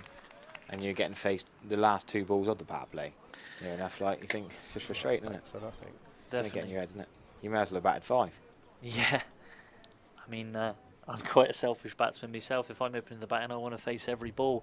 And I've certainly batted alongside people who have been in Cooper's position. You're .42, .41. Yeah. Something like that. Oh, that's a filthy shot by Cooper. He's getting a little bit frustrated. He is better than that. Yeah. But it's got to play with your head, isn't it? Yeah. I think so. But that brings the end of the power play, so Cleve can be a little bit more defensive with their field selection now. Lots of high fives, as you say. It is like a beach volleyball. The English boys in the... you ever played? In the, what, the beach volleyball? Can't say I have, no. I haven't played myself, but I reported on the beach volleyball at the Rio Olympics, BBC Sport, up from Salford Keys, not the Rio beaches. I did watch the 2 the lads night vision. in the Commonwealth Games against the... Not the Rwandan guy, yeah, you see them? Yeah, that was cool, wasn't it? Yeah, I was there for it. Live at the ground, at the ground stadium. In Joway or something like that? Middle of Birmingham, and there's a beach propped up. Yeah, that was pretty cool to watch. The 2 brothers, wasn't it? And then the people who go on and dance with the rakes, that was cool. I thought it was quite interesting. They made it like a Caribbean island in the middle of Birmingham, didn't they? I mean, I love beach volleyball, but during the Rio Olympics, it was seen as a graveyard shift to be working for BBC Sport at 5 AM. The only sport still going was the beach volleyball. It was sort of the bane of our lives, but I like it. Good to watch as we see. Cheeky little fellow. Interesting. We've seen a few buzzers recently. Did fancy it. Say they're right up for it in the field. They've got the cover now, as you said. Got long off, or sorry, long on back. Burt's down here. Floppy out to floppy out again. This is the time to squeeze. You know, you guys are. You can put that pressure on with with this boy bowling at this end. Yeah, Lewin will fancy his chances to get a couple more. What can he finish with? Let's have a look. Oh, few chips over mid-off. I think running back at mid-off. Hans has found himself in the game a lot, hasn't he, Connor? Yeah. Number 5, this seems to be picking him out a little bit. I'm not sure if that's on purpose or if that's just the way that they've been striking the ball on its merits. But who'd be the change at this end then? Who I'm not sure. As we say, we've got plenty of spin options today. Yeah, I think you got to go to them soon. Number 8 here. Hans himself can bowl pace, very up and down line in length. Now, begs the question: do they want to go attacking and look for wickets, or do they want to squeeze with the lack of runs? It'd be interesting to see. Maybe use Hans at the end as a death bowler. Williams now, who was on the ball, can also bowl very, very well. As you say, 4 for 4 in the last time he bowled, of I believe 6 overs. Just have to double check that. And looking at throughout the day, what's been the champion, of seam versus spin? What's been the go-to, or is it? I'll leave that one to you, Harry. Spin, definitely spin. Yeah. There's been a lot of spin bowled early doors in the first couple of games, just because it's a used pitch, just because it's 120 plus 90, nearly 200 overs played on this pitch now. It makes sense as well, doesn't it, with the size of the boundary to make the batsman do the work, to not use the pace of the balls. We saw Hayward just then, prior to getting out, he's using the pace of the ball so well, hitting it over the infield's heads for a few boundaries. Picked up 4 or 5 boundaries. Big man Cooper is with that for a leg side. Max Viney's down just to save a few runs there. How's Glenn going to finish here? Ridiculous figures of 1 for 8 off 3.5. That's probably the best. That's ludicrous. In the comp, history of the comp, I'd have thought. I'll tell you history of comp final, surely. I think he fancies a short ball here and catch behind. Then does he risk ruining his figures with a top edge 4? No, I think he'll keep doing that. Absolute jaffa. I think he should keep being patient and bashing it away. Well, last ball could have gone for it, but I think he wanted 4 overs, 1 for 10 is tremendous. You saw the way he went down, though. He certainly always feels that way out when he's bowling, and I can tell you from standing at slip cordon with his bowling, it's absolute inches in it all the time. The way he can swing the ball, I'm not sure if he's getting too much movement on it today, but consistent throughout the season, and there's a reason why he's the #1 bowler at the club at the minute. But as we say, that's him done. 4 overs, getting an applause from the crowd, and he certainly acknowledges it. Certain boys will be absolutely delighted he's gone. Well, Hans replacing Hans at the top end. Like for like? Slightly different in their approach. Connor a little bit more technical with his line, holds it just outside off stump. As we say, doesn't offer too many extras in terms of wides, and he's got a very good cutter in him. So it'll be interesting to see if he can get it cutting, get it going through the gate. Could see Sutton in a little bit of trouble here, but as we say, let's see what he brings to the party. Big figure with a long sleeve. Definitely. Good start. Jack's not a sort of overly an aggressive player. Coming off 26 yesterday, started quite slow. But as I say, he doesn't necessarily go big. He's just trying to find the gaps, and I suppose this is the perfect opportunity to do so. I think so. This is, as we say, this corner will bring the run rate down for for Sutton, I should say. Oh, he's going to fall safe again. How many chippages? I suppose with a big outfit, he's attacked it one-handed. Can't quite stop the two. Frustrating. Shouldn't have given away an extra single there, but we should say we will not be using the floodlights here tonight, so that's a remaining shame. 13 overs. Bit grey, overcast. You wouldn't be playing in the county championship in this light, but it's all right with the pink ball for club cricket. I think that's the other thing as well, is we're not used to a pink ball at this level. I'm not sure about Sutton. We don't see pink ball used too often. That's a short ball. It's a good shot.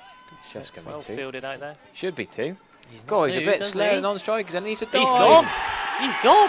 Why didn't he Look run? at that. His bat's gone everywhere. He can't Oh, blame his dear. mate. He should have run two. Easy Oh, two. dearie me. And this is what we're saying with the fielding earlier on in the commentary.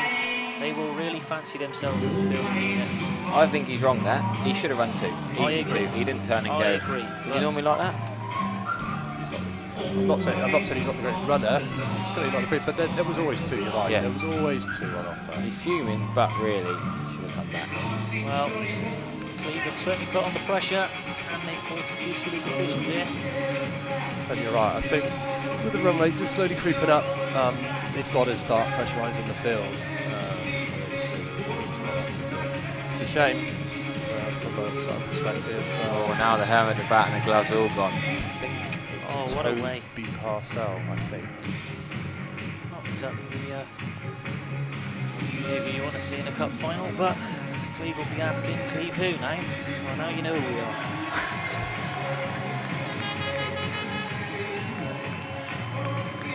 Well,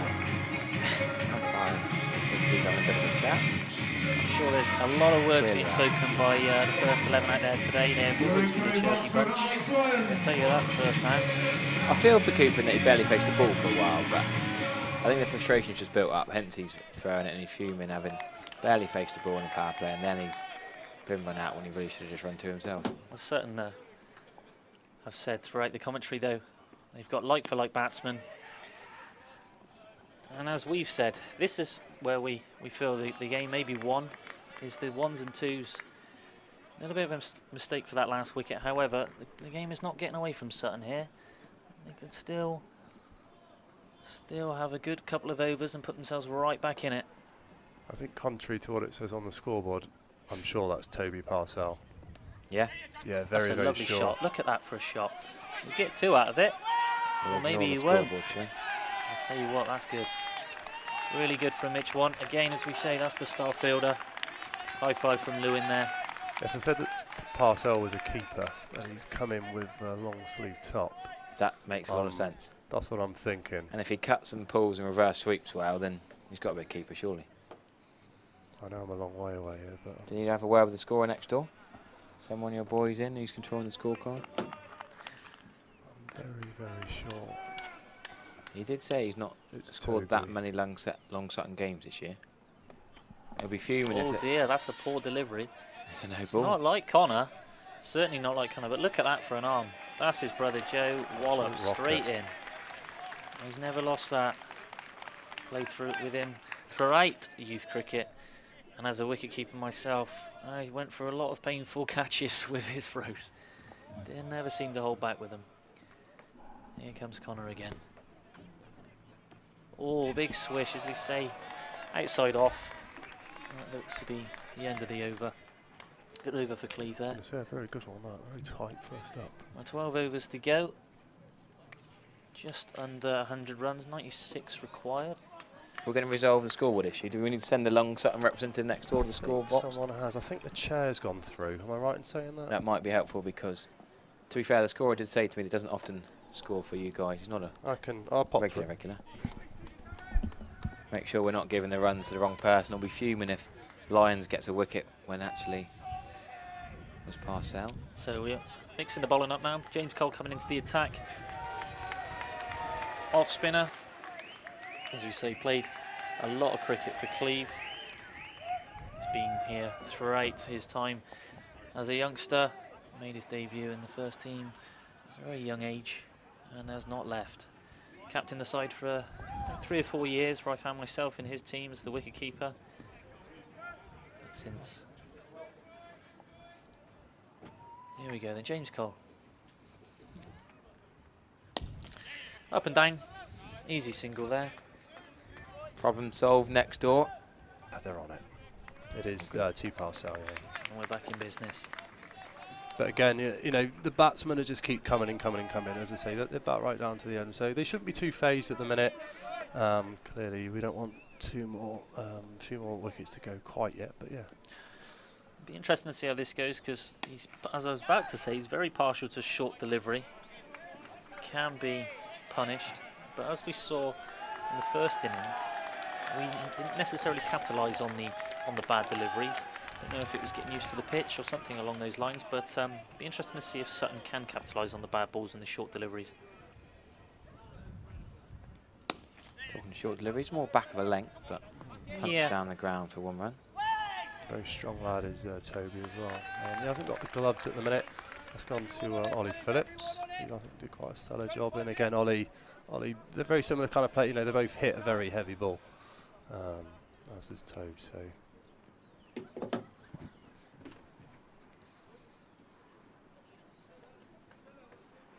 Oh, that's a good area. Not quite sure how to describe this bowling. What? It's a strange action. I'll tell you that much for free. It's even stranger as a batsman, because it's. If you've been harsh, someone's going to call it donkey drops, aren't they? Well, I'll tell you what. I can't talk because I bowl even slower. A lot of people do insult the action, but as we say, took 6 wickets 2 weeks ago. Did he? I say he's usually, as I say, usually #1 bowler for the first team. Takes a lot of wickets. It's been very consistent over previous years. Not played as much this season for Cleve.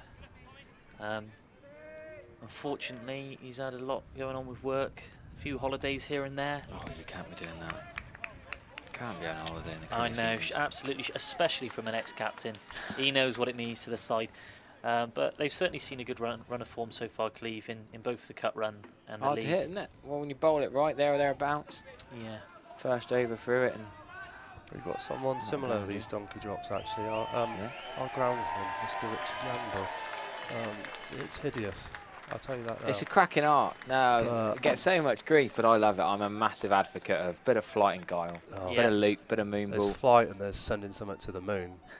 Well, you have got a few checkers. You haven't seen me on the YouTube yet. Pull the pins on those grenades. I'll be Googling you later. Oh, there's. Oh, good enough. Oh, now that was close. Look at that. Always. Change of pace from one end to the other, I suppose, is going to be a bit of a struggle from. As you say, it's the end of the power play now, which gives them a lot more options in terms of the field placement. You see, we got almost the corners of the V sort of covered. We've got almost 2 sweepers. Almost, I should say. Long off, long on. Couple in short. 91 off 10.5 is a hard ask, especially chasing under pressure in a final. Yeah. And I think that's more Jack's sort of shot. I know you've got your 2, your long on, long off, but it's more so kind of anything kind of square, through point, cover. That's the areas that he'd probably be looking to score. I think Carpenter's just telling him to keep the throws quite low. I'm not sure if he's struggling. Got exciting news from next door. 10,000 views we've just passed today. How about that? Yes, look at that. Ball to celebrate. What it means to Hans. Celebrates the stat with a cracking delivery.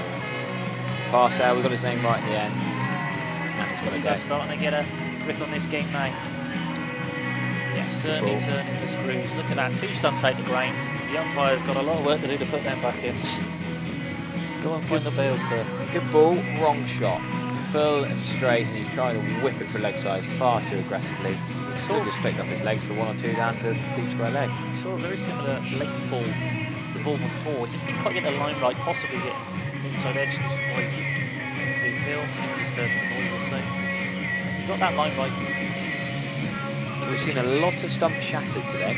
I tell you what, that's the most entertaining thing about this competition and being here today is seeing those stunts go around. I'm a bit gutted they're not the old light up once the zinger bells as well. It'd be a little bit more exciting for a T20 competition, but hey, beggars can't be choosers, can we? You might need them in this line. I'm just thinking the same thing you said about the floodlights. Don't think that would be a bad thing. Not allowed. Not allowed. I'm checking that days of the year. But like, they will be used for tomorrow's under-19 game. Do join me tomorrow night. I'm here 2 days in a row for club cricket. Somerset aren't playing for a couple of weeks, sadly, at home. So there will be more club action under-19 tomorrow night. And then here, again, Tuesday night is a women's hardball softball we talked about a bit earlier with Colette Gooding. So plenty of action here at the Cooper Associates County Ground and a quiet week in the pro circuit. Oh, new batsman is Joe Martin. Joe Martin, absolutely likes to hit a ball. I'll tell you what, hands down to his knees, he was unhappy with that one. Joe Martin fresh off 1 for 25 in the first innings. A couple of wides in there, but did bowl some pretty decent deliveries. And coming off 39 runs from yesterday against Temple Cloud. Nice. Looked very good. Oh, that's a short wide. Yeah. Wide. Yeah, he deserves that. He deserves that sign cue there. I think Joe, Dr. Joe, I think he's been promoted just probably because of this slight kind of, the dip in the over rate. What are we up to now? 9.4 required. Yeah. So I think he's here to just elevate. Oh, have a shy. Oh, it's very good. It was almost a darts throw. That was quite an interesting throw, wasn't it? Yeah. I mean, he's put his fingers up saying it's a fag paper away there, but unfortunately that's a miss and that's a single for them. I can see why he's so good behind the stump now. I really can. He's so keen, honestly. Takes a lot of. He's had a lot of really good catches this season. We do live stream all our games as well, so if you are interested to see what he's brought to the table as a captain, as a wicket-keeper, then by all means go back through and watch the highlights from all of our games. Cleve CC on Twitter and YouTube. Right, gents, it's been a pleasure. I'm going to hand over to our chairman and wonderful man, Mr. Rupert Cox. Thank you very much. From the best moustache in Long Sutton.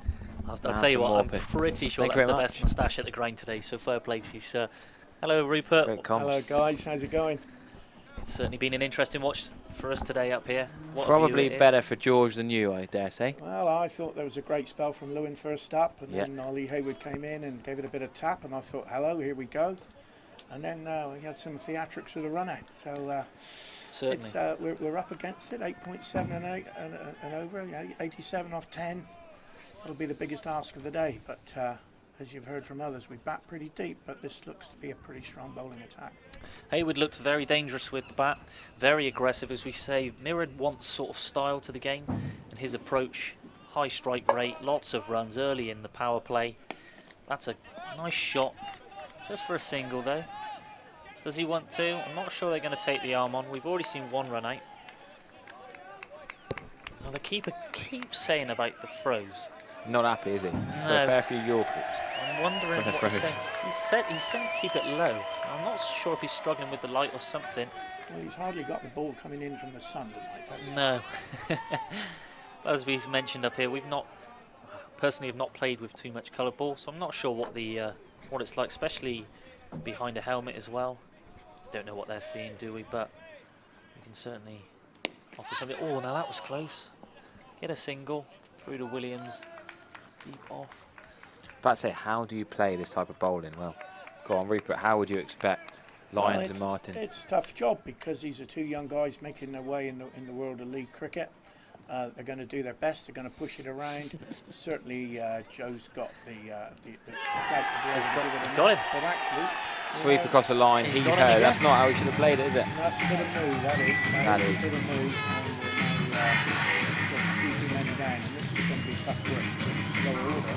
Yeah. And while they've got runs in it, maybe they've got 85 runs in. It'll be interesting to see if they can rise to the occasion, Sutton. Cleve is starting to really turn the screw now. I think they're showing the class a little bit now. It's probably always 15 too many runs to be chasing. The half of the day is about 120. That's right, yeah.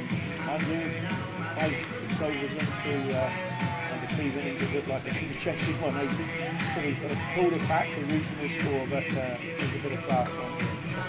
It'll be interesting to see what the wicketkeeper who's come out the bat now. He looks a very experienced head, so it'll be interesting to see what he brings to the crease with the bat, no helmet. I'm sure we've seen that too often today. We have a couple earlier. Well, one of them came out for last ball, didn't count. No. Always interesting when they come out without a helmet. Going up with, I suppose. Well, you say that, I tend not to go with a lid myself. Really? I thought you'd have grown up in the era of helmets. I did. Do you know what? Because I wear glasses, I genuinely struggle to see the ball through the grill of the... You need a Jack Leach glasses. I'm the same as you. I don't like a steam up with my glasses on, that's for sure. Yeah. So let's see what Ollie's got in store for us tonight then. Colsey in the bowl.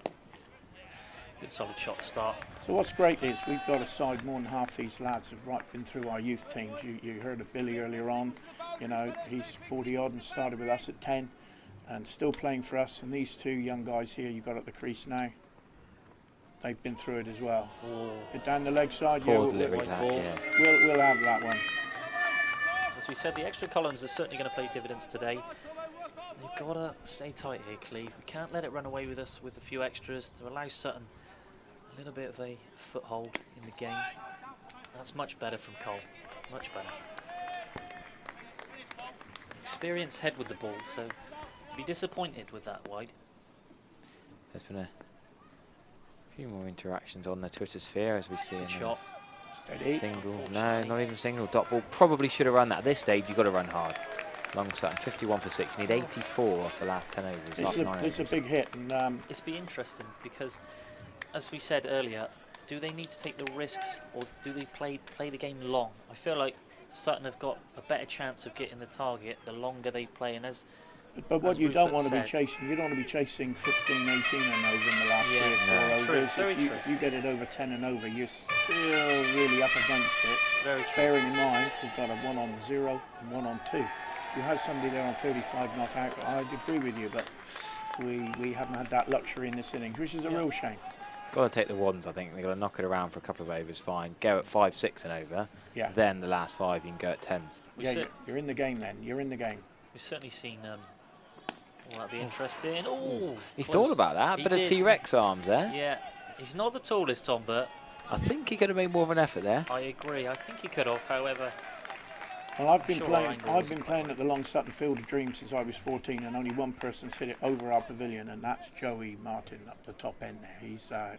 He can hit a big ball, but it's all about the pressure of the game. It's all about the guile of the bowler at this stage. You know, these guys look as if they know what they're up to. Yeah, I'm sure they'll be full of confidence, Cleve. A few wickets now, 6 wickets down.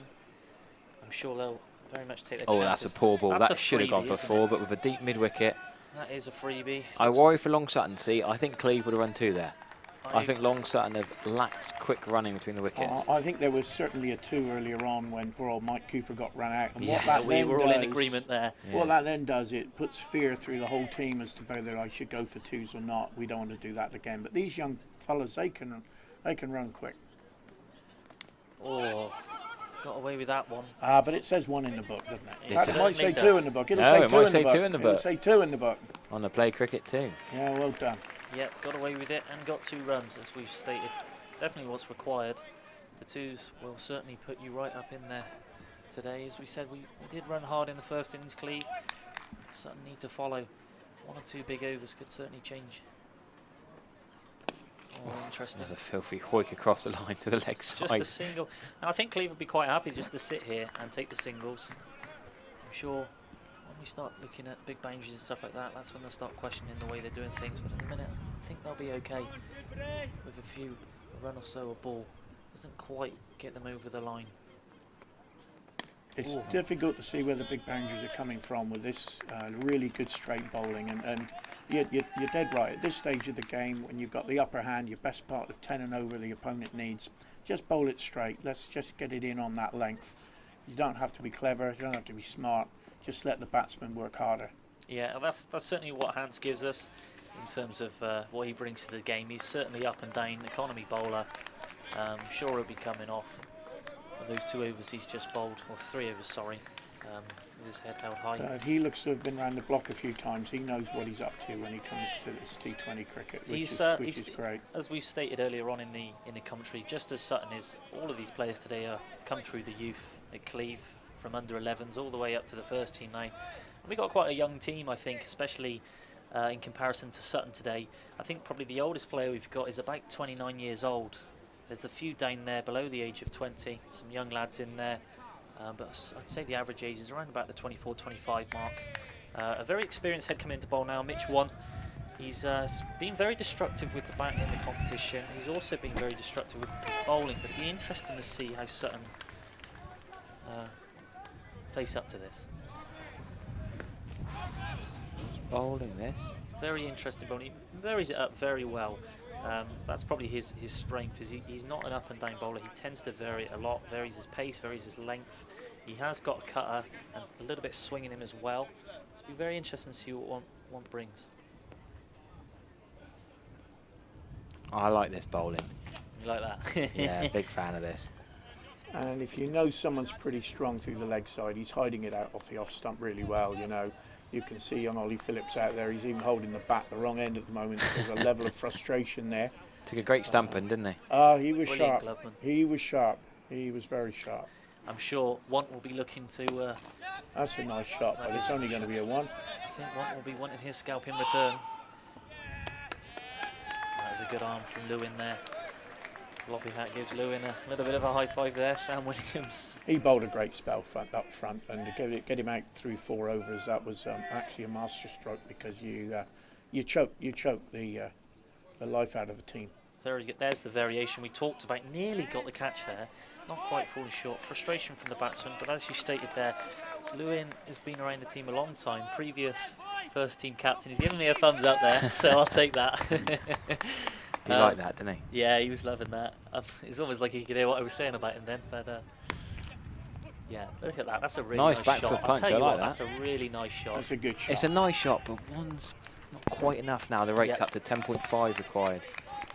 They've got to stay in the game though with 1s and 2s. If that's your non-boundary ball, fair enough. But they've got to have more 2s and 4s here. You know, you can get 12 and over if you get 2 every ball. You'd be knackered. But that was a good smack, but still only the 1. Are they going to come again? No. I don't think Phillips is going to be charging between the wickets either, is he? No, I think, yeah, you can see he's built for comfort, not for speed. But he's a really good, reliable young fella and a great clubman. In fact, 2 good young men out there doing their thing for the club. Joey Martin's one of our qualified coaches. He's been doing summer camp for up to 30 kids for the last 5-6 Mondays. And Ollie's social secretary, as you can see, he's quite a jolly sort of chap. Nice. He organised our first cricket week at the start of August, and we had a wonderful time, and a lot of that was down to him. So, you know, we have great time as a club. It's a great clubman's atmosphere, and as you heard earlier in the commentary, some quite diverse within our club. That is a full toss on leg stump. It's going to go straight down his throat. Is it no ball? Right down his I throat. don't think it is. It's not been given. Nope. It's taken by commentary again. Filthy cricket. Yeah.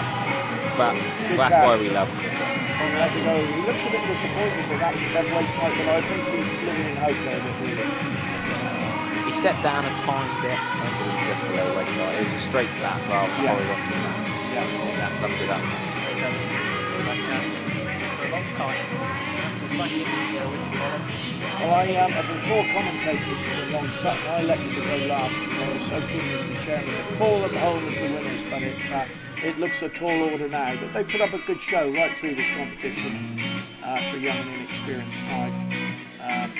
But it looks as if they may not get over the line now. Regardless of the outcome today, it's been a brilliant journey for both teams, as we said, individually over the years, also for this competition to get here today. Both clubs should hold our heads high. It's a brilliant occasion for everybody involved, all the supporters down here from both clubs, and what a time it is to be a fan of either team. Absolutely. Oh, so we got Billy Herridge back in. I heard you earlier having a good chat about why is he called Billy. I've tried to get hold of his mum, but she hasn't let on why he's called Billy, because she probably feels she's done enough damage. Hans goes again. Oh, that's a nice straight shot from Ollie Phillips. Only going to be the 1 down there to mid-off, but showing some intent. Certainly right. Hans wants to get back in on the action. I think that's 2 to his name today. Yeah, we talked about Billy, the disability. Oh, it's wonderful, and he has people in his family with levels of disability, so he's up close and personal to it, and is so committed up and down the country with the ECB. helping disability sport, and it's great that we've got it within our club. Yeah, it's certainly inspiring, especially from me, the opposing teams today. It's you know, it's inspiring, as I say. So nice to hear of other volunteers that do so much for the club and really showcase what cricket is all about. So really inspiring. Hans bowling again. I'm sure he'll be a little bit unhappy that he hasn't had as many wickets as he typically would have. I think the more this Interesting goes shot, on, that, wasn't it? yeah, the long Sutton batting order, obviously with tail-enders now, really, they're getting more and more frustrated, aren't they? They're trying to manufacture it. They got to, I suppose. And if they had the shots to win the game, they wouldn't be batting at 9, 10, 11, and that's. I always think that. You can't really blame these guys. No, you can't. That's a blame good cricket these shot, guys who've though. done these. That's a good shot. Yeah. Only one. But as we So spoke about with Hans earlier on in the game, what he does is he does restrict runs, and when you see runs dry up, that's when the mistakes start coming from the batsmen. They try and force the shots, they try and force runs that aren't there, and I think that's what we've seen a little bit from Sutton. So 3 more wickets for Cleve to wrap up what should be now a comfortable victory, you reckon? Phillips is swinging from the hip, swinging like a rusty gate really now. Yeah. And James Cole there showing a what would be a questionable football tackle, I'm sure. Not necessarily the... Might have been a yellow card flicked around so. then if there was somebody coming in the opposite direction. Yeah, not necessarily an orthodox way of stopping the ball on a cricket field, but not one we don't often see on a Saturday. I'm just looking around the corner and seeing if the old groundsman's got his head in his hands. Yeah. Somebody scuffing up on a length on the spare track. He sat down on his on his transport over there, waiting to come on, it looks like. They do that a lot. They like to sit on the I'll tell you old what, John Deere. What can we say? Best seat in the house, it looks like. It's not like you can't it's move not better it than either, ours. is it? It's not better than our seat, is it? What, no, you can't beat Are we this not the seat best up seat in the here. house? I'll give you that, Harry. This is unbelievable up here today. Yeah, we wanted to get membership up in the com box, you too. Yeah. Yeah, you got any free spaces up here this week, eh?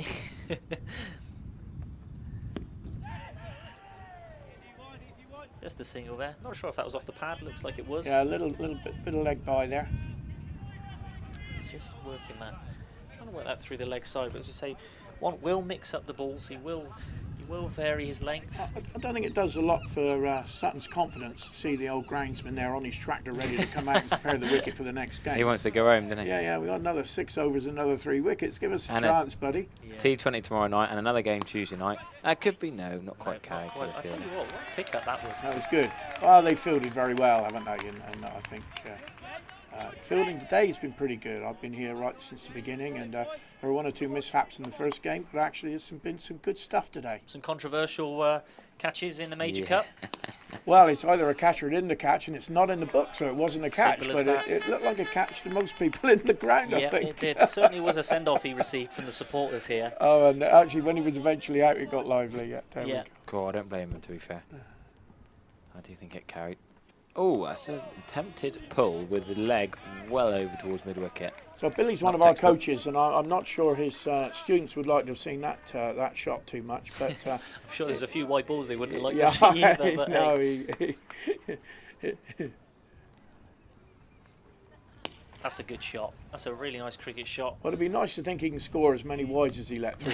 That would be quite. He'd take that, wouldn't he? That was a good shot for a single. Though. Shame Yeah. he didn't get more. It probably deserved a little bit more. That was a proper cricket shot. Nice cover shot there. So will Cleve have the champagne on ice?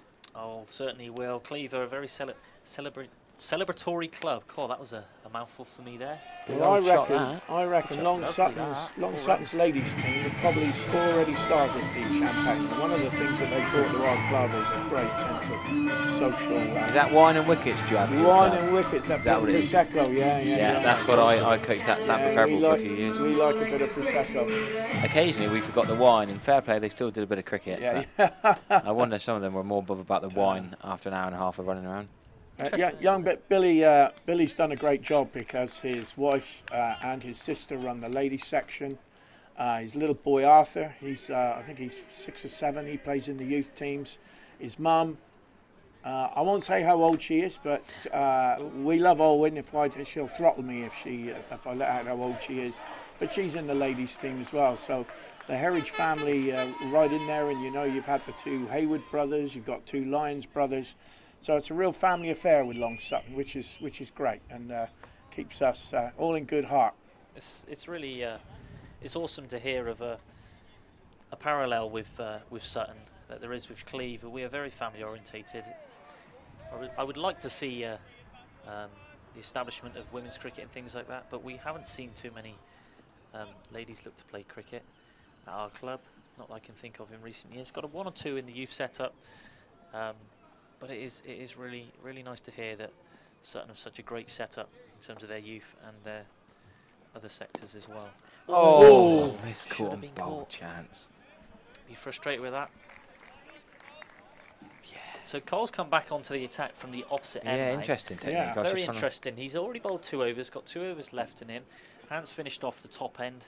1 for 8. James Cole off his first 2. So Connor finished his overs. That's a lovely cut. That's a shot. nice little shot. Oh, I tell you what, if he had a good pickup, there could have been danger there. But the key here for the Long Sutton batsmen and the 2 more still to come in is to, if we can't get to this, 134, that we go home with some pride and we're, we really stick at it and play some nice shots like Ollie just did then. Phillips looks absolutely knackered. He's only on 10, but not the best of signs. That's a nice. Where's that gone? Right over the top of cover. Should be 2. But they got 1 coming back for the second. Phillips is going to need more time. Cool, very casual. Didn't slide his bat really. Didn't dive, and he's only just in. Yeah, but in fair, if Ollie fancied 2, it was always going to be 2. Yeah, I wouldn't want to take on Hansy's arm out there though. Billy's happy. Certainly been interesting running out there today. 1 mishap. Don't want to make it 2. And what can Cole give down the opposite end now? Oh, that was a bit of a quicker ball there. Seemed to skid on a little bit. Straight out to Josh Carpenter. Pretty much at a cow corner, I would suggest. Maybe not quite there.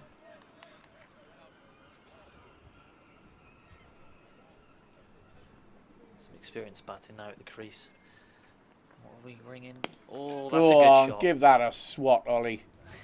Good fielding. Yeah, well picked up. That's good cricket. Whoop, steady. Max Viney on the boundary. Look at that. 1 bounce into the bowler. As we've stated all day, it's a long old boundary, and his throws have been pretty consistent from Cleve. Haven't seen too many missed throws. They've certainly been in the face of Tom Carpenter as the wicketkeeper, bouncing right up into his grill. But that's a that really should have gone through the gap covers. There. That's 4 runs. Look at that. That's great. It's not necessarily the most technical shot, but hey, the book says 4 runs. And in fairness, when the pros play it, they call it slog sweep. They give it a proper name. When amateurs start playing it, it's called a moo shot. So, that used to be my favourite shot, guys. I can tell you that. I've been playing that for the best part of 40, 50 years. Yeah, I tried it myself yesterday and found myself caught, so I won't be attempting that one again. Cole's just that line of length. Whatever he bowls at that pace on a flat wicket when he even go 15 over, should be in danger of being swatted. Yeah, but that is what slow bowling tends to bring. You've got a lot more time on the ball, haven't you? And as you say, if you don't quite get your length right as a spinner, you tend to be punished. But Want now continuing from this end. That'd be his 3rd over in the row. That'd be interesting to see who they turn to for the last couple. Interesting to see if Cole gets the nod again. Started from this end, so. Good shot. Nice shot. Yeah, they'll only get the 1. Williams there. Williams and Lewin both very experienced fielders. Very safe hands. Well, I think the field placing has been great from Cleve first up. There's sort of examples in the Long Sutton innings where some boundaries were leaked and then the field was changed, whereas actually that hasn't happened here. They seem to have got the field setting just right, as you mentioned there, from the off. Now that's an interesting delivery. It was a full toss in the end. I think it was one of these. That's just going to pull up in front. Yeah, we've got cover round there. We've had a couple of people, probably Taunton Andrews fans, just asking on Twitter and on YouTube as we see a little run. Have a Long Sutton going to be the first ever team to win or lose, sorry, the semi-final and the final. Well, of course, it's not our issue that they chose to play some that shouldn't have been on the pitch. So that's for them to take up with the organisers, not for us. Yeah, unfortunately, it's Long Sutton here today, not Taunton St Andrews. So you can say what you like, but Long Sutton are here in the final today. They played very well against us. There's no denying that, but rules are rules, and certainly for little clubs like ours that have just managed to get together 2 sides, when we play against big teams that can put 3 or 4 sides together, it's important. Yeah, we certainly see a similar situation. We only host 2 teams senior-wise as well. This could be interesting here. A direct hit would have made things Certainly questionable. However, the throw was probably a little bit lacking in its attempt there. That did look like a 17th over throw when the opposition need 49. Yeah, there's no point throwing it. Just hold it. Give them the one. If Longsutton can be bothered to run singles, it doesn't matter. They need a lot more than 6 and over. A little bit of a white ball. Interesting little step from the batsman there. Is it Phillips with the little little shimmy of the leg, little dancing queen I moment? don't think he was quite sure where he was going to put it, whether he's going to smack it through the covers or whack it through mid-wicket. Yeah, 13 for him at the minute. Good shot. That is Nice. a lovely shot. It's a shame there is somebody down there, but I'll tell you what, that is a lovely shot. He's playing a nice little innings here, and in fact, Edgar Heritage is doing likewise. They're doing the club proud in what is actually quite a tricky scenario to find ourselves in. Yep, 3.1 overs remaining. Yeah. 47 required for the win. Oh, That's over the top. Yep. Lewin will get that. Do they want to? No chance. Mitch takes it comfortably. And that's the over. 3 overs remaining now. Interesting to see. Do they go back to Cole for one more over? That will leave 1 over at the end, at the top end. And Yeah, but they used 5 bowlers with 3 overs left. There's, yeah. you know, We've still got Joe to bring one more back. Too much confusion here, really. It's fairly straightforward. Well, of course, we've got Hans to come back for one more over. Let's see if looks like he's bringing a helmet on. Yeah. A lot of helmet action on and off. Very professional. I guess been on the Cooper Associates County I'll ground. tell you, I think we've got about 14 players here today, so I think they'll probably want to get involved somehow. I mean, I certainly did. busy. Look at me here. Did you have to fight anyone off for the commentary? No, I wouldn't say I had to fight anybody off. Definitely not. We found 4 wanting to have a go. We There were you told we had to find 4. My goodness. Oh, yeah. Yeah, that was our instruction. Bedminster, who won the Major Cup final, didn't bring any. Oh. Another catch. It's gone. Yeah. He's caught well done. Good Coles catch. has been on the action as well. And that's 3 for Carpenter today. 3 in the competition before today. He's had 3 more. And that's 6. Carving his way through the Longsutton lineup with Carpenter, isn't he? Yeah, that is definitely bye-bye, baby. Hard luck there, Billy. Good effort, Bill.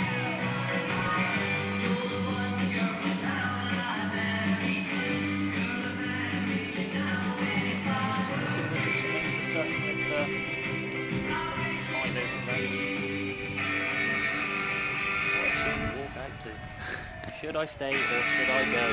I'll tell you what, the music has been great today. It's made me chuckle all the way through. Big shout out to Matt Sainsbury, top man. Great tune today. So here's an interesting character, 6 foot plenty, of Archie Hayward. He opened the bowling left arm over. A great character in the team. Big Red, is it? No, Big Red was coming down early. Oh, gutsy. Yeah, we missed Big Red. We didn't hear the nickname come back. We were hoping to hear Big Red struggling crease. We didn't hear it. Big Red early on.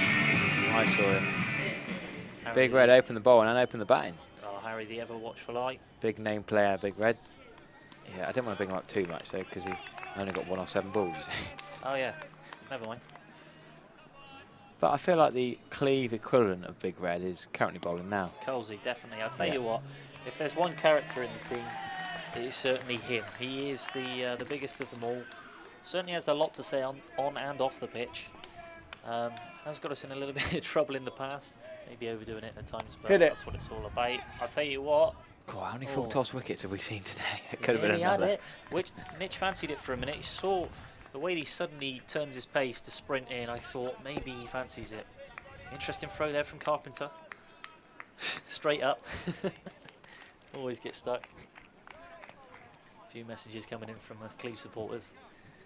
Shout out to Phil Goslin, who's currently on holiday in France. 6 weeks holiday. We're not having that. That's just not on. No, absolutely not. The last time I batted alongside him, Winters of holidays. Well, he hit 80 off. 80 off about 10 overs, something along those lines. And then goes away on holiday, typical Goz. But hey ho, thanks for tuning in, Goz. It's nice to have so much support for both teams today. In fact, all the teams. It's been a great atmosphere here today. It's been a really good day. It's got a bit quiet now, but yeah. Oh. Good shot. I think you Where's might get that going? Mitch might get Go right on. to it. God, great fielding. Well, that is superb fielding. Take a bow. And as we said earlier in the team, early in the game. So good fielding for if two. there's anybody in the team that you want on the end of a ball, it's Mitch One. He's absolutely rapid. His arm is brilliant, and I tell you what, he does not drop anything. He's been brilliant all season, Mitch, as he has been for a number of years now. Now let's see Coles get in on the action again. Go on, Ollie. Straight That's, up in that's the an air. up and under. I believe it's another wicket. One to go. Start the car. One to go. Questions were asked who Cleve were.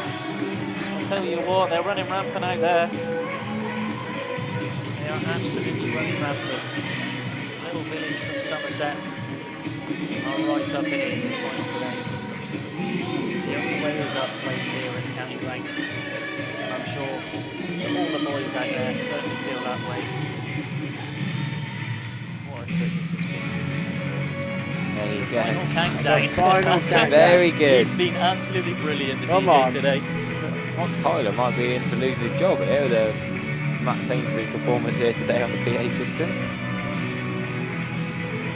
So we saw Bedminster win the Major Cup in the afternoon. We saw the Minor Cup earlier, 10 o'clock start this morning. That was between Yeovil and Cranmore. Bramwell did a good job there. They really stifled Yeovil in that second innings. They did a great job. Yeah, Cranmore winning that one. So it looks like we're going to have two matches won by the team batting first and one match won by the team batting second. Yeah, cool. He's been paying attention today, hasn't he? Well, he's had to stay awake, I tell you. He said it's So certainly here we go. interesting. So this is Al Lyons, last man in. He would normally open the batting for the first, very steady. Opens the batting with his brother Jack. But this is a bit of a token now at the end of the game. But good luck to him. That's a good shot. Straight to Williams. Well, as you've Sorry, heard Bert. from other commentators, you know, we don't mind batting all the way down. And yesterday we missed out. I know Cleve managed to chase down a huge old score. We've found ourselves 9 short, and several of the guys down the bottom end were scoring 20s and 30s. But it hasn't just worked out for us today. Yeah. Yes, Cleve has certainly come into this game full of form. 5 back-to-back league wins. Haven't lost in the cup, which is why we're here today. So, as we say, this is largely remains an unchanged 11 from the Saturday games. Not many faces out there that aren't always in the team. So they will be full of confidence. I'm sure they're certainly enjoying it out there now. And that could be the end of the game. And that is There the it end of the is. game. Well done, Cleve. You've played really, really great cricket. Long Sutton will be desperately disappointed, but I think it's hats off all around to the Cleve guys. They're all gathering around as a team there in the middle. Helmets are off and shaking hands with the batsmen, giving what happened there. They're on the pitch. They're all on the pitch. It's going wild out there. That's brilliant. Absolutely brilliant. And as the darkness falls across Taunton, and there's Archie Hayward going across and shaking his hand. Good sportsman with Al Lyons and all the guys. Well bowled. I think it was started by a great opening spell by Lewin, who I thought bowled the first few overs exceptionally well. Yeah, I think we summarised it really well there with the fielding. I think there's an all-round really good team effort. You think about Watt's first innings, the way that he aggressively attacked Sutton. And not only that, he took an outstanding grab to get the man who was starting to rev the engine up for Sutton and Hayward. He took an outrageous left-handed catch at sort of 45 third man position. So it's lovely to see the Long Sutton team coming out and shaking hands in a good way. The game was played in great spirit, which is always good to see, especially for two sides that wouldn't normally come up against each other because they're not in the respective leagues. And it's great to play different teams. And Long Sutton are there in the middle there now, congratulating each other for getting this far, and they're going to be desperately disappointed. But they'll fight back and go again, no doubt. As we said, though, I think you should really come away with this with your heads held high, because it's been a hell of a journey, and it's your 50th anniversary, which, you know, it adds to the occasion. So fair play to you. Well, I was around when the club was 2-3 years old, I suppose, when I first got involved with the club, and been with them ever since, and played man and boy. So it's very proud for me to be here at the end of the day, and have a great day. It's just shame I couldn't call them home as winners, but well done to Cleve. Yeah, thank you very much for you guys for joining us today. It's made it a nice job for me to hear the stats and background info from you guys, so thanks for your contributions. And yeah, 3 great games of cricket. If anyone wants to watch or listen back, you can watch the whole day back on the Somerset CCC YouTube stream. And yeah, thanks very much, you guys, and we'll thank you, call Harry. it a It's been day a pleasure, there. and thank you. It's been a great thing, and to have 10,000 people out there. I've just had a text from my son. He screenshotted a picture of his ugly old dad in the back. Dad in the comms box boss, it says here. So it's great that people, and he's up in South London, and an ex-Long Sutton player. So we're being seen all around the place. That's right, as we mentioned earlier. A few people around the globe. We've got people over in Spain watching, people in Portugal as well for Cleve. It's been brilliant. It's been an absolute brilliant day for all the clubs involved, and well done to everybody that got to the final. You know, that's an achievement in itself. So as we say, you shouldn't go away feeling upset or anything. It's been a brilliant day for all clubs, and absolutely wonderful to be in this commentary booth alongside some very well experienced gentlemen. So thank you very much, guys. No, I'm sure you don't mind. I'm going to tootle off now and go and celebrate with my team. But there we have it. Finals were won, and Cleve CC is the name. Brilliant. Thank you very much.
Okay, ladies and gentlemen, shortly we'll be making the presentation. Can I just remind all spectators to remain off the field for the duration?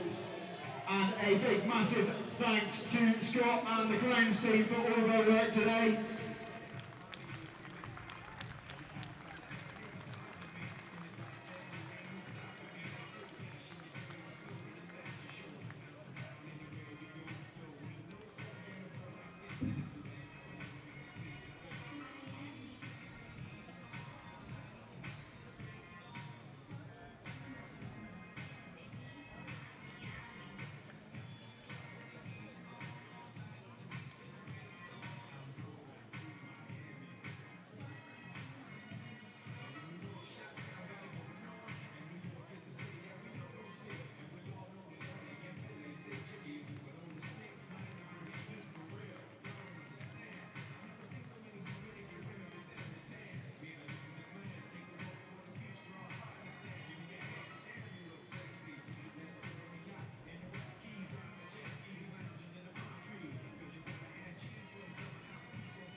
Okay, ladies and gentlemen, thank you very much for joining us here at Somerset County Cricket Club on today's finals day. And what a cracking 3 matches we've had, and what a great one to finish off with then.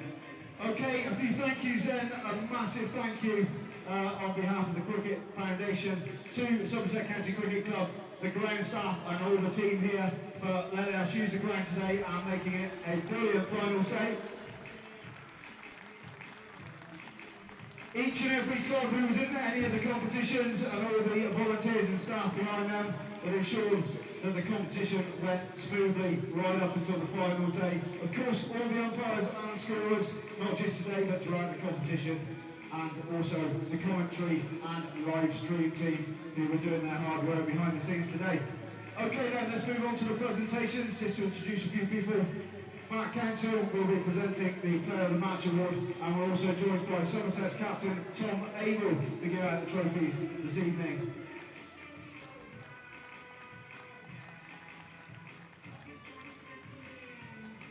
Okay then, it was a great match and there were some great performances, and I'm going to hand over to Matt now to tell you his player of the game. Thank you. Really good game, really well batted. Cleve thought you were on for a very big score, some really good bowling. Brought it back to Edgar Herriage, taking 3 for 22. The live stream was very interesting about his bowling, and sort of saying that it's a mixed bag, the good, the bad and the ugly at one point when he bowled it off the pitch, but he took 3 wickets on a hat trick. Ed Sparrow taking 3 wickets in his final over. But there was 31, scored by Mitchell Wong. He bowled some tidy overs. But my player of the match scored 18 with the bat, bowled a superb opening spell, 4 overs, 1 maiden, 1 wicket, 10 runs, with a really good concept on the back foot, goes to Glenn Lewin.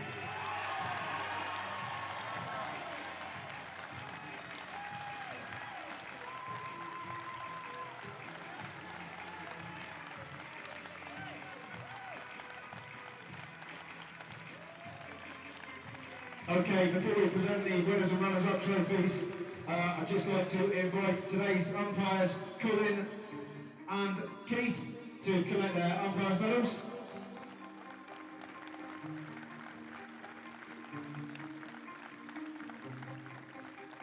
And also the scorers for the final match, Ellis Turner and Andy Wright. And a big shout out to Chris Cowley, who kept your scoreboard going all day.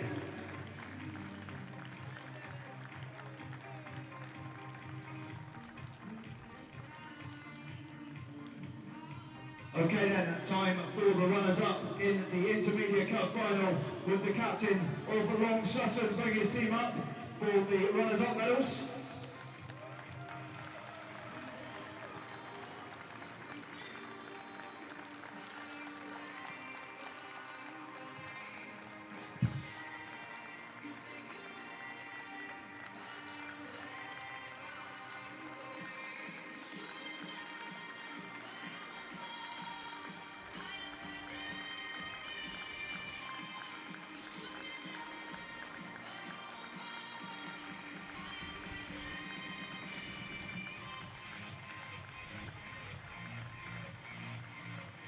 And to collect the runners-up trophy, their captain Jack.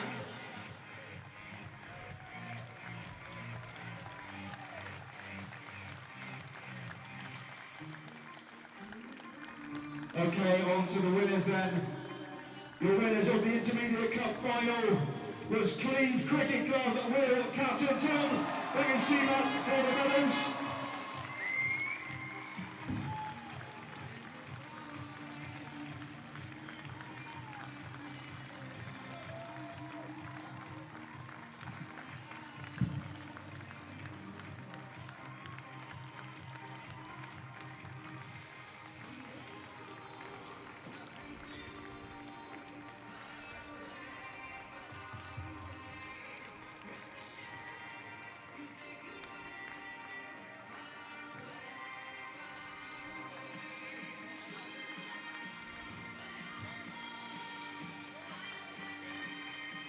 Okay, and to collect the winner's trophy, Cleve CC's captain, Tom Carpenter.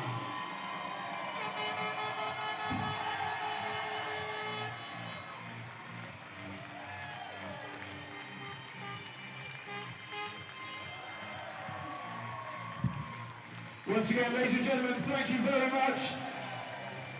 From all at Somerset Cricket Foundation and Somerset County Cricket Club and myself, DJ James, we'll see you next year.